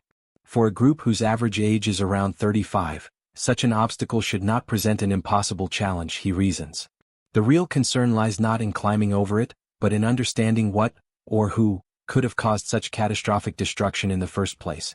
He questions silently what kind of creature could have torn apart a concrete bridge with such raw force. The absence of enormous footprints rules out the presence of a cyclops, yet the pattern of destruction clearly indicates that something immensely powerful had passed through the area. Proceeding with caution, June activates his communication ability and transmits a calm but firm directive to Han's team, advising them to move forward carefully and stay alert for any disturbances. As Han's group descends toward the lower area, June checks their progress, calculating the remaining distance to their destination, Jangjindong, estimating that only about 4 kilometers remain before they complete the journey. He reviews the data on his monitor and concludes that if all the nearby apartment complexes share similar layouts, the arrival should proceed without major complications. However, just as he finishes that thought, a sudden sound interrupts his calculations, a chime, faint yet distinct, echoing like a doorbell. But in that abandoned region, there shouldn't be any functional doorbells at all. Instantly alert, June activates his multiple vision ability, splitting his perception across various points within the safe zone to identify the source of the noise. He frowns in confusion. Since Dabin had taken over operational control, no incidents of this nature had been reported. Despite that, a sense of unease compels him to investigate personally. He establishes contact with Yejin through the system, informing her that he will conduct a quick inspection of the apartment sector. Upon arriving at the site, June carefully surveys the surroundings and soon notices a small group of people gathered outside one of the buildings. The newcomers seem to be engaged in a cautious conversation, murmuring among themselves as they try to confirm whether they have arrived at the correct residence. Moments later, the door opens, and the group freezes in surprise as June himself steps into view. At that instant, the system issues a notification. The trust levels of the citizens have increased. June's curiosity deepens at the sight of this unexpected message. The mere act of seeing him has somehow strengthened their confidence. A tense silence lingers for several seconds before one of the men steps forward hesitantly. With a respectful yet urgent tone, he makes a request, one that, while simple, catches June completely off guard. The man asks if June could lend them weapons. Dressed in black, he explains that they do not intend to stay within the so-called safe zone. His group, he says, plans to leave soon and needs the armaments to defend themselves on their journey. The man tells June that the group intends to leave. June, uncertain, asks if they plan to hunt monsters, but the man denies it. He clarifies that their goal is different. They want to go out in order to try to rescue their families, and they ask if June can help them in any way. June pauses for a moment. Inside, he recognizes that these men are just like him. Men who spend their nights awake, haunted by worry for their families, going over every possible scenario again and again until the moment they finally decide that they must take action on their own. Driven by desperation, they come to him. June then says that he cannot help them with everything. The man nods, resigned to that reality. However, June extends his hand and summons an item. He explains that he can at least give them weapons because if the group intends to rescue their families, they will need them. The weapons begin to materialize in front of the men, forming slowly out of thin light. The man expresses his gratitude, saying he has no idea how he could ever repay the favor. June responds that he has a proposal for the group. The man asks what it is. June reveals that he wishes to form a subordination contract, an ability that seems almost ridiculous at first glance, yet it allows him to select 100 awakened followers without requesting anything in return. However, the ability comes with a particularly troublesome requirement. The man asks what they must do. June explains that the reason his mother never filled all 100 slots, even with such a powerful ability, is simple. With a tone heavy with authority, he declares that they all must kneel. The men are startled, shocked by how authoritative June suddenly seems. Even so, they obey, lowering themselves to the ground and asking if that position is correct. June confirms that it is. He asks for a moment, places his hand over the man's head, and states that from that moment on, the man must obey him. June explains that all the man needs to do is express his intention to submit clearly. The man does so, declaring his submission. The system immediately notifies that the man, named Jang Sungjun, possesses a trust level of 48 and awakens the ability of teleportation, a ranking-type teleportation that consumes mental strength in order to generate physical force. The man feels the energy coursing through his body and becomes unsettled by the light that begins to spread around him. June is also surprised by the phenomenon. The ability and the rank he receives are an extraordinary reward, far greater than anything June imagined could appear. The system then notifies that a tangerine has been purchased and it materializes instantly in June's hand. A mission appears, to lift the tangerine using telekinesis within 10 minutes, with a reward of increased mental power and no penalties. June shows the tangerine to the man and orders him to lift it using his ability without touching it. The man agrees, focuses deeply, and a thin aura begins to form around the fruit. Moments later, the tangerine rises from June's palm, floating steadily in the air. The man is astonished to see the object levitating and silently celebrates his own success. Suddenly, the tangerine bursts open and explodes into juice, sending pulp splattering over everyone including June. Embarrassed, the man apologizes, saying he lost control, but June tells him that everything is fine. He explains that this is the nature of the power granted by the contract and calls the next person forward to continue the process. The system displays a new notification. The citizen's trust rises to 50, and his loyalty surpasses 30, unlocking the attribute. He now fulfills the requirements for vassal registration. June asks the others if those accompanying Jang Sungjun also wish to establish the same type of contract. After Sungjun is officially registered as a vassal, his assistants complete their own contracts as well. The remaining 5 awaken medium-level abilities, rank between D and C, and stumble over their answers while responding to the questionnaires, but June does not consider that important. For him, obtaining Sungjun alone is already more than enough. Now that the man is properly registered as a vassal, June can at last provide basic support. June then asks the man where his family is located. He confirms, it is the apartment complex in Yeongdong. June wishes the group good luck and watches as the men head off on their own path. Immediately afterward, he feels it is time to return as well, and he teleports back to the inside of the enormous tree, where the rat girl waits for him. He enters with a smile and announces that he has returned, but quickly notices the tense expression on her face. The girl tells him that the situation has turned bad. At the exact moment June comes back, she explains that at the location where Han currently is, a gigantic monster has just appeared, a two-headed ogre level 45, emerging right in front of the group.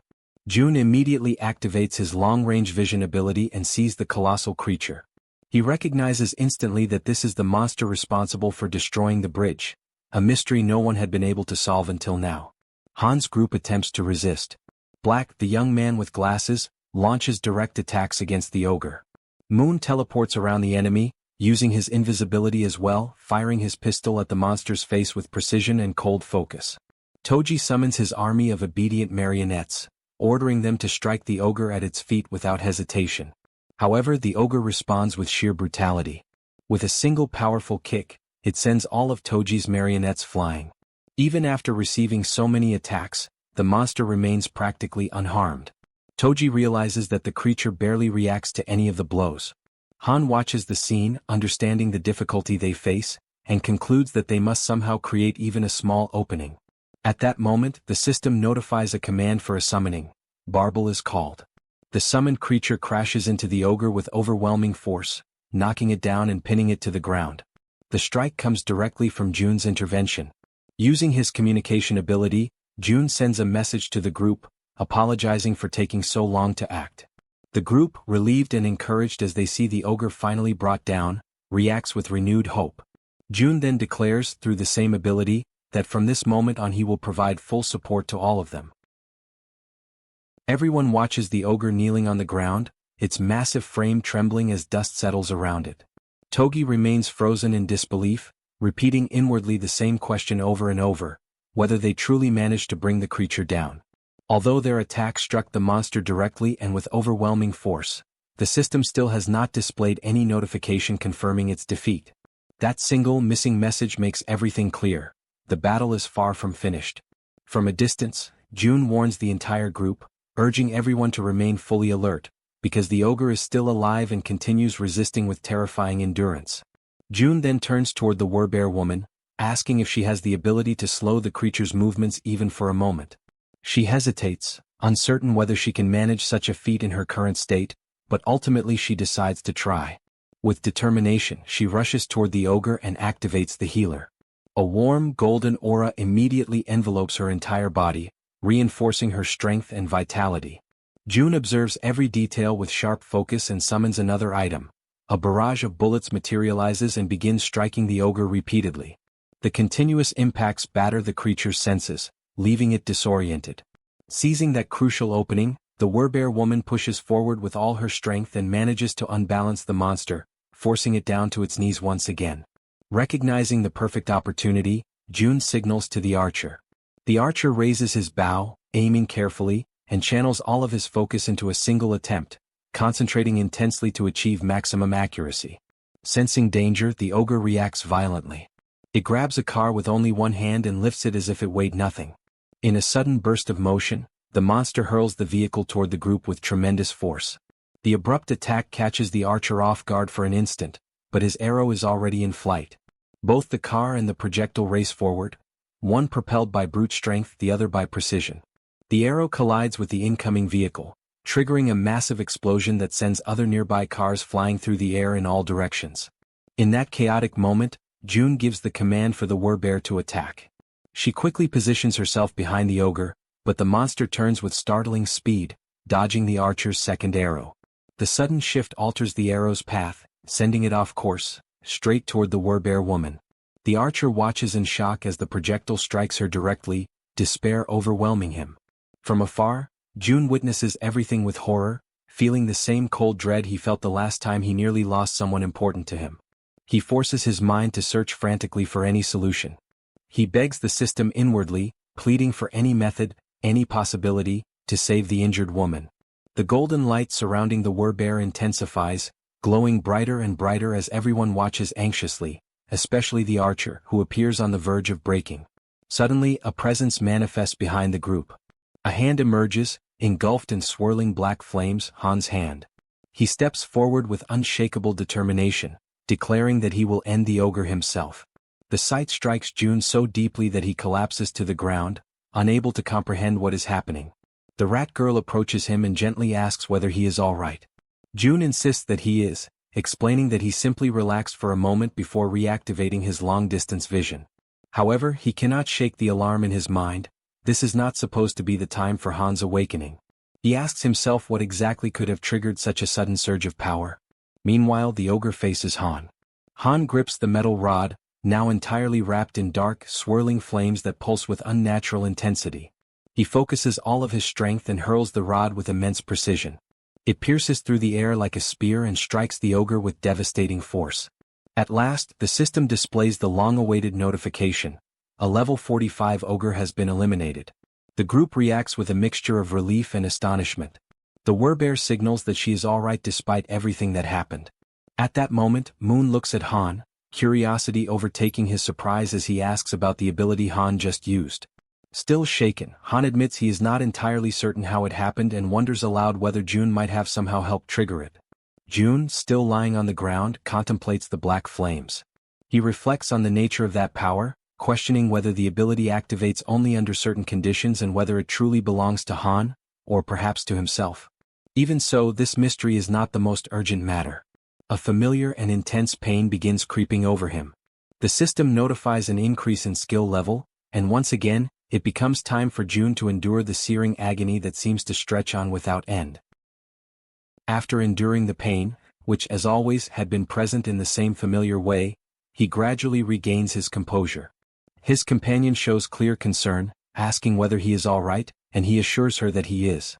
Within the territory, the monsters are completely converted into experience, while the people who manage to survive are officially granted citizenship, marking the definitive conclusion of that cycle of conflict. This time, however, something is different. The system releases a new notification, informing him that a dungeon has been discovered. Because he is the first to find it, June receives 100 crystals as a reward. He is taken aback as he reads the message. If crystals are being awarded as a prize, then the location is very likely connected to that resource in some way. The indicated location lies behind the apartment complex, roughly halfway up the mountainside. June considers sending Lee Junhyuk's group, including himself and everyone currently under his leadership. He reasons that, by forming subordination contracts with them, the group will become strong enough to face whatever lies ahead. He wonders where Lee Junhyuk is at that moment and activates his ability, Ultimate Eyes. Through it, he sees that they are surrounded by dead orcs, and that Lee Junhyuk himself is staring at the scene in confusion, clearly questioning how the orcs died so suddenly. June reflects that the territory has expanded and that the monsters that had been targeted for hunting were swept away by the reach of his influence. Soon after, he contacts the group through his communication ability, calling them back. They are confused, unable to fully grasp what is happening. Even so, June asks them to bring their guests and return to his home, explaining that there is something important he needs to request. After issuing the call, Jaehyeon and June also return to the apartment using the absolute gate. Since Han's group is close to reaching its destination, Jaehyeon's role finally comes to an end. June acknowledges how hard she has worked and tells her that she can finally rest, as everything within her reach has already been accomplished. He assures her that if anything happens he will inform her immediately, but for now she should return home and rest with her family. Jaehyeon thanks him and leaves happily, feeling truly appreciated. June reminds her once more to return safely. Watching her depart, he feels satisfied and begins to reflect on whether Han's mission is also nearing its conclusion. The last time he checked, there was little left to be done, and he reasons that his overall abilities have already been enhanced to the point where most obstacles can be overcome, especially now that the territory's chief threat, its greatest problem, has already been eliminated. Meanwhile, on the other side, Han's group stands before the apartment complex where the families of Han, Toji, and Kim Jian live. Joy spreads through the group as they realize that they have finally reached their destination. Han shows unwavering determination, thinking about rushing forward to rescue everyone and bring them out safely, while the man with glasses reinforces that he will do everything within his power to ensure that no one gets hurt. With that resolve, Toji encourages the group, and they begin running toward their objective. In their thoughts, the same words repeat over and over. Just a little more, only a little more, and they will finally be reunited with the people they are trying so desperately to protect. Toji imagines that after this, they will all head to the safe zone and be able to live in peace at last. However, suddenly the run comes to a halt. The group stops abruptly. Han senses that something is wrong and looks toward Toji, who freezes completely, his body stiffening in shock. Moments later, everyone begins to see the same thing he does. Toji starts to tremble, overtaken by raw nervousness. Filled with terror, he comes to the conclusion that perhaps they arrived too late. Inside the complex, several armed figures occupy the area. There are black orcs of level 3, and another of level 35, along with many others. All of them are large, powerful, and imposing. The group remains motionless, staring at that devastating scene unfolding before their eyes. At the same time, on the other side, June understands what this means. High-level monsters in the range of the 30s have appeared in the underground parking area, and the chance that anyone in that apartment complex has survived is practically non-existent. The exception only confirms a horrifying truth. The families of Han, Toji, and Kim Ji-yeon are the direct targets of this invasion. Overcome by rage and anguish, June reacts without hesitation. He issues a clear command for all enemies ahead to be eliminated. Toji responds immediately, sending his warriors clad in armor straight toward the orcs. As the battle begins, the woman observes the scene from a distance and notices Han once again surrounded by an intense aura. His new ability, now further refined and strengthened, manifests with its full force.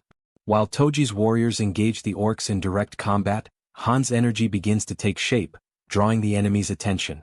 That energy spreads violently, striking the orcs without the slightest mercy. Han becomes completely engulfed by that overwhelming power. For him, that moment clearly marks the true beginning of the battle. Everyone prepares to attack. Han is the most visibly tense. He grips the iron bar tightly, his body steady, his mind filled with determination and absolute confidence in what he is doing. Ahead, the orcs watch the group attentively, but their reaction is abruptly interrupted by two precise gunshots, fired from the weapon of the man with glasses, while Toji follows everything at very close range. Without any hesitation, Toji also advances. His blows strike the orcs in front of him with direct brutality, without mercy and without leaving any room for retreat. From a distance, June summons an artifact. The artifact projects itself rapidly into the center of the conflict and begins to strike the orcs continuously. While maintaining control over the summoning, June analyzes the situation. The ranks of the common black orcs are no match for Han's group, which has grown stronger over time. The real danger lies with the black orcs of the warrior class. They are different from the enemies of the plains, tougher, stronger, and more lethal. June communicates with the group, asking them to maintain formation and to be extra cautious with the armored orcs.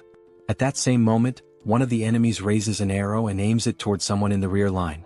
Upon noticing this, June is struck with shock. The arrow flies straight toward the healer, who does not notice the attack approaching. June tries to warn her, but it is already too late. The arrow pierces straight through the center of the healer's body before she can react. The impact paralyzes her. The entire group turns to watch the scene, unable to look away from that sudden disaster. The arrow has deeply pierced the healer's body, causing such intense pain that it steals her breath. Han loses his concentration. The shock of seeing his companion in that state breaks his focus for an instant. Now June quickly analyzes the situation. The enemy has struck exactly at the team's weakest point. He understands the severity of the blow, knowing that even if healing is applied, its effect will be limited, and that from that moment on, the group can no longer fully rely on the support of Kim De-jong. He reflects that the Werbear woman possesses high regeneration and can endure for a while, but if the fight drags on, the battle will soon turn against the group. The battle has already begun, and its outcome is starting to take shape. Escape is still a possibility, perhaps the last chance.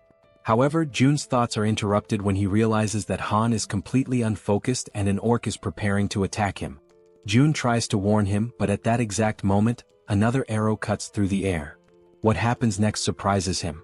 The healer reacts, stating that she is still fine, and the arrow is removed from her body. Witnessing that scene, Han's determination solidifies. He understands that they will only discover the ending if they continue fighting. Driven by this feeling, he advances once more.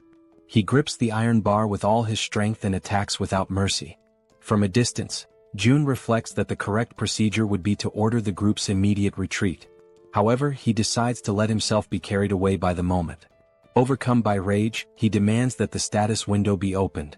He decides to act for everyone in the group, for Han, for Toji, and for the man with glasses. He demands from the system that all of them reach level 40.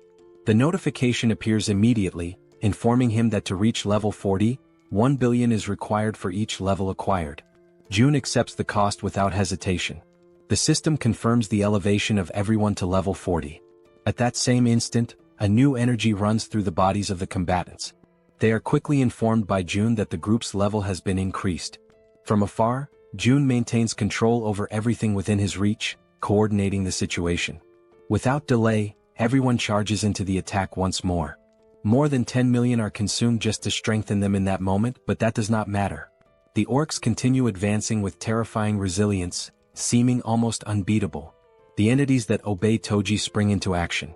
One of them reaches an orc, and the blow is decisive, severing its head in a single motion. June quickly reflects that, up to that point, with the accumulated money, they have managed to reclaim the territories that had been expanded. The resources are sufficient to cover personal consumption of electricity, gas, and water, in addition to the construction of new facilities. At that same moment, June issues a new command to the system, demanding that everyone's level be raised to 45. The notification confirms that Han Yeonju and Kang Dae-soo have reached level 45. June accepts the cost without remorse. For him, this amount is not a problem when it is used to strengthen Han's team in the face of an enemy that shows no sign of retreat. The battle continues for a long period of time. June causes the female archer, Moon and Kim Dae-jung to raise their levels. The system notifies that all three reach level 40. The remaining members of the group also have their levels adjusted to 40, ensuring that everyone remains at that threshold or above it. Among them all, three stand out for their combat efficiency. Han, Toji, and the Werbear woman reach level 45. This is the same level as the two-headed twin ogre. Three combatants now possess strength equivalent to monsters of that caliber. As they begin to fully unleash their power, it does not take long before the only ones still standing on the battlefield are the members of Han's group. After the battle, the group moves forward and comes upon a corridor. It is a dark passage, shrouded in silence and tension. Han and the woman accompanying him observe the place carefully. Even so, they continue advancing, always guided by their objectives. Whether it is raining or not makes no difference. They move forward without hesitation. At a certain moment they find a door. Han approaches and decides to turn the handle, but the woman tries to stop him, drawing his attention. He, however, shows no interest in retreating and opens the door to the room. Upon entering, they notice footprints and marks scattered everywhere. While Han remains inside the room, the other members of the group wait outside. Inside the room, knives and bloodstains are found. Han remains motionless, showing no visible reaction.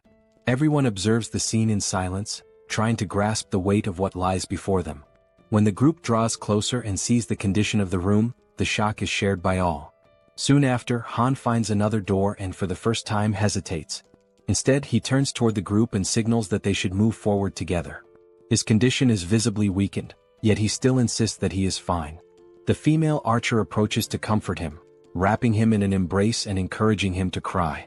He, however, maintains that this was something he had already expected.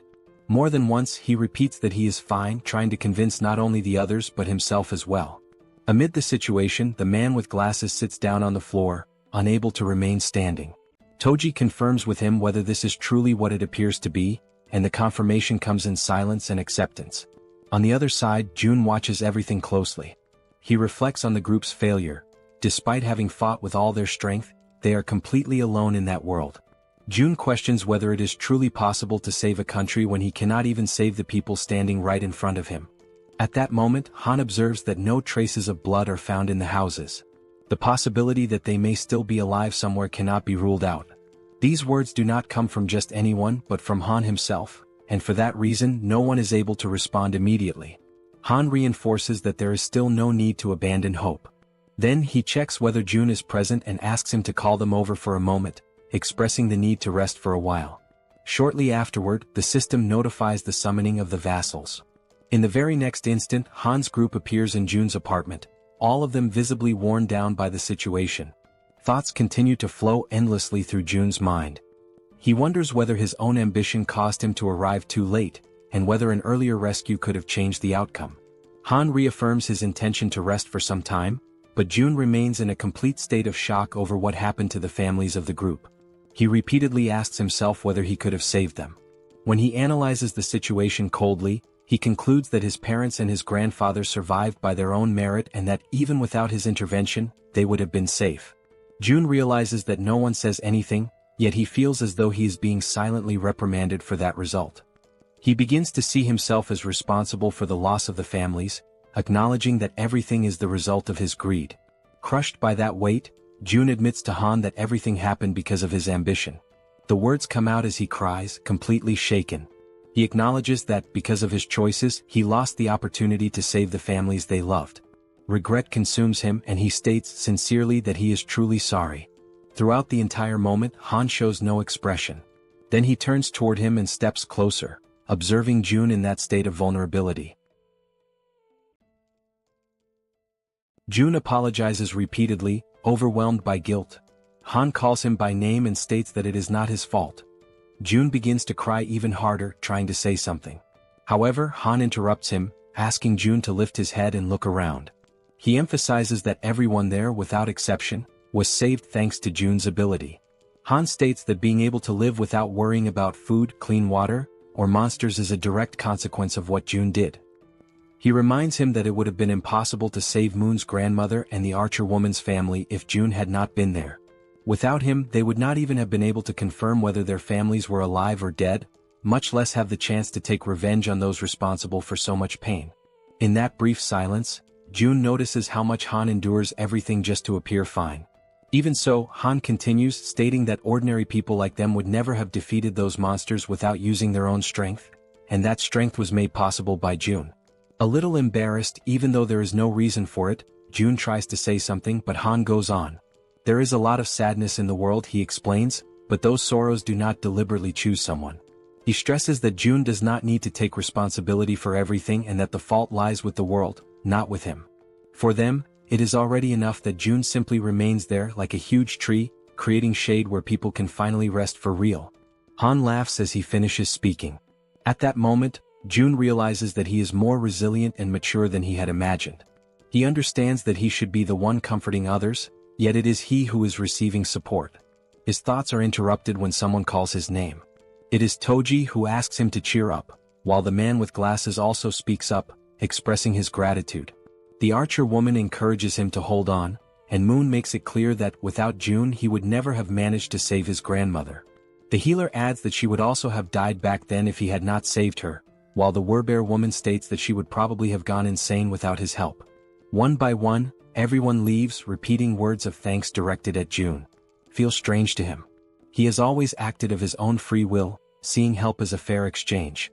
Even so, everyone calls him a savior and Jun questions whether he deserves that title. Han's words echo in his mind, being just a huge tree. He decides to try to be that.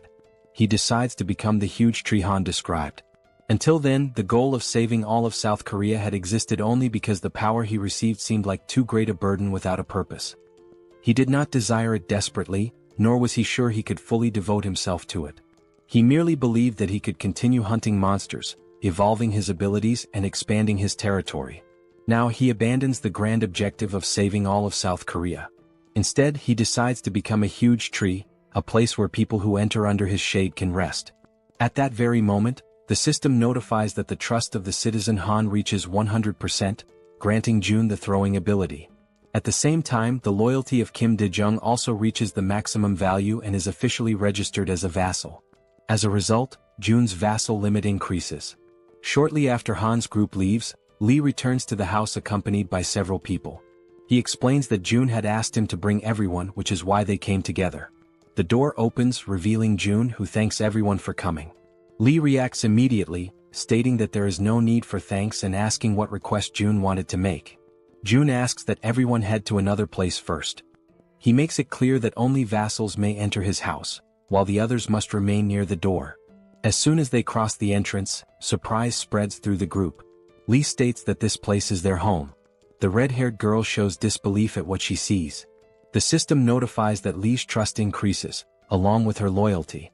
The same happens with Shin, whose trust and loyalty also rise. Jun confirms to himself that, as expected, the most direct way to increase trust is to clearly demonstrate his ability.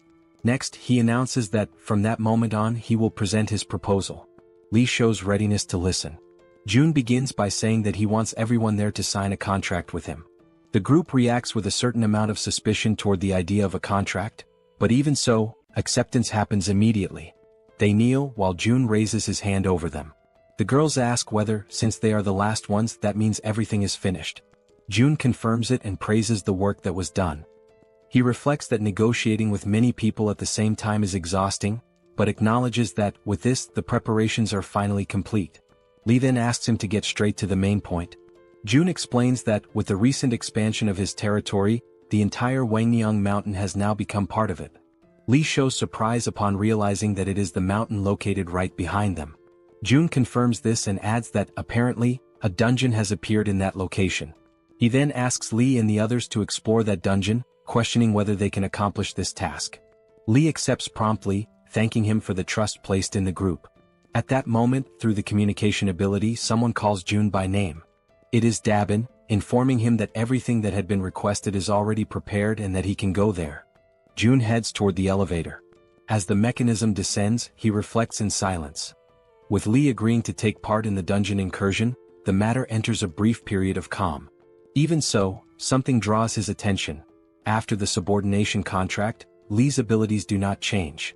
According to the system, he remains at level 40, holding the title of 12th Servant, Viscount Mage. In the group led by Lee, the main members are Shin and Kim, who were classified as B, while most of the others fall between D and C. As more people are contracted and data accumulates, June begins to understand the system better. High-level abilities require elevated innate attributes, something that can be called potential or talent. The limit of subordinates is restricted to only 100 people.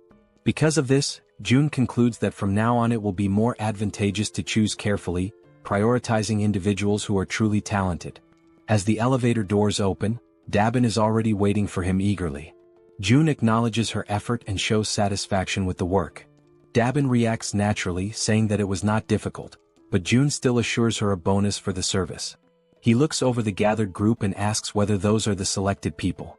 Dabin explains that, according to the instructions she received, she gathered 10 individuals skilled in carrying out practical tasks. June introduces himself to the group, stating his name and showing cordiality. In response, everyone behaves politely and returns the greeting. Among the people gathered by Dabin, one of them asks what kind of work June is planning for them. June replies that he intends to explain everything and reveals that he is considering granting everyone the same position held by Dabin, a managerial role. The reaction is immediate. The group shows enthusiasm and apprehension at the same time, questioning whether that is truly serious. June reflects that even with the significant growth of the population, there are only a few people in managerial positions. Among them are Lee Sungmin, leader of the medical team, and Baek Sungmin, responsible for the replacement team. One of the young men states that, if given that responsibility, he will work diligently. June reflects again. There are still 12 managerial slots available which could be distributed, but not for free. He informs them that there are conditions, generating curiosity and tension within the group. He explains that, with the constant arrival of new people into the territory, countless problems will arise, and the position will be granted only to those who present concrete solutions. After asking whether everyone agrees, he extends his hand and invites those interested to speak up, one by one. For quite some time, the candidates for manager present proposals on topics such as waste disposal and road maintenance, most of them satisfactory. The ideas become increasingly solid, confirming Dabin's good judgment. At a certain moment, a blue-haired man raises his hand. Encouraged by June, he proposes the creation of an organization to maintain internal order, warning that without a stabilizing presence, incidents will be inevitable in the future. June understands the proposal and asks whether he is referring to the creation of a department similar to how the police operate. The man confirms. Another member of the group interrupts the conversation, adding that when he thinks of the police, something comes to mind. June allows him to speak. The man mentions that police station arsenals store firearms including rifles. The information surprises June, who wonders whether rifles would not be equipment exclusive to the military. The man explains that technically South Korea is still under an armistice, and that in emergencies, properly established police stations maintain sufficient weapons in their arsenals. June reflects that if they manage to obtain these weapons, it could significantly help in creating a department responsible for maintaining order. He considers that the nearest police station is Busanjan Police Station, located in Siamayan. He then asks the name of the man who brought the information, who introduces himself as Nam Jinho. June asks Nam Jinho to form a team and go on this mission. Surprised, he asks whether he should go personally. June confirms, saying that there is no reason for great concern. Due to the expansion of the territory, the police station is probably within its boundaries, and if it is not, there is no need to insist. Nam Jin-ho accepts the task and states that he will try. June instructs Nam Jin-ho to depart as soon as he is prepared and tells the others to continue suggesting solutions. The following day, after the successful completion of the mission, Nam Jin-ho returns. He had gone in search of firearms and, indeed, manages to bring them back. June confirms everything using the Supreme Eyes and registers the items in the system shop without difficulty. The result does not meet expectations. They recover only 2 rifles, 3 bullets and empty cartridges. The quantity is not the problem, since June can acquire more ammunition later. The real issue arises next. Most of the weapons from the arsenal had already been taken. Judging by the size of the storage, June estimates the existence of a heavily armed group of survivors somewhere. This realization immediately turns into a headache. Even so, June reasons that such a large and well-armed group would hardly go unnoticed. If they were nearby, news would certainly have already reached the territory. This leads him to conclude that, at least for now, that group is not in the vicinity. June decides to leave this problem for later and activates Ultimate Ears, expanding his perception. In another distant part of the territory, orcs advance amid destruction. They spread out in all directions, pressing a cornered group, the one led by Jang. A man asks what they should do, pointing out that the monsters seem to be emerging from all directions at the same time. Jang surveys the battlefield with difficulty and wonders how those creatures managed to advance so far. One of the group members draws attention to an even more urgent problem. Their ammunition is almost completely depleted. Jang feels the weight of reality settle in. Everyone is exhausted and their weapons are beginning to fail. He realizes that his abilities are not enough to withstand the enemy's constant pressure. At that exact moment, the communication skill is activated. June makes direct contact, drawing Jang's attention. Shortly after, a system window opens before them, and weapons begin to materialize in the space around them. June, even from a distance, acts at the perfect moment. The tension turns into relief as new equipment appears, raising the group's morale. Jang is the most emotional of all, certain that the intervention saved the battle and their lives.